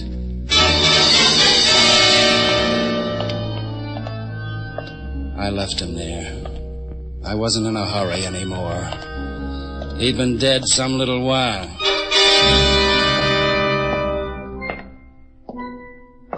Whatever had been going to happen in Martha Kent's apartment would already have happened.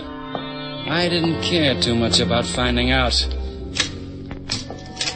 The lock on Martha Kent's door was in fine shape, except that the door wasn't locked. The living room was the way I remembered it. I had nothing to remember about the bedroom. But there'd be something I'd work at forgetting. She'd fallen back across the bed. The stain on the front of her dress hadn't been her dressmaker's idea. Her eyes were open. And when I bent over, I could have sworn they saw me. Hello. Mrs. Kent. I thought maybe I'd see you again. Hold it.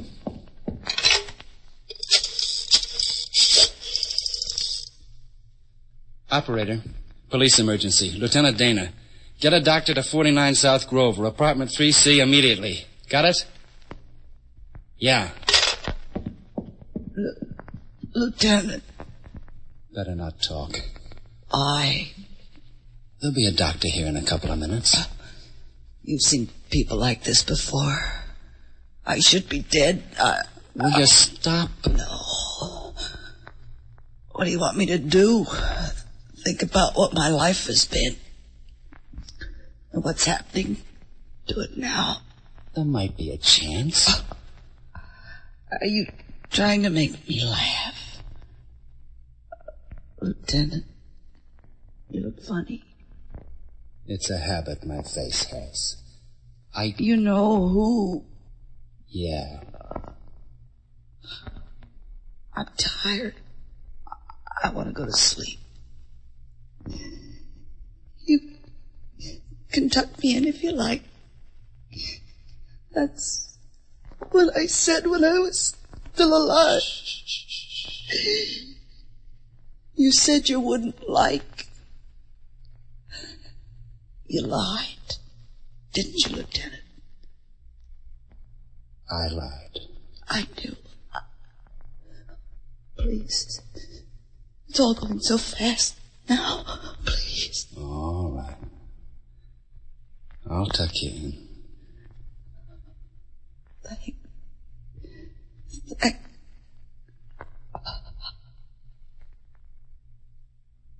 Good night.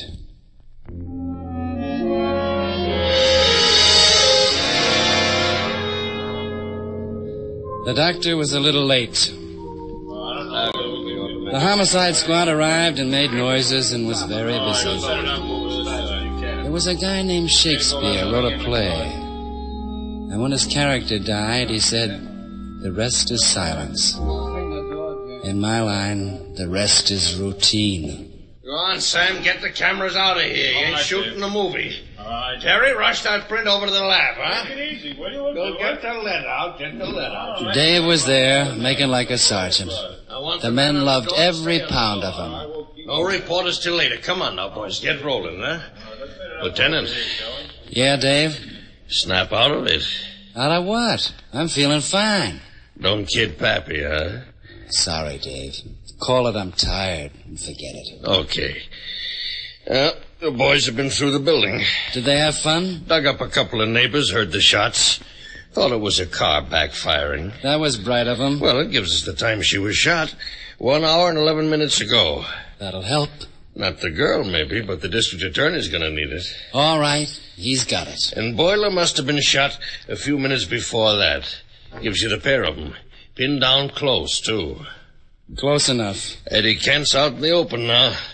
Must have been holed up the last 2 months someplace in town. With her showing, it brought him out. He realized she'd thrown in with McGrath, so he Save figured... it for the report, Dave. Yeah, okay.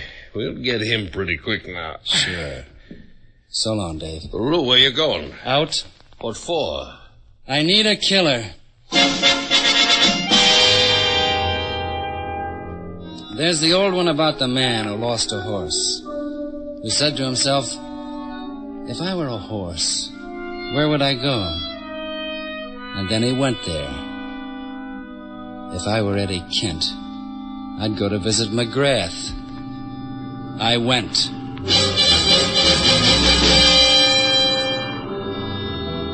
It was a nice night. The only thing wrong with it was people. There was a car parked outside of McGrath's house. It pulled away as I came up. I didn't have the patience for a chase, so I cut my wheel and slowed it up. Max was climbing out of the other car, tugging at his pocket. I discouraged him. He fell down. I got the gun all the way out of his pocket. 2 bullets gone. Within very recent history. There was nothing else that moved in the car. McGrath might still be at home. Worrying about his car, maybe. Max, what on earth? Dana? Inside. Now, look here. I said inside. All right. What do you want? Your car's in a bad way. Oh? Well, that crashed. Yeah, I'm a careless driver. You could be drunk. I could be. That won't help your record any. You really think I'm drunk? If you're not, you're insane. Oh, no. We just haven't met professionally before. Max, was he hurt? He'll live. I'm going to call a doctor for him. No. Look here, this is a completely preposterous... Something bothering you? I haven't anything further to say to you, Dana. One man's opinion. Yours. I don't share it. You must have... you must have looked into the car. I did. Well, that can be explained easily. Explain it easily. Eddie Kent was a killer. He apparently thought his wife and I had been a little too friendly. Had you? You know how it is, Lieutenant. No. Anyway, he came here, threatened to kill me, so Max beat him to it, that's all. It was a case of self-defense. Would stand up in any court. Sure. So there's no reason to act the way you are. Where was he delivering the body? To the aquarium? Well, you see, Max's record isn't too good. He was afraid the police might not readily accept a self-defense plea. He wanted to dispose of the body. I tried to persuade him not to, but I failed. As a matter of fact, I was just about to notify the police myself. Uh-huh. I think you'll find the bullets in Eddie Kent's body came from Max's gun. I know they did. Well, we can relax, can't we? I've been relaxing for hours. How about the bullets in Boiler's body and Martha Kent's body? Well, they'd have come from Eddie Kent's gun, obviously. You mean the gun planted on Eddie Kent, don't you? What do you mean? Kent came here to see you first, for his share of the bank money. Kent died here. Max took care of that. But you still didn't own that $80,000. There was Martha Kent left. You saw a nice piece of business opening up. Oh, you're dreaming. A cop's dream. So you headed for her apartment.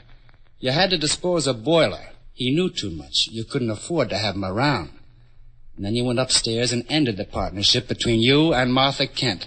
You came back, planted the gun you'd used on Eddie Kent, and instructed Max to dump his body where it wouldn't be found for a while.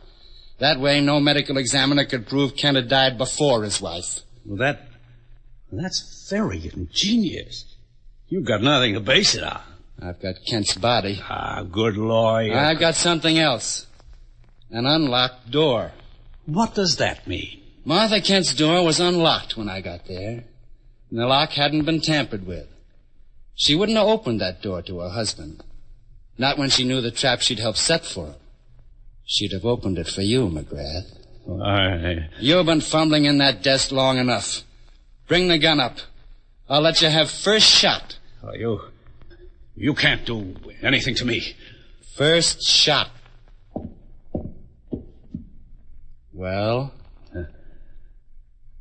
Yeah. You do better with women. Don't worry. I won't slap you. All right. How dirty can a man's hands get?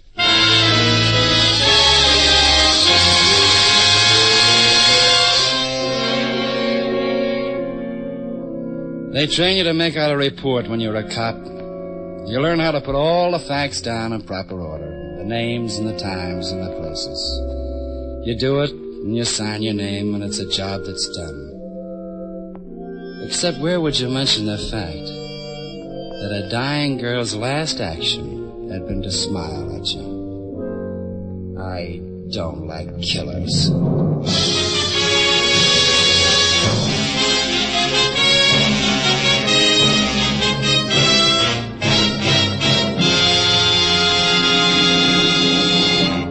You've just heard another in a series starring Dan Duryea as the man from Homicide, with Larry Dodkin as Dave.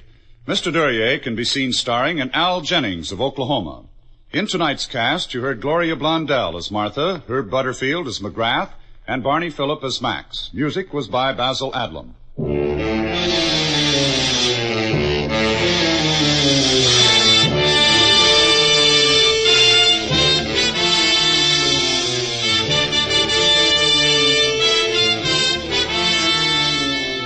The Man from Homicide is transcribed and written by Lou Vittes, directed by Dwight Hauser. Be with us again next week, same time, over most of these same ABC stations, to hear Dan Duryea as the Man from Homicide.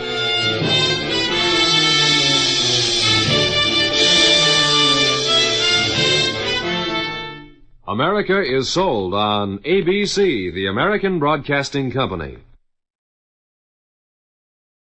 Stay tuned for Nero Wolfe, transcribed in 30 seconds. The chimes are all set to wish you a Happy New Year this Sunday with a gala broadcast of The Big Show. The unpredictable Tallulah will MC with a host of leading stars of stage, screen, and radio, including Ken Murray, Gloria Swanson, Margaret O'Brien, Jose Ferrer, and many more. And there's a carnival of fun with Theater Guild on the Air also this Sunday when the sparkling Lockhart family, Jean, Kathleen, and daughter June, co-star with Van Heflin in Theater Guild's presentation of the exciting story, State Fair. Ladies and gentlemen, the ringing of that phone bell means mystery, adventure. Nero Wolfe's office, Archie Goodwin speaking. Who? Oh, I see. Oh, you think Mr. Wolfe might be interested in going over and... Hold on a minute. Archie, I'm not interested in going anywhere. Ill-considered movement is the curse of our times. Not to mention the mania for fresh air. Phew. Bottle opener, if you please. Here you are. But that was Zabrow's flower shop, Mr. Wolfe. Indeed. Got a new shipment of orchids from upstate. In that case... Mr. Wolfe, remember the curse of our times? Not to mention the mania? I'll be there. He'll be there. After all, a man must risk his life sometimes.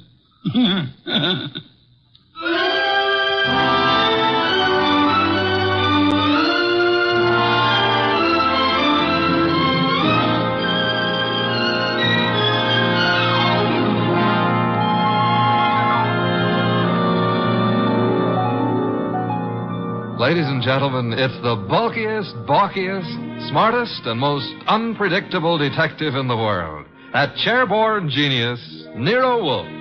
Created by Rex Stout and brought to you in a new series of adventures over this NBC network in the person of Mr. Sidney Greenstreet.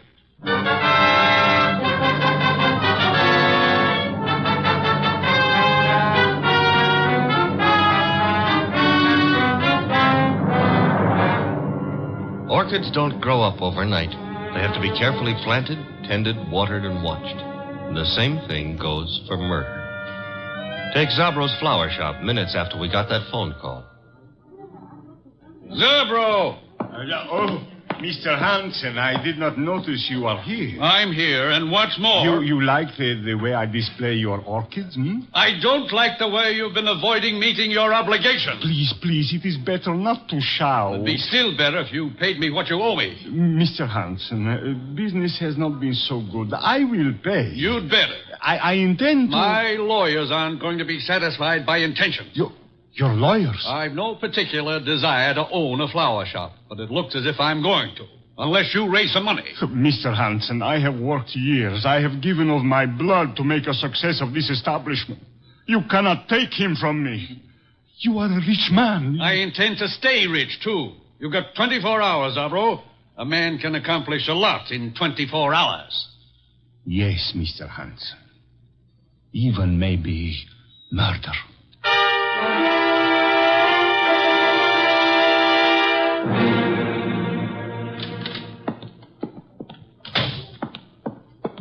Mr. Zabrow?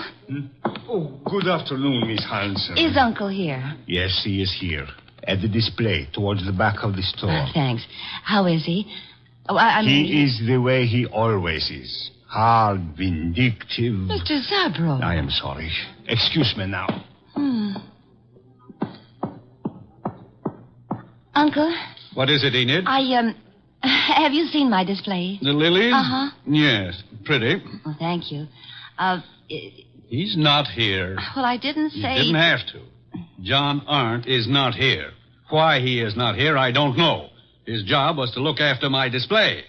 Perhaps he doesn't need a job anymore. You know he does. Fiddlesticks. After all, if he marries my heiress... Uncle! My dear girl, John Arndt is a fairly capable man with orchids. Outside of that, I have no use for him whatsoever, especially in the role of your husband. Well, isn't that for me to decide? Of course it is, except that, pretty as you are, John Arndt is seeing you through a golden haze. To be precise, the money that will come to you from me when I die. That's nasty. It's the truth. Well, you can't know that. I'm going to find out. What? I saw my lawyers this morning. Among other things, I instructed them to draw up a codicil to my will. A codicil to the effect that all my money goes to you on one condition. Oh, you couldn't. I did. The condition was that you refrain from marrying John Arndt, either now or at any time in the future. Well, that's not fair. It's a very good way of discouraging Mr. Arndt. What'll you bet his ardor cools off quickly, You told him? Yes. Probably why he hasn't appeared as yet. He's sulking. You really signed that codicil? I will, as soon as the papers are drawn up. Where are you going? I don't know. I've got to get away someplace and think. Very well. Think about forgetting John Arndt. Best thing in the world for you. Uncle, do you really think you can manage other people's lives for them? I don't see why not. No? Well, people don't like to be managed. They get desperate sometimes. And sometimes they kill.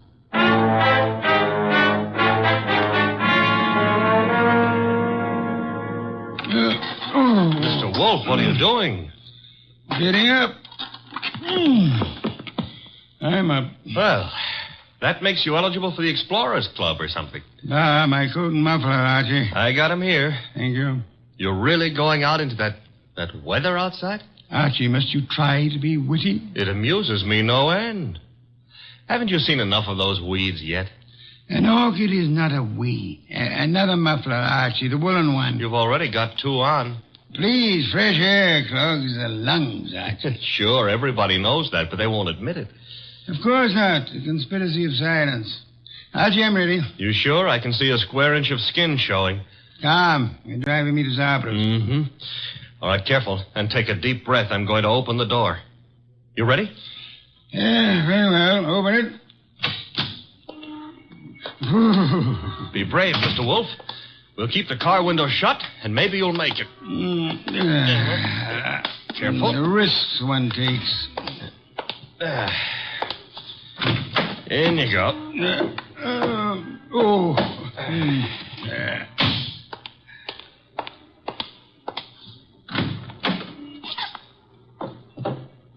Well, okay, boss. Now, where is Zabros? 45th Street. Gee, 10 blocks. Grit your teeth, Mr. Wolf. We're off.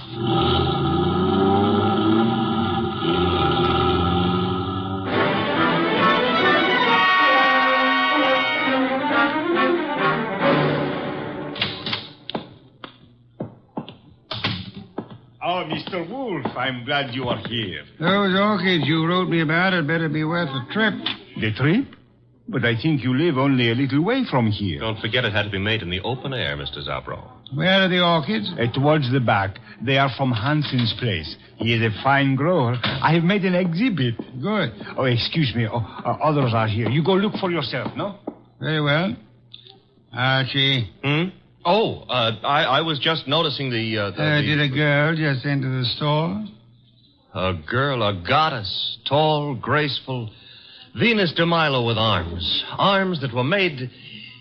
Never mind, let's go look at orchids. Thank you. Very fine. The exhibit is laid out like nature, huh? Reminds me of a spot in Central Park that I spent some of my happiest moments in. Then you do like flowers? I don't go to Central Park to look at flowers. I went there to, forget it. Gladly. Now go away and annoy someone else. Venus? I want to concentrate on these orchids. Goodbye. Okay. I'll leave you alone with your loved ones.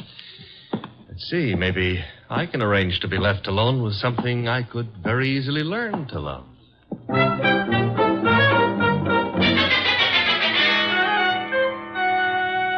boss. Don't bother me, Archie. Oh, this is serious. There's a lily display just like this one over at the other end of the store. Nothing connected with lilies could possibly be serious. Maybe not, but there's a corpse planted among these lilies. Indeed? A lot of ferns were banked up in back of the display. I saw a foot sticking out, so I slipped back, lifted a few ferns, and found a body. Fresh? Very. The wound was still bleeding. Knife wound. Sad, very. Now run along. Well, aren't you going to do anything about it? Why should I? Anyone who'll permit himself to be found dead or alive among a display of lilies is beneath contempt.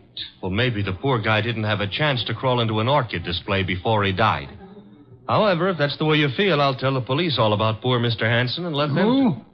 Hanson, the orchid grower. He's one of the finest in the country. Not is. Was. Wasn't me who pushed him under the lilies. Under lilies? Bah. He would have hated that.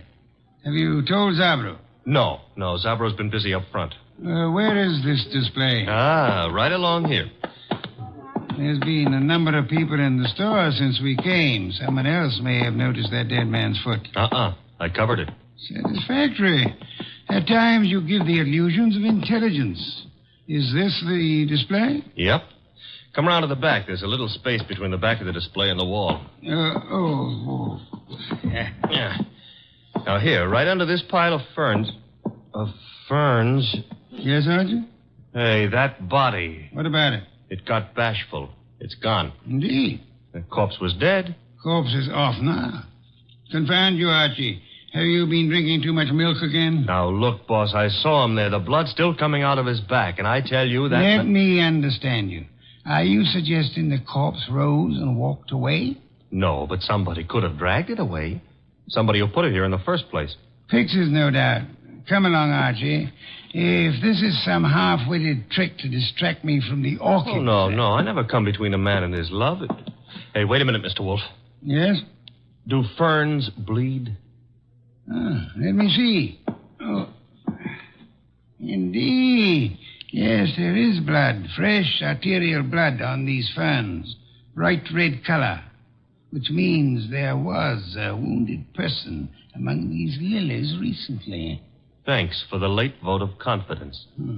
Whoever killed Hanson apparently found a better place for him. Mm-hmm. Took him home to put him over the mantelpiece. Unlikely. Hanson wasn't very decorative. Okay. Now shall for the police? You have nothing to show them except a fern leaf covered with blood? No. Don't tell me you smell a fee among all these flowers. Hanson was a man I admired. Good heavens, Archie. The number of first-rate orchid growers is small enough without one of us being murdered. Mm-hmm. Unsportsmanlike, huh? Okay, we won't stand for it. What next? The body was removed from the building. How? Well, I wouldn't swear to it, but there's a window here that leads out to an alleyway. Could the alleyway be seen from the street? I don't think so. There's a bend in it. Wide enough for a car? Yep. Bring Zabro to me. Oh, don't bother. He's coming himself. Well, Mr. Wolf, what do you think of the... Mr. Wolf, I do not believe this. What don't you believe? You are looking at lilies. Not exactly. Whose flowers are these? Mr. Hanson's niece grows lilies. I see. Zabro, did you get all your orchids from Hanson? Oh, yes. He is an artist. Practically an old master at the moment. How much money did you owe him? Who tell you I owe him? You do, don't you? Well, yes. Business has not been so good. But did he speak to you? No, I guess you owed him money. But I do not understand. Was Hanson in the store today? Yes, he came. You hear us quarrel, eh? Where is he now? I do not know. He leave, maybe. I rather think he did. Zabro, who else was in the store within the last half hour who might have known Hanson? Oh, Miss Hanson was here, and John Arnold. He is Mr. Hanson's assistant, and how you say, sweet on Miss Hanson. Was she the tall girl came in shortly after we did, Mr. Zabro? Tall? Yes, I think so. Are either of them still here? No. They go. Together? Miss Hanson go first. Very well. Come along, Archie. Okay, Mr. Wolf. You will not tell Mr. Hanson you know of my debts. No, Mr. Zabro, I won't tell him. As a matter of fact, even if I wanted to, I don't think he would listen.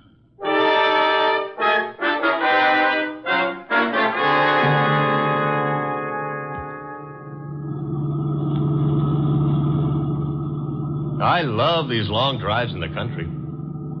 Where are we going? Hanson's place. Oh. You think he returned to it to haunt it, huh? He was returned there, I suspect. Uh-huh. In order to cast suspicion on himself. Miss Hanson lives with him. Mr. Arndt works for him on the premises, therefore... Miss Hanson will be there? I imagine so. Why? Oh, nothing. Nothing at all. Boss, can we stop at the next town? Why? I want to buy a book on lilies. This sudden... You mean Miss Hanson grows them in there? Uh-huh. You see, that way we'll have something in common. Perhaps, but Archie, is an interest in flowers what you want to have in common with her?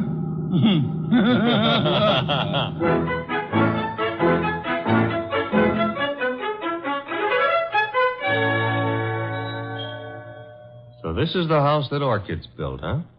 Snazzy. Very handsome country home. The streamlined zombies. Hello. I take that back. Miss Hanson? Yes. I'm Nero Wolf. The person ogling you is my assistant, Mr. Goodwin. Oh. Well, Uncle's spoken of you, Mr. Wolf. Oh, come in, please. Thank you. I was not ogling. I was merely tracing a resemblance. Oh, between Uncle and me? Between you and my heart's desire. Archie, stop being poetic. It doesn't become you. In here, please. My uncle isn't at home yet, but... Oh, John, this is Mr. Wolf, Mr. Goodwin. John is Uncle's assistant. How do you do? How do you do? Mr. Hanson hasn't returned from town yet, Mr. Wolf.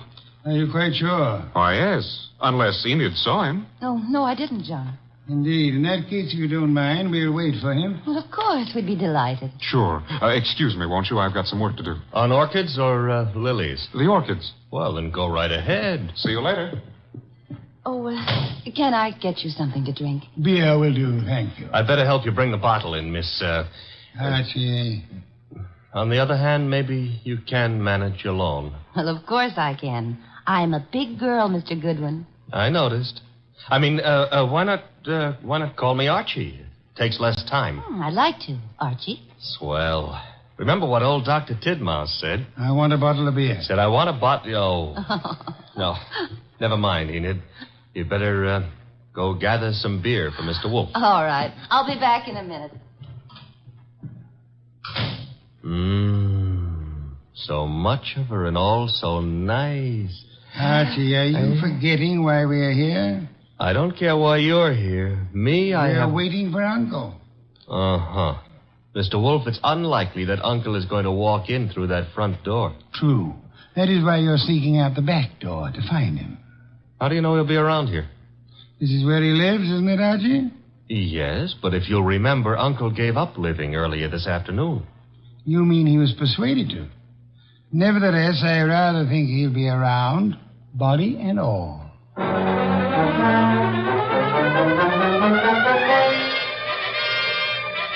He wasn't in the house, so I tried the conservatory, hothouse, what have you.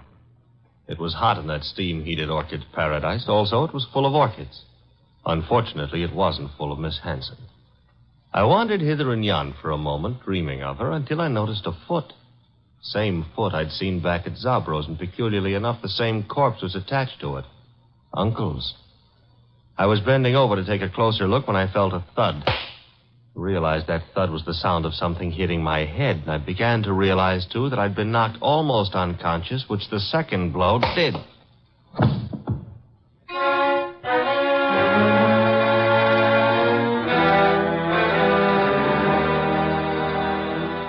I can't understand where my uncle is, Mr. Wolf. His staying away so late is unusual, then. Of course it is. Which reminds me, Archie's been gone for several hours. Yeah, where did he go, Mr. Wolf? To look about? Were you in the hothouse, Mr. Hunt? No, I was packing some plants. You, Miss Hanson? Well, after I brought your beer, I went upstairs and rested for a while. Why? Because if either of you harmed Archie, I shall personally murder you. Oh, Mr. Wolf. Come on, we got to find the boy. Why should either of us want to harm him? Because he probably found your uncle's body. His body? What are you... I don't understand. Mr. Hanson has been murdered. Oh no. Enid.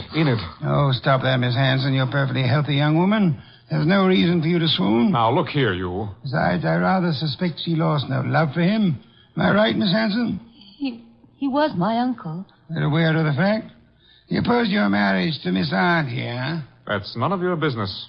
Which means he did oppose it. Mr. Arndt, Mr. Hanson was a friend of mine. I intend to find the murderer after I find his body. It shows a lack of proper respect to transport a corpse about the countryside. Come, both of you, we must find Archie.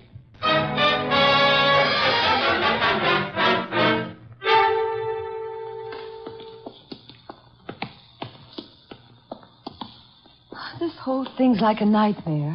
If you can't wake up from it, let's go on with the search. Oh, look, they're on the ground. Archie. I'll see if he's all right. Why, this is fantastic. Mr. Hanson stabbed to death, and now Goodwin. He's just been stunned, thank heavens. He's coming to. Oh, I died. Oh, correct me if I'm wrong, but I'm dead. Archie, speak to me. Oh, I went to heaven. Are you all right, Archie? Uh-oh, the other place. Get up. Sure, if somebody will hold my head. Oh. Are we having an earthquake? You poor boy. Take my arm here. I'll take both. Boy, he's normal. What happened, Archie? Somebody hit me when I wasn't looking. Yeah? Why? I don't know. Oh, yes, I remember. Yes? I found Uncle lying right there. Right there. The poor boy's delirious. Don't tell me he's gone again. I'm afraid he has, Archie. Are you sure you saw him? I'm positive, and then somebody slugged me. That corpse is the shyest one I've ever met. Blood would have dried. There'll be no signs of his having been placed here. Bad. Why? Your testimony would be valueless, especially since you were found unconscious. The jury would suspect you of having hit the bottle.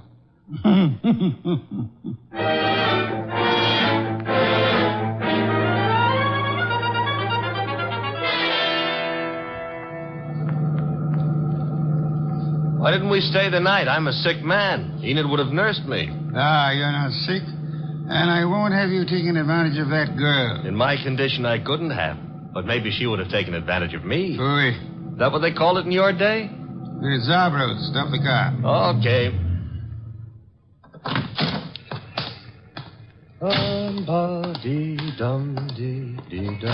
Here we go. No, I can manage. I'm not entirely helpless. Place is closed. Dark. I was afraid it might be. Don't tell me Zabro's gone traveling, too. Possibility, Archie. You mean he killed Hanson to cancel the debt he owed him, and then followed us out to the country house and dumped Hanson there, hoping to pin suspicion on Enid and John? Perhaps. Uh-huh. Slugged me when I found the body too soon, and then... Uh-huh. Guess we better get into the joint. Door's locked? A guy I know got out of jail the other day. Yeah? He's reformed, so he gave me all his skeleton keys. You have them with you? Mm-hmm. And we'll find out in a minute just how good a burglar he was. Very good. Will you come in? Shut the door. Okay. Now. What's that? Somebody's been hurt. The lights. Nothing up front here. Back of the store where the exhibits are. I'll go see. Maybe you better stay here. Nonsense. Oh, where? Oh, among the lilies again. But this time there are two bodies there. Sabro. Quick, Archie. Mr. Zabro? Mr. Zab? He's been shot, boss. Bad. He's trying to say something. In the lilies. Mr. Hanson. Yes, we know about him. Who shot you? From the window. Alleyway. Came in. Mr. Zabro, who? He inherit money. Inherit. Down, Mr. Wolf, quick. Somebody's shooting from that window.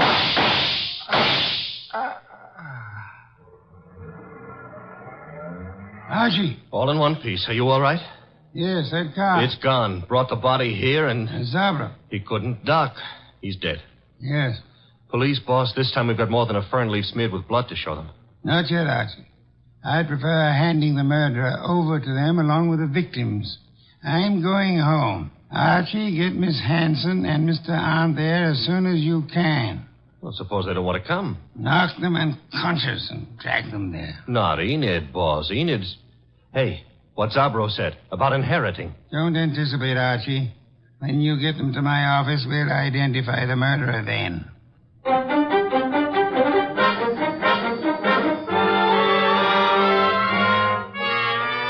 Mr. Wolf, don't you think this is all a little high-handed, dragging us here in the middle of the night? Murder is even more high-handed, Mr. Arndt. Please, John.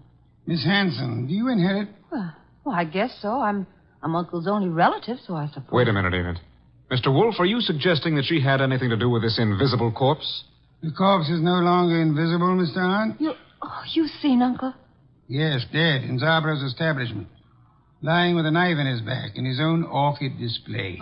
Now you're trying to pin something on me. You know I set up that orchid display. Indeed. The police will be interested in that information. But he wasn't found in the orchids. He was... Yes, Mr. Arndt. He was found where? I don't know. You were about to say the lily display, weren't you? I wasn't going to say anything. You're a little late. You already informed us that you knew his body was not placed in the orchid display. How did you know? I just guessed. The jury will be very much impressed by your remarkable clairvoyance, especially since Archie asked Mr. Zarbro to come in. Mr. Zabro? Okay. Don't bother, Goodwin. John, that gun. Shut up, you little fool. Enid's a big girl. I don't know how you tumbled, Wolf. Lucky guessing, maybe. Oh, come now. Neither of us has indulged in guesswork. You killed Hanson, placed his body in the lily display to attract suspicion towards Miss Hanson. You felt sure she wouldn't be convicted, so you were safe. She would inherit, you would marry her, a marriage which your uncle opposed. When you saw that Archie had discovered the body too early for you to establish an alibi for yourself... Then he sneaked the body out of the window into his car and then dumped it in the hothouse. For time. Go on, Mr. Wolf. He didn't intend it to be discovered there, which was why he knocked you unconscious, Archie. Oh, I'm so glad he had a good reason for it. He had a body on his hands. He decided to double back, put the body in its original place, and carry through his plan. But Zarbro caught him at it, poor fellow. I thought Zabro was in the other room. Lost you fool.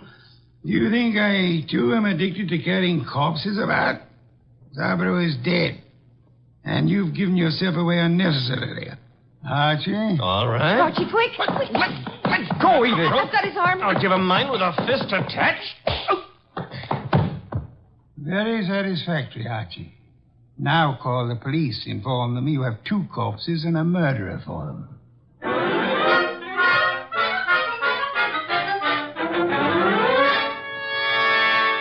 You should have heard Mr. Arndt's language, boss, when the police took him away. Oh, I don't think he loves you. I don't think it matters anymore. It used to me. Growing pains. You'll get over it, Miss Hanson. You trapped him, Mr. Wolf, but what made you so sure he did it?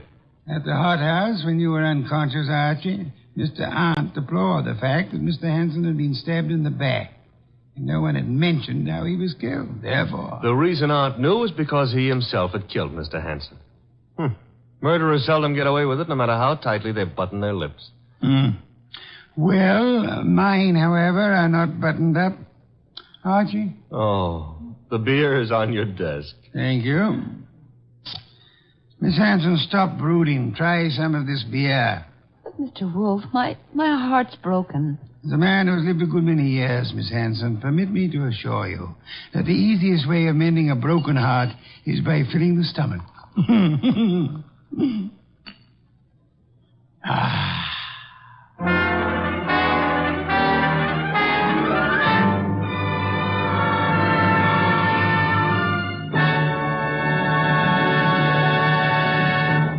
You have been listening to The New Adventures of Nero Wolfe, starring Sidney Greenstreet.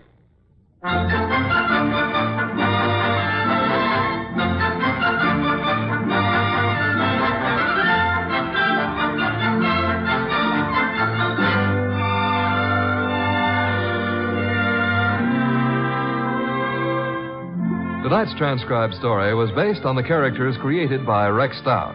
This is an Edwin Fadiman program produced and directed by J. Donald Wilson. In the cast were Larry Dobkin as Archie Goodwin and Gigi Pearson, Jay Novello, Herb Butterfield, and Byron Kane. Next week at this same time, Nero Wolfe and Archie will bring you The Case of the Deadly Sellout. Don Stanley speaking.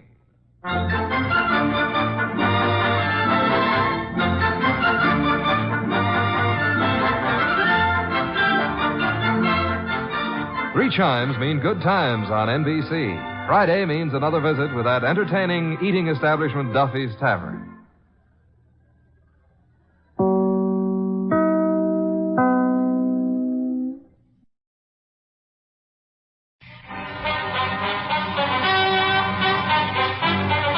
Richard Diamond, Private Detective, starring Dick Powell.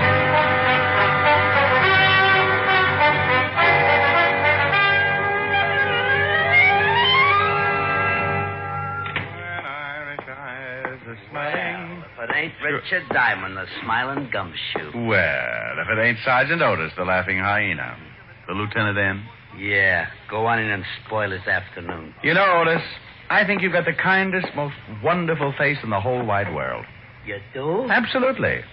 But I do wish you'd do me a favor. Well, sure, anything. Stop wearing it upside down. Hello, Walt. Hello, Rick. Sit down. Oh, thanks. What's doing? Want a sandwich? I'll take some of that coffee. Sure. Something on your mind, Rick? No, just got tired of sitting around the office. No business? Not in a week. Got any sugar? Oh, yeah, I forgot. Here. Yeah, Otis? Lieutenant, I got some guy on the phone who won't give me his name. Says he wants to talk to you. Matter of life and death. Okay, put him on. Right. Homicide, Lieutenant Levinson. I'm going to say this once, so listen carefully. Tonight, somewhere in New York City, I'm going to kill a man, and there's nothing you can do about it. What? Promptly at 8 o'clock, somewhere in this city, I'm going to kill a man. Hello? Hello? Something wrong? Some guy says he's going to kill somebody at 8 o'clock tonight. No, dandy. Crank. Did he say who his victim was going to be? No, just a crank. I should have humored him. Made suggestions. My landlord, for instance. Be a little gruesome if he really did it. Yeah. You'd have a hard time protecting 8 million people from a killer you don't know anything about. Hope it was just a crank. Otis. Yeah, Lieutenant. If that guy calls back, put him through and trace the call. Right. It sure would be miserable if that call was on the level. Oh, relax. I'll have some more coffee. I had some more coffee. Walt worried a little, not a lot, because the big precinct caters to a good number of cranks every day. We talked about old times, and around 6, I matched Walt for dinner. He stuffed himself at the automat until I ran out of change and begged for mercy. Then he dropped me off at my flat on 53rd and went back to the precinct. I showered, shaved, slipped into my blue suit, and headed for the door.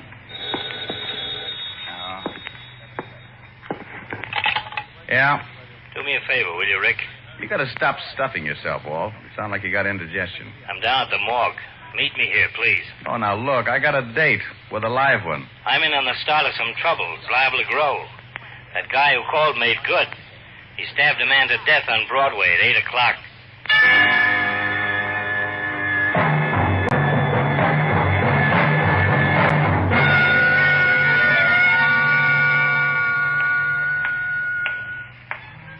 Here he is, Lieutenant. Hello, Walt. Hi, Rick. Thanks for coming down. Okay, Hal. Who is he? Or, who was he? Brother identified him, Abraham Weiss. Stabbed in the heart from behind with a long, thin instrument. On Broadway at 8 o'clock. That's right. A dozen people saw him stagger to the curb and fall. Most of them just thought he was drunk. You think your boy on the phone did it? 8 o'clock, right on the nose. Whoever did it must have walked up behind him, jabbed him just below the left shoulder blade, and kept on walking. What do you want me for, Walt? If this guy on the phone did kill Abraham Weiss and we can't find a motive, that's a little more than a simple killing.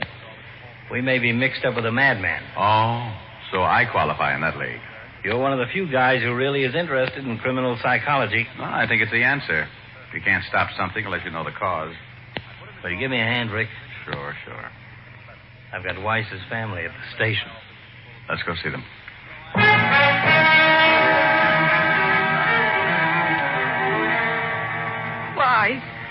Why, Lieutenant? Why did this happen to Abe? That's what we're going to try and find out, Mrs. Weiss. We were hoping you might help us. Oh, he didn't have any enemies. He was a good man. We have 3 children. I left them with Mrs. Bellotti, my neighbor. It's going to be hard on them. You're sure your husband didn't know it? No. He didn't have any enemies. He was a good husband and a good father. Everybody liked him. Well, only last week, Mrs. Dowd up the street from us.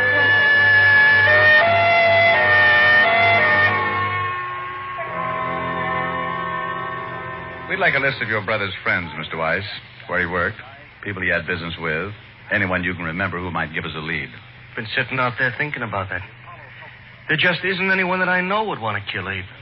He was a good guy, did his job, took care of Louise and the kids.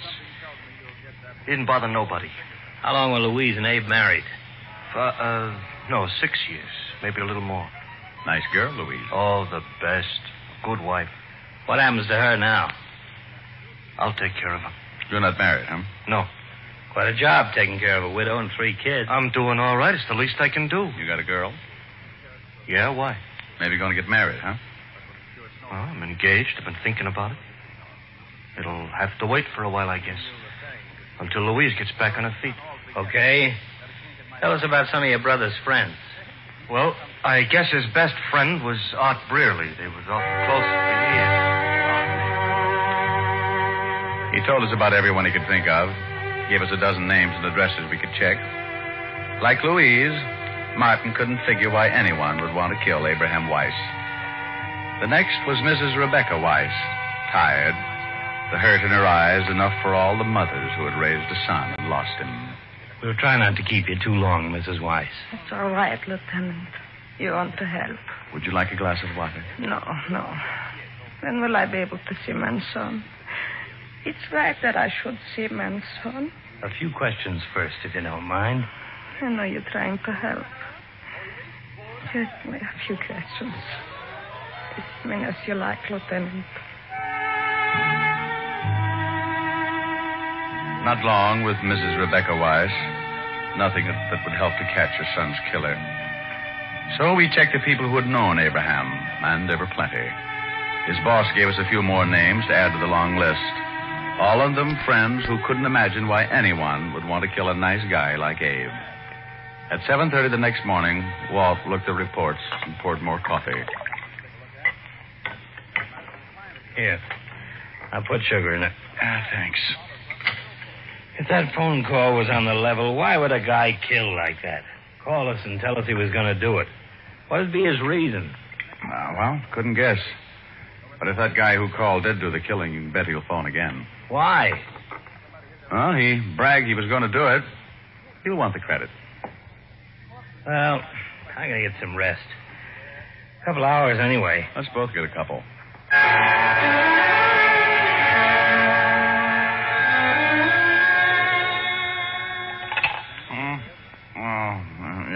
Yeah?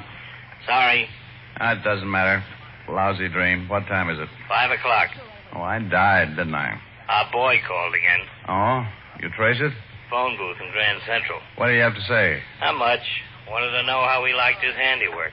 What's a good answer to that one? Well, I said a few things, but I guess he figured we weren't satisfied, so he promised he'd kill somebody else tonight.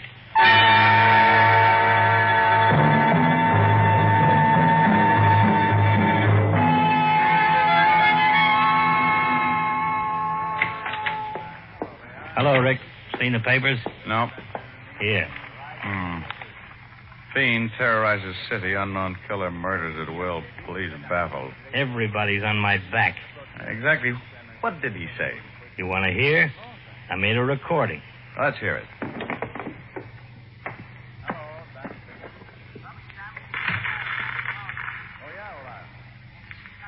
Okay, Otis, put him on. Hello, Lieutenant. Yeah? What do you think now, Lieutenant? I did what I said I was going to do, didn't I? Look, who is this? The man who called yesterday and said he was going to kill someone at 8 o'clock last night. I don't believe it. Well, certainly you do. You'd like to stall so you can have this call traced. Well, you'd better listen. I want everybody to know just how stupid the police force really is. I'm going to kill again tonight, and there's nothing you can do about it. Look, you, whoever you are, if it's the last thing I ever do, I'll... Tonight at 8, another innocent victim will die because the police can do nothing about it. Hello? Hello? Otis! The call came from a phone booth in Grand... He said another innocent victim. Yeah, so he's a nut. For some reason, he hates the police force. There's your motive. Well, I guess it's possible, but something sticks in my craw. Yeah? What? 8 o'clock. Why pick 8 o'clock both times? Well, I guess, like you said, he wants the credit. We're liable to get a couple of killings in an evening. He wants us to be sure which one he did. Okay, so he makes it 8 o'clock the first time. Why the second? Why not 6 or 7 or 10 or... Just following a pattern, I guess. Maybe so. Well, what'll we do? I got every man possible on the streets. But, Rick, let's face it, this is a pretty big city. And it's 6-2, and even if he does kill again, it won't be anywhere near the scene of his first stabbing. I guess we just wait. Yeah. A little over an hour to go. So we waited. Walt got the coffee going, and I went through a whole package of cigarettes. Somewhere in the middle of New York, probably on a crowded street, a man was walking, waiting like we were for 8 o'clock. Waiting to stab someone through the heart. Waiting for 8 o'clock. Want coffee? No. Give me a cigarette. You don't smoke. Want a bet? Here. Got a match? Got a lighter. This is no good. Yeah? Let's go. Where to? Entrance to Madison Square Garden. Man stabbed to death in the crowd going into the fights. Right at 8 o'clock.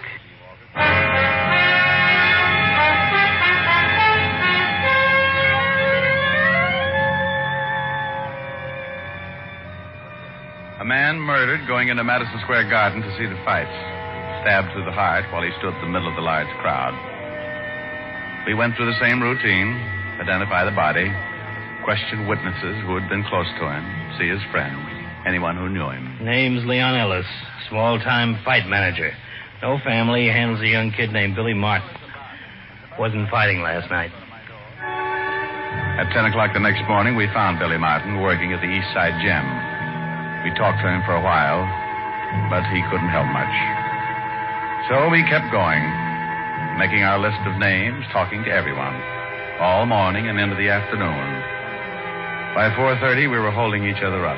Look, we're working with a madman who kills anybody close to him so he can show how helpless we are to stop him. The whole city's in a panic. The newspapers are blasting everybody in the department, yours truly in particular. Yeah? I got him on the line again. He even bragged to me about this last killing. Trace it as fast as you can. Right. Start that recorder, Rick. It's our boy again. Okay. Go ahead. 5th Precinct, Lieutenant Levinson. You can skip the formalities, Lieutenant. Your sergeant told you who was on the line. Well, I did it again last night, didn't I, Lieutenant? Okay, so we can't stop you. I admit it. I'll admit it to the papers. That should make you happy. The police department can't do anything about it. That's what you want, isn't it? Again tonight, Lieutenant. One more person will die. Now, wait a minute. At least give me a chance to talk to Why, you. you trace the call? No. Tonight at 8 o'clock, and you can't stop me. Hello? Yeah? Call came from a phone booth in Rockefeller Center. Pick's the right place to call from. We look pretty silly rounding up everybody in Rockefeller Center.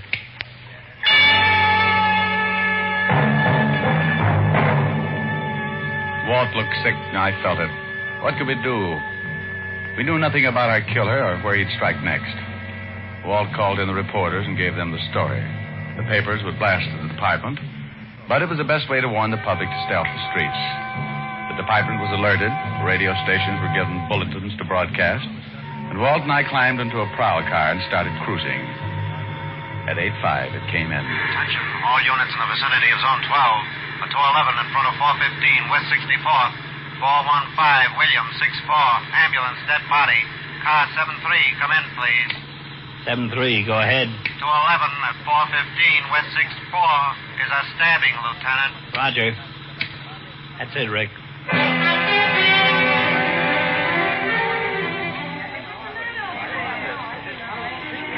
The victim was an elderly man dressed expensively and lying face down on the sidewalk. Again, no witnesses to the killing. Most of the people who had seen the man fall realized almost immediately what had happened because of the publicity on the last 2 killings. But like one man said... Well, how are you going to see who killed him in a crowd like this? Maybe 100 people on the block when it happens. Boy, you guys better start doing something.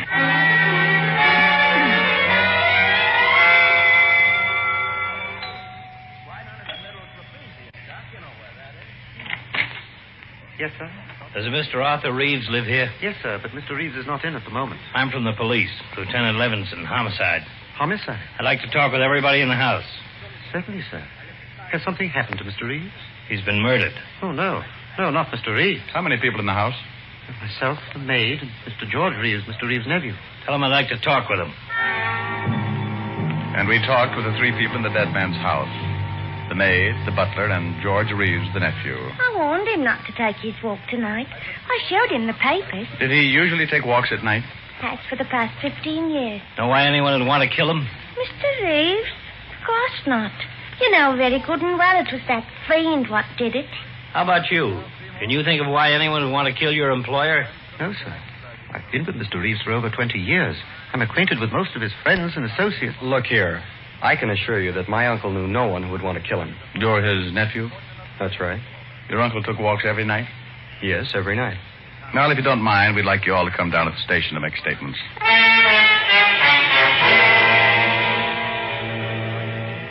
Okay, we got the statements, another list of names, and a long one. None of these killings tie together. Nobody on the first list has any connection with anybody on the second list. Let's face it, if that madman calls again, we can't stop him. Oh, take it easy. Well, can we? I want to talk to the maid, the butler, and the nephew again. Why? It's just the same as all the others. I want to talk to them, okay? I'm sorry. Getting jumpy. No, you're tired. So am I. Otis, send in the maid. What are you doing? Fixing the recorder. I may want to listen to it again. So we again talked to the maid, then the butler, then the nephew, and the tape recorder picked up everything they said, and it sounded very much like everything everybody else had said after the first two killings. Walt let them go home and went up to talk to the commissioner. When he came back, he looked pretty discouraged. I'm sure on the griddle. Solve it or turn in my badge. I want you to listen to something. Oh, sure.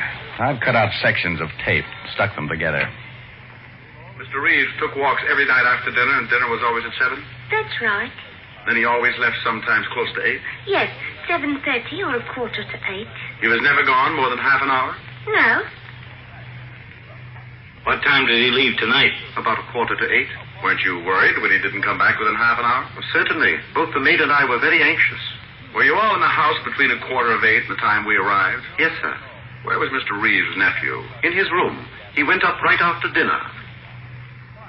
How wealthy was your employer? He was very wealthy. Mr. Reeves, who inherits your uncle's fortune? Why, I do. Was Mr. Reeves ever longer than half an hour with his walks? Never more than a few minutes, one way or the other. Who handles your uncle's affairs, Mr. Reeves? Well, Richard B. Gregg. He's been my uncle's attorney for many years. Young Mr. Reeves has always been excitable. Gotten a lot of trouble in the past.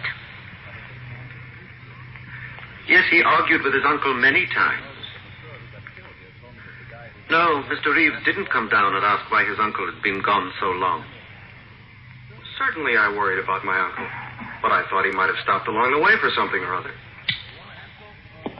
Okay, so you took out pieces of the testimony and stuck them together. So what? Just this. Every one of these killings have taken place at 8 o'clock. I know, and it's worried you. Now, this is the first time that one of our victims was certain to be out on the streets at 8 o'clock. Coincidence? Maybe. Mr. Reeves was a wealthy man, very wealthy. And the nephew gets his money, and the nephew was in his room at the time of the killing. Who saw him? The butler and the maid both say he was up there. So he climbs out a window. His uncle was killed only 2 blocks from the house. Plenty of time to stab him, get back through the window. You're really reaching out, aren't you? Sure I am. What do you want me to do?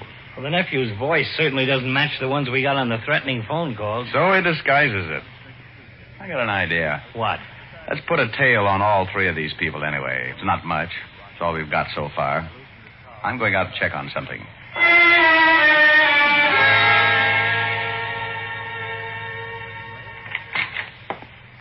What? Here's something that'll make your hair curl. I just saw the attorney for the Reeves estate, and he said the old man was planning on changing his will, leaving all his money to charity, not his nephew. He was supposed to meet with Mr. Reeves this morning. And Reeves gets killed last night. Pretty convenient for the nephew. We can't arrest him on that. No, but it makes a good motive. You think the nephew would kill 2 men and then his uncle, just so it would look like a madman had picked out another innocent victim? You gotta admit it'd be pretty clever. There's an understatement. Yeah?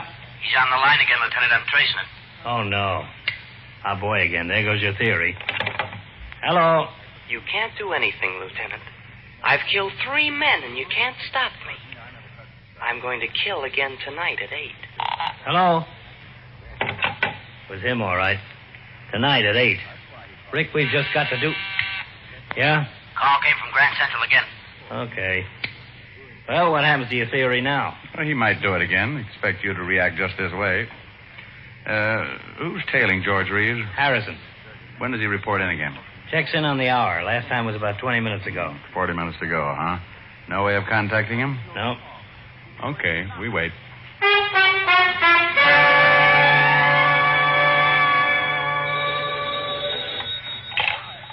Yeah?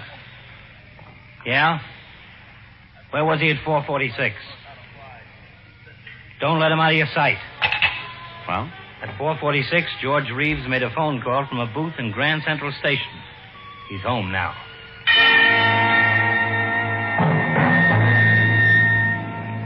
Well, we had something. A motive and a man calling from Grand Central, but not enough to make an arrest. We waited until 7 and then headed for the Reeves house. The area is surrounded. He'll have 2 men on him no matter where he goes. He's still in the house? According to Harrison. No, I want to do more than pick him up with a knife. Here he comes. Yeah. Climbing into his car. Attention, cars 31415. Suspect heading east. Proceed east on your street. We tailed him, keeping in contact with the other cars as they stayed parallel. When Reeves turned off, we went on ahead, notified the car on our right or left to pick him up. That way Reeves wouldn't suspect a tail. About 7:30, we got a call that Reeves had parked. We headed for the spot in a hurry. Suspect is heading north on Calder. Well, get ahead of him. Park at the corner of Davis. We'll pick him up there. We stopped at the corner and got out of the car. We waited until we spotted Reeves walking in our direction and then let him pass and followed, staying close. We kept after him until 5 minutes to 8. He swung out on Broadway and was pushing his way through the crowd. Then it happened. Where'd he go? We've lost him. Come on. 3 minutes to 8. Let us through, please. Well, I never... Get out of the way. Who you push? Look out, please. You see him turn off? No, he's got to be... Walk, crossing the street. Let's go. Reeves. No! Look out for the knife. No! Let me go! Drop it! You okay? Yeah. Here's the knife. Young man, what right have you got to hit that nice gentleman? He was helping me across the street. I have a good mind to report... Lady. If this man was helping you across the street, just forget about him.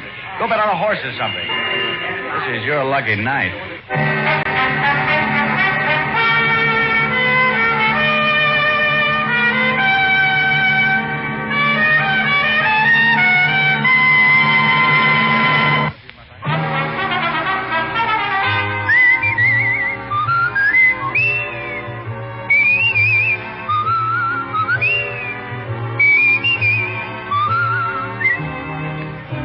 Richard Diamond, Private Detective, stars Dick Powell in the title role and was written by Blake Edwards with music composed and conducted by Frank Worth.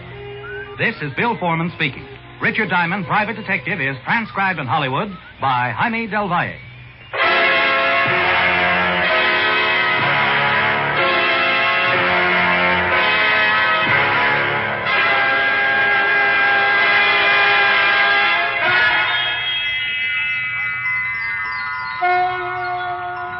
This is the United States Armed Forces Radio and Television Service.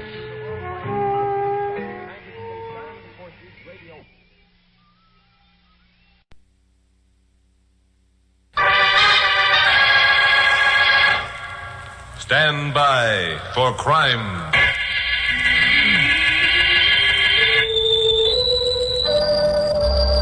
Hi, Chuck Morgan speaking. I'm a newscaster on radio station KOP here in Los Angeles. Like most newsmen the world over, I found it smart to have contacts in as many government agencies and among as many stratas of society as possible. You get tips on stories that way that might otherwise be on the wires a day before you become aware that it happened. Well, my contact with the local police is Lieutenant Bill Meigs. Bill is more than a contact. He's a personal friend, which is an added help. He's never given me a bum steer. So when I reached my office a couple days ago, my blonde secretary, Carol Curtis, told me Bill had called and wanted me to meet him at a certain address in Sereno, a small town north of Los Angeles. I smelled a good yarn. What's it about, Glamourpuss? Did Bill say? No. He just said if we came out, it would be worth our while. Did he say we? No, but I did. Bill expects me. Oh. And what makes you think that? Well, because he always expects me to be along when you go after a story. I see. What's at this street address where he wants me to meet him in Sereno? I don't know. Has there been a murder? I don't know. How long will Bill be there? I don't know. Are you a parrot? I don't... Oh, funny man. Well, how can you expect me to answer your questions if I don't know the answers? I don't know. Now you've got me saying it. Get on your hat and shoes and we'll go see if Bill knows the answers.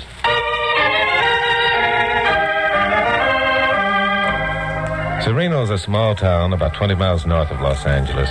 It's a residential community for workers in L.A. industries. There are a few large estates, but mostly the town is inhabited by small homeowners who take pride in their lawns and gardens and tree-shaded streets. It was in one of those quiet streets that we found Bill Meggs. He was parked beneath a huge pepper tree, slouched down behind the wheel smoking a cigarette. We swung in behind him and walked up to the open window of his car. Hello, Bill. How's things? Oh, hello, Chuck. Hi, Carol. Suppose you two get in back. Let's have a little talk. Okay, sure. This sounds like something important.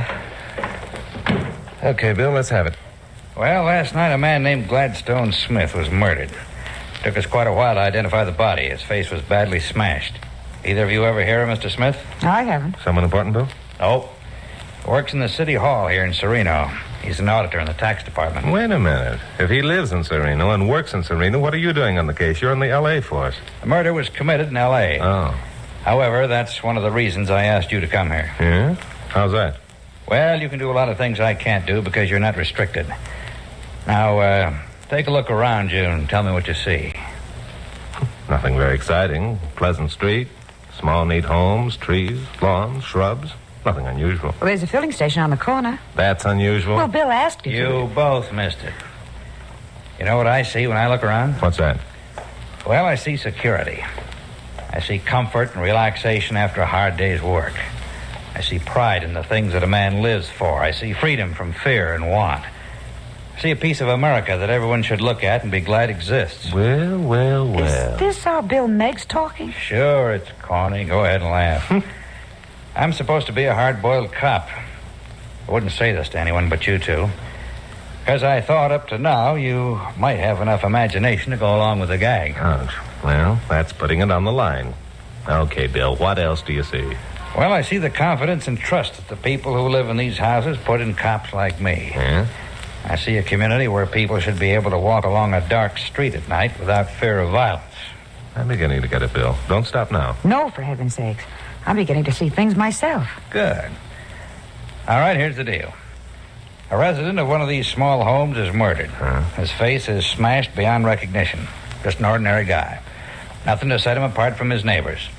He's been an accountant for 25 years, has a family, owns an automobile, pays his bills, belongs to a lodge, attends PTA, and goes to church. So last night he becomes a corpse. Why? Well, there's an answer, and it's got to be a good one. Now, wait a minute. You're talking like a cop again. Let's get back to the sentiment. You want to do more than find this murderer. You want me to play it up big, make a terrific story out of it, so that the other people in this community and all other communities where decent, law-abiding people live could be reassured. That's about it. Chuck, you've always fancied yourself as a half-baked detective. Why don't you snoop around the neighborhood and see what you can pick up? Listen, I resent that crack about me being a half-baked detective. Because I am. All right, I'll go along with you on it, Bill. But it seems to me there's one thing you've overlooked. Yeah? What's that? Suppose I snoop around and find that Mr. Gladstone Smith has been having a romance with his neighbor's wife, or he's been stealing funds from the city, or something worse. Then where will your great big sentimental theory be? I've already told you that this murder was committed in my district, Los Angeles. Would it help matters any if I told you that I know who murdered Mr. Smith?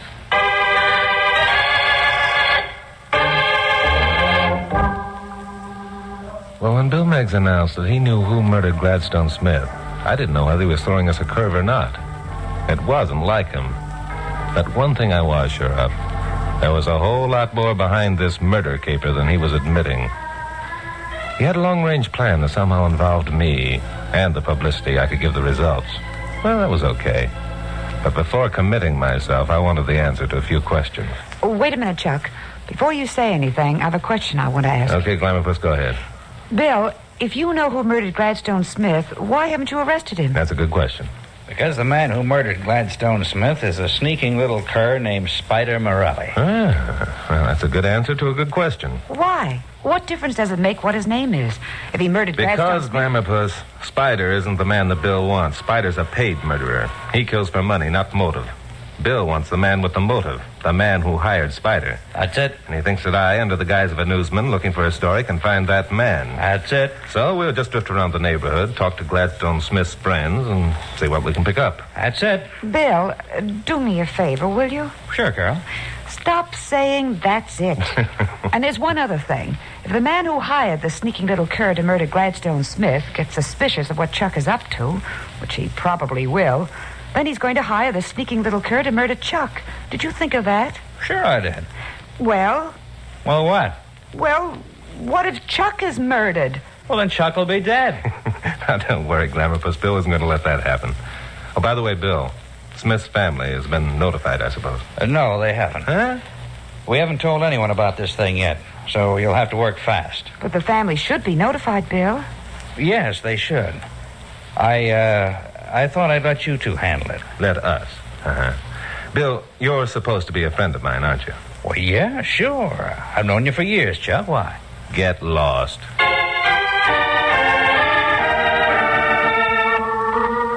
It wasn't an easy task that Bill had handed us. Ordinarily, I would have balked. But I was still convinced he had an underlying motive that he couldn't let us in on at the moment. Well, Carol and I found the Smith home a block from where we'd met Bill. It wasn't unlike any other house on the street, except that the small, well-cared-for lawn was enclosed by a white picket fence. We went up the flagstone walk and rang the front doorbell. Yeah? Hello, are you...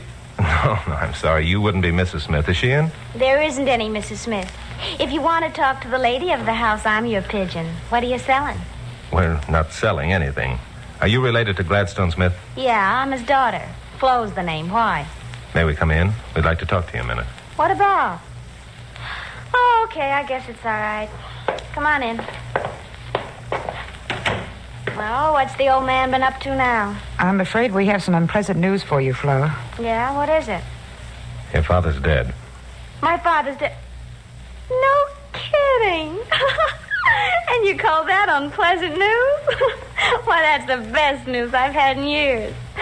What'd the old man die of? Squeezing nickels? He was murdered. Murdered, huh? Well, now that's something I'll buy. That's a wonder someone didn't do the job long ago.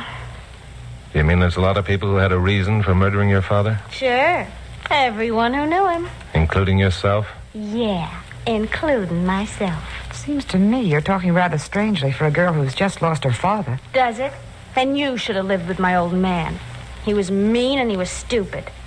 Stupid? I'll tell you how stupid he was. Last week he paid the real estate tax bill. Paid it to his own office, and it bounced. How do you like that? It bounced. Oh, brother, did Barney get a laugh out of that one. Who's Barney? Oh, he's my boyfriend. The guy I'm going to marry. I should think you'd have married him long ago just to get away from your father. The old man wouldn't let me. He said Barney was too old. He used to get a big bang out of reminding me he was still boss. How old are you, Flo? 17. But don't get me wrong, Buster. I've been around. Yeah, I can see you have. Around the wrong places and the wrong people, I'm afraid. Well, I suggest you don't do anything as rash as to marry this Barney until the juvenile authorities have a talk with you. Also, I suggest you don't leave town until the police have learned just which one of your father's friends or relatives hated him enough to commit murder.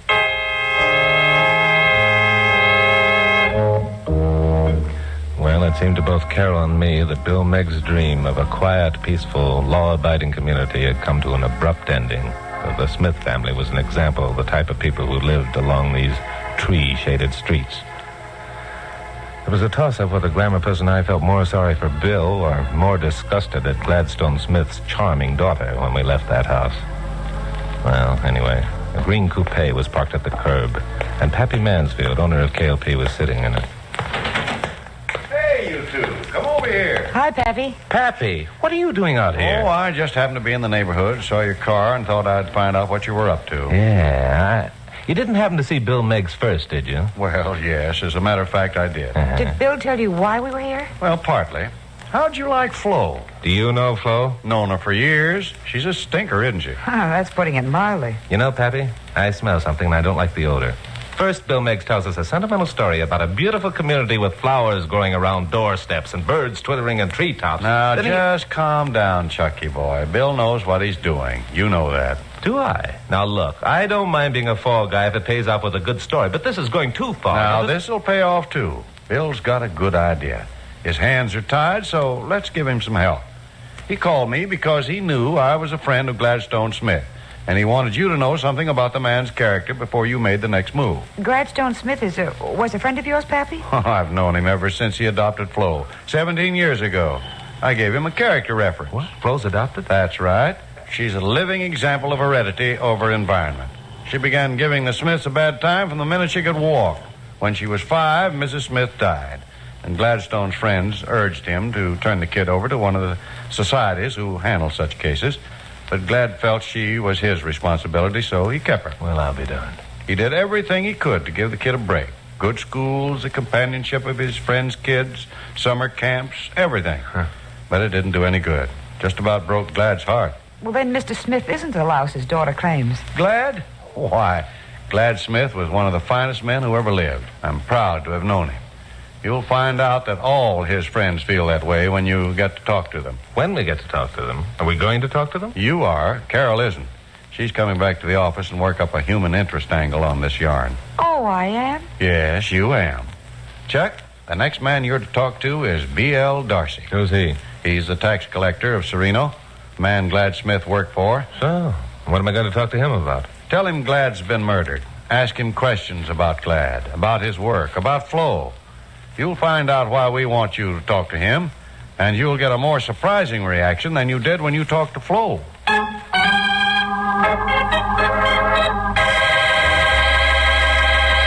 Now, the conclusion of Stand By for Crime. Well, this was a switch in my usual procedure, and I wasn't sure I liked it. So what if I didn't? Pappy Mansfield was my boss. Bill Meigs was my friend. And Carol was all in favor of letting me continue to stick my chin out.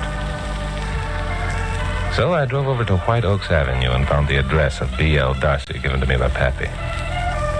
It was one of Sereno's small estates, a comfortable ranch-style house set on 2 acres of well-landscaped ground with shrubs and shade trees.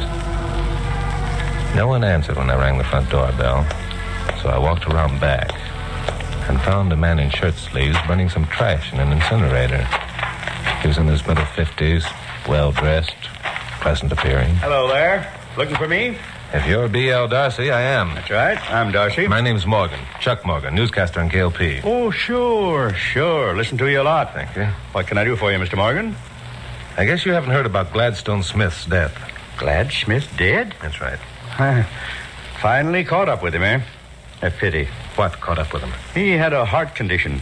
Been favoring himself for years. Oh, no, it wasn't his heart, or at least the police don't think so. They believe Smith was murdered. Murdered? Glad Smith? Huh? Well, that's a hard one to believe, Mr. Morgan. Who would want to murder harmless old Glad? Well, that's what the police are trying to find out, and I'm trying to work up a story on the case. Do you mind if I ask a few questions about Smith and his family? No, not at all. Just wait till I stuff the rest of these papers into the incinerator. Sure. There we are. And let's walk back to the house, and I'll buy you a drink. What kind of a man was Smith, Mr. Darcy? None better.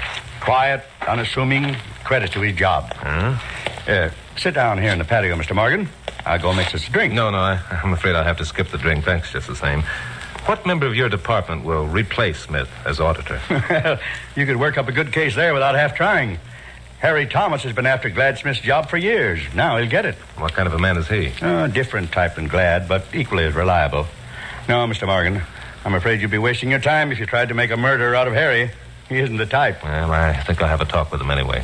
Thanks for your time, Mr. Darcy. I'm glad to be of help. Anytime you want a favor, just call on Barney Darcy. Well, I'll do that. And wait a minute. Yeah? Barney Darcy.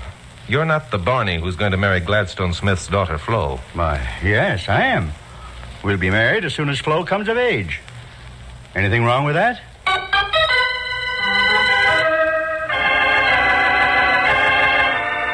I went away from B.L. Darcy's in somewhat of a daze. Mr. Darcy had put it right on the line. What's wrong with me marrying Flo Smith, he'd asked. What was wrong with a 55-year-old man marrying a 17-year-old girl? It happens all the time among some of our best families. Only somehow, this deal didn't ring true. I drove down to the Sereno City Hall and found Harry Thomas. He was a little, wizened-up man, maybe 40, maybe 50. He was willing, almost eager to answer my question. Glad Smith dead? Say, that means I'll get an automatic promotion into his job. Been waiting for this day for years. Well, don't you think it's more important to think about finding the murderer of Smith at the moment than it is your promotion? Sure, I'll do anything I can to help. But we've all got to go sometime, you know, Mr. Morgan. Yeah, that's right. But the method of going is sometime more important than the going. Now, how about your boss, B.L. Darcy? You like working for him? Oh, sure. Barney's okay. Works hard, never misses a day. Fair to everybody who works in his department. Yep, Barney's all right. Did you know he was planning to marry Flo Smith when she comes of age? No, just talk. The kid's infatuated. Barney's a handsome sort of guy. His wife died last year. He's lonesome. Probably gets a bang out of the kid's interest. Well, he told me an hour ago he intended marrying her. That's so? That's right. Well, that's his business, if that's the way he wants it. Yeah. By the way, are the tax books open to the public? Tax books open to the public? Well, that's a funny question. Nobody ever asked it before. Why, sure, I suppose they are. You want to look at them? Yeah, I'd like to see what kind of an auditor Gladstone Smith was. I'd asked that question on impulse. I didn't know what I was trying to prove. Anyway, Harry Thomas showed me the books, and I began going through them haphazardly, not knowing what I was looking for. But all of a sudden, finding something. It was there in the third book I looked at, and the only reason I found it was because the book fell open to a certain page when I picked it up, as though someone had been looking into the same book not too long ago. Well, 10 minutes later, I was back at the Gladstone Smith house, talking to the charming Flo. Where's the blonde babe? She give you the brush? Never mind that. I want to see the tax check your father wrote that bounced. Oh, you do, huh? Why? Just go get it. I'll explain later. Oh, you will. Look, jerk, who do you think you're ordering around? Play it for all it's worth, Flo. I happen to know you can't show me that check because there is no such check. What are you talking about? Didn't I tell you I saw it with my own eyes? Prove it. You gave that check away to protect the murderer of your father. Are you nuts? Okay, just to show you what a knucklehead you are, I will prove it. It's right over here in this desk. The old man kept all them things in his drawer. Well, Flo? It isn't here. Hey, what kind of a game are you trying to pull anyway? Look, I don't like you. I don't like your looks or the sound of your voice or nothing, so get out. Get out before I call the cops. Sure, Flo. Sure. I found out what I wanted to know. So long. Well, I was beginning to see the light at last. So I called my office, told Glamourpuss to tell Pappy and Bill that everything was going fine, and put a sub in on my 7 o'clock broadcast. At 9 o'clock that night, I parked on a street running parallel to White Oaks Avenue. Anne tore my pants climbing a fence into Barney Darcy's backyard. The house was dark. But I waited 10 minutes before making a move. Nothing happened. So I sneaked up to the incinerator and carefully opened the door. Then something did happen. There was a quick step behind me. And suddenly, I was lying on my back, looking up at the stars, trying to recapture full consciousness and failing. Way, way off, I heard voices. Nice going, Spider. He didn't see a thing. You want I should finish him off here, boss? No, get him out of here. Downtown. Same place, same method. Okay, boss. Look, boss. You'll get your money as soon as the job's done. You got it before, didn't you? Okay, boss, okay. Help me lug this guy out of the car. He's heavy. It was just about then that the reeling stars came into focus. They were blotted out as a figure leaned over me and put his hands under my shoulders. I reared up and took hold of his neck. You dirty... Spider, hit it! Get away from me. I can't. He's choking me. This'll fix him. This time, I didn't have the reeling stars to look at. I was out like a candle dipped into a bucket of water. The next I knew, I was lying on the floor of the back seat of an automobile with my hands tied. I could tell by the sounds of traffic we were in downtown L.A. I began working at the ropes, but there wasn't a chance of getting loose. The car made a sudden left turn. I got up to my knees, and I saw we'd entered an alley.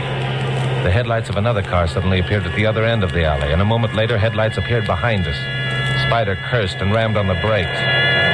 The back door to a building stood open on our left. Spider saw a chance to escape, and I saw a chance to stop him. I looped my bound wrist over his head and yelled, "All right, Spider, this is the end of the road for you, you lousy. Let me go." "Not a chance, Spider. You couldn't get out of this back at Darcy's, and you can't now."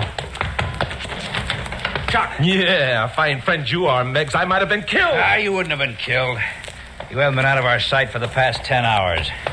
You all right, Chuck? Yeah, sure, he's all right. He's just mad because he thought he was going to be murdered and because he's got a hole in the seat of his pants.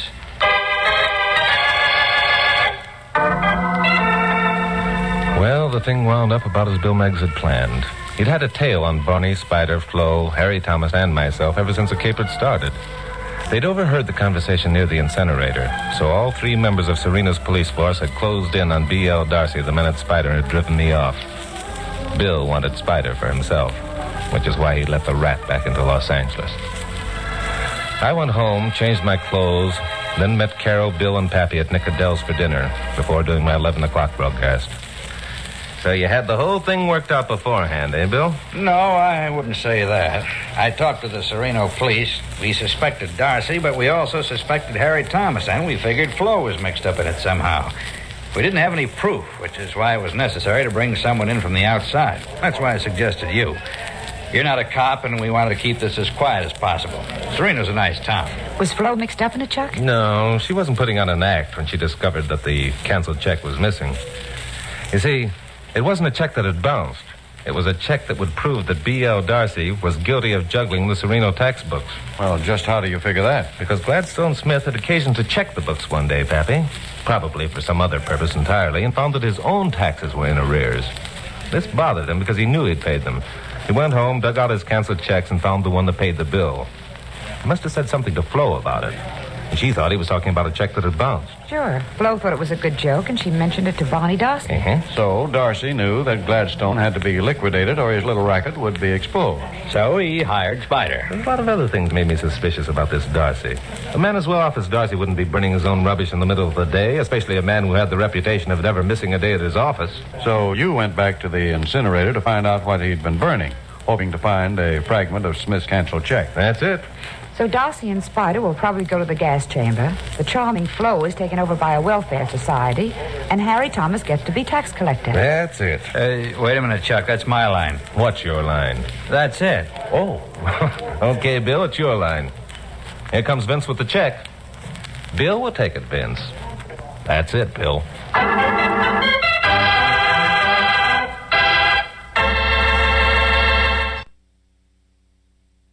Another tale well calculated to keep you in suspense. Is one way or another, as we bring you The Easy Victim, written especially for suspense by Harold Huber.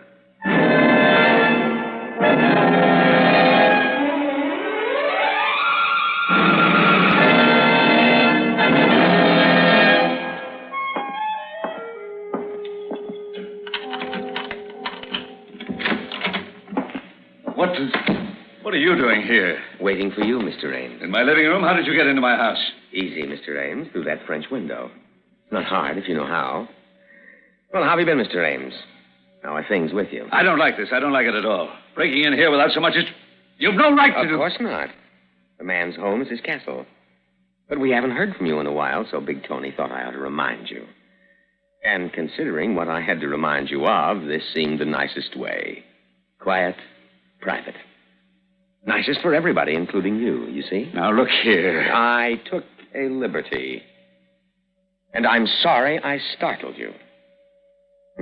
No, let's let it go at that, eh? It's a lovely place you have here. I've been admiring your taste. Very flattering. Well, what do you want? Want? Why, money, Mr. Ames. Only money. We have your IOU for the 10,000 you lost at our dice table. But that's all we have. So how about, forgive my bluntness, paying up? I can't. Not now. I told Tony. Sure, a couple of weeks ago you told him. Well, nothing's changed since then. My business has been terrible. This house is mortgaged to the hilt. I'm short of cash. I've tried to borrow the money, but I just haven't been able to. Can't you understand? Of course we can. These things happen sometimes to the nicest people. Like you. Oh, believe me, I hated having to tell you this. Naturally, you're a gentleman, Mr. Ames. It's the last thing I could have anticipated. These reverses were sudden. And unexpected. I don't doubt that for a minute. So you see how it is with me. Sure. But, Mr. Ames, you have to see how it is with us. When we lose, we pay. So when you lose, you pay. It has to be that way, right? Well, at the time I gave you that IOU, You expected to be able to redeem it, sure. Only trouble is you haven't. I love that tie you're wearing. It's beautiful. I need more time. Well, we can't extend credit too long. It makes a bad precedent. The business we're in, we can't sue. Courts don't recognize gambling debts. So we have to use other methods to demonstrate that money owing to us has to be paid. We regret the necessity, but we have to make it crystal clear. All right, but you can't get blood out of a stone. We have no intention of getting blood out of a stone. On the other hand... Never mind. I don't really need a blueprint. Good. It's a pleasure to deal with you, Mr. Ames. But you don't actually want to kill me. Please, Mr. Ames, that word. It's painful. Let's not say it aloud. A corpse can never pay. And as long as I'm alive, there's a chance that I can. I'm inclined to agree, provided... Provided what? That you accept a basic principle. Well, what principle? Well, when you can't get money any other way, you have to marry it. Marry it? Mm-hmm. You're a bachelor, handsome, excellent background, impressive personality. Marry it, Mr. Ames. Just like that? Look, Mr. Ames, we know you frequently spent holidays at the Bell Point Hotel. The Bell Point's famous as a place where people find romance. It's full of widows, comfortably endowed, who want to marry again. Come there in hope of finding a husband. Now, wait a minute. We also know you spent a lot of time with a lady you met up there. A widow named Ella Jason. For instance, Mrs. Jason and I are just acquaintances. I just happened to meet her at the hotel. Fine for an occasional date, but that's all. She's very attractive, not a bit hard to We're date. just friends, I tell you. I'm not in love with her. Besides, I don't want to marry. You don't have a choice. But to marry someone who means nothing to me except... Oh, no. Even if I could do as you say, once I'd paid you, I could never go on living with a wife I don't love. I'd have to get free to get rid of her if necessary. Please, Mr. Ames, again, I beg of you, do not mention that painful word aloud. It's better I don't hear what you have in mind. But, Mr. Ames, we're realists. We do what we must, even when it's painful. So once you pay us, if you feel a terrible necessity to get rid of her, remember, necessity is the mother of invention.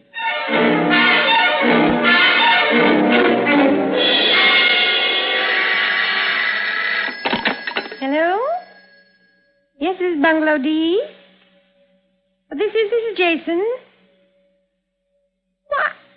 Mr. Ames, what a delightful surprise. Well, I'm fine, thank you. Where are you calling from? Here at the hotel? How wonderful. Oh, of course, Mr. Ames.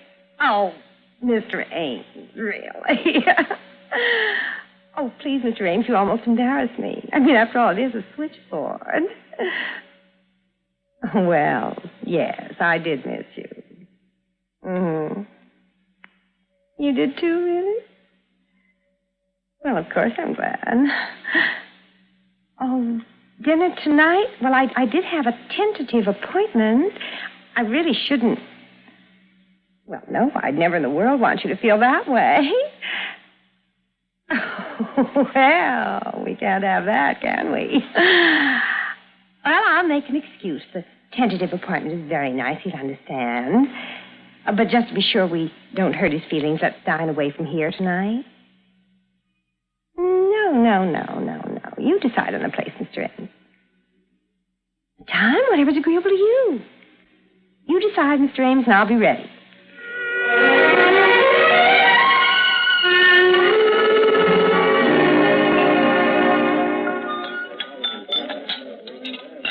supper was delicious. I thank you so much, Mr. Ames. No, I thank you. You order so well, so expertly. Oh, you really think so? Oh, yes. And it's so nice, positively luxurious for me to be able to let someone else take responsibility, even if it's just a matter of ordering dinner. Well, this is a very good place. It's hard to make a mistake here. Oh, if I'd ordered, I'm sure I'd have made mistakes. I always left such things to Henry. Henry was wonderful, so efficient. I simply relied upon him for everything. Your husband? Yes, my husband. Used to tease me, very, very gently, because I was so dependent. Making any kind of decision flusters me. Must seem silly to a man like you. You're so poised, so obviously competent, like Henry. In fact, in many ways, you remind me of him. Me, I'm even afraid of the waiter. Isn't that ridiculous? Tell me, you're not as shy in handling real business affairs as you are in ordering from a waiter. Oh, I'm worse. I'm always bewildered. Well, in that case, I hope Henry left you a well-ordered estate. Perfectly. Henry was so provident. Oh, I'm so glad to hear that. But there are occasional business decisions. Well, to be expected. Any estate, any substantial estate, it is fairly substantial, I imagine. Yes. Well, then you must expect an occasional problem. But there must be some member of your family who can advise you. Oh, I've almost no family, just my nephew Herbert. I'm quite alone.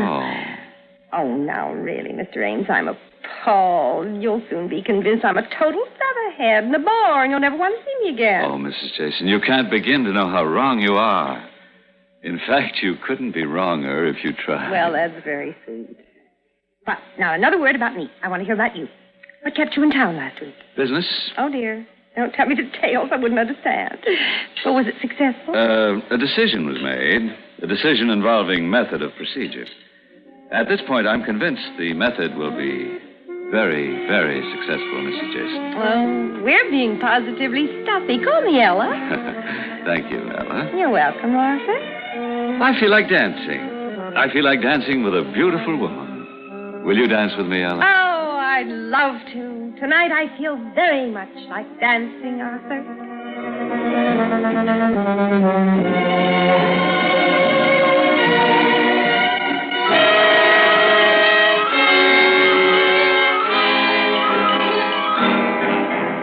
And I say that you are making a mistake, Aunt Ella, a bad mistake. You're going into this without... But you don't know what you're saying. I assure you I am not a child. I know what I'm doing. No, you don't know enough about him. I know all I need to know, Look, Herbert. ever since you phoned me, I have been worried. Would I have rushed here to the hotel? Would I interfere like this if I weren't convinced that you've been hasty? I'm sure you mean well, Herbert, but you're very young. Bear in mind, I am 10 years older than you, and I am not altogether without experience, Look, dear. I understand, but I have been doing some research on Mr. Ames. Research? You sound so businesslike. No, please, dear. please. All right, it's charming. You are so young. Will you listen to me? I found out things that you should know. No, Herbert, that will do. You couldn't have found out anything of real importance that I don't know.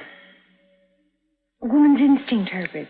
In a matter like this, trust a woman's instinct. But I prefer facts. Arthur Ames and I will be married tomorrow. That is a fact. And you'll see, dear, everything will be perfect. Aunt Ella, I am surprised at you. You can't afford to be wrong in a marriage. And I'm not. So if you'll For excuse all me... you know, if he's what I think he is, he may be dangerous to you. Dangerous to me? Oh, Herbert, my dear, dangerous. Really. Really, darling, that is funny. That is positively funny.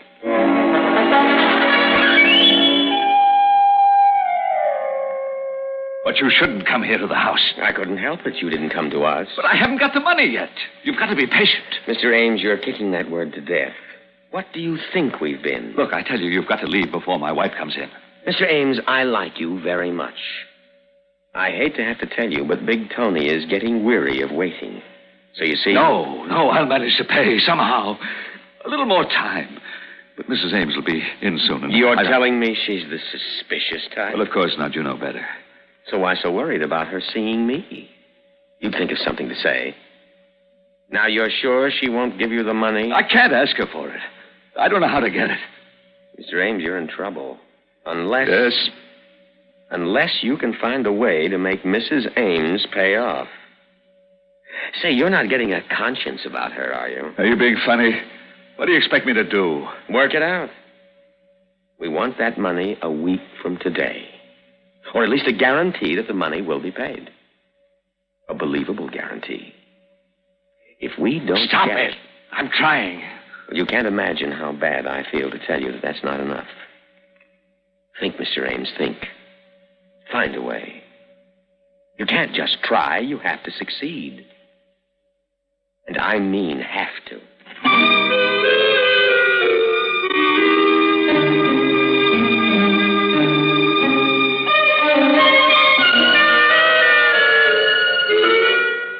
Policy, dear? Insurance policy? Yes, it's life insurance, darling. It's an excellent new type of very attractive with double indemnity for accidental death. Oh, darling, it sounds so grim, so depressing. Must we talk about such things?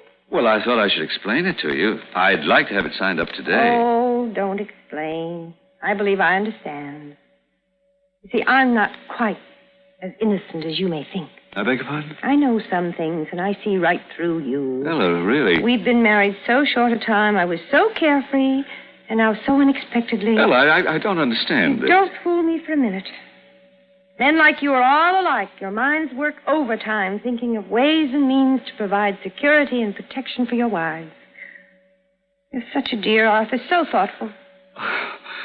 Well, for a moment. Yes, of course. I simply feel, darling, that... No more talk of death, darling. Do whatever you think is right. I couldn't advise you anyway. Well, you see, this particular policy is a family one. Each of us becomes the beneficiary of the other. There are 4 pages of small print, which I'll explain to you. Darling, don't bother. I'll leave it to you.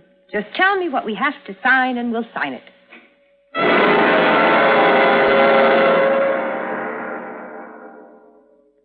In just a moment, we will return for the second act of Suspense.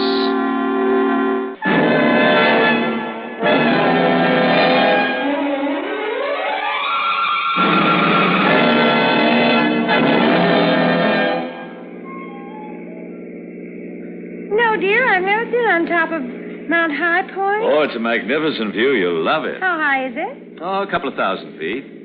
Oh, don't laugh at me, but I'm a little bit afraid. Afraid? Well, of height. Is it perfectly safe? Oh, I'll be with you, dear. I'll take care of you. There's a railing or something? Well, not at the spot I have in mind, but don't worry. Oh, you think I'm a sissy. Oh, no, not at all. But you've got to see this view by moonlight, I insist. Yes. See? We're almost at the top. Nobody else in sight? So deserted? No, most people don't come to this particular spot. That's why I like it. And you want to share it with me. I understand. Well, end of the road. Now we walk a few feet.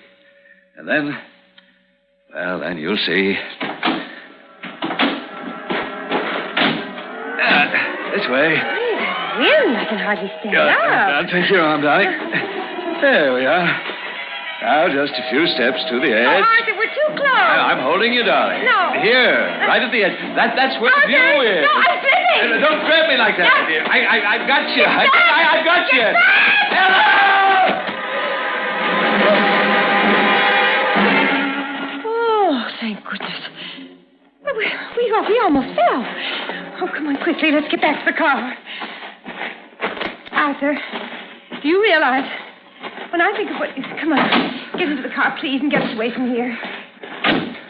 Ella, believe me, I had a good grip on you. I know. If I'd gone over the edge, you'd have fallen, too. Arthur, dearest, you could have been killed.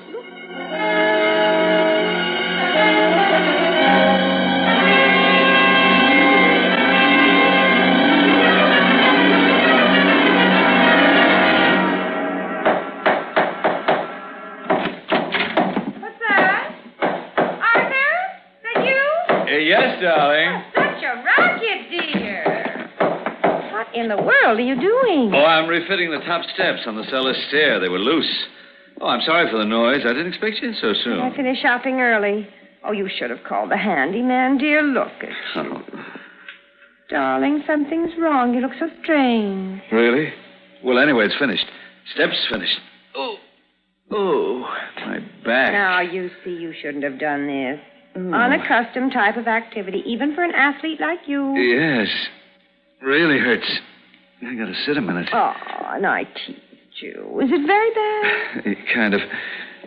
Ella, I left a sweater down there. Would you mind? No, not a bit, dear. I'll run down. Arthur! Do you know what you did? You finished the top step and you forgot to put in the next two. I did? Well, aren't we lucky I saw that in time? I could have fallen down and broken my neck. Arthur, don't look so stricken. I'm not hurt. Everybody makes mistakes.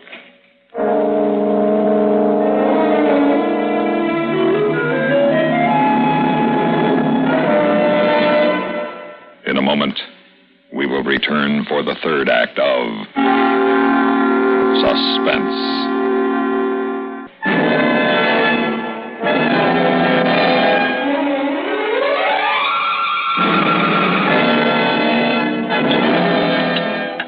And so I phoned you this afternoon, darling, as soon as I got word the cabin at Big Lake was available.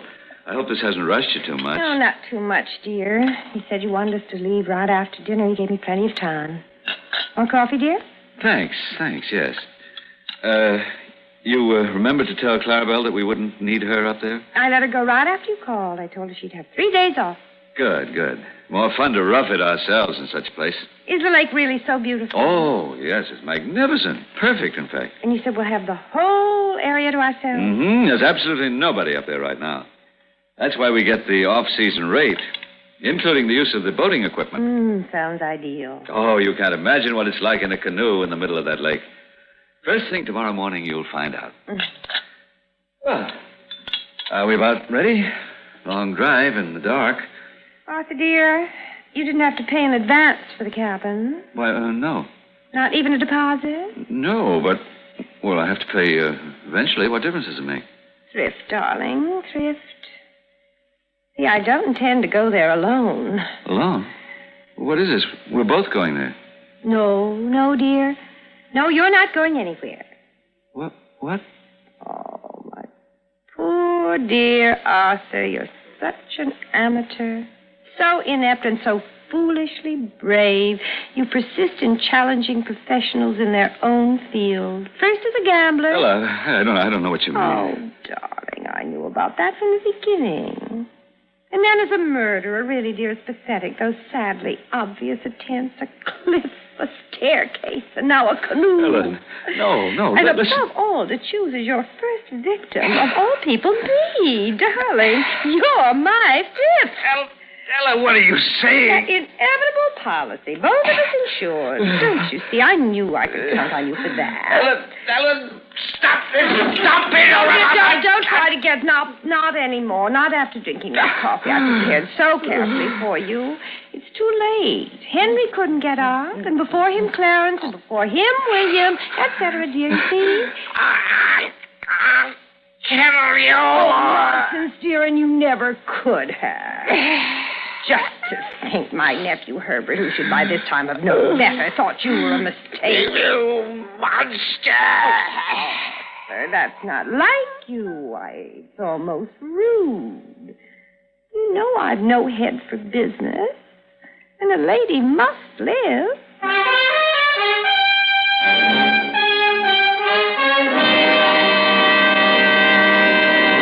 Suspense. You've been listening to The Easy Victim, written for suspense by Harold Huber.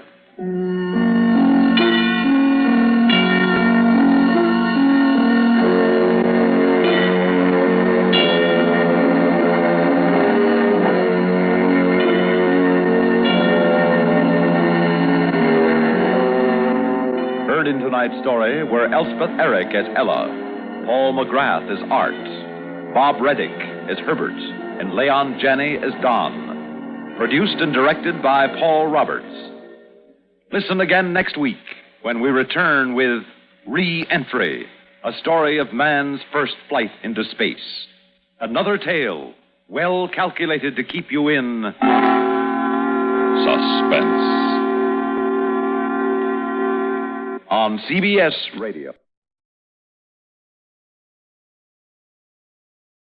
From Hollywood, it's time now for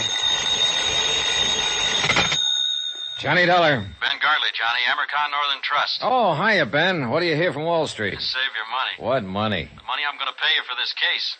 I've got a crazy one, Johnny. So naturally you thought of me. Nothing personal. Look, it's a trust setup. Cumulative endowment insurance rider. Big deal. Over $250,000, maybe $500,000. From whom to whom? From a Mrs. Ezra Gramley, widow, to her granddaughter, Susan. So? Mrs. Gramley owns the Flint Rock Ranch in Nevada. Never heard of it. Our representative out there is Jonas Parks. He's the president of the Flint Rock First National Bank. Never heard of it. It's a whistle stop about 20 miles from Las Vegas. That I've heard of. Parks started the deal rolling, and then he got cold feet, and now he's yelling for help. Thinks the old lady may be crazy. I mean, literally. And there does seem to be a reasonable doubt. Unless Parks himself is crazy. Well, that's also a possibility, Johnny.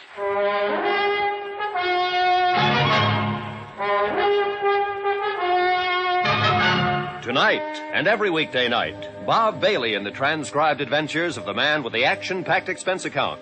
America's fabulous freelance insurance investigator. Yours truly, Johnny Dollar.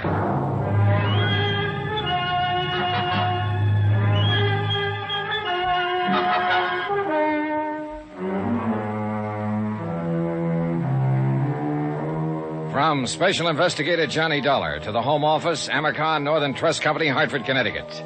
The following is an accounting of expenditures during my investigation of the matter of reasonable doubt. Item 1, $154.40. Transportation and incidentals, Hartford to Las Vegas, Nevada, where I checked into a hotel and then phoned the local office of a national business and credit rating bureau that my client retained on a permanent consulting basis. I asked for a rundown on Jonas Parks and got it. An A1 set of references. Parks had been a resident of Nevada for 32 years and president of the Flint Rock Bank for 17. He was regarded locally as a cautious investor, a prudent financial advisor, scrupulously honest, and as sound as a dollar. A silver dollar. Crazy? Hardly. Item 2, $32.50. Deposit and first day's rental on a drive-it-yourself hired car. Mileage, Las Vegas to Flint Rock, 23.6. Itemized building appraisal, Flint Rock. 3 bar casinos, all needing paint. 1 restaurant, 1 general store, barber shop, garage, welding shop, railroad depot, also needing paint. 4 dwellings, and of course 1 bank. Jonas Parks, president. What can I do for you, young fellow? Well, my name is Dollar, Mr. Parks, Johnny Dollar. I'm a special investigator for Amercon, and I'm here in regard to the Gramley Trust case. Oh, yes. Well, I'm mighty glad to know you, Mr. Dollar. And I don't mind telling you I'm glad you got here. Oh? Here, pull up a chair. Okay, thanks. Sit down. It's been a real odd day. Funny-looking clouds hanging off there toward the river. Yeah, I noticed them driving out from town. Storm clouds, that's what they are. This time of year? Son, in this neck of the woods, it can happen any time of the year. Cloudbursts come up just like that, and they're over just as fast. Uh-huh, that's very interesting. You're a hypocrite, young fellow. What makes you think so? You didn't come clear across the country to hear a dissertation on desert storms, so stop sitting there trying to pretend you're interested. Whatever you say, Mr. Parks. Matter of fact, you weren't even half listening to me. No, as a matter of fact, I wasn't. Well, what were you doing then? Looking you over, sizing you up. Come to any conclusions? A couple. Such as? Well, in the first place, I'm inclined to discard the theory that you're crazy. That what they told you in Hartford? Well, they figure one of you is, either you or Mrs. Gramley. They do, eh? And what is your second conclusion? That you were sitting there sizing me up. You're right. I was. Come to any conclusions, Mr. Parks? Yeah. One. Such as? That we'll probably get along together all right, you and me. Good. Then suppose we get down... The Gramley case. No wonder they thought what they did. Maybe they're right. Maybe we are crazy, both of us. Well, as I understand it, Mrs. Gramley wanted to set up some kind of insured trust for her granddaughter. You started the proceedings for her, and then stopped cold and called for help. Yes, that's about what happened. Well, why? Was she financially unable to carry out the deal? Of course she's able. I wouldn't need any outside help if that was the problem. She's been banking with me for mighty near 20 years. Then is she mentally incompetent? Sarah Gramley is as sane as... Well, at least I've always figured she was. But confound it, Mr. Dollar, there's something wrong out at that ranch. Oh, what do you mean? I don't know what I mean. Well, if you don't... I mean, it's mostly things you can't put your finger on. Little things that add up, finally. Add up to what? I don't know. It's just a feeling, kind of a... A hunch? Is that what you mean? Yes, if you want to put it that way. So I brought you clear out here from Hartford on a hunch. Go ahead, say it. Relax, Mr. Parks, relax. I've had hunches of my own. And sometimes the horse is one. But I don't even know why I think something is wrong. All right, what's the setup out there at the ranch? What's the background? Mrs. Gramley is a widow. Her husband died about 14 years ago, and she stayed on afterward and ran the ranch. Of course, her son Ed and his wife were there with her until 3 years ago and done most of the work. And they moved out 3 years ago? No, they were killed in an automobile accident. This girl, Susan, that Mrs. Gramley wanted to set up the trust for, is their daughter. She's going on 17 now. Then the two of them live there alone? No, there's another couple, Walter Gramley and his wife, Hilda. Walter's Mrs. Gramley's nephew. Sort of manages the ranch. Does a pretty good job of it, too. Mm-hmm. Then that's the whole family. Mrs. Gramley, her nephew Walter and his wife, and her granddaughter Susan. That's the family, for better or worse. Mr. Parks, do you even have any idea as to what might be wrong? Not the slightest. You're on your own, son. Well, how did this trust business start? How did it come about? Miss Gramley came into town one day about 2 months ago and sprung it on me out of a blue sky. First time she'd been in town, nearly a year. Did she say why she wanted to set up the trust? No. She said it was nobody's business but her own. She's changed a lot in the last year. She's not herself anymore. And the trust was intended in its entirety for her granddaughter Susan? That's right. Within the next 3 years, she wanted the whole estate transferred to the girl. Did Susan know about it? According to Mrs. Gramley, nobody knew about it, and she didn't want anybody to know. All right, then. You started the ball rolling, and then you stopped it. Her nephew, Walter, came in to see me last week. He knew something was up, and there was no use trying to lie to him. When I told him what she was doing, he said that she would never go through with it. So? Oh, I went out to the ranch to see her. Laid all the cards on the table. I told her what Walter had said. Oh, what was her reaction? She said maybe he was right. Maybe she wouldn't go through with it. Then she started rambling, not even making sense, talking about the auto accident and her son's death. But before I left, she told me again that I should keep pushing the trust, get it set up. So you called for help? I called for help. Well, I guess I'd better go talk to the lady. That's not going to be so easy. Why not? Walter won't let a stranger on the place. You mean he's holding her captive?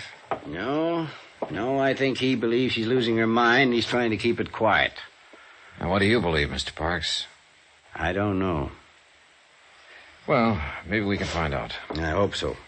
Just one thing, though. Be careful. Of what? I don't know. Jonas Parks had one other suggestion, that I pretend to be a special investigator for the Cattlemen's Association. I agreed to try it.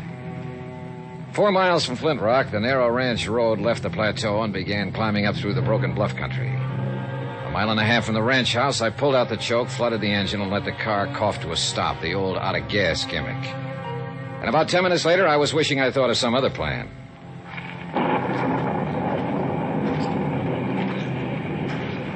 When Parks said cloudburst, he wasn't exaggerating. The rain came down in sheets. In 60 seconds, I was soaked through. And in another 2 minutes, the dry ground was a muddy bog. I kept on walking, or trying to walk, and the footing got worse. By then, I'd had it, or at least I thought I had. I hit the mud, rolled into a pile of boulders, and pulled my gun. A man was riding slowly toward me on a horse, holding a rifle over his arm. I edged down between the rocks, took a sight on him, and waited. Oh, there. Oh. He dismounted and walked toward me, carrying the rifle carelessly. Apparently, he thought he'd drop me. I let him get within 12 feet. All right, hold it. Drop that rifle. Get your hands up. I said drop it. What's the idea? Well, that's a good question. Only I'm the one to ask it. We're trespassing. We've been losing cattle. So I've heard. What do you mean you've heard? I'm an investigator for the Cattlemen's Association. Are you Walter Gramley? Yeah, that's right. What do you expect to find sneaking in here on foot this way? Not what I did find, at least. Look, I've got a car back there on the road. I ran out of gas. I understand the owner of the Flint Rock is a Mrs. Ezra Gramley. Yeah, she's my aunt. Well, I'd like to see her. I'm afraid that's impossible. Why? What's your name? Dollar, Johnny Dollar. Mr. Dollar, go back to your car and wait. I'll send some gasoline from the house. Huh? When you get it, turn that car around and get off the property. You're working for me, you know. I'm a member of the association. And you know as well as I do that you've got no more authority than any other private individual. So get out and stay out. And if I don't? Well, then you're a trespasser. And I won't miss twice. The next time I'll kill you. Is that clear? It was clear. Perfectly clear. And at this point, I wasn't ready to force the issue. So I conducted an orderly strategic withdrawal, and short I went back to the car. The rain stopped before I reached it. And a few minutes later, a station wagon came lumbering down the road from the ranch and braked to a stop a few yards away. The girl who came toward me carrying a 5-gallon gasoline can was a living little doll, a daffodil, as perky and bright as a brand new penny. Hello there. Hi. I'm Susan Gramley, and you're Mr. Dollar, and you're out of gas, and I've got some for you. Well, here, that's pretty heavy. Let me take that. No, just stand back and avoid the splash. I'm an old hand at this. In fact, I'm a chronic empty tanker myself, and What's the matter?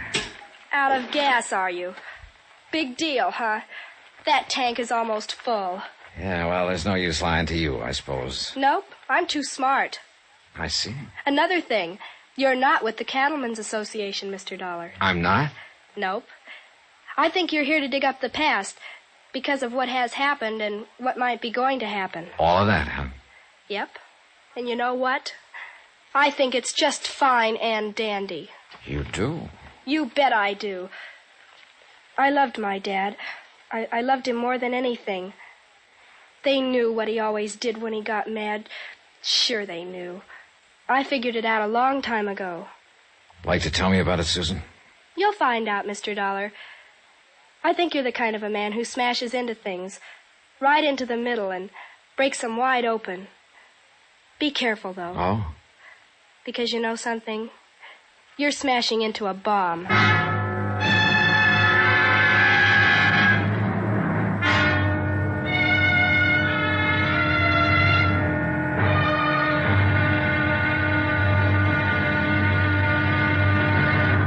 Now, here's our star to tell you about tomorrow's intriguing episode of this week's story. Tomorrow, the dead past speaks in a musty morgue, or tries to. And a living lady gets cozy, or tries to. Really tries to. Join us, won't you? Yours truly, Johnny Dollar.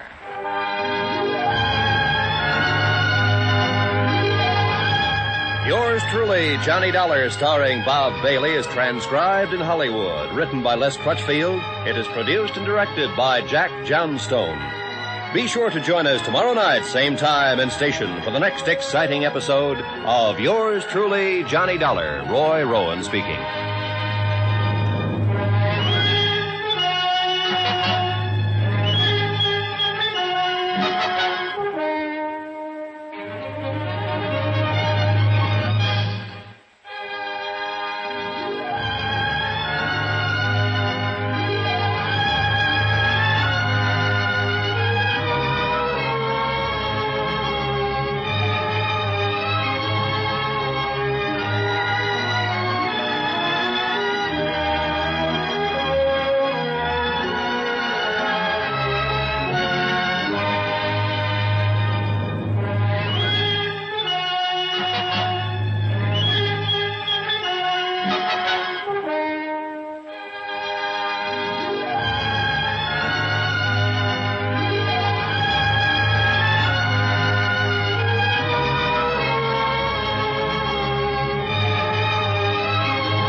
From Hollywood, it's time now for Johnny Dollar. Jonas Parks, Mr. Dollar, the Flint Rock Bank. Yeah, I know. The man who warned me. How's that? You said it would be tough to get into the Gramley Ranch. Well, I got rained on, shot at, threatened, outsmarted by a 16-year-old girl, and I still didn't see Mrs. Gramley. You aiming to give up? For the night, yes. I'm busy trying to dry out my bones over the heat from a triple brandy. Well, I'm going out to see Mrs. Gramley in the morning. I'll try to fix something up. Yeah, do that, will you? And something else, Mr. Parks. That auto accident 3 years ago when Susan's parents were killed. What about it, Mr. Dollar? You know what about it. The dead past is always with us. You go see Will Connors there in Las Vegas. He runs the Ford County Weekly Tribune. Tell him I sent you. And be careful. Once again, Mr. Parks, careful of what? I still don't know.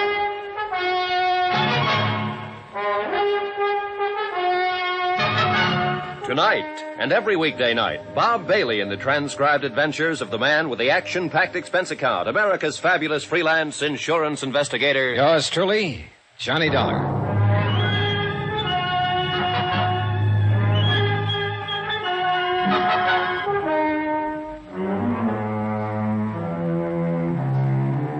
From Special Investigator Johnny Dollar, location Las Vegas, Nevada. To the Home Office, American Northern Trust Company, Hartford, Connecticut. Assignment, the matter of reasonable doubt. Expense account continued. Item 4, $7.25. A triple wasn't enough, so I bought the whole bottle and took it up to my room. I was bushed, and not just from being caught out in a desert cloudburst. Mrs. Gramley, elderly widow, owner of the Flint Rock Ranch, wanted to set up an insurance trust and convey all her holdings over to her 16-year-old granddaughter, Susan. Her only other heirs were her nephew, Walter, who managed the ranch, and his wife, Hilda. Jason Parks, my client's local representative and respected president of the Flint Rock Bank, had started proceedings, then got cold feet and dropped them. Why? He didn't know. Just a hunch. Something was wrong. He'd called for help. And I was that help. Total result so far, 0. I put the cork in the brandy bottle and went to bed.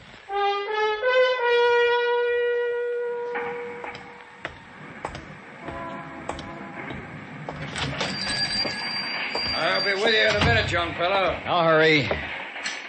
The Weekly Tribune, like 1,000 other Weekly Tribunes across the country. Not competing with the big dailies, not even trying to. Printing the little things, homey things, and hanging on. One-man office, editor, publisher, reporter, proofreader, and at the moment, linotype operator. A guess, of course, but the man at the linotype looked as though his name just had to be Will Connors. My name is Will Connors. What can I do for you? I'm Johnny Dollar, Mr. Connors. Jonas Parks out at Flint Rock suggested Yeah, Jonas called me this morning, said you'd probably be in. Glad to know you. Thanks. Same here. He said you'd most likely be asking all sorts of crazy questions, and I was to, well... Humor me? Or you might put it that way. Said I was to answer them if I could. Did Mr. Parks tell you who I am? Nope. Didn't ask him. Jonas and me been friends for 20 years, and if he says you're all right, then that's good enough for me. Well, thanks to both of you. Just one thing, though, Mr. Dollar. There going to be a story in this? Maybe. Any chance giving me a scoop on it? Scoop? I haven't heard that word in years. I ain't had one in years. In fact, I ain't never had one. Always have to get my front page stories by reading these here Las Vegas dailies. Yeah. Bunch of smart alecks getting telegraphs from Moscow and Paris and France and all them places. Anybody can get scoops that way. But me, I got to get out and scratch for what I print. Well, Oh, it'd sure do me good to put one over on them dudes. I'd get me out an extra. A big banner headline on it. Got the type for it, too. Never been used. Exclusive. Right across the top. It'd knock 'em back on their byline. All right, Mr. Connors, all right. If there is a story, you get it. That's a promise. A scoop. A living, breathing scoop. Doggone. Yeah. Now, about the questions. Yes, sir, young fella. What do you want to know? Anything you can tell me about Mrs. Gramley and the Flint Rock Ranch? Mrs. Gramley? Oh, now, there is a woman for you, son. They don't make that kind these days. Noticed any change in her lately? Well, I wouldn't want this to go any farther. I understand. And I guess it depends on what you mean by lately. I ain't seen her but twice in the last year. They don't allow no visitors out there anymore. So I found out yesterday her nephew took a shot at me with a rifle. You don't say. My, they are getting clannish. Do you know of any reason for him acting that way? Yeah, there's something funny going on out that ranch. What, for instance? Couldn't say. But like I was telling you, I've only seen her twice, and she was different somehow. It was like she was, well, breaking up, sort of. Scared of something? Maybe. I don't know. Have a nephew by any chance? Walter? Well, I'd say he acts about as scared as she does, or as upset, at least. Maybe they're both scared of something. What about the granddaughter, Susan? Is she scared, too? Not that one. Oh, she's strange enough, all right. But the old Nick himself wouldn't scare her none. What do you mean she's strange enough? You met her, Mr. Dollar? For about 3 minutes yesterday afternoon. That's long enough. How'd she strike you? Well, as one of the most honest kids I've ever met. Or else the cleverest. Yeah, that's about the size of it. Which do you think? Beats me. I've known her since the day she was born. Yes, sir, it's quite a family, including that fancy wife of Walter's. Hilda? What about her? Well, let's just say she's too much for him. You follow me, son? Yeah, I think so. Well, they're all worried. They're on edge. Either about the same thing or different things. They're pushed. They're driven. You can feel it. There's a pressure out there, and anything can happen. Maybe it already has. Maybe it happened 3 years ago. What do you mean? There was an auto accident 3 years ago, and Mrs. Greenleaf's son and his wife, Susan's parents, they were killed in it. Well, I've got the morgue files here. I wrote it up pretty complete when it happened. Yeah, I'll want to look through those files later. But right now you want the story behind the story. If there is one. Well, if there is, I don't know it. I think you would, if anybody would, being a newsman. Well, as far as I know, it was just an accident. Well, how'd it happen? Well, it was on the road to the ranch, up there where it winds through the bluffs. It was raining, pitch black. There'd been an argument back at the house. Well, they had a lot of arguments, I guess. But anyway, Hilda got mad and left, and took her car and headed for town. And a while afterward, Ed had all he could take, and he run out, too, and jumped in his car. Susan tells me that was a habit of her father's whenever he lost his temper in an argument. Yeah, he'd always get in his car and drive like a demon till he got over it. She also made a kind of a strange remark. She said they knew about it. Now, what do you mean by that? Well, I guess you'll have to ask Susan what she meant. All right. So Ed jumped in his car that night. Yeah, and Mary went with him, trying to calm him down, I guess. So he come around that curve. He must have been doing 60, skidding, half out of control. And there was Hilda's car parked on the curve right square in his headlights. Just smashed right into it at full speed. Both cars rolled over the bank, caught fire, and burned up. Him and Mary were dead before the car stopped. How did Hilda get out of it? She wasn't there. She had a flat and left her car parked and started back on foot. I see. She was lucky, that's all. She sure was, Mr. Connors. Real lucky. I took a back file of the Tribune into the outer office and went over the news stories on the deaths of Ed Greenlee and his wife. I found nothing that Will Connors hadn't already told me. Shocking loss, fine people, sudden accident.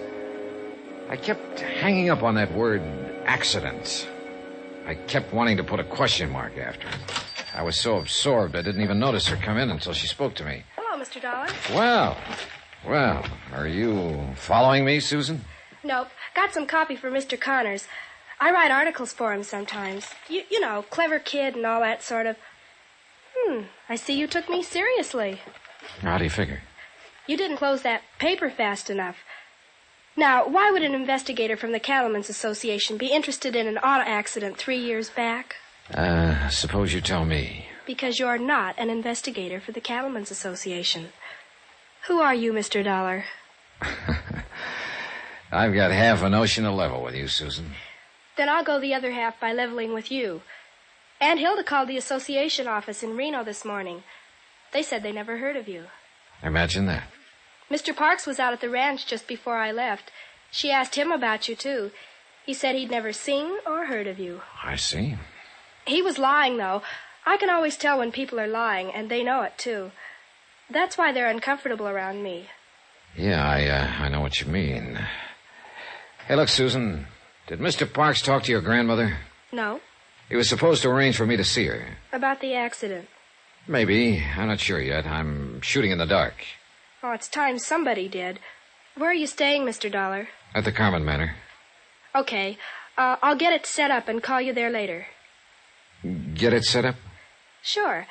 Fix things so that you can get in to see my grandmother. That's what you wanted, isn't it? Well, all right. I went back to my hotel room and settled down to wait.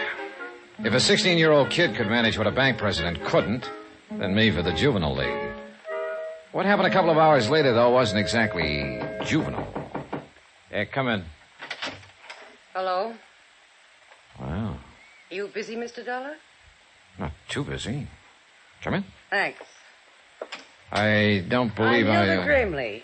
I imagine you've heard of me during your cattle investigation. Well, somehow you don't seem to fit with cattle. A compliment? Observation. What do I fit with? I don't know yet, Mrs. Grimley. Hilda. Now I'm beginning to know. Cigarette? Thanks. I'll stick with my own brand. It usually works out better that way. Thanks. Nice cigarette case. Gift. I'm always getting gifts. Including a wedding ring? Oh, I've got one. It's around someplace. Just so you don't forget where you left it. I couldn't if I wanted to. You wouldn't have a drink for a lady, would you? Brandy? I love brandy. And gifts? And a lot of other things. Like money? Oh, money's real nice. It's next to the best. Now, what's the best? Excitement. I see. Don't you think it's best? Well, it depends. At least you're in the right spot for it. I hope so. Look, I haven't got any money, and I never give gifts. You've got brandy, though. Pour us a drink, Johnny, and then we'll talk. What about? Excitement.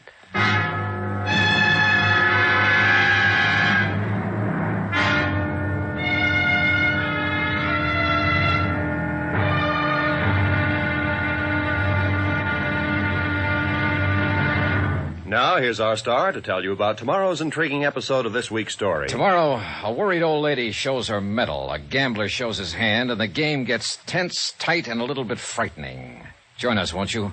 Yours truly, Johnny Dollar. Yours truly, Johnny Dollar, starring Bob Bailey, is transcribed in Hollywood. Written by Les Crutchfield, it is produced and directed by Jack Johnstone. Be sure to join us tomorrow night, same time and station, for the next exciting episode of Yours truly, Johnny Dollar. Roy Rowan speaking.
From Hollywood, it's time now for... Johnny Dollar. This is Susan Gramley, Mr. Dollar. Oh, yes. How are you, Mr. Wilson? Mr. There's somebody there with you. Yes, that's entirely correct. Well, just listen then. It's all fixed, Mr. Dollar. Grandmother's expecting you. She'll be alone for the next few hours, so come on out to the ranch. You're certain of that statement, I suppose? Yes, of course. Uncle Walter went into Vegas, and Aunt Hilda's gone somewhere, Yes, too. I'm quite aware of that. You mean she's there? With you? That's right. Oh, Mr. Dollar, you men are all alike, aren't you? That's quite a remark for a person your age, Mr. Wilson. Oh, I'm quite mature for 16. Has she made her pitch yet? I think we'd better postpone this discussion until the next time we meet. Well, she always does, you know. She's a regular vampire. I figure Uncle Walter's going to kill her someday. Mr. Wilson. Yes, sir. Goodbye.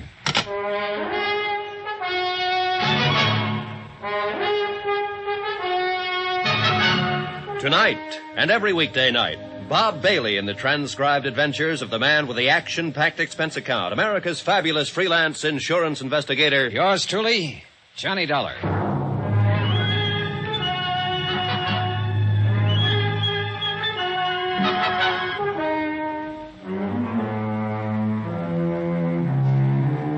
From Special Investigator Johnny Dollar, location Las Vegas, Nevada, to the Home Office, Amercon Northern Trust Company, Hartford, Connecticut.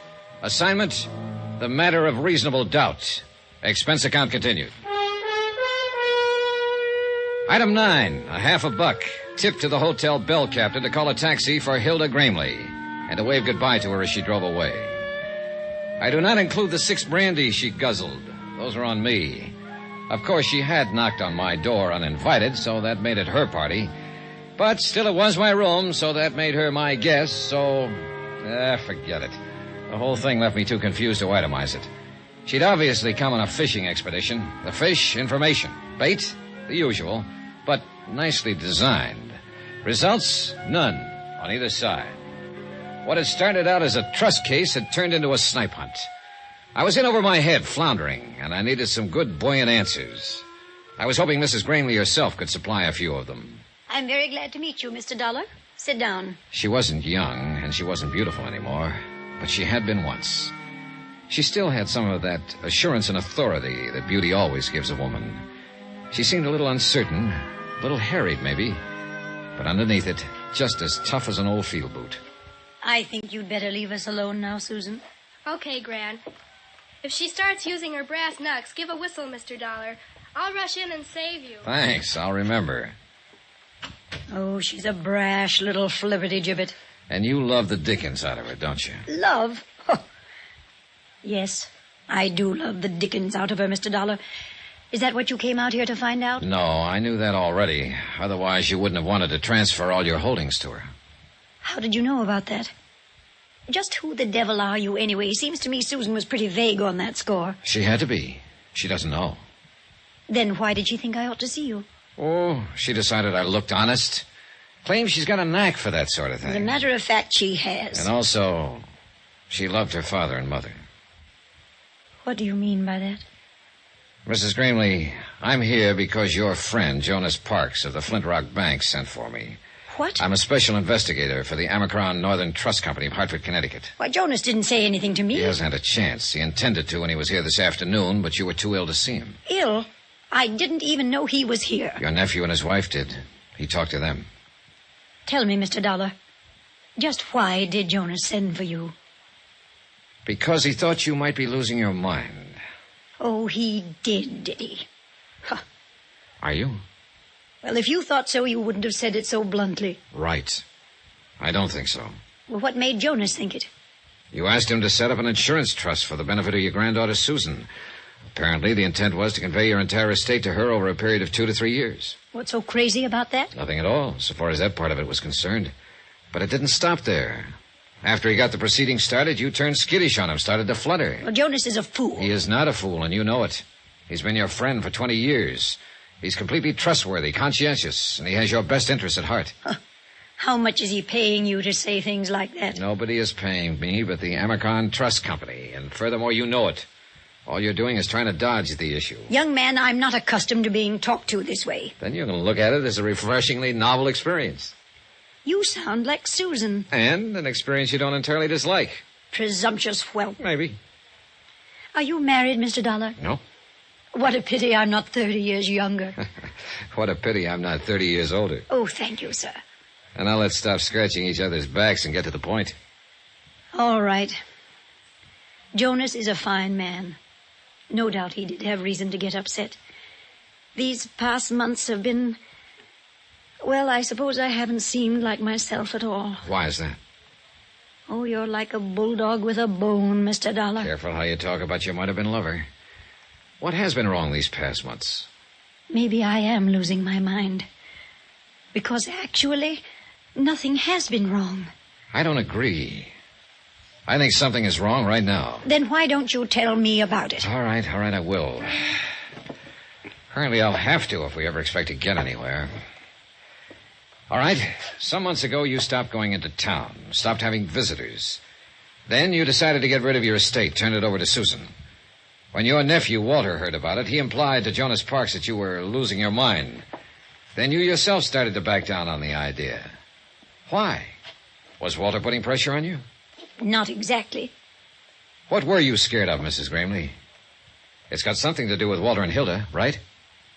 Sit down. Almost a year ago, I discovered that the two of them were stealing me blind. Tampering with the ranch accounts, forging signatures, all sorts of ways. Why didn't you take it to Jonas or to the police? Because I didn't believe it at first. By the time I was absolutely sure, they'd cut the ground out from under me. So you tried to convey the property to Susan secretly? Yes, until Walter learned what I was doing. Who's the push in that pair? Who's got the brains? Why, she has. Walter doesn't even have the gumption to get in out of the rain on his own. Uh-huh. Then she must have been the one who planned the auto accident. And he went along with it, of course. What auto accident? 3 years ago, when your son and his wife were killed on the road to... Oh, I'm sorry, Mrs. Gramley. I supposed you'd already guessed it. Guessed? What? That it was probably murder. An old lady, tired and lost, seeing herself surrounded by enemies, living in fear. But she at least knew one thing, that she wasn't alone now, that somebody else believed her and was on her side. Don't worry about her, Mr. Dollar. She'll be all right. Well, she had quite a shock, Susan. She had to know sometime. Oh, it's not a matter of no, exactly. It's only suspicion. All right, you go to your church and I'll go to mine. But I know Walter and Hilda murdered my parents. And I think you know it, too. Well, call it a real strong suspicion, then. So what are you going to do about it? What do you suggest I do about it? Advise my elders? I'm only a helpless young female. You're about as helpless as a mongoose with a cobra. Flattery? No, just a statement of fact. Say, look, what do you think they've been doing with the money they've cheated your grandmother out of? Oh, that's easy. Uncle Walter gambles. And gambles and gambles. And loses and loses? Uh-huh. He's not real bright, you know. Well, where does he do this? Different joints in Vegas? Oh, just one, mostly. A club called the Lead Balloon, and the name figures. Any special reason he hits that particular club? I think it's the only one that'll take his IOUs. The owner came out here to collect a couple of times. Happen to know his name? Sure, I got big ears.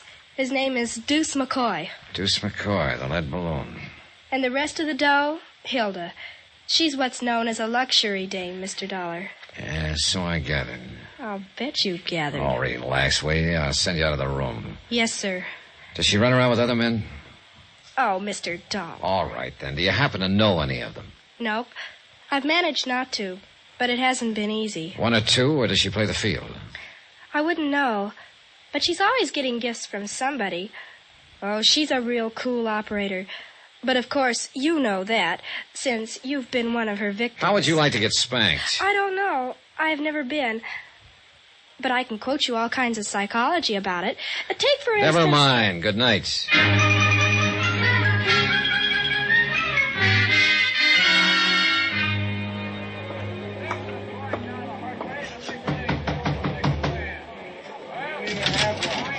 Yeah? Your name McCoy?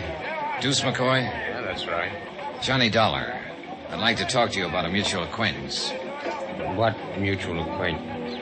Walter Gramley. He's across the room there at the moment, bucking one of your crap tables. Come on in, Dollar. Thanks. All right. Now, what about Gramley? How much is he into you? Nobody gets into me. You've been taking his IOUs, haven't you? He buys them off. Holding any now? Look, what's the pitch, huh? What racket are you in? Insurance. What's that got to do with Gramley? I don't think he's a very good risk. Mm-hmm. Meaning? He's probably going to be doing time for embezzlement before long. So why are you telling me about this? Well, I thought you might be interested, since you've been taking his IOUs. Oh, you're big-hearted, is that it? You're just being neighborly? You might put it that way. Yeah, and I might not. Now, what is your angle? Is Gramley a personal friend of yours? No more than any other sucker out there at the tables. Then you wouldn't know where he gets the money he loses. Well, that I never ask. And I don't suppose you'd know his wife. Oh, he's married, is he? Her name is Hilda. She likes gifts and brandy and money and excitement. Then I hope she manages to find him. Whoever she is. Oh, she does, one way or another. We all got our problems, darling. Yeah, but some of us more than the others, right, McCoy? You through speaking your piece now, huh? Not another word to say. Well, then I don't want to rush you, but... Hey, that's a nice cigarette case. Platinum, isn't it? Well, I wouldn't know. It's not yours? Somebody left it at the table. Somebody, huh? Then you don't know who it belongs to. If I did, I'd give it back. Then I'll save you some trouble, Mr. McCoy. I do know who it belongs to. What makes you think so? Because I saw it earlier today. It belongs to Hilda Gramley.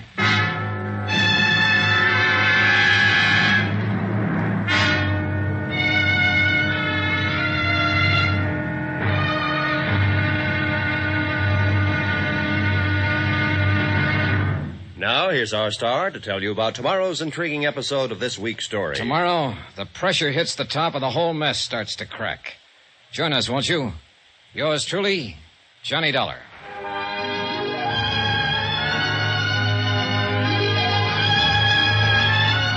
Yours truly, Johnny Dollar, starring Bob Bailey, is transcribed in Hollywood. Written by Les Crutchfield, it is produced and directed by Jack Johnstone.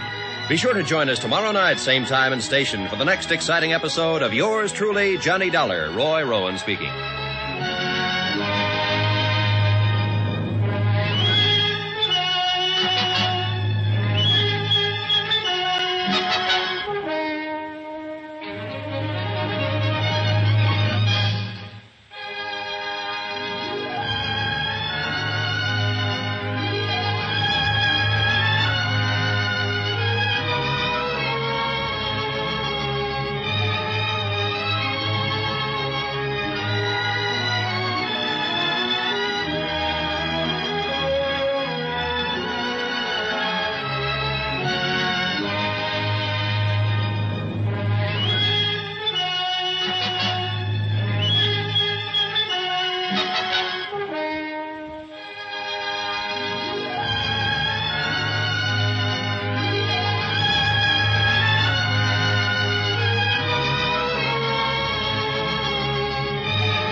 From Hollywood, it's time now for... Johnny Dollar. You're there. Sure, I'm here. What? I mean, at your hotel. Is this Susan? That's right. Why aren't you out there, Mr. Dollar? Out where? On the old boulder cutoff. If I'm supposed to meet you there in 15 minutes, you're going to have Wait a minute. What the devil is this all about? Where'd you get any idea I was supposed to meet you? From your friend. What? Sure, he phoned here a few minutes ago. He said I should slip away from the ranch, take the station wagon, and meet you over on the old road right away. I just phoned your hotel on the off chance that... I don't imagine he gave his name. No, and I didn't recognize the voice. Susan, listen. Get away from there right away. Don't go near that road. Come straight here to my hotel. Do you understand? Yes, but why? What's it all about? Never mind. Just get here and get here fast while you're still alive.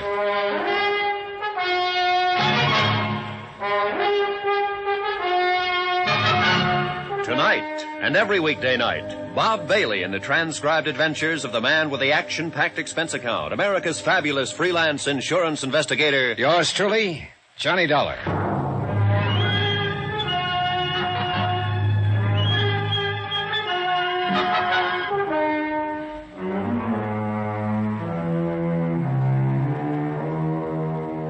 From Special Investigator Johnny Dollar, location Las Vegas, Nevada. To the Home Office, Amacon Northern Trust Company, Hartford, Connecticut. Assignment, the matter of reasonable doubt.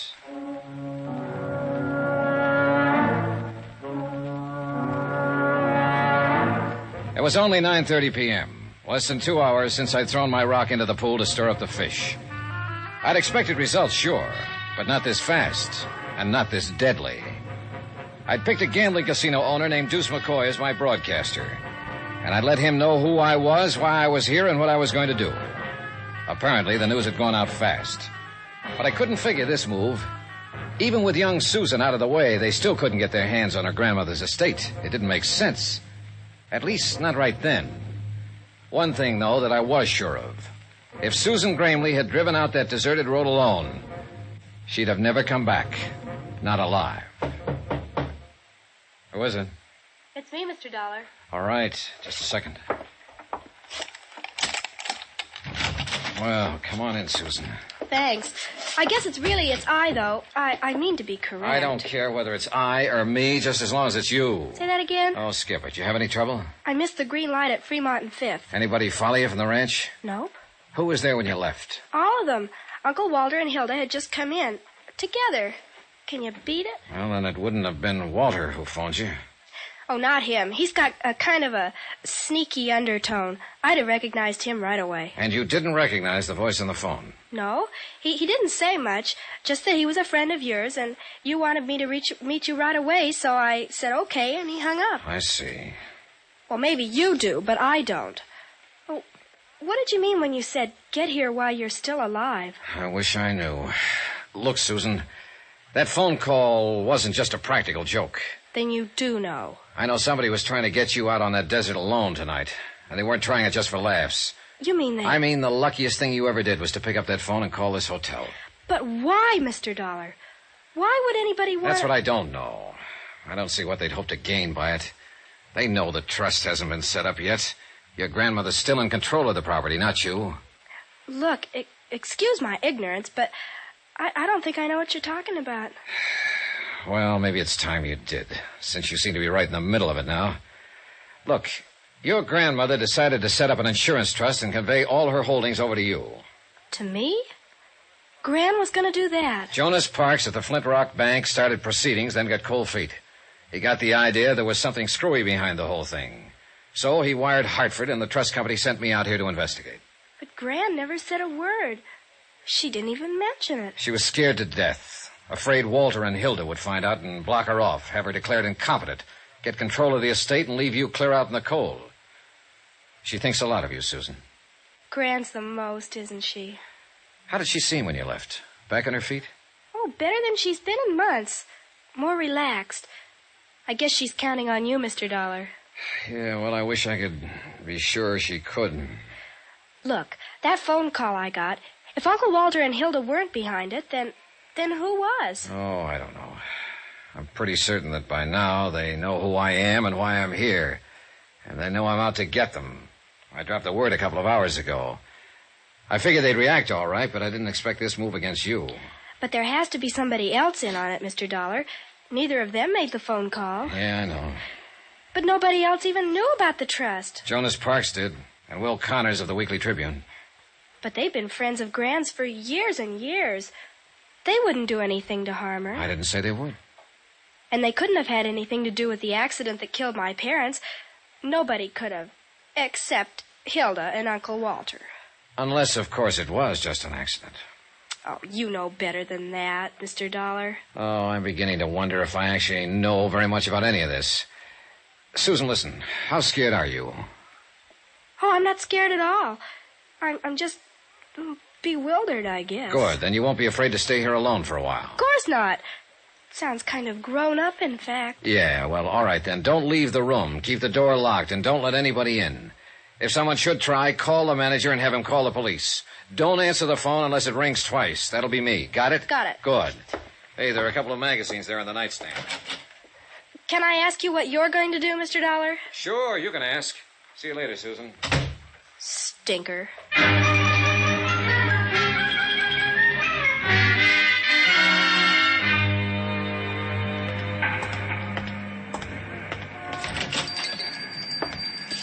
Evening, young fella. Kind of hoping you'd drop around. Wasn't sure I'd find you here, Mr. Connors, this time of night. Oh, the paper comes out tomorrow, Mr. Dollar. Oh, sorry, I didn't know. I always stay around late the night before press day, just in case a big story breaks. Sure. Got to be here, you know, to break down the front page and remake the galley and all. Them's technical terms, of course. Oh, I see. Yeah, I was kind of hoping you might have a story for me by now. Maybe that scoop we was talking about? Nope, not yet. Well, I can hold the press until 9:30 a.m. in the morning, but that's the last doggone final 0 hour. And a minute later, come calamity, cataclysm, or high water, the Tribune has got to roll. Yeah, sure. Well, maybe you'll have your scoop before 9:30, Mr. Connors. You mean you're working on a clue? Check. Hot dog. Yep, you said it. You getting close to the denouement? To the what? Denouement. Yeah, that's a technical word. That's when the detective always pounces. Oh, yeah. Well, I'm not about to pounce at the moment, Mr. Connors. Yeah, well, keep your voice down, son. Why? There's nobody else here. You never know on this kind of a case. Well, let's take a chance. All right. I'm game if you are. Good. I've got a couple of questions I'd like to ask you. Shoot, son. You know anything about a gambler named Deuce McCoy? Owns the Lead Balloon Casino over across town? Well, I know who he is, all right. He don't own it, though. He just runs it for a syndicate. Works on a salary, you mean? Salary and percentage, I reckon. He ain't getting rich on it, though. Not the way he lets it get away from him. On what? Just 2 words, son. Women. Hilda Gramley wouldn't be one of them, would she? Well, it's a new one on me if she is. Of course, you live and learn. You sure do. Yeah, and be right cozy if something like that was going on. Her husband spends half his time in McCoy's place. Yeah, I know. You figure Deuce McCoy's tied in on this Gramley thing? I don't know. You want to do me a favor, Mr. Connors? Well, just sing it out, young fella, with this scoop. Well, listen, young Susan Gramley is in my room over at the hotel. You don't say so. Well, but Never mind, it's a long story. I hate to have her there alone. So how about going over and babysitting for a while? Sure, I'd be glad to. All right, I'll phone her first so she won't lay you out with an ashtray. And I'll keep in touch with you. If there's a story, you'll get it. Meanwhile, clam up. Right. I'll see you later. Yeah, do you pack a gun, Mr. Dollar? Sometimes. Why? Deuce McCoy does, too. All the time.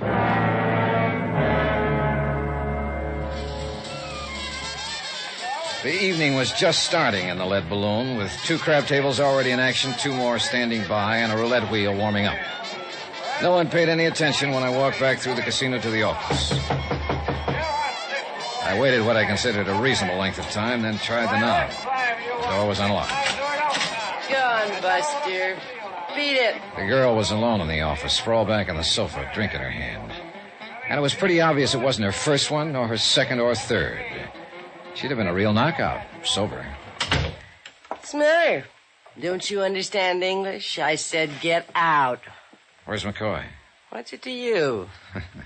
Feeling no pain, huh? Oh, cut it, Buster. Must have been a pretty big pain, though, earlier, if it's taken this much to kill it. Go on and get out of here. What do you think you are to talk like that? Johnny Dollar, who are you? Get away from that desk. If Deuce finds you messing around in here, he'll kill you. Even if I told him I was a close friend of yours? You rat. I'll call one of the boys and get you thrown out of here. Oh, I wouldn't. Might make an awful scandal. And I don't think Deuce would want that. Not right at present. What are you talking about? Oh, come now. You're in it too, aren't you? No, you're not with the police. I know them all.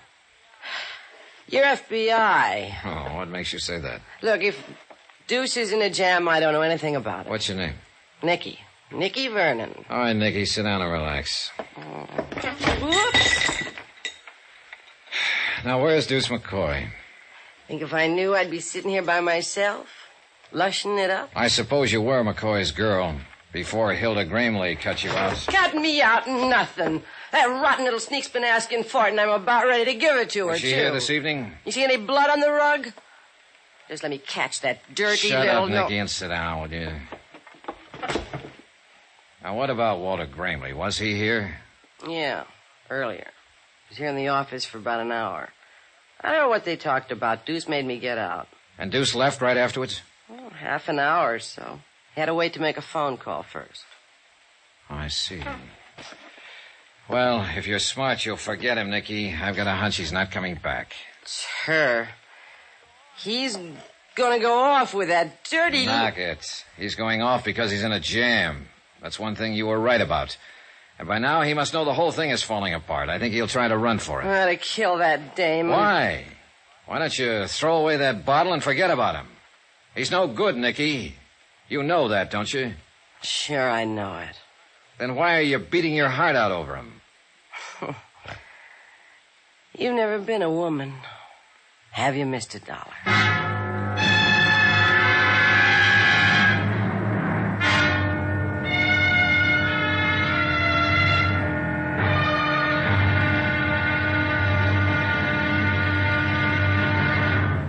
Now, here's our star to tell you about the final intriguing episode of this week's story. Tomorrow, I tag the pitch too late, and a runner gets home. The score?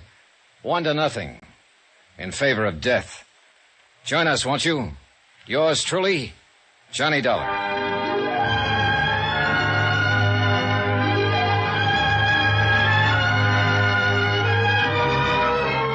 Yours truly, Johnny Dollar, starring Bob Bailey, is transcribed in Hollywood. Written by Les Crutchfield, it is produced and directed by Jack Johnstone. Be sure to join us tomorrow night, same time and station, for the next exciting episode of Yours truly, Johnny Dollar.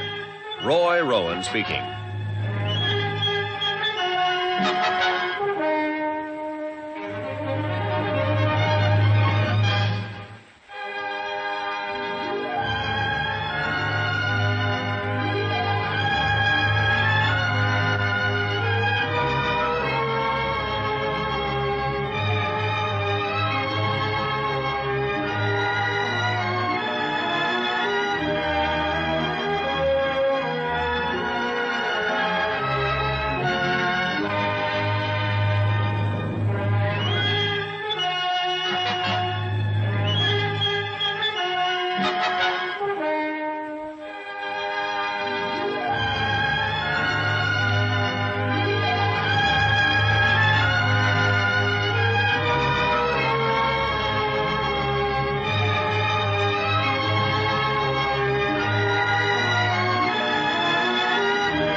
From Hollywood, it's time now for...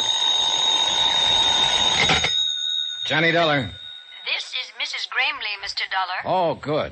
I understand you were trying to reach me. I just told your nephew, Walter, that if he didn't have you on this phone within 3 minutes, I'd be out there at the ranch with a posse of police. Oh, I'm afraid there's some mistake, Mr. Dollar. You see, I told Walter I didn't wish to talk with you. You what? I admire your persistence, young man, but... Are you saying this of your own free will? You're not being forced? How ridiculous. Who's there with you? Just my nephew, Walter, and his wife, Hilda. Surely I'm coming out there, Mrs. Gramley. Mr. Dollar, you were sent out here from Hartford to investigate an insurance trust I was arranging for my granddaughter. Well, I've decided not to set up the trust, so there's no further reason to involve yourself in my affairs. Good night, Mr. Dollar. Hello. Hello. What have you got cooking with the Gramleys anyway, Mr. Shut up, Nicky. Let me think.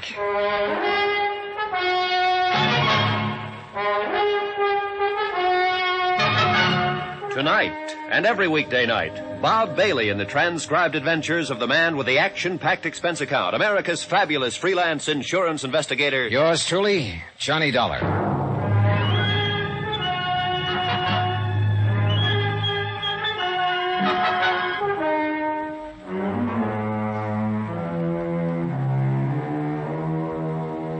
From Special Investigator Johnny Dollar, location Las Vegas, Nevada, to the Home Office, Amercon Northern Trust Company, Hartford, Connecticut. Assignment, the matter of reasonable doubt. Expense account, final page. Item 12, 75 cents. I had a pint of black coffee sent in for Nikki Vernon, girlfriend of missing casino operator Deuce McCoy. She'd been overworking a bottle of scotch, and I figured the coffee would help clear the fumes. And it might have, if she'd drunk it. No, take it away. I don't want any coffee. I couldn't figure that phone call from Mrs. Gramley. She knew her nephew and his wife had been stealing from her. That's why she'd started to set up the trust to save the estate from them and turn it over to a young granddaughter, Susan. And she knew also, App told her, that Walter and his wife had probably contrived the auto accident that had killed Susan's parents. And yet now she seemed to have reversed her whole attitude. Maybe Jonas Parks had been right. Maybe there was a reasonable doubt as to her sanity. Maybe a lot of things. But all of the answers were out there at that ranch. She's to blame for it. Things were all right with Deuce and me till she came messing around. If it hadn't been Hilda, it would have been somebody else. A whole lot you know about it. Oh, why don't you drink some of that coffee, Nicky? I don't want any coffee. Okay, suit yourself. Go ahead and enjoy your broken heart, then. Kill the rest of that bottle if that's what you want. Cry up a storm. Live it up. Wallow in it. I'll get that dame. It's the last thing I ever do. For what? You ought to thank her for getting that rat off your neck. What'd you have to turn him in for? Deuce never did anything to you. He never had the chance. Oh, what's he supposed to have done that's so horrible? It's more what he tried to do. Oh, sure. You happen to know young Susan Gramley? Yeah, I've seen the kid. Why? Well, your lover boy phoned her out at the ranch earlier this evening, disguised his voice, said he was a friend of mine. He tried to get her to meet him on the old Boulder Cutoff out in the middle of the desert. If you think Deuce would try to date up a 16-year-old kid, you're crazy. Nicky, I think he was going to kill a 16-year-old kid. It's her fault. Hilda Gramley.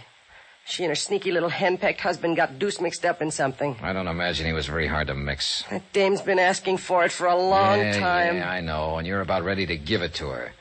Well, forget it. Sober up, find the nearest exit, and then run like the devil. I want Deuce. So do the police. And they're the ones who are going to get him. They're covering the airport now, the depot, all the highways. Vegas is a tough town to get away from. He hasn't got a chance. It's just as much your husband's fault. Why didn't he keep her at home? Why didn't he... Oh, for the love of... You keep on playing that same old record, you're going to wear a groove right through your brain. Maybe so. Now, look, I got things to do. Are you going to be all right here alone? Well, I'm just fine. I never felt better in my life. Then you've already got it halfway made. So why don't you double up and get even? Try some of that coffee. You're a real busy guy, Mr. Dollar. You put the finger on a man with one hand, and at the same time you try to sober up his girl with the other. Sure. And if I had a broom, I'd sweep the office. Well, then why don't you go be busy someplace else? That's exactly the idea. All right, kid, you're on your own. Good luck, Nicky. Good luck? Huh. What do you care what kind of luck I have? Oh, I don't know. I picked up my car and drove out across the desert toward the Flint Rock Ranch. I couldn't quite imagine Mrs. Gramley being intimidated. The idea of Walter and Hilda standing over her, holding a gun at her head and making her say things against her will was pretty unbelievable. Faced with a threat like that, she'd probably say, shoot and be blasted. It just didn't make sense. Apparently, she really had reversed her field. But I had to hear it from her face to face.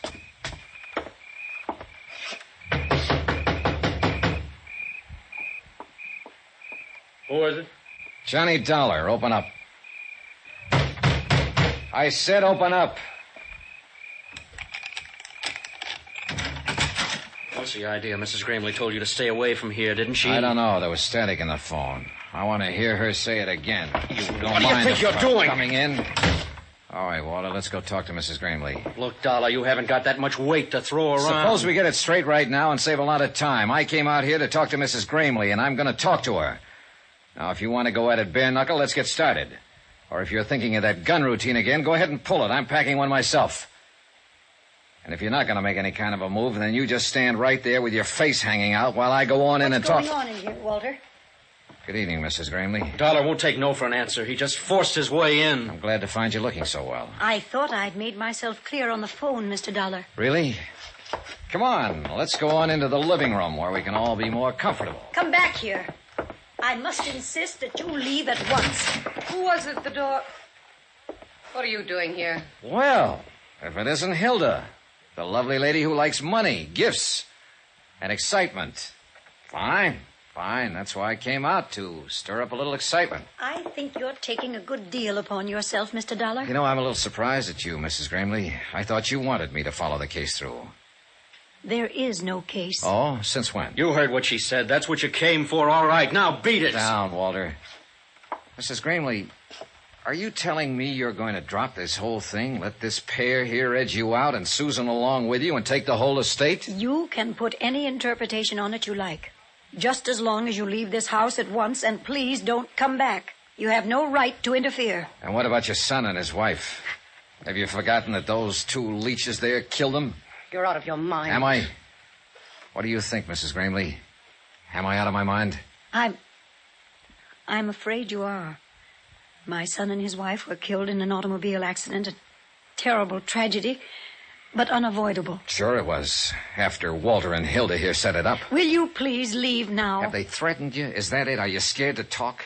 Because if you are, speak up. I imagine I can handle them. You're being quite ridiculous, Mr. Dollar. Will you now go, please? It beats me. It really does. If I hadn't... I'll answer it. Hello? Who? If that's for me, you better let me take it. They know I'm here. All right. Take it. Nobody's stopping you. It was Will Connors on the phone. He'd been keeping in close touch with the police, and he was calling to tell me what had happened. Deuce McCoy had been arrested. He'd been picked up at the airport trying to board a plane and was being taken to the city jail. I hung up the phone and told the three of them what Will had said. That touched off the fuse. Arrested? Deuce has been arrested? At the airport? I don't get it. But you will get it, Walter. Deuce will talk. He'll spill the whole thing. And I think we'll be able to make a case against you and Hilda, even without Mrs. Gramley's testimony. Susan, was she with him? Is she all right? Mrs. Gramley, Susan has been in my hotel room with Will Connors for the last... So that was the hold they had over you. They told me this man Deuce had phoned her and tricked her into meeting him. Susan doesn't trick so easy. She called me Get and your I... hands up, Dollar. Oh, now it's a little late for a gun, Walter. You won't find it any easier to run than Deuce did. He's right, Walter. Let me think. There must be some way... Let you think. That's what I've been doing for the last 10 years, and you thought us right into this. Walter! The airport. You know what he was doing? He was running out. The kid didn't show. He knew something had gone wrong, and he was taking a powder.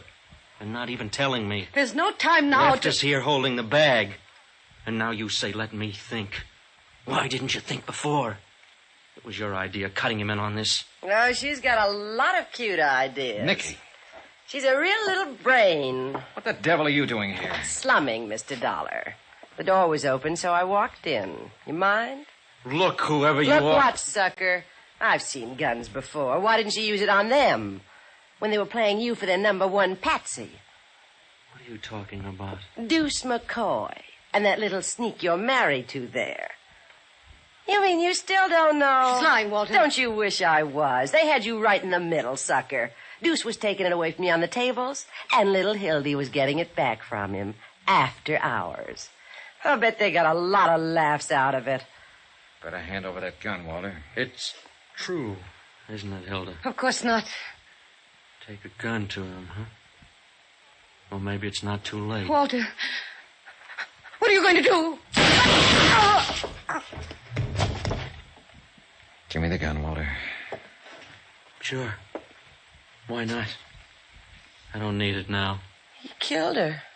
His own wife. Stood right there and shot her down in cold blood. Did you call the police, Mrs. Gramley? Yeah, tell them to hurry right out. They can take me in on a real charge now. I didn't mean for her to get killed. You know something, Dollar? No. Suppose you tell me.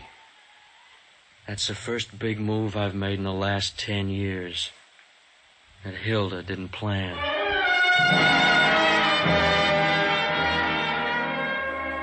Expense account item 14, $305.20. Hotel and incidentals in Las Vegas and transportation back to Hartford.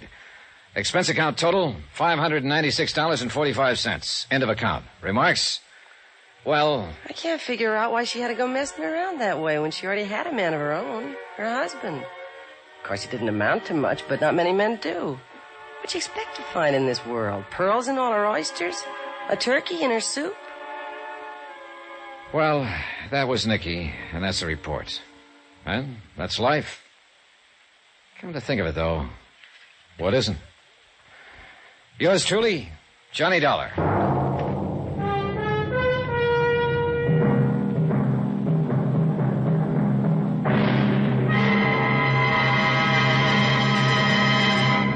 Now, here's our star to tell you about next week's intriguing story. Next week, Indestructible Mike.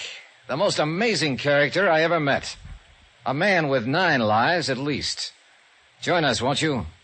Yours truly, Johnny Dollar.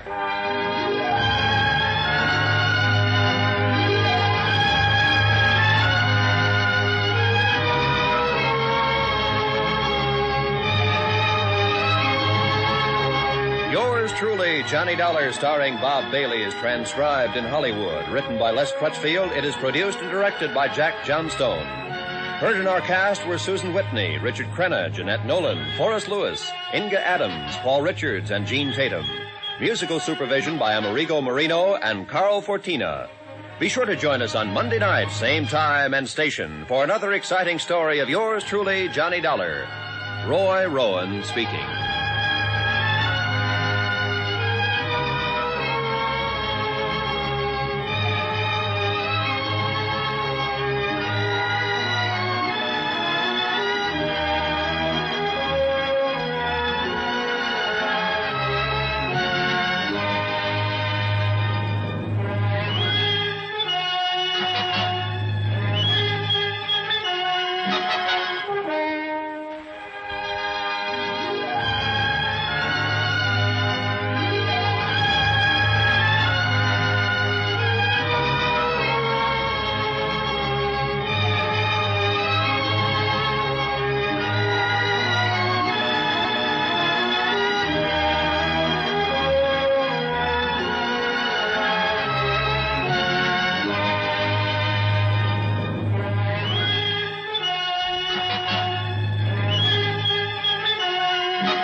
Kreml Hair Tonic and Kreml Shampoo present the new adventures of Sherlock Holmes, starring Nigel Bruce as Dr. Watson and Tom Conway as Sherlock Holmes. Now,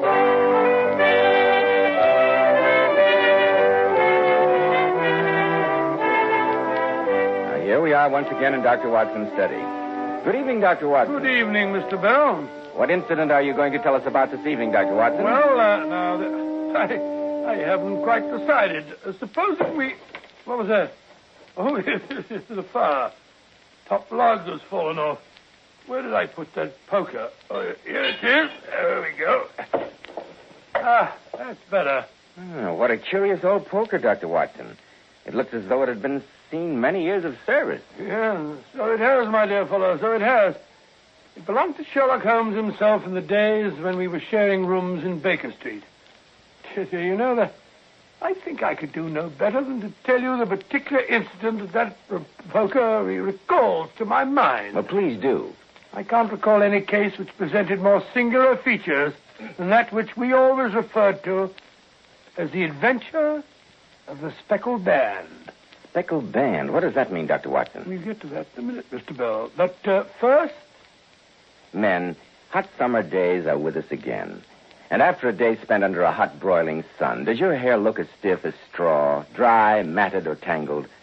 Does the humidity make it stringy and look rumpled and unattractive? Then don't make the mistake of plastering your hair down with greasy, sticky goo. Instead, put Kreml hair tonic on the job. Kreml is that famous modern hair tonic, such a wonderful, natural-looking hair dressing. Kreml has just enough light oils to keep dry, stringy hair neatly groomed throughout the hottest, stickiest day. Yet Kreml never leaves the hair looking or feeling greasy. It never leaves any unpleasant odor. Kreml always feels clean on both hair and scalp. You see, Kreml is able to give you all these advantages because it contains a special combination of hair grooming ingredients which is found in no other hair tonic. So men, make Kreml a daily must this summer for that handsome, clean-cut look from morning till night. Kreml, Kreml hair tonic. Now, Dr. Watson, how about the adventure of the speckled band? It was early one April morning, very early, I might say. Holmes, as you doubtless know, was a notoriously late riser. So you can imagine my surprise to find him standing fully dressed by the side of my bed. Watson. I say, Watson, wake up. Watson, old fellow, if you don't manage to wake up immediately, I shall be obliged to empty the contents of this water pitcher over you. What's up? Is there a fire? No, a client. Oh, a client? Quite so. A client. It's a girl, a rather charming-looking girl. She's waiting in the sitting room now. Oh, sure? Here, I'll open the door crack so you can take a look at her. A lady dressed in black and so heavily veiled that you can't tell a thing about her. Where's my other slipper? On the contrary, my dear Watson, we can gather a great deal about her. Here's your slipper on the table where you left it last night as a paperweight. Your tie, your good tie, is on the third shelf behind Boswell's Life of Johnson. I presume that's the one you want, inasmuch as it's the one you always wear when you wish to make an impression on one of the opposite sex. Don't be silly, old man. But to return to the young lady, she left home very early this morning, came by train, and yet she had a good drive in a dog cart along heavy roads before she reached the station. Holmes, you're trying to be uncanny again. Not at all, my dear Watson. It's as plain as the nose on your face. The left arm of her jacket is spattered with mud. There's no vehicle save a dog cart which throws up mud in that disgusting way. As for the train journey, I observed the second half of a return ticket in the palm of her left glove. I never even saw it. Oh, yes, you did, Watson. You merely did not notice it. Well, that's all very interesting, but I think we've kept the young lady waiting long enough. Shall we go into her? By all means. You go first. You're certain to create the more favorable impression. Oh, thanks so much. Good morning. Oh, is this Mr. Sherlock Holmes? I'm that gentleman. This is my intimate friend and associate, Dr. Watson. How do you do? You may speak freely before him. Oh, I see. Won't you sit down by the fire? I observe that you're shivering. No, thank you. It's not the cold that makes me shiver. Oh? What then? This fear, Mr. Holmes. This terror. I can stand this strain no longer. I had to come to you. I shall be happy, madam, to devote myself to your case if you'll just lay before us everything that may help us in forming an opinion on the matter. My name is Helen Stoner. I'm living with my stepfather, who is the last survivor of the Royalists of Stoke Moran, an old Saxon family. Oh, I say, Holmes, I heard of him. He's a doctor, isn't he? Went out to Calcutta. Yes, that is my stepfather. Oh. While in India, he married my mother, the young widow of Major General Stoner. My sister Julia and I were twins. We were only 2 at the time of the marriage. You were brought up in India, then? No. Dr. Roylott was forced to return to this country due to a scandal. Scandal? Oh, really? Watson, don't interrupt. Oh, what a scandal was it? Shortly after that, my mother died, leaving about £2,000 a year to Dr. Roylott as long as we, my sister and I, resided with him. However, in the event of our marriage, we were to receive $550 a year apiece. And did either of you marry? No. As a matter of fact, after Mother's death, a terrible change came over Dr. Roylott. He quarreled violently with everyone in the neighborhood, so that we were left almost entirely to ourselves. His only friends are a band of wandering gypsies whom he permits to encamp on the property from time to time. He also has a passion for Indian animals. Extraordinary. At this moment, he owns a cheetah and a baboon. Not very cheerful surroundings for 2 young women. Oh, one gets used to things. The only person we were allowed to visit was a sister of Mother's. While Julie was there, she met the man to whom she became engaged. I see, and of course your stepfather objected violently. No, surprisingly enough, he did not. Oh? He offered no objections whatever to the marriage. But I thought that you said that neither of you had ever married. So I did, Dr. Watson.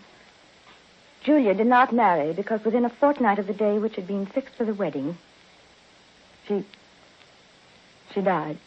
Died? Yes, Mr. Holmes. Under the most horrible circumstances. Can you describe this unfortunate event in detail? Oh, yes, Mr. Holmes. Every second of that dread time is seared in my memory.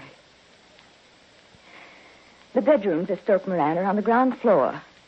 They open off a common passage. Of these bedrooms, the first is Dr. Roylott's, the second my sister's, and the third my own.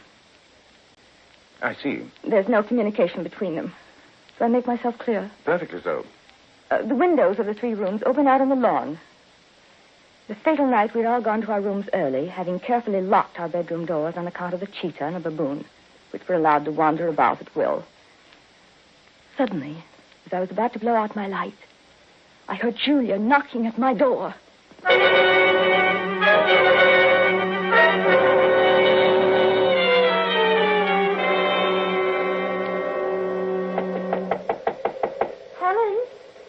Helen, are you awake? May I come in? Oh, just a minute, I'll unlock the door. Why, Julia, you look as pale as a sheet. What's the matter? Oh, nothing. At least, nothing I can put my finger on. Maybe it's the wind and the rain. Oh, lock the door, Helen. I'm afraid. Afraid? Whatever of? Well, I really don't know. I feel what the Irish call say, as though death were lurking around the corner. Something seems to keep trying to warn me. Oh, nonsense, Julia. You're upset. Perhaps the excitement over your wedding. Why aren't you asleep? Well, I can't.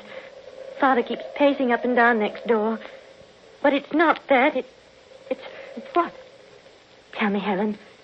Have you ever heard anyone whistle in the dead of night? Never. I don't suppose it could be you in your sleep. Oh, Julia, don't be absurd. Well, the last few nights I've heard it. A low, clear whistle about 3 a.m. And for some reason it seems to be warning me. Well, it might be those wretched gypsies in the plantation. Oh, probably.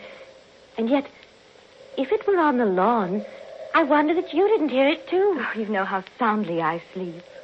Oh, well, I'm probably being very foolish. I'll go back to bed and let you get some sleep. Helen? Yes, what is it? Would you mind standing here until you hear me lock my door? Of course not, silly. Well, good night. Good night, you goose. There. Gracious, she's getting jumpy. I'll be glad when she's safely married. Listen to that wind. What was that? Nothing. I'm getting as nervous as Julia. I hope nothing. Julia! Julia, what's the matter? There was a whistle. I heard it. Julia! Julia, open the door! Julia, what's happened? Don't stagger like that, darling. I'm coming to you. Louise, it's the band. The speckled band. Julia, what do you mean? Oh, merciful heaven, she's having convulsions. Father! Father, help! Help!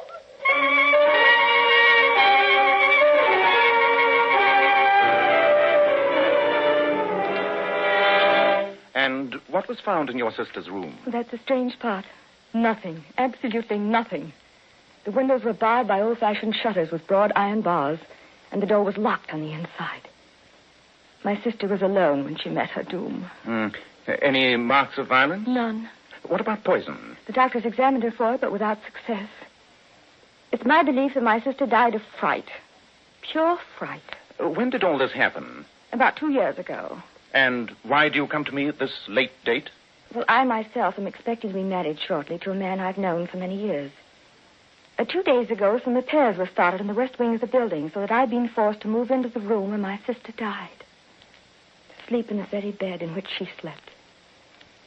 Imagine, then, my thrill of terror when last night, as I lay awake thinking over her terrible fate, I suddenly heard the low whistle which heralded her death. Good gracious me. Quiet, Watson. I jumped up, lit the light, but could find nothing. I came straight to you as soon as it was daylight. If we were to come down to Stoke Moran today, would it be possible to look over these rooms without the knowledge of your stepfather? He spoke of coming into town today on some important business.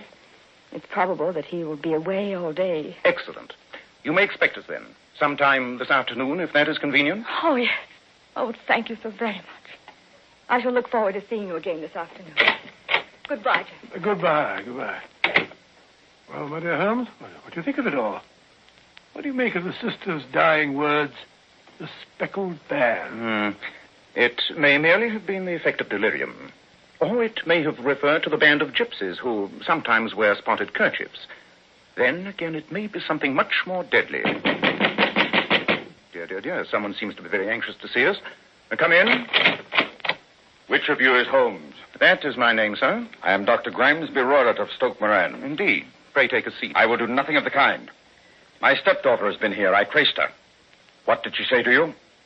It's a little cold for this time of year. You put me off, do you? I've heard of you before. You're Holmes, the meddler. Holmes, the busybody. Holmes, the Scotland Yard Jack in office. My dear doctor, all this does not alter the fact that it is still decidedly chilly. I seem to feel a draft. Would you mind closing the door from the outside? I will go when I've had my say. Don't meddle with my affairs. You'll find I'm a dangerous man to fall foul of. Look here. Look out, Holmes. He's got the poker. Watch this. Say, Holmes, he's bent our poker almost double. My dear fellow, give me that poker. I really can't allow you, sir, to go around breaking up our little household, even if you are a good 40 pounds heavier than I am. Allow me. Good heavens, Holmes, you've straightened the blasted thing out again. Well, I'll... Just the same. Look out for me. Both of you. Charming fellow. Quite. And now, Watson, breakfast. Then I have 1 or 2 errands to do. After that, suppose you meet me at Waterloo Station at about 11:30. Right you are, Holmes. I'll be there on the dot. And you might slip your service revolver into your pocket. It's an excellent argument with a gentleman who can twist pokers into knots.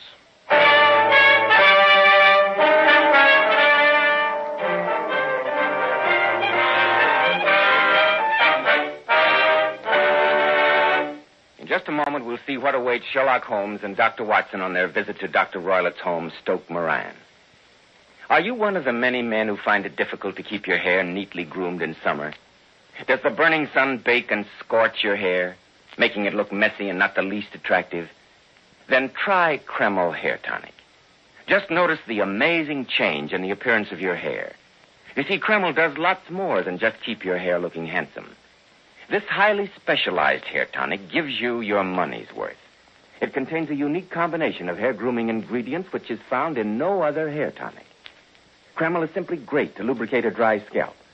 And if the sun dries your hair so that it breaks off and falls, Kreml helps condition the hair in that it leaves it feeling so much softer and more pliable when you comb it. At the same time, Kreml removes itchy, loose dandruff and leaves the scalp feeling so cool, refreshed, and alive. So be smart, men. Buy a bottle of Kreml at any drug counter. Ask for an application at your barber shop. Use Kreml daily for better groomed hair, a more hygienic scalp. Kreml, Kreml Hair Tonic. Now, Dr. Watson, you were to meet Sherlock Holmes at Waterloo Station. Is that right? Quite right, Mr. Bell. And an hour or so afterwards, found us walking in a country lane. Got a match, Holmes? What a perfect day for a walk in the country. I'm glad you enjoyed. Isn't that a house poking its head above those trees over there? Yes, that must be Stoke Moran, the home of our genial friend, Dr. Roylott. I fancy we'll find it shorter to go across the field, and safer in case the good doctor has returned home. Yes, there's a stile over there where the lady is walking. And the lady, I fancy, is Miss Stoner. No, my dear Watson, don't try to vault the fence. Remember, you're getting a bit plump. Oh, rubbish. Better climb the stile sedately, as I'm doing. That's it.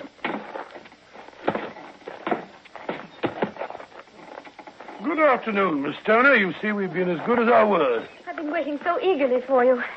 Everything has turned out splendidly. Dr. Roylott has gone to town, and I don't expect him back before evening. We had the pleasure of making the good doctor's acquaintance. Good heavens, he follows me?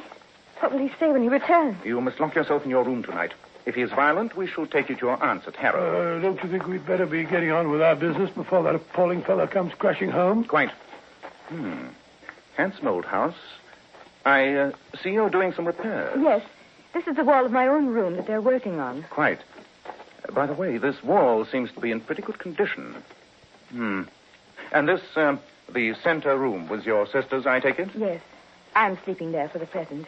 We can enter it by way of the French window. First of all, if you'll be good enough to go inside and lower the iron shutter, I'd like to see just how impregnable it is. Oh, certainly, Mr. Holmes. Just a moment. Yes. It seems to be quite impassable. You may raise it again. May we come in? Please do. This is the room, just as she used to have it. Chest of drawers, bed, dressing table, 2 wicker chairs. Nothing very extraordinary, huh? Wait a minute. I say the bed's nailed to the floor. It's immovable. I never noticed that. The long cord. It's a bell pull, isn't it? Well, yes. What does it communicate with? The housekeeper's room. But I don't think my sister ever used it. It seems newer than the other things. Yes, it was put up about 2 years ago. Do you mind if I give it a pull? Certainly not. Uh-huh. As I thought. It's a dummy. Dummy? You mean that it won't ring? No, Watson, it definitely won't ring. It's not even attached to a wire. Very interesting. It seems to be securely fastened just above the opening of that little ventilator. Oh, that ventilator was built several years ago, too. It goes into Father's room. I see. Suppose we take a peek at the doctor's room. Certainly. Come this way. I wish you'd hurry, Holmes. I'm getting a bit jumpy. What if the doctor should decide to come home? This is my father's room. Nothing very exciting in here, just the usual man's bedroom, except for the safe. You don't by any chance know what he keeps in there, do you, Miss Stoner? Oh, business papers, I think. I've only seen the inside of it once, and that was some years ago. There isn't a cat in it by any chance? No. What a strange idea. Well, look at the saucer of milk. No, we don't keep a cat. But, of course, there's a cheetah and a baboon. I say, Holmes, look here at this vicious-looking little whip. Yes, I noticed that. The interesting point is that it is curled upon itself and tied so as to make a small noose of whipcord. Hello? What's that? I thought I heard a carriage. Yes, by Jove. Must be the doctor coming home. Go, please. Quickly, before he finds you here. First of all, promise to do as I tell you. Your life may depend on it. I'll do whatever you say. Dr. Watson and I must spend the night in your room. Mr. Holmes. Let me explain. We will hide at the lower end of the meadow. We can see your window from there. You must lock yourself in on pretense of a headache. When you hear your father retire to his room for the night, open the shutters of your window. Put your lamp there as a signal to us, and then withdraw into the room you used to occupy. The rest you must leave in our hands. Yes, I will. Only please go now. No, not that way. Here, through the window.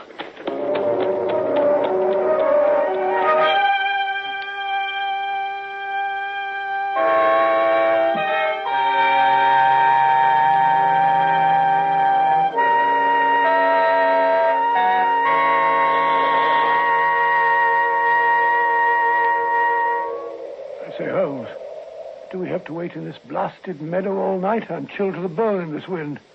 Why can't we go down to the inn? I'm sure we can see the windows of Stoke Moran just as well from there. Impossible, Watson.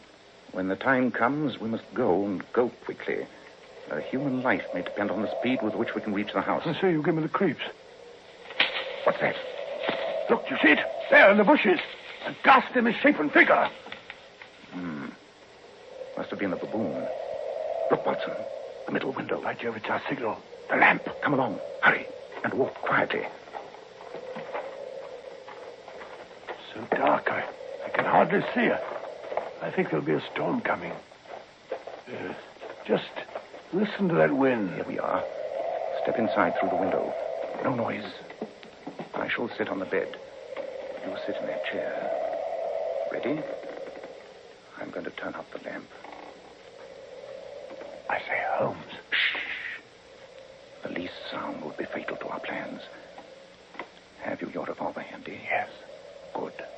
Whatever you do, don't go to sleep. Your life may depend on it.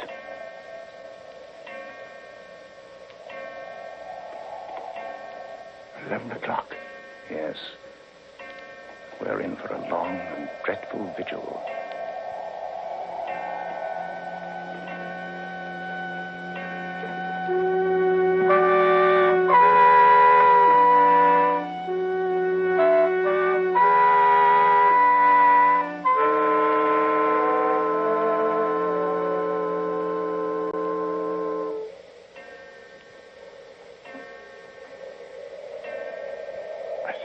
Holmes.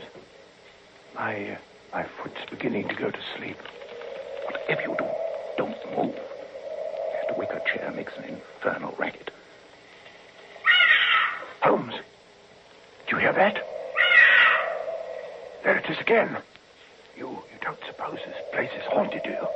That, I fancy, is the cheetah. Look, Watson. The ventilator. A gleam of light. Now it's gone again. Wait. Things are beginning to move. Quiet now. What's that? Quick, strike a match. Strike a match, Watson. There it is, the filthy thing. There, take that and that.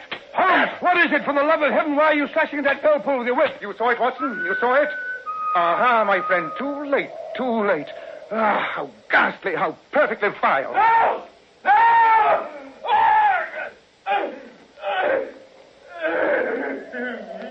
Holmes, what does that mean? It means that it's all over, and I think for the best. Come, we shall enter Dr. Roylett's room. Keep your pistol handy. Come quickly. But Holmes, the door's locked. Break it in. Wait, I'll help you. Now then, 1, 2, 3. Holmes, look! On the floor, the doctor. He's dead. Good heavens. What a ghastly look on his face. As I expected. Do you see that? The band round his forehead? That, Watson, is the speckled band. Great thunder, it's moving. It's a snake. Yes, a swamp adder. The deadliest snake in India. The doctor died within 10 seconds of being bitten. Here, hand me that dog whip with the noose. Look out, Watson, don't go near. That's better. Hey, what are you going to do? The noose goes over the reptile's head, so. And we lift it into the safe, so, and close the door. I think I'm going to be sick. No wonder. The doctor's thrust his little playfellow through that ventilator for the last time, I fancy. But look here, Holmes, I still don't quite understand. It's all quite simple, my dear Watson, amazingly simple. Our good doctor made use of the reptile to remove his stepdaughter when she threatened to get married and deprive him of her income. That snake has been living in the safe for some time, I imagine. The saucer of milk was its daily ration. Yes, but how did he succeed? I mean, by what method? Look at that chair. He must have been standing on that chair. Notice the heel marks, Watson. He thrust the slimy thing through the ventilator into the next room, being careful not to touch it with his hands, but to use the whip, as you saw me do. It was the noose on the lash of the whip that convinced me this afternoon that we were on the right track. I see. That was why the bell pull was attached to the ventilator in the other room, so that the snake could crawl down. Exactly. And that was why the bed was nailed within reach of the bell pull. Oh, the filthy beast. The first attempt was not successful in the case of either sister. The doctor, fearing this might happen, had trained the adder to return when he whistled, so that he could try again. And then it must have been his whistle we heard when you began slashing at the bell pull. Quite, my dear Watson. When he heard us, he wanted to recall it. But it was too late. The reptile had already thrust its venomous head through the ventilator when I began to slash at it.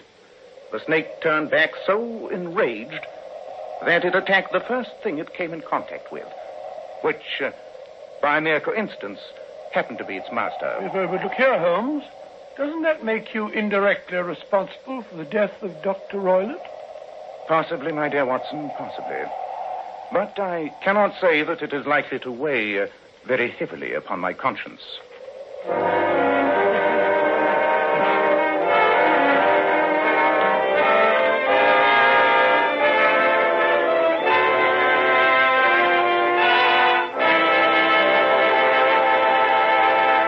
Ladies, here's a sensational beauty tip direct from Hollywood. When you want your hair to look its radiant best for an important date, just do this the night before. Give your hair a 10-minute glamour bath with Kreml shampoo. I certainly agree with that, Mr. Bell. And you know, Kreml shampoo is the same shampoo used by those famous beauties, the Powers model. Kreml shampoo has been especially developed to glamour bathe each tiny strand of hair so that it fairly radiates natural, dazzling highlights. It leaves the hair simply gleaming with natural glossy luster. And what's more, your hair stays that way for days. And please bear in mind that Kreml shampoo is not a soapless shampoo. It is not a cream shampoo. It's not a drying detergent, not a harsh soap. It's entirely different. Yes, Kreml shampoo uncovers all the natural highlights that lie concealed in every woman's hair. Yet it never dries the hair. In fact, Kreml shampoo has a built-in oil base which helps keep the hair from becoming dry or brittle. It removes dandruff flakes the first time you use it. Kreml shampoo whips up a luxuriant active foam, even in the hardest water. It rinses out so easily and never leaves any dull, soapy film. So, ladies, why not buy a bottle of Kreml shampoo at any drug counter and glamour bathe your hair to a vision of tantalizing loveliness? Kreml, Kreml shampoo. Now, Dr. Watson, what about next week? Well, now, let me see. Next week, I think I'll tell you a most bizarre and extraordinary story about a murder that was committed under our very eyes in our own flat. In Baker Street? Good heavens, that certainly was unusual. Not only was murder committed, but the murderer was later acquitted in court. If it hadn't been for Holmes's brilliant detective work, I'll tell you all about that next week. I call it The Adventure of the Innocent Murderess.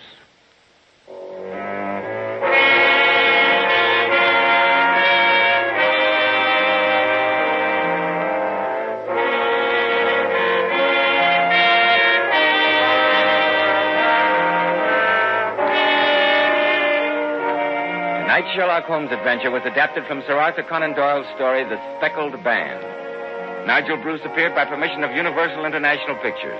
Tom Conway through the courtesy of Eagle Lion Pictures. The Sherlock Holmes series is produced by Tom McKnight with original music composed and conducted by Alex Steinert. This is Joseph Bell speaking for Kreml Hair Tonic and Kreml Shampoo and inviting you to be with us next week at this same time when Dr. Watson will tell us about the adventure of the innocent murderess.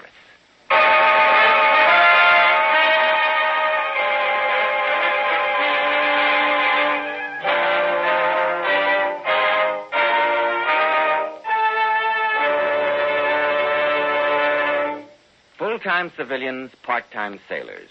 That's a thumbnail sketch of the Naval Air Reserve, which this week celebrates its first post-war birthday. 30,000 strong Naval Air Reserve stands ready to man the carriers and the planes of the reserve fleet, should any national emergency arise.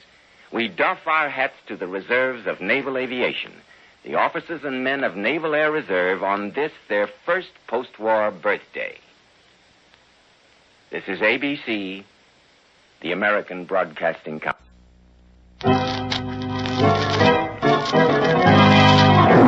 Keep your eyes on the screen, gentlemen. This is a marvelous action shot of that run for a touchdown.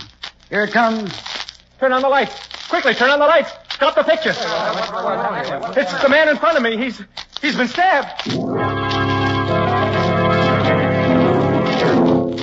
WOR Mutual presents the distinguished American actor Walter Hamden in The Adventures of Leonidas Witherall.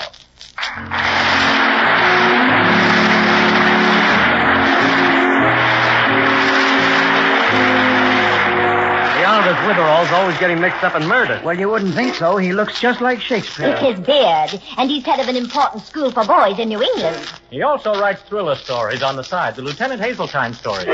And being headmaster of an important school for boys, Witherall is often called upon to preside at school functions, isn't he, Mr. Hamden? Yes. The class of 1925 is gathered for an alumni dinner on the Meredith campus. Although being the life of the party isn't exactly to Witherall's taste, inevitably he has been chosen as master of ceremonies, and inevitably, too, there's the horrible necessity of an after-dinner speech.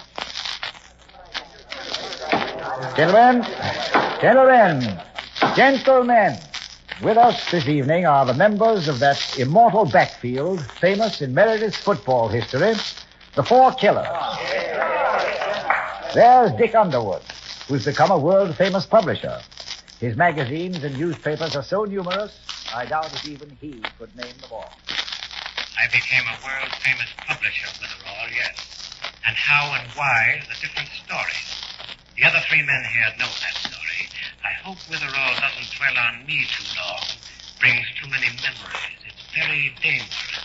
Dick first got his start in the publishing world with Sam Graves, I believe. He and Sam were inseparable on the campus, co-editors of the Meredith Bulletin, And Sam always ran interference for Dick on the football field. Inseparable on the campus. Best friends in the world. Witherall doesn't know about that afternoon in Dick's office. That rainy afternoon 5 years ago. Get out, Sam. Get out before I have you thrown out. You'll see me, Dick. You'll sit right there at that fancy desk of yours and keep your mouth shut while I tell you something. I know just what you want to say. You've had a dirty deal. But what of it?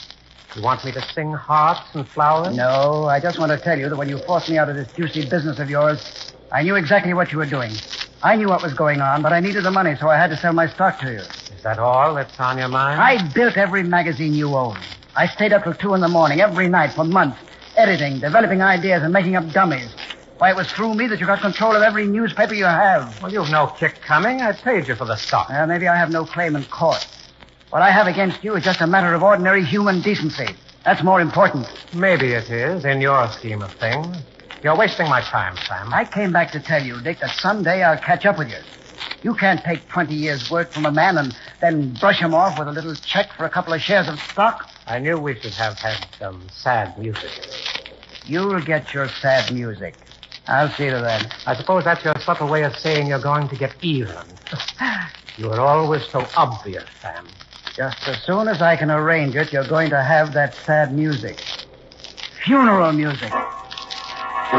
Yes, Dick and Sam have been an inspiring example of how strong and lasting a friendship can become, especially when founded in the formative days, I'd almost said halcyon days of school life. We've spoken of 2 members of the 4 Killers, but we mustn't overlook the others. There's Harry Bellows. Hi, Harry. Harry's ambition was to be a lawyer, and what a prominent member of the bar he has become. Yes, the 3rd member of our 4 Killers has found his measure of glory. I'm a very successful lawyer, Witherall, but a miserable failure otherwise, because of my dear friend, Dick. Dick Underwood, the giant of the publishing field. He stole Jeanette from me. Coming back from Bermuda, I remember so well, on the cruise ship, in that cabin.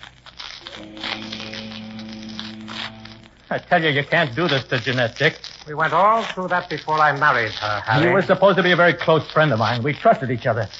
At least I trusted you. Now, look, I'm married to Jeanette now, and what happens between us is none of your business. Harry, I thought you'd be in here. Please, I don't know what you said, but it's hopeless.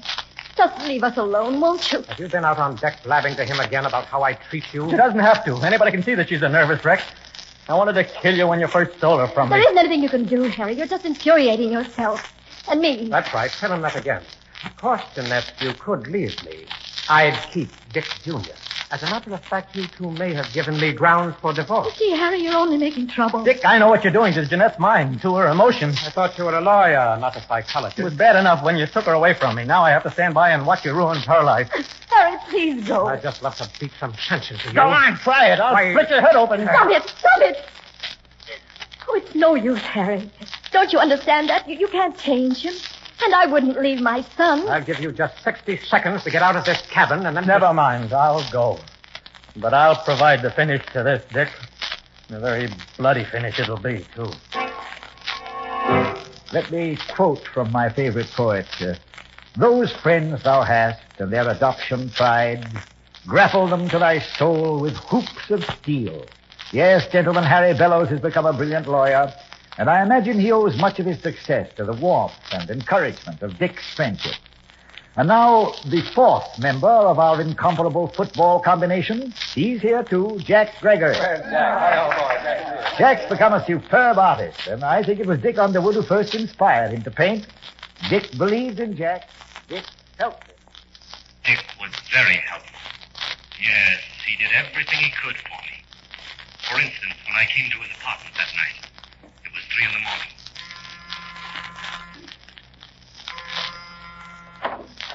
Dick, I'm awfully sorry to bust in like this. I know it's terribly late, but this is so important. Oh, what's the matter?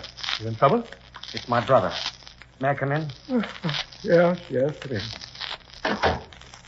You've met Tommy, haven't you? Yeah, I think so. About 17, isn't he? That's right.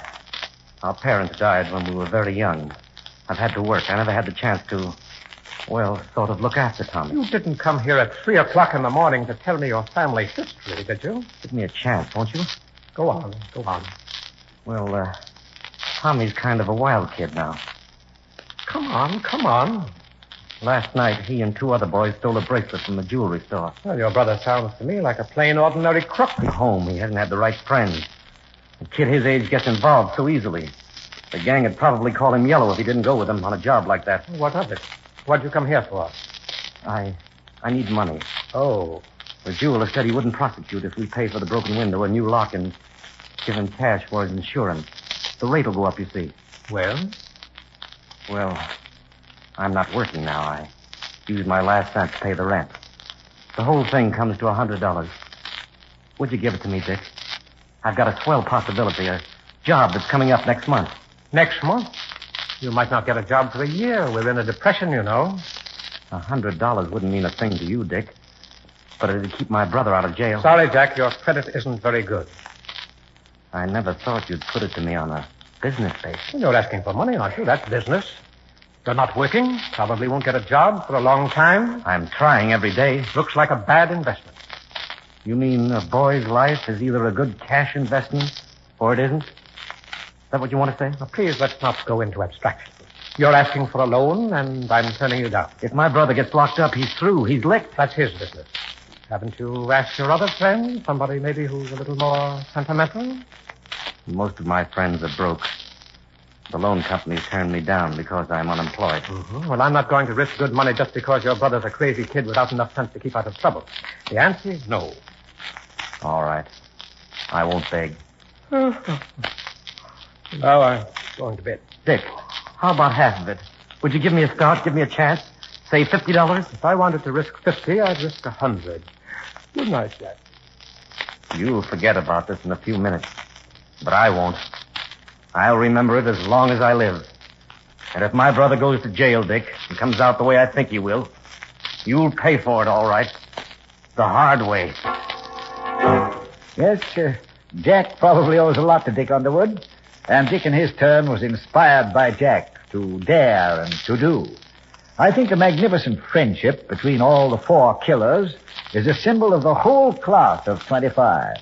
Of course, while these 4 men were in the spotlight, we all know one other gentleman was in large part responsible for their brilliant record on the football field. Yes, in every game they played, they were supported by that sturdy tackle, Curly Foster. Hey, Curly, how are you, Curly? Curly Foster is the eminent Dr. Foster now. But I'll wager the good doctor hasn't forgotten the old days here at Meredith, the days of his comradeship with Dick Underwood. I haven't forgotten Meredith, no. Because it was here that Dick learned to despise me. Here that he planned his vengeance, a vengeance I didn't know about or expect until after I finished my internship. Then, that night in the executive office at the hospital... Dick. Dick, wait a minute. I want to talk to you. Oh, hello, Curly. What's on your mind? Sit down.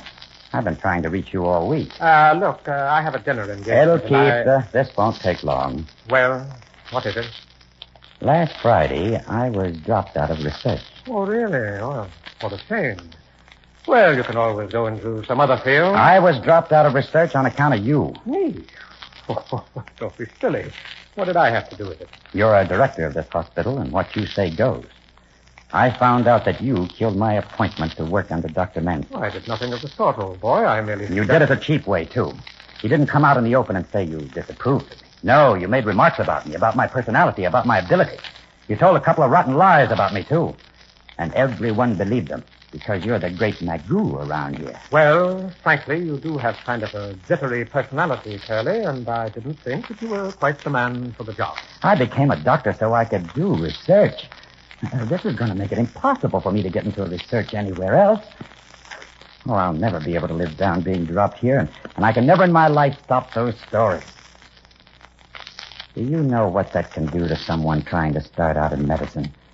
Do you know I might as well take the 10 years I put into this and toss them out the window? Telling me I can't do research is like cutting off my right hand. Oh, don't exaggerate, Curly. I'm not going to endanger the success of the department with an unpredictable man. I had the highest rating in my graduating class. Mansfield said he was looking forward to working with me. Well, we all have our little setbacks. I knew you were a four-flusher ever since you were 15. Why? I was the only kid in Meredith who had you down for what you were, and you loathed me for it. You'll never be much as a doctor, Curly. You're too excitable. Too many fantastic ideas. Get this, Dick. Last Friday, you blew my career up in smoke. You started something when you did that, and I'm going to have the last word. The very last word. Yes, Dick was a director of the hospital where Curly Foster served his internship, and I'm sure that there he was a source of hope and real assistance as Dr. Foster began his life's work. Now, before we go on speaking of other personalities for you, from Sam Graves. You want to show the picture now, Mr. Witherall? Yes, Sam. Sam's not only been very active as a publisher, you know, but he's quite an amateur scientist and a photography expert. He has the motion picture scenes of the campus back in the 20s.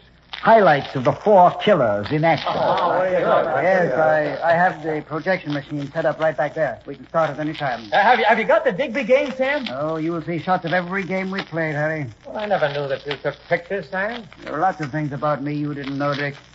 Wait till I focus this thing. Can I help you, Sam? No, Jack, sit down. There's nothing to it. Lights out, please. Has to be pitch black in here. Go ahead. Stop the show. Right. Now, I'll explain the picture as we go along. I have to stand in back of this machine. If my voice sounds muffled or funny, let me know, and I'll try to talk louder. You'll hear some music later. I have a sound record dubbed with a film. Wait till I get that turning. Yes, okay. There are the 4 killers. There you are, Dick. Well, look at me. Screwy uniforms we had, weren't they? There you are, Harry. Yeah, we're number 13. That's it, good old 13. That's back, the smiling quarterback, remember? I think I look like a toothpaste ad. Now, here's the Digby game. Watch closely. Dick pulls a spinner and goes about 20 yards. Hey, you see that? I remember that now. Now the crowd stands up and cheers. He's going down the line. Down the... Wait. Stop everything. Turn on the lights. Quickly, turn on the lights. It's Dick. I saw a shadow standing over him with a knife. I'll switch the light on. There we are. Dick. He's been stabbed. Somebody stabbed him while you were showing the picture, Sam. I think he's dead. Oh, no, that's incredible. I'm afraid you're right, Jack. He's dead. But I can't believe it. Stabbed in the back. Dr. Foster, will you take a look at him? Maybe he's still alive. Now, step aside, will you? Let's see him. Knife went through his back and penetrated his heart. Oh, that's gentlemen. Doctor, you telephone the police? I will, Mr. Witherall. I'll use the phone down there. I don't think you should have sent for the police, Mr. Witherall. Not yet, anyway. Well, why not, Sam? Well, Dick was a very prominent man. There'll be a terrible uproar if the newspapers find out that he's been murdered. It might be smarter to think first what we'll say, how much we'll tell them. Besides, we've all got reputations to worry about. I agree with Sam. I think we should lock the doors and try to work this out ourselves. If you make this public, everyone would be subjected to rumors, suspicions, accusations. We can't let that happen. I think you and Sam are covering up, Jack. You're a lawyer, Harry. I presume you've some basis for saying that. I don't see why we shouldn't turn it over to the police immediately, that's all. You have a reputation for being mixed up in murders, Mr. Witherall. Yes, mixed up, thoroughly mixed up. But you've solved some killing. Oh, I've merely helped the solution along. As the gentleman they say I resemble has written, murder, though it has no tongue, will speak with most miraculous organs. Maybe you can help work this one out. Yes. Ordinarily, I'd prefer that the police handle it, but since we're at Meredith and you're all alumni... And you're liable to get that beard of yours into a lot of trouble. It's a very durable beard and has come safely through many perils. Well, I'll do what I can till the police arrive. Will you please be quiet, gentlemen, and remain seated? Now, let's see. Dick was sitting there in that chair. Harry, you were... I was behind him. Oh, I see. Behind him. And Jack? I was to his left. To his left. I was working the projection machine back there. Well, that'd eliminate you, Sam. Looks as though either Jack or I were guilty then, doesn't it? No, there are a dozen other men in this room. In that pitch darkness, anyone could have walked up behind Dick and plunged a knife into his back. Just the same, I think it was one of the four of us. The four killers. You mean one of the four killers has taken the title literally? I called the police. They're on the way over. Yes. Oh, thank you, Doctor. Have you seen Dick lately, Curly? Yes, he was guest speaker at a medical dinner I attended a month ago. Maybe your theory about it being one of the four killers isn't right, Harry. You're not implying that I stabbed Dick, are you? Well... Oh, anyone in the room could have. Harry, you seem rather convinced that Dick Underwood was murdered by one of the remaining members of the famous quartet. Now, look, Mr. Witherall. Everything you said tonight, about all of us, I mean... Oh, Harry, now don't start that. Go on. I don't think anything should be concealed now. All right, the four of us, Dick, Sam, and Jack, and myself. We weren't the happy little group you described. Not at all. We hated Dick. And I thought I'd made such a moving speech. However, let us see if murder will find its tongue and speak. I'm a lawyer, Mr. Witherall. I know just how much can be brought out by questioning. I don't see any point in everyone's being coy. I despise Dick because he took away the girl I loved and married her, and then made her miserable. Jeanette, that's Dick's wife. She's in a sanatorium now. Nervous breakdown, they call it. You seem to be working yourself up to breakdown. Well, wouldn't you be in my place? Now, besides Jeanette, there's the fact that you may accuse me of murder. You specialize in worrying about things before they happen? Why are the two of you so quiet? You hiding something? I have nothing to hide. I'll tell my story. Good. Witherall, if we go on, we'll reveal some mighty unpleasant things. Yes. You were saying, Jack... Dick turned me down when I wanted money to keep my brother out of prison. He could have spared it easily. My brother died a year later in jail. I'm a introductory remark. I swore I'd kill Dick for that. I'm glad he died. And I'm sorry I didn't have the honor of getting him out of the way. It seems Dick was even more attractive than I pictured him. Both of you wanted to kill him, eh? Go on, Sam. Go on. You haven't spoken yet. I don't intend to. I'll talk when I'm questioned by the authorities. Listen, you. If you've got something to say, get it over with. We want to know who killed Dick, and we want to know fast. Go on, Sam. Or shall I tell some of the story myself about how you worked for 20 years for Dick, and then he chiseled you out? A third motive, huh? We're moving toward our objective faster than the four of you on the gridiron. Too fast, perhaps. Sam, I was thinking we should first show that film again. What is it? Oh, there's no sense to that. You want us to turn out the lights and give the killer another chance to murder somebody? Why, imagine the killer was after Dick. I don't think he's going to repeat the performance unless, of course, he was so dazzled by his first job that he feels obliged to provide an encore. Why do you insist on showing the film again? I'll only have to rewind it and go through a rigmarole. I want to see the film again because of something curious. What's that? While you were talking, Sam, in the dark, explaining the pictures, I heard a ticking sound. Well, what of it? Well, when the lights went on, I noticed there isn't any clock in this room. Oh, I don't want to run through that film again. It's a silly nuisance. Sam, run the film again. You don't think I had anything to do with the murder, do you? Why, I was standing in back of the projector. You heard me talking every second while that film was on. Run the film and stop stalling. Just because somebody heard ticking. I'm going to examine the film eventually. You might as well clear it up now. I'll put it on if he won't. All right, okay. I'll rewind it. Grease and dust all over my hands fooling with this gadget.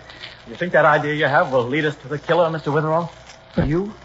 I mean, when the lights go out and we see the film, since you seem to be on his trail, whoever killed Dick's liable to have a go at you. A go at me? Well, I'll have to take that chance. Well, all right, the film's ready. I'm not going to run the whole business again, just the first part. Sam, I'd appreciate it if you would run the entire sequence just as it appeared when Dick Underwood was stabbed. Okay. Lights out. Now, here goes. There are the four killers. There we are. There you are, Dick. Dick? There you are. You crazy, Sam? What'd you say that for? Dick's lying there dead. There you are, Dick. There you are, Dick. What's wrong with you, Sam? What are you talking that way for? The sound record is stuck, gentlemen, just as the film is. The sound record? Yes. If you turn on the lights, I can explain. Rotten luck, eh, Sam? To have planned your murder so successfully, so carefully, only to have the sound record stick.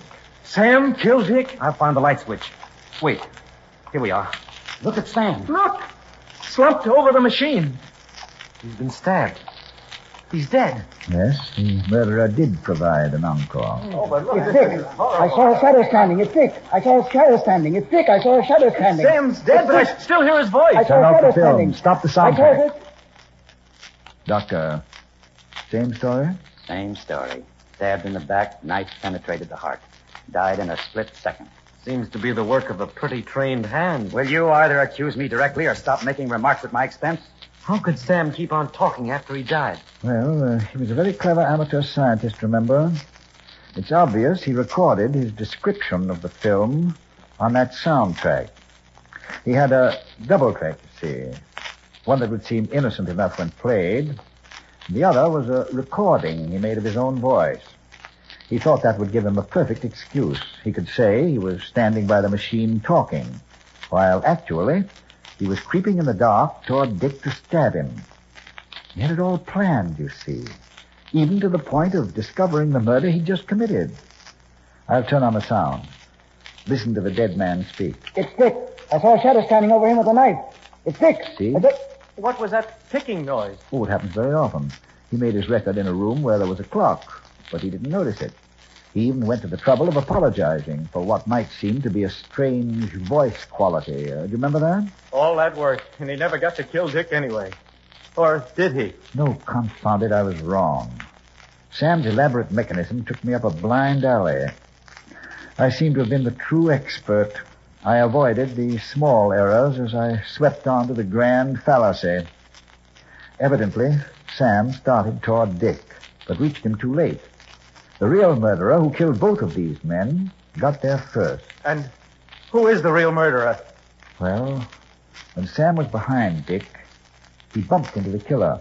Couldn't see him, of course, but he could touch him in the dark. Then the killer, knowing Sam had spotted him, took advantage of our second showing of the film to silence poor Sam. Gentlemen, I have a rather strange request to make. Well, what do you want? What do you want? Would you all remove your coats and pass them to me? Surely, we'll cooperate any way we can. Here's mine. Thank you, Doctor. Is this another tremendous idea like showing the film again? Another blind alley? I'd appreciate your coat, Harry. All right. Here. Here's mine. Jack?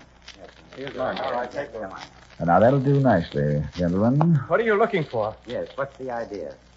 Well, if you look at the late Sam's hands, they're grimy, as he said, soiled, covered with grease and dust from operating the projector. It occurred to me, if he did touch the murderer in the dark, groping toward Dick, there'd be a spot on the murderer's coat from Sam's hand. Did you find a spot on someone's coat? Yes, I did. On someone. On whose? The answer to that question. Okay. Who put in that call? I did. Those two bodies been moved, or were they just that way? Just that way, officer. Everybody in the room was around when they were stabbed? Yes. Okay. I got hold of Sergeant McCobble. He'll be here in a few minutes. Then we'll start the investigation. You don't have to. Mr. Witherall knows who committed the murder. Yes. Tell us, Mr. Witherall. On whose coat did you find the spot? Jack, yours. On Jack's. Mm-hmm. Watch him, officer. Officer, you've two dead bodies and the murderer. Rather a well-tied package, eh? Stay where you are, you. I'm not going to try to escape, or even alibi for what I did. I've only one thing to ask. When I go on trial, try me for Sam's murder, not Dick's. Sam's death was inexcusable. It was out-and-out murder. But Dick's, that was justice. Killing Dick was the only thing to do. Perhaps, Jack, and perhaps not. For to quote the bearded poet I resemble, if to do were as easy as to know what were good to do, chapels had been churches, and poor men's cottages, princes' palaces. Merchant of Venice. Act 1, Scene 2. Correct, officer. What line? Line? Number 13. Here, officer, take my gavel. You're going to preside at the dinner. Where are you going? To walk your beat.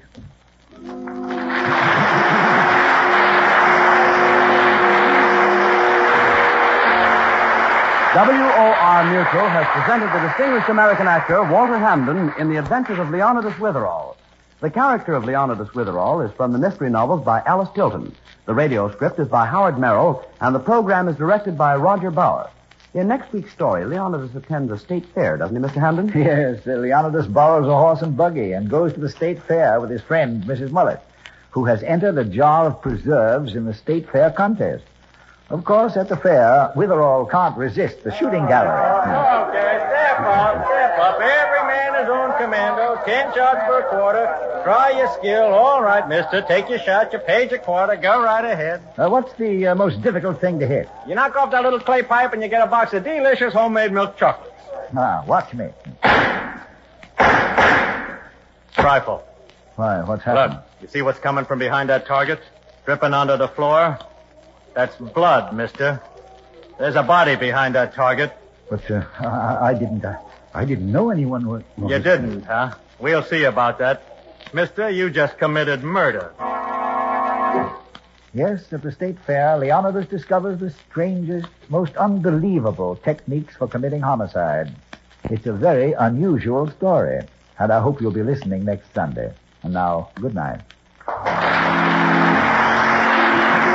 If you live in or near New York, or if you're planning to visit New York soon, you're invited to attend a broadcast of Leonidas Witherall. There's no charge for tickets. Just drop a postcard with your name and address to Bill Shakespeare. That's what Leonidas' friends call him, Bill Shakespeare, care of WOR, New York 18. We'll be happy to send complimentary tickets. Remember, simply send a postcard to Bill Shakespeare, WOR, New York 18. The Adventures of Leonidas Witherall came to you from the stage of the WOR Mutual Playhouse in New York. This is Mutual. Stay tuned for The Man from Homicide.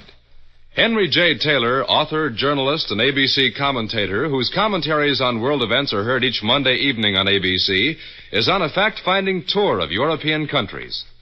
Periodically, Mr. Taylor takes trips abroad to examine activities at first hand and to get his own reactions. During the weeks he's in Europe, his Monday evening commentary, Your Land and Mine, will be broadcast each week from a different European capital. He'll speak tonight from Rome, Italy. So listen for Henry J. Taylor's penetrating analysis on Your Land and Mine over your ABC station. The Man from Homicide. According to Webster's dictionary, homicide is the killing of one human being by another. According to Lieutenant Lou Dana, it's the beginning of a dirty, dangerous job that doesn't end until the killer is found. I don't like killers.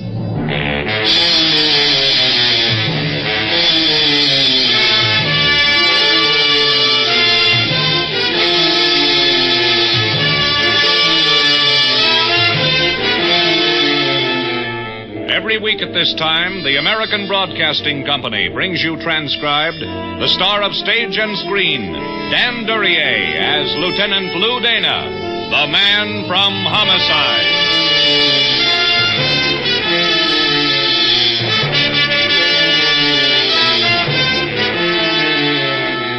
The dead are lonely people. They don't eat, drink, chase blondes, or hit the night spots. Nobody keeps them company. Their quarters are on the crude side. And when they've died violently, they don't look good. When they check in with homicide, they put in their time at the morgue. I wonder if the cold marble of the slabs ever bothers them. The sergeant standing next to me had surrounded himself with 300 pounds of fat, but even that couldn't keep the cold out. Lieutenant. Have a stick of gum, Dave? No, thanks. I don't like his looks. Wee Willie? He ain't exactly in the best of shape.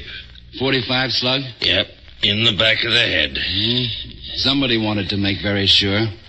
When and where, Dave? A couple of kids stumbled across him in the park around 11 o'clock tonight. Kids? At 11?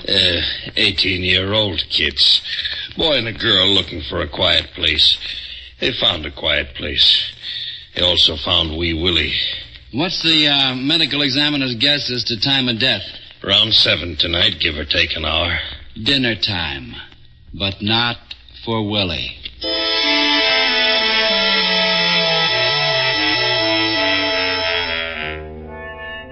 I'd seen Wee Willie. We got out of the morgue. The room I kept my desk in was warmer, but the chill was still in my bones. Dave. Yeah, Lieutenant. What was Willie Baines? 40 years ago, he was a kid in the slums. 10 years later, juvenile delinquent. And since then, petty larceny boy, small bookie, errand boy for the smart ones. Yesterday, the Crime Investigating Committee had him under subpoena. And tonight, under the sod. Who was he working for? We're not sure, Lou. What was the Crime Commission going to ask him about? The weather? Captain Kowaleski checked through on that. One of the men on the governor's staff stuck Willie Baines' name on the list. Well? Yeah, but he had gone home. We'll get hold of him in the morning. Tonight? Lou. Yeah? Man's name is Schuyler. Old family and stuff. I'll make sure my fingernails are clean. Yeah, it's late. He might be asleep. He can be waked. He's political, Lou. I'll try not to hold that against him. Come on. I'll tell you a secret, Dave. I've decided not to run for president. The Schuyler place avoided its neighbors by several acres of manicured lawn and a high fence. The house itself was made of gray stone. Well-trained ivy framed the windows. The front door was so highly polished you could see your face in it. I needed a shave. Yes? No, she didn't need anything. She had it all. What do you want? Mr. Schuyler? It's late. It is? Well? My credentials. Lieutenant Dana.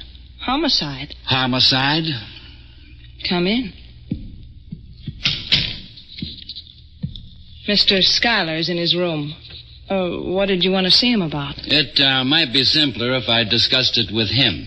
I suppose you know what you're doing. We'll leave it at that. But I can't understand what connection there is between homicide and... Professional connection. Mr. Schuyler won't be pleased at being disturbed. Wee Willie wasn't pleased either. Wee Willie? A man with a priority at the moment. Well, if it's important. Why not let your husband decide? Where's his room? Quick. Down the hall, last door. Thanks.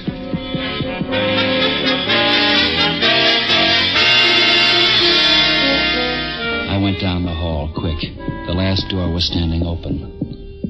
Mr. Schuyler was wearing a silk dressing gown, leather bedroom slippers, and what looked like a smile on his thin lips, but wasn't. And 2 bullet holes in the head.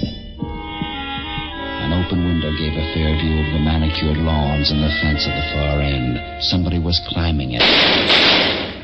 He was over before my bullets got there.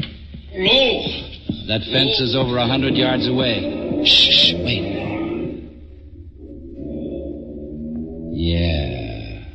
Now what? Hey, Schuyler? I'd say so. Dead? He's got a right with 2 bullet holes in his head. Dave, when you came in, the shots figured you might need me. And did you see a woman in evening dress? A woman, no. Come on.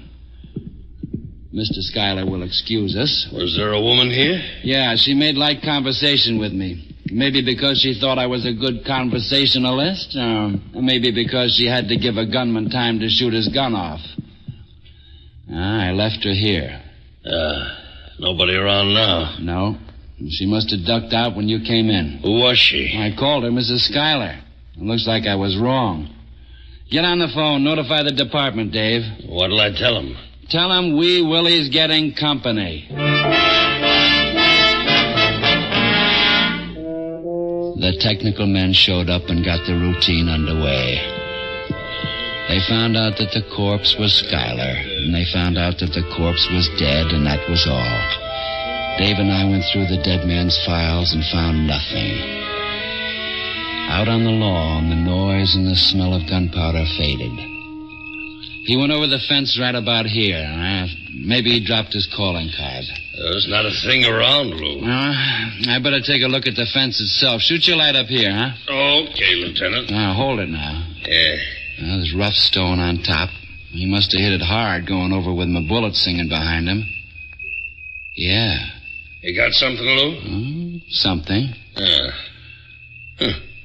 Hunk of cloth. 1/2 inch by 1/2 inch, maybe. Jagged edges.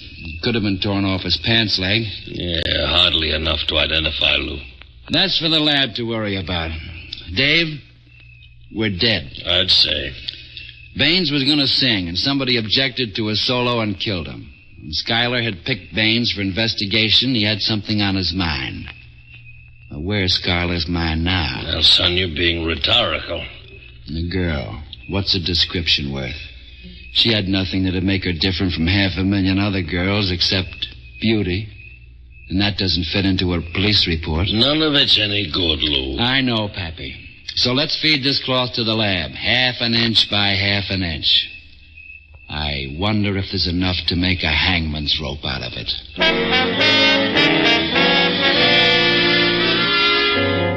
The lab was good.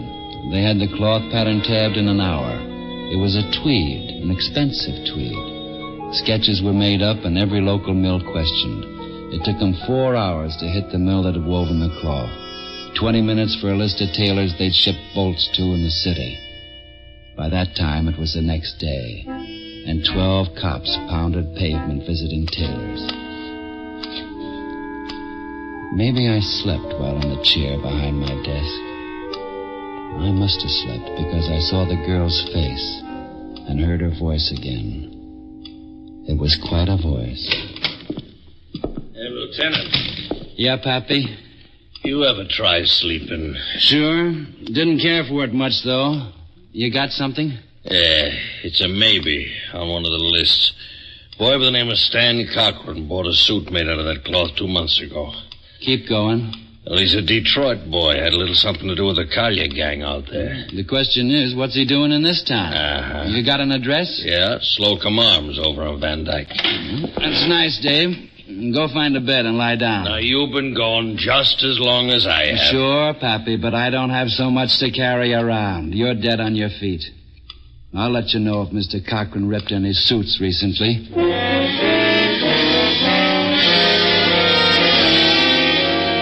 Once upon a time, Van Dyke had been a nice street where people got married, had kids, and died in bed. That was a long time ago.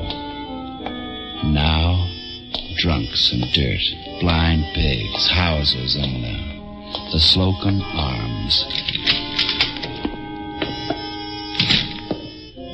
A decaying palm and a cracked tub, cigar butts on the floor, and a quick turnover. Yeah? Stan Cochran. Stan, who's that? Let's see your register. Give me a reason. I'm crazy about hotel registers. I don't like that reason. How about this? I don't like cops either. You and me both. The register. Okay. Thanks. That's funny. What is? All your customers got the same handwriting. Oh, I can explain that. Go ahead. They can't write. Hey, let me go. Stan Cochran. Look, I'm telling you, the name ain't familiar. Look at your hands. I'll wash him when I get home. Maybe he didn't feed you the right name. He's 28 years old, 5 feet 7 inches high, weighs around 160, brown hair, gray eyes, dresses a lot better than this dump would call for. Who is he? Oh, I don't recognize. What's the idea? Keep your hands away from that drawer. There might be a gun in it. Who is he? Well, Oh. Shut up. Bend over towards me. We're holding a confidential chat like that. He's on his way out. What name did he use here? I don't know. You gave it away. What name? Steve Carter. Yeah. No imagination. Same initials.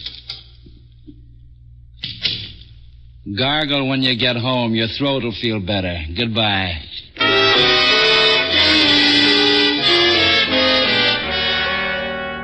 Mr. Cochran was wearing a tan gabardine. I admired it walking up Van Dyke. Half a block, and Mr. Cochran decided his gabardine was worthy of better places than Van Dyke. He hired a cab. I made my car, and Mr. Cochran and I went for a drive.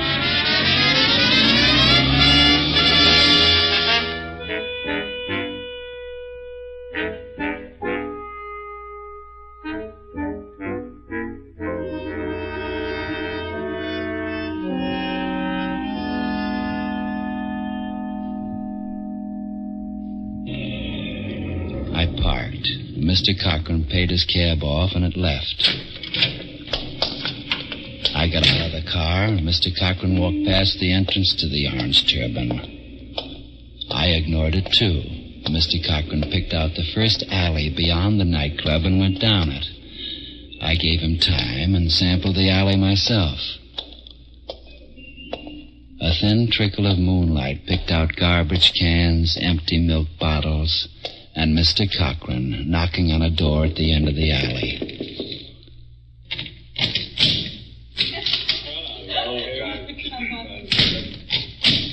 The door was solid and bolted.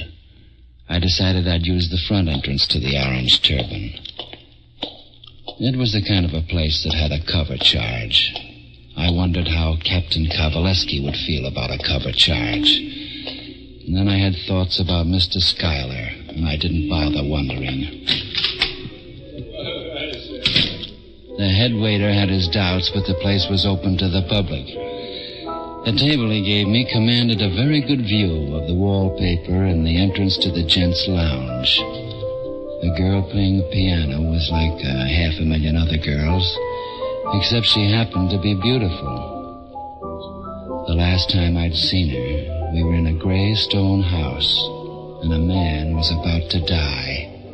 This time... Good evening, Lieutenant Dana. If you say so. I'm Welsh. I own the Turban. Hope you like it. Oh, I'm crazy about the wallpaper. The head waiter didn't recognize you. Now, if you'd like another table... this one will do. Lieutenant, I hope you're not here on business. I wouldn't know. Who's the piano player? Claire Mason. Beautiful, isn't she? And she even plays the piano. I'd like to meet her. I'll ask her. You pay her salary, tell her. Very well, Lieutenant.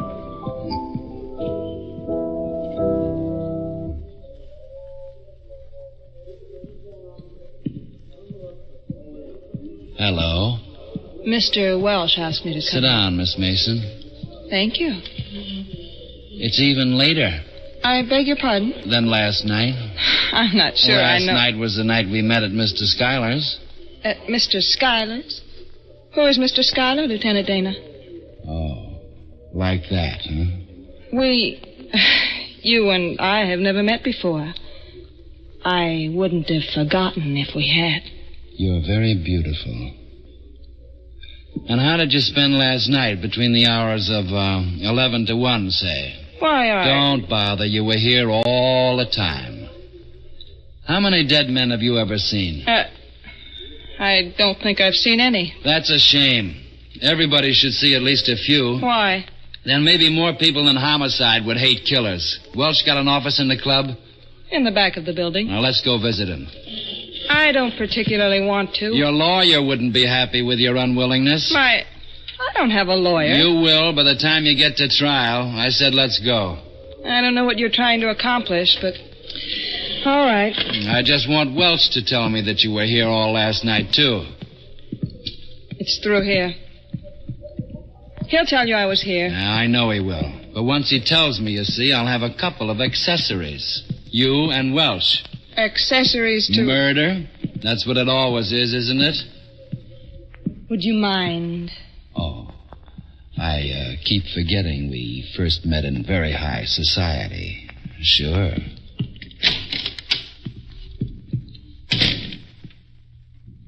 Lieutenant Dana. Yeah?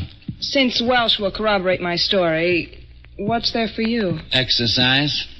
Look, Miss Mason, if this were a book, it might turn out that you have a wicked twin sister. Or maybe somebody hypnotized you and the game you played at the Schuyler house wasn't your fault at all. But this isn't a book. We both know where you were last night, and one of us knows exactly why. The other has a very good idea. Welch is on the other side of that door? Yes. You're looking at me as if I were a can of somebody's ideal dog food. Am I? Yes. You're wrong. I'm nobody's ideal. Not even a dog's. You sticking to your story? It's not a story. It's the truth. I've got just enough brains, Miss Mason, to know you're lying. I'm just enough of a fool to wish you weren't.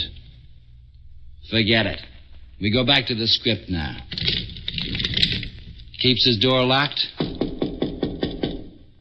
Yeah. Go on, Miss Mason.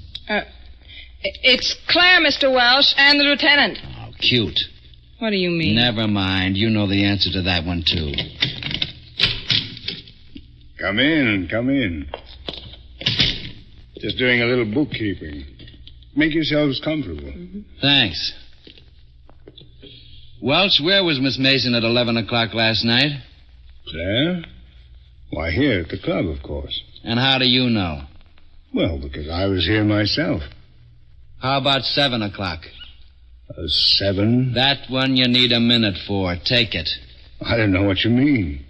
At 7, Claire and I were dining together. But she told me we were that dining together. Oh, neat. Very neat. What restaurant? No restaurant, Lieutenant. Claire happens to be a very fine cook, and she was kind enough to invite me to dinner at her apartment. Then she's got more talents than one. Why, you... Piano playing. Lieutenant, if you're going to be nasty... What else can I be? Look at the company I keep. Miss Mason, you're buying one alibi from Welsh. Know what he's getting in return? 2 alibis. 2? You know about Schuyler. You were there. I've already told you I wasn't. Save it. Welch offered to pull you out of that one by saying you were here. It'd be my word against the pair of you. You took his offer. In return for that, you've given him an alibi for 7 o'clock last night. We were together. What happened at 7 o'clock last night? A little man named Willie Baines had part of his head shot off with a .45. Oh, that one you didn't have down in your little book, huh? I didn't know. Claire, the man's trying to trap you. Shut up. I've got my right. How about Willie Baines's rights? How about Schuyler's rights? I had nothing to do with them. Remember, Dana, you're not a jury. I remember that all the time. That's why I don't kill you. All right, Miss Mason. I've nothing to say. You've got lots to say. It went like this. Schuyler was down here, saw you, decided your eyes held all the stars, and your lips were what a man dreams of. He also happens to be on the Crime Commission. He got hold of Willie Baines, and Baines decided to talk. About who? You know the answer to that one. Otherwise, you wouldn't have recognized Willie Baines' name when I threw it at you. I still have nothing. Let me. Baines was going to tie Welch in with the racket. Schuyler told you. You worked for Welch, you told him. Mistaken loyalty or a cut in the profits? I work here, that's all. Thanks. It makes it a little cleaner. You told Welch, and Welch started moving. He hired a gunman from Detroit. First, Willie Baines went at 7 o'clock, and then Schuyler at 11. You were with Schuyler at his house in evening dress. Or maybe you didn't know the program for the evening. I didn't. Claire. That was for obstructing justice, Welch. I'm confused. Say the phony alibis work. Where does that leave you the minute Welch stops worrying about you? Oh, I don't care Where about does that leave you? 2 dead men on your doorstep morning, noon, and night, waking and sleeping. Schuyler, who loved you with 2 bullets in his head. Willie Baines, dead in Potter's Field. Oh, stop! Please stop it. All right, Lieutenant. Claire. I was at Schuyler's, you know that. You saw me. It's 7. What? The lights. Claire, get down. Don't move.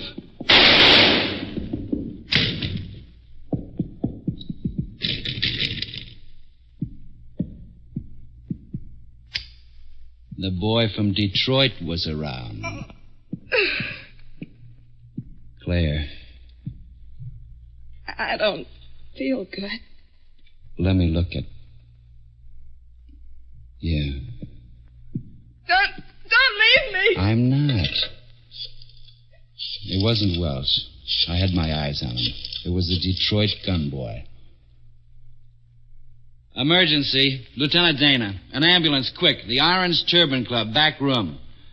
Take care of that and then send a patrol car over.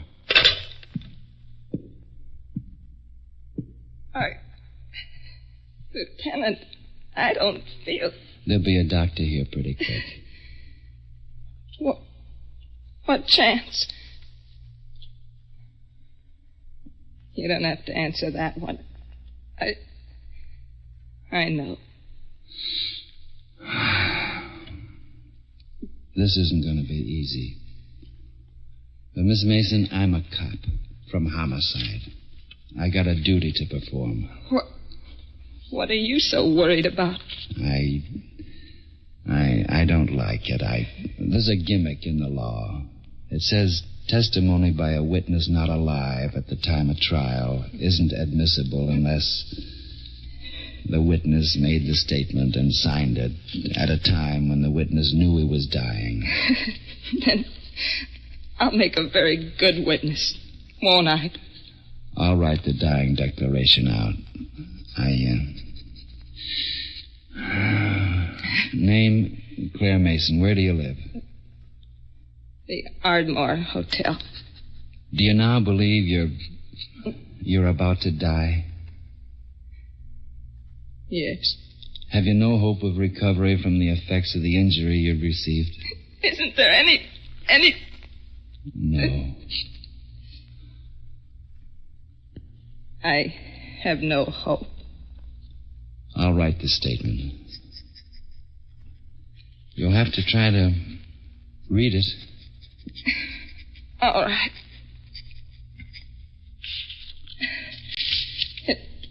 It says what you said before. Yes. Give me the pen.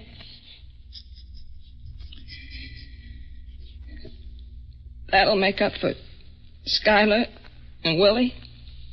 It'll make up. Oh, I think maybe now, Lieutenant. Yeah? The way you figured it out, I wasn't so bad, was I? You weren't so bad.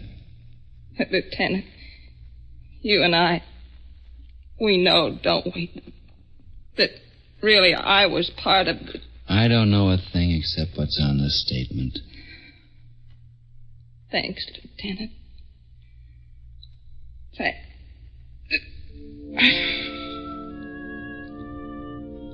She thanked me, and she died. It wasn't fair. Dead, she looked even more beautiful.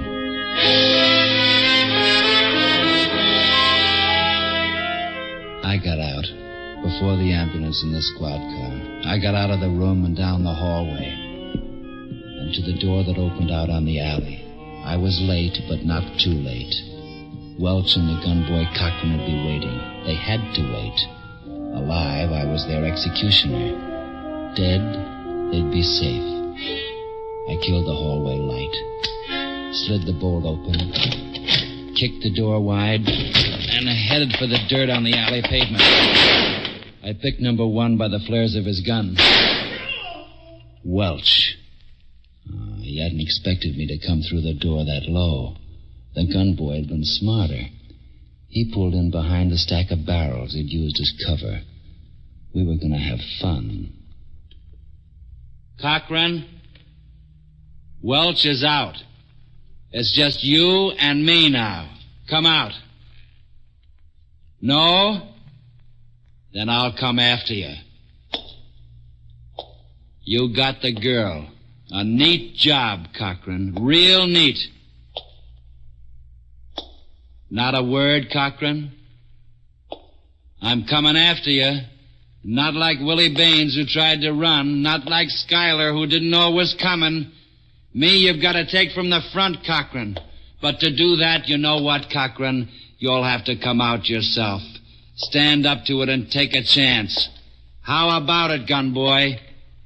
How about it, killer? All right. I'm on the other side of the barrels. I'm kicking them over, and when they go down, we'll each have a shot apiece.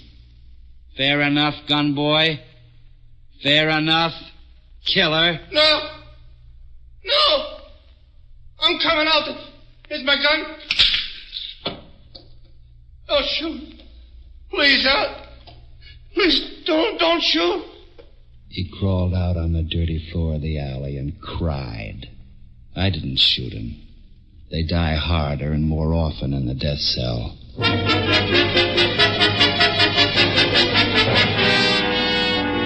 boys arrived and washed the thing up.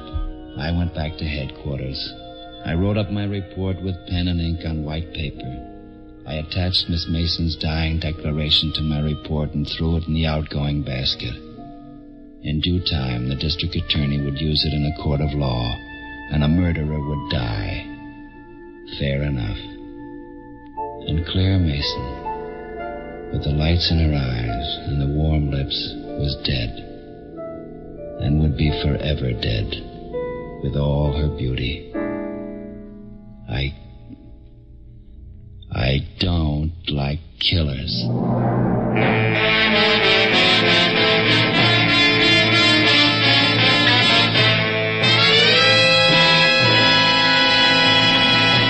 You have just heard Dan Duryea as the Man from Homicide with Larry Dobkin as Dave. Ann Diamond was Claire, Jay Novello Welch. Music was by Basil Adlam.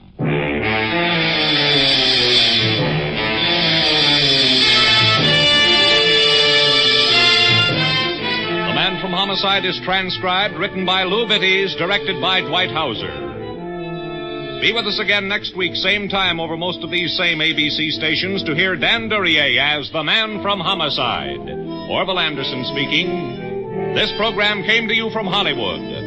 America is sold on ABC, the American Broadcasting Company. There's a full serving of laughs on the menu at Duffy's Tavern tonight with Archie the Manager, played by Ed Gardner. Archie's colleagues in comedy are Miss Duffy, Clifton Finnegan, and Eddie the Waiter. This Sunday, the big show comes your way once again on NBC. And just listen to a few of the stars who'll be with you. Fred Allen, Jack Carson, Mindy Carson, Ed Archie Gardner, Ed Wynn, and many, many more. And, of course, your MC will be Tallulah Bankhead. Listen Sunday for the big show. Ladies and gentlemen, that phone bell means exciting adventure. Hello? Hello? The handsome young man answering the phone is Archie Goodwin. A mountain of a man engrossed in deep thought in the oversized armchair is Nero Wolfe. Hey, boss. Oh, Mr. Wolfe. Mr. Wolfe. There's a guy on the phone wants us to take a case. Seems that someone was mad at a guy who was mad, and now this guy on the phone is mad, wants us to find out who did the killing. What do you say, Mr. Wolfe? We need the money. Hello? Yes, Mr. Wolfe says he'll be happy to take the case. Just present yourself and a check for $2,000 at 601 West 35th Street at 11 o'clock.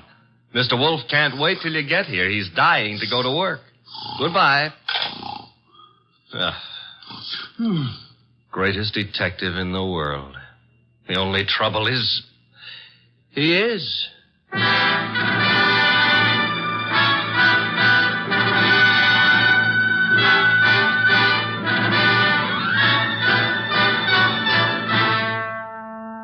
Yes, listeners, Archie is so right. He is the greatest detective in the world. And the fattest, and the least energetic. He's Nero Wolfe, created by Rex Stout and brought to you over this NBC network in a new series of adventures by Mr. Sidney Greenstreet.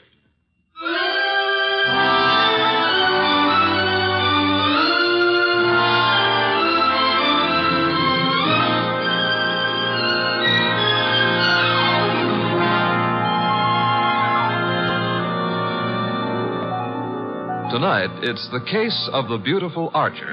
That's a good title. And it was a good case, too.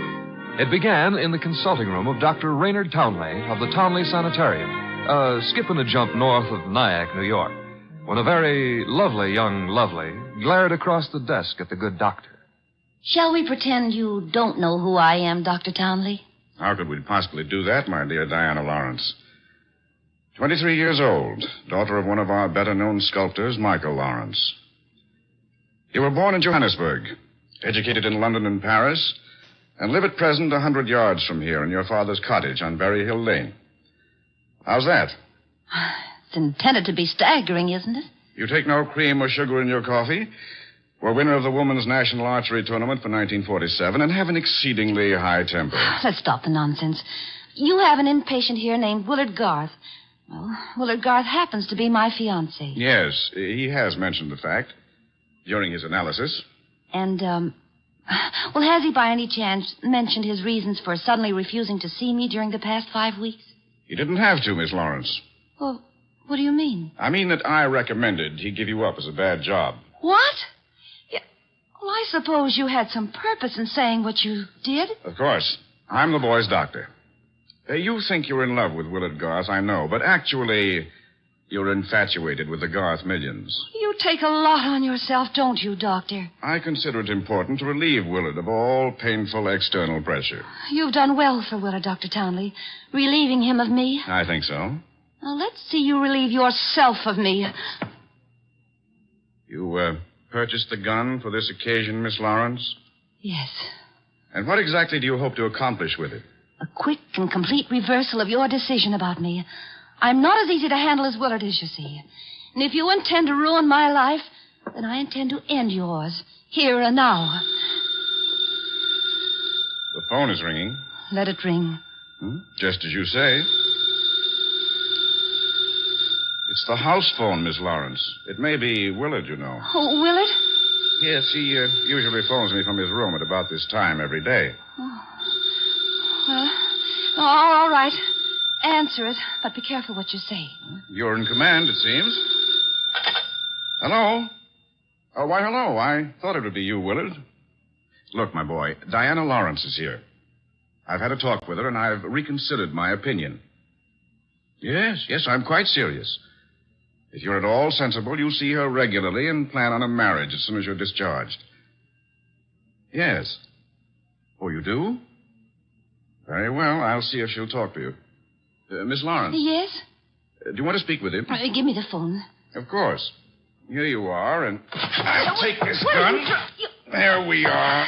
Now, stand away, Miss Lawrence. But Willard's on the phone. Willard's not on the phone. No one was on the phone. The ring came from the push-button bell under my desk here. Oh. Sometimes I find it convenient to interrupt my consultations with a phone call. Oh, you smug, deceitful, self-sufficient... Murder is a vexatious business. You'll be grateful to me one day. All right. Give me my gun and let me go. The gun, I'm afraid, stays with me. Here in this Majolica cabinet. I'd scarcely feel justified in trusting you with it. And now, with your permission, or without it, the interview is ended.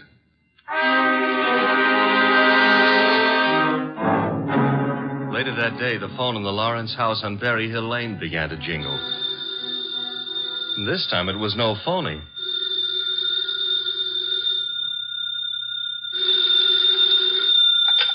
Hello? Diana? Yes? Willard, darling. Diana, darling, it's Willard. Imagine.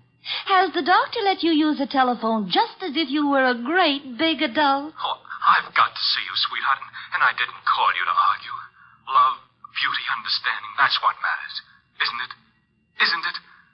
Do I hear the overtones of a change of heart? Oh, Diana, what's happened wasn't my fault. He poisoned me against you. Then why don't you walk out of that amateur nut house and stand up like a man? I probably shall, Diana. And now, please listen to me. He's letting me have the limousine tonight from 8 until 12.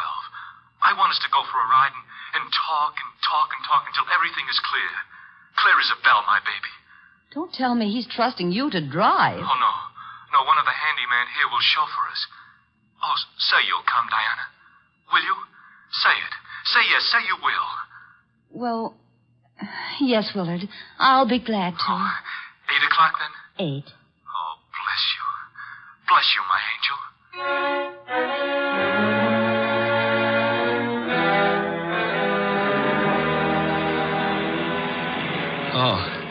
Oh, so that's it.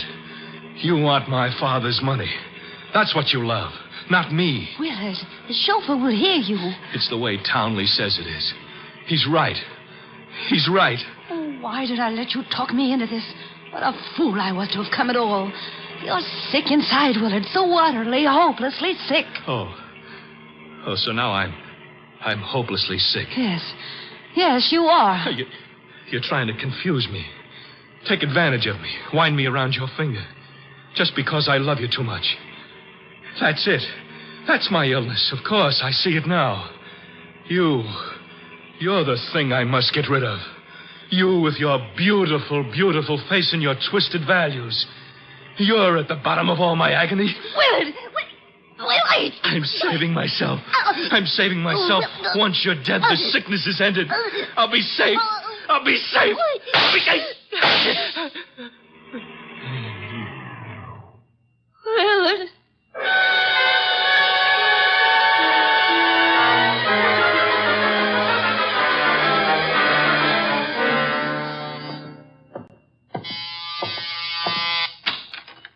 Dr. Townley? Yes. Come in. Mr. Wolf's been expecting you. Come in, Dr. Townley. Come in. Have a chair.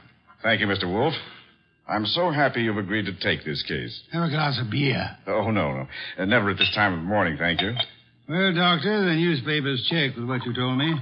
The girl and young Garth went out for a ride in your limousine last night. The car was driven by one of your handymen. That's right. Haynes, his name is. And they never came back. Young Garth was found dead in the car with 2 bullets in him. The girl was gone, and also Haynes, the handyman chauffeur, huh? Correct, sir. Have you any idea where he could be? No, sir.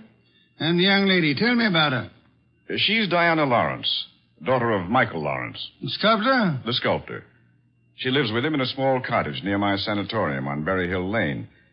An extremely aggressive and self-centered female with more than a slight flair for violence. Your description might easily lead me to suspect her of this murder, sir. Well, I'm aware of that.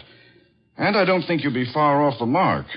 As I told you on the phone, she tried to murder me yesterday morning. The police have made no headway in locating her? No, the homicide division has contacted her father, but he's remained quite noncommittal. He simply says that he's sure she's incapable of killing a fly and that he hasn't laid eyes on her since 8 o'clock last night.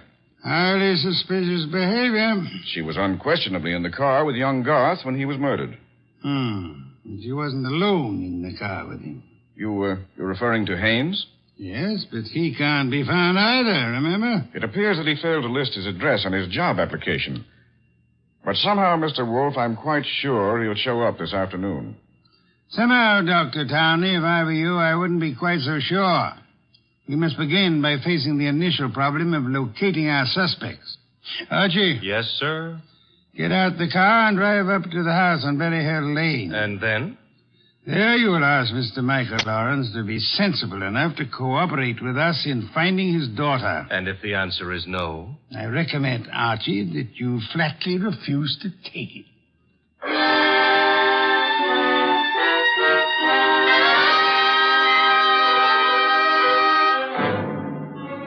Mr. Lawrence was no simple baby to handle. He was in a studio when I walked in, chiseling on a statue of a boy and a girl, both wearing less clothes than the law allows. And before I got a chance to state my name, he commenced giving me a free lecture on the marble work of art. She's good. Really good. She's practically superb. The Ariadne. The what Ariadne? The girl in the statue. Oh. That's Ariadne, tragic nymph of Greek mythology. Don't tell me you're not familiar with Apollo and Ariadne. All right, I won't. The Apollo, on the other hand, is unfinished. The face, you see, it lacks something. The passion of yearning, Olympian desire. And yet, you know, the two figures have motion. Like your daughter? Eh? Your daughter, Diana, she's got motion also. As I hear it, she's been in motion ever since she murdered Willard Garth last night in the back end of a limousine. So you're another flatfoot? Not exactly. I'm paid in private by Nero Wolfe. Nero Wolfe? Yeah. You don't mean that a creditable man like Wolfe thinks Diana killed young Garth? Well, he'd like to talk over the possibility with her. How laughable. Look at that face. Is there anything of the murderous in a face like that? In a face like what? Oh, I'm sorry. Diana posed for the Ariadne, you see, and the likeness is exact. Do you think a girl of this type, classic, sensitive, civilized, could descend to the clumsy, brute level of murder? Well, it's a little hard to imagine. There. Even you agree with me. On the other hand... Shall we discuss the other hand over a cup of coffee? I'm quite exhausted. If you insist. I do. Sit down and inhale the atmosphere of culture at its source. There's a pot warming on the stove. Pot of what? Coffee or culture? Well, wait and see what he means. Should never ignore a phone call. Who knows? Might be something important. Yes? This is Diana, Father. Oh, yes, Diana. It's all over the papers. Yes, I know. Well, I don't think they'll find me where I am, and I'm staying here until things quiet down a little. Where are you, honey? What did you say? I said, where are you? You said honey. Daddy, you never call me honey. I know it's because I'm excited. Where are you, sweetheart? Well, you mustn't let anybody find out. Not a soul in the world. Where are you? Well, you know where Tyne Pike turns off to the left beyond Bartsville? Yes? Well, I'm... Call me later, Angel. But, Father, Oh, get that motorman's number. You will live, my friend, but not long if you don't control your curiosity. You hit me. With that mallet you hit me. What was the big idea? Do you really have to ask that question? Weren't you trying to trick my daughter into disclosing her whereabouts? The police are pretty interested in her whereabouts. Then let them find her. But you can't be surprised, my friend, if I choose to protect Diana's interests.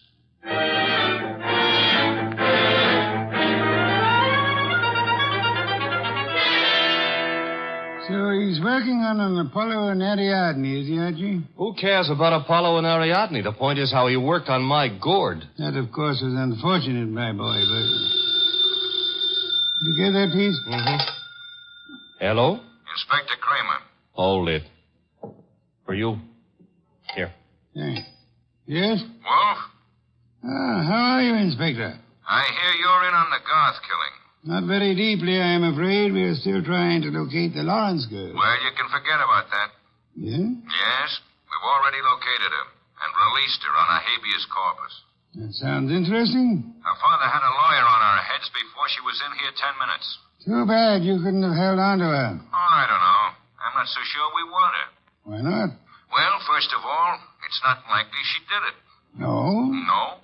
Ballistics stated that the bullets that killed Willard Garth were not fired from point-blank range. And she was sitting beside him on the back seat. I see. Also, we found the murder weapon in the grass near where the limousine was parked, and she admitted it was hers. That sounds like a poor reason to release her. Well, the point is she wasn't in possession of the gun when the killing happened. At least so she says. No, who what? That doctor. What doctor? Townley. The guy who runs that sanitarium. According to her, he took the gun away from her for safekeeping at noon yesterday.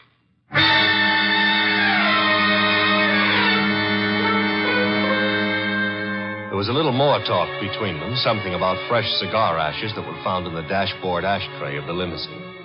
After that, the boss hung up and exerted himself enough to put a call through to the Townley Sanatorium. I'm afraid the doctor is very busy just now. So am I, and my business happens to be highly important. Well, I'll say you called, Mr. Wolf, and I'll ask him to contact you just as soon as he has a free moment. Do you happen to have a free moment, miss? Why, well, yes, sir. Could you spend it by telling me if that handyman, Mr. Haynes, is being located? Why, yes, as a matter of fact, he has. One of the staff just found out where he lives, Mr. Wolf. Well? He has a little cottage at 206 Dockside Road. That's out near Sheepshead Bay. Thank you. Archie. I'm going someplace, I suppose? You are? You're going to Sheepshead Bay.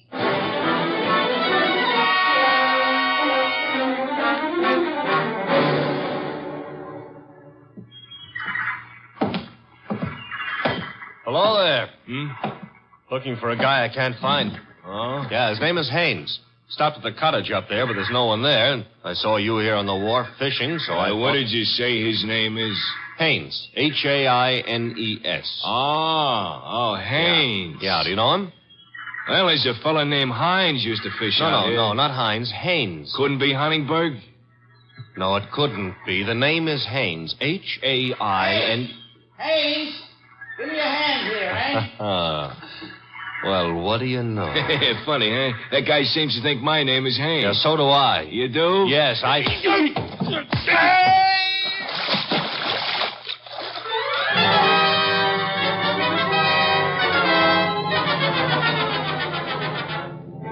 I got back to our house soaked to the skin and minus Haynes, and just in time to see the boss in the exhausting process of walking across the room to answer the phone.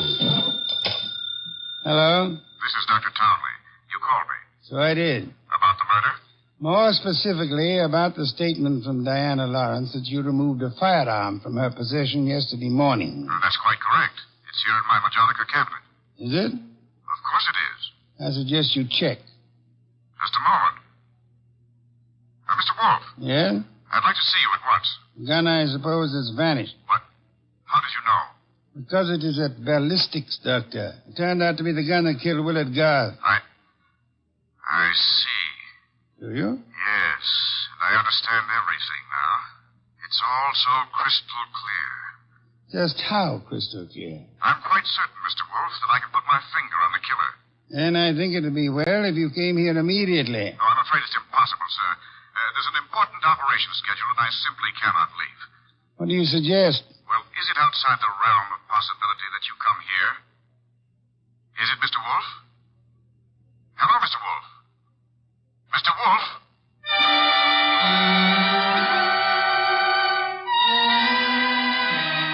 When my boss has to leave the house, it's a major tragedy. Sometimes he rages, sometimes he curses the whole detective business, lock, stock, and barrel. And sometimes he keeps very quiet and grips the side of the car desperately and tries not to inhale any fresh air. This was one of the quiet times. Just go slowly, Archie, but get there as quickly as you can. Oh, you don't want a chauffeur, Mr. Wolf. What you need is a magician. Keep your eye on the road and don't strain yourself to make superfluous witticisms. Why don't you try relaxing a little? I hear there hasn't been a man-eating tiger sighted on the Sawmill River Parkway in the last 500 years. Your liberty is out of order. Don't try to make light of a deplorable situation.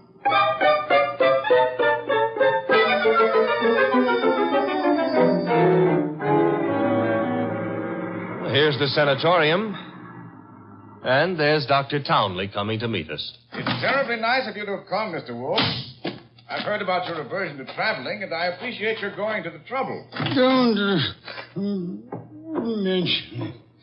Oh, Archie, help me out with my other arm. There we are. Now, calm down. You're all in one piece. I think you'll find the trip highly profitable, Mr. Wolf. You'll consider it time very well. Hey, what's the matter? What is it? What happened? He's been shot. It's hardly likely. There wasn't a sound. This kind of shot doesn't make a sound, boss. What do you mean? Better take a look for yourself. There's an arrow in his back, and he's dead.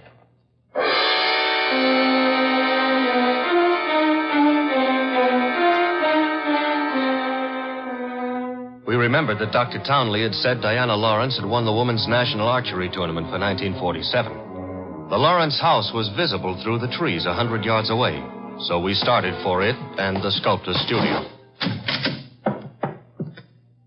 There's no one around. So this is his latest effort, Apollo and Ariadne. Yeah. Done a little work on it since I was here. The Apollo's face is more finished and... Hey, boss. Yes? You know, somehow or other, Apollo looks a little familiar. I wouldn't be surprised, Archie. I think if you examine it closely... Mr. Wolf. Our host. You remember me, don't you? I met you once at a dinner party at your house, the time they opened the new museum on 67th Street. Of course, Mr. Lawrence. And to what do I owe the honor? It's not much of an honor. Dr. Townley has been murdered. No. I am afraid Mr. Goodwin is being accurate. He's been murdered with a bow and arrow. And what does that mean to you, Mr. Lawrence? I'm sorry. I've been a fool. An awful fool. You can't blame yourself too much. If you'd cooperated with the police instead of looking out for your daughter's interest, the man would still be alive. But I assure you that... Where's the girl? She should be here now. She phoned me a while ago and said she was coming by for passage money to Rio. You were looking for me? Boss, Diana. Put the gun down, Angel. And tie a rope around my neck? Might I inquire if your plan is to kill us all, Miss Lawrence? Oh, what would yours be if the world was after you for something you didn't do? Wouldn't you be willing to risk persuading a jury of that? Thanks, no. I'll skip that chance. Father, get me the money. Diana, sweetheart, don't make me a part of your murders. That's asking too much of love. Don't you know I'm not guilty? No, Diana, I don't. Leave that gun away, Diana. Haynes. Looks like I walked in on the nose. That's him, boss, the guy who soused me. Take a little of your own advice. Relax, Archie. What do you want here, Mr. Haynes? I want to give up and try to straighten out this little deal. Mr. Lawrence. Yes? Here's your money back. You got a right to call me a welcher. I promised I wouldn't give evidence against the girl, and you paid my price. But enough is enough, and right here and now I'm unloading. Just what does this mean? It means I saw her do it. Oh, you stupid, lying, rotten... Oh, yeah? Grab her, Archie. Grab her. Get the pair of them out of here.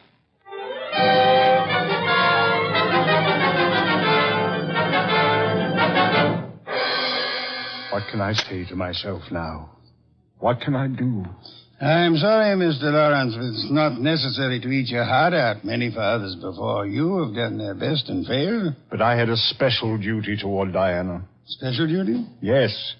Well, you see, you'll find it out sooner or later, so I'd best tell you now. I'm not a real father. I adopted her 9 years ago, and she was 14. I see. And I should never have done it. I realize now that I wasn't equal to the task. Well, all's not lost yet. They may not convict her, you know. Yeah? I said they may not convict her. But how could they fail to convict her? She killed Garth, didn't she? Did she? She shot him. But the gun was in Townley's possession. She could easily have stolen that. She could have broken into his office later. It wasn't locked. What wasn't locked? The Majolica cabinet. I believe you mean what you said, Lawrence, the Majolica cabinet. Though for the life of me, I can't see how you could know whether it was locked or not unless you had the experience of opening it. Could it be that you went looking for the gun yourself after Townley said he had confiscated it? That you killed Townley with a bow and arrow, which you handle as well as your daughter, because he was just on the point of telling me that you knew where the gun was, and that you were the likeliest murder suspect? You must be mad. Oh, sir, not I. But you are mad and more than a little. You hated Willard Garth. It was you who were making the marriage impossible. You loathed him, and in the end, you killed him. How could I have killed him? I'll tell you a little secret, Mr. Lawrence. The police found cigar ash in the dashboard tray of the death car. Chemical analysis showed that the ash was from an El Adoro cigar. What have you got in your left hand, sir? In my... an El Adoro cigar. And in my right hand, a Derringer. Powerful and admirable little weapon, Lawrence. I suggest you show proper respect for it by dropping all this here and now. You don't wish to hear me say the rest, that you were horribly in love with Diana, your own adopted daughter? In love and hopelessly, eternally frustrated? You begrudge me the triumph of accusing you of having bribed Haynes to let you take his place at the driver's seat of the limousine? And further bribed and threatened him into putting on his show of merry pranks and false confessions to confuse us all beyond measure? You said I loved Diana. Would I do all this to her if I did? Oh, but of course, such love as yours is really hate. You were content to see her dead rather than relinquish her. Like all miserly, small-hearted men, you would rather kill the thing you love than muster the generosity necessary to seeing it attain happiness. That's enough out of you. I should think it was much too much. It is.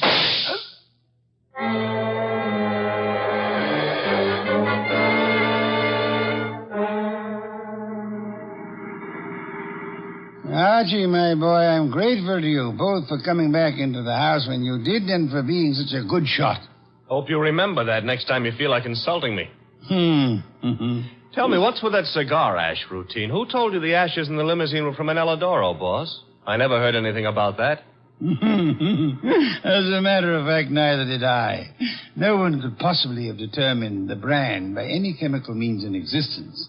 I knew that, you see, and I took the long chance that Lawrence didn't. Oh. But I still don't get the mainspring of the deal. How did you know he was in love with Diana? That was genius. I have to admit it. You see, it all hinged on the statue of Apollo and Ariadne. According to the Greek myth, Apollo fell deeply in love with the nymph, but because they were of different worlds, he was condemned to pursue her always and never to catch her. Well, what's that got to do with the price of eggs? Isn't it perfectly obvious? Didn't he tell you that Diana had posed for the Ariadne? Yeah, but I still don't... And you yourself remarked on the fact that the finished Apollo looked somehow familiar, didn't you, Archie? Yeah, I did, boss. Don't you know why that was? You mean that... I mean that Michael Lawrence unconsciously revealed the true state of his heart. He didn't intend to, I suppose.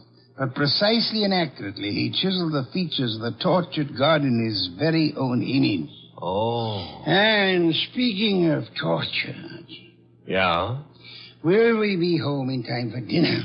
Oh, boss, you can't be that hungry. Oh, I am. Good heavens, Archie. Do you realize that I haven't eaten since lunch?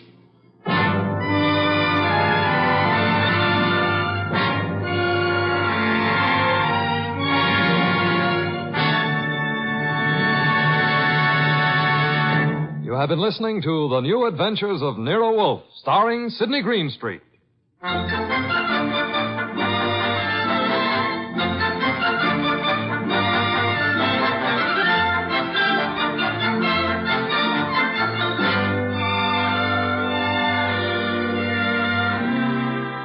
Tonight's transcribed story by Peter Berry was based on the characters created by Rex Stout. This is an Edwin Fadiman program produced and directed by J. Donald Wilson. In the cast were Larry Dobkin as Archie Goodwin and Gigi Pearson, Ted Von Elst, Bill Johnstone, Peter Leeds, and Jay Novello. Next week at this same time, Nero Wolfe and Archie will bring you The Case of the Brave Rabbit. Don Stanley speaking. There's fun and laughs later tonight when Ed Archie Gardner stars as Archie the manager in Duffy's Tavern. As usual, Duffy won't be there, but Archie will be there, armed with his own whimsical version of the English language. Another Friday favorite you'll hear later is The Delightful Life of Riley, starring William Bendix as Chester A. Riley.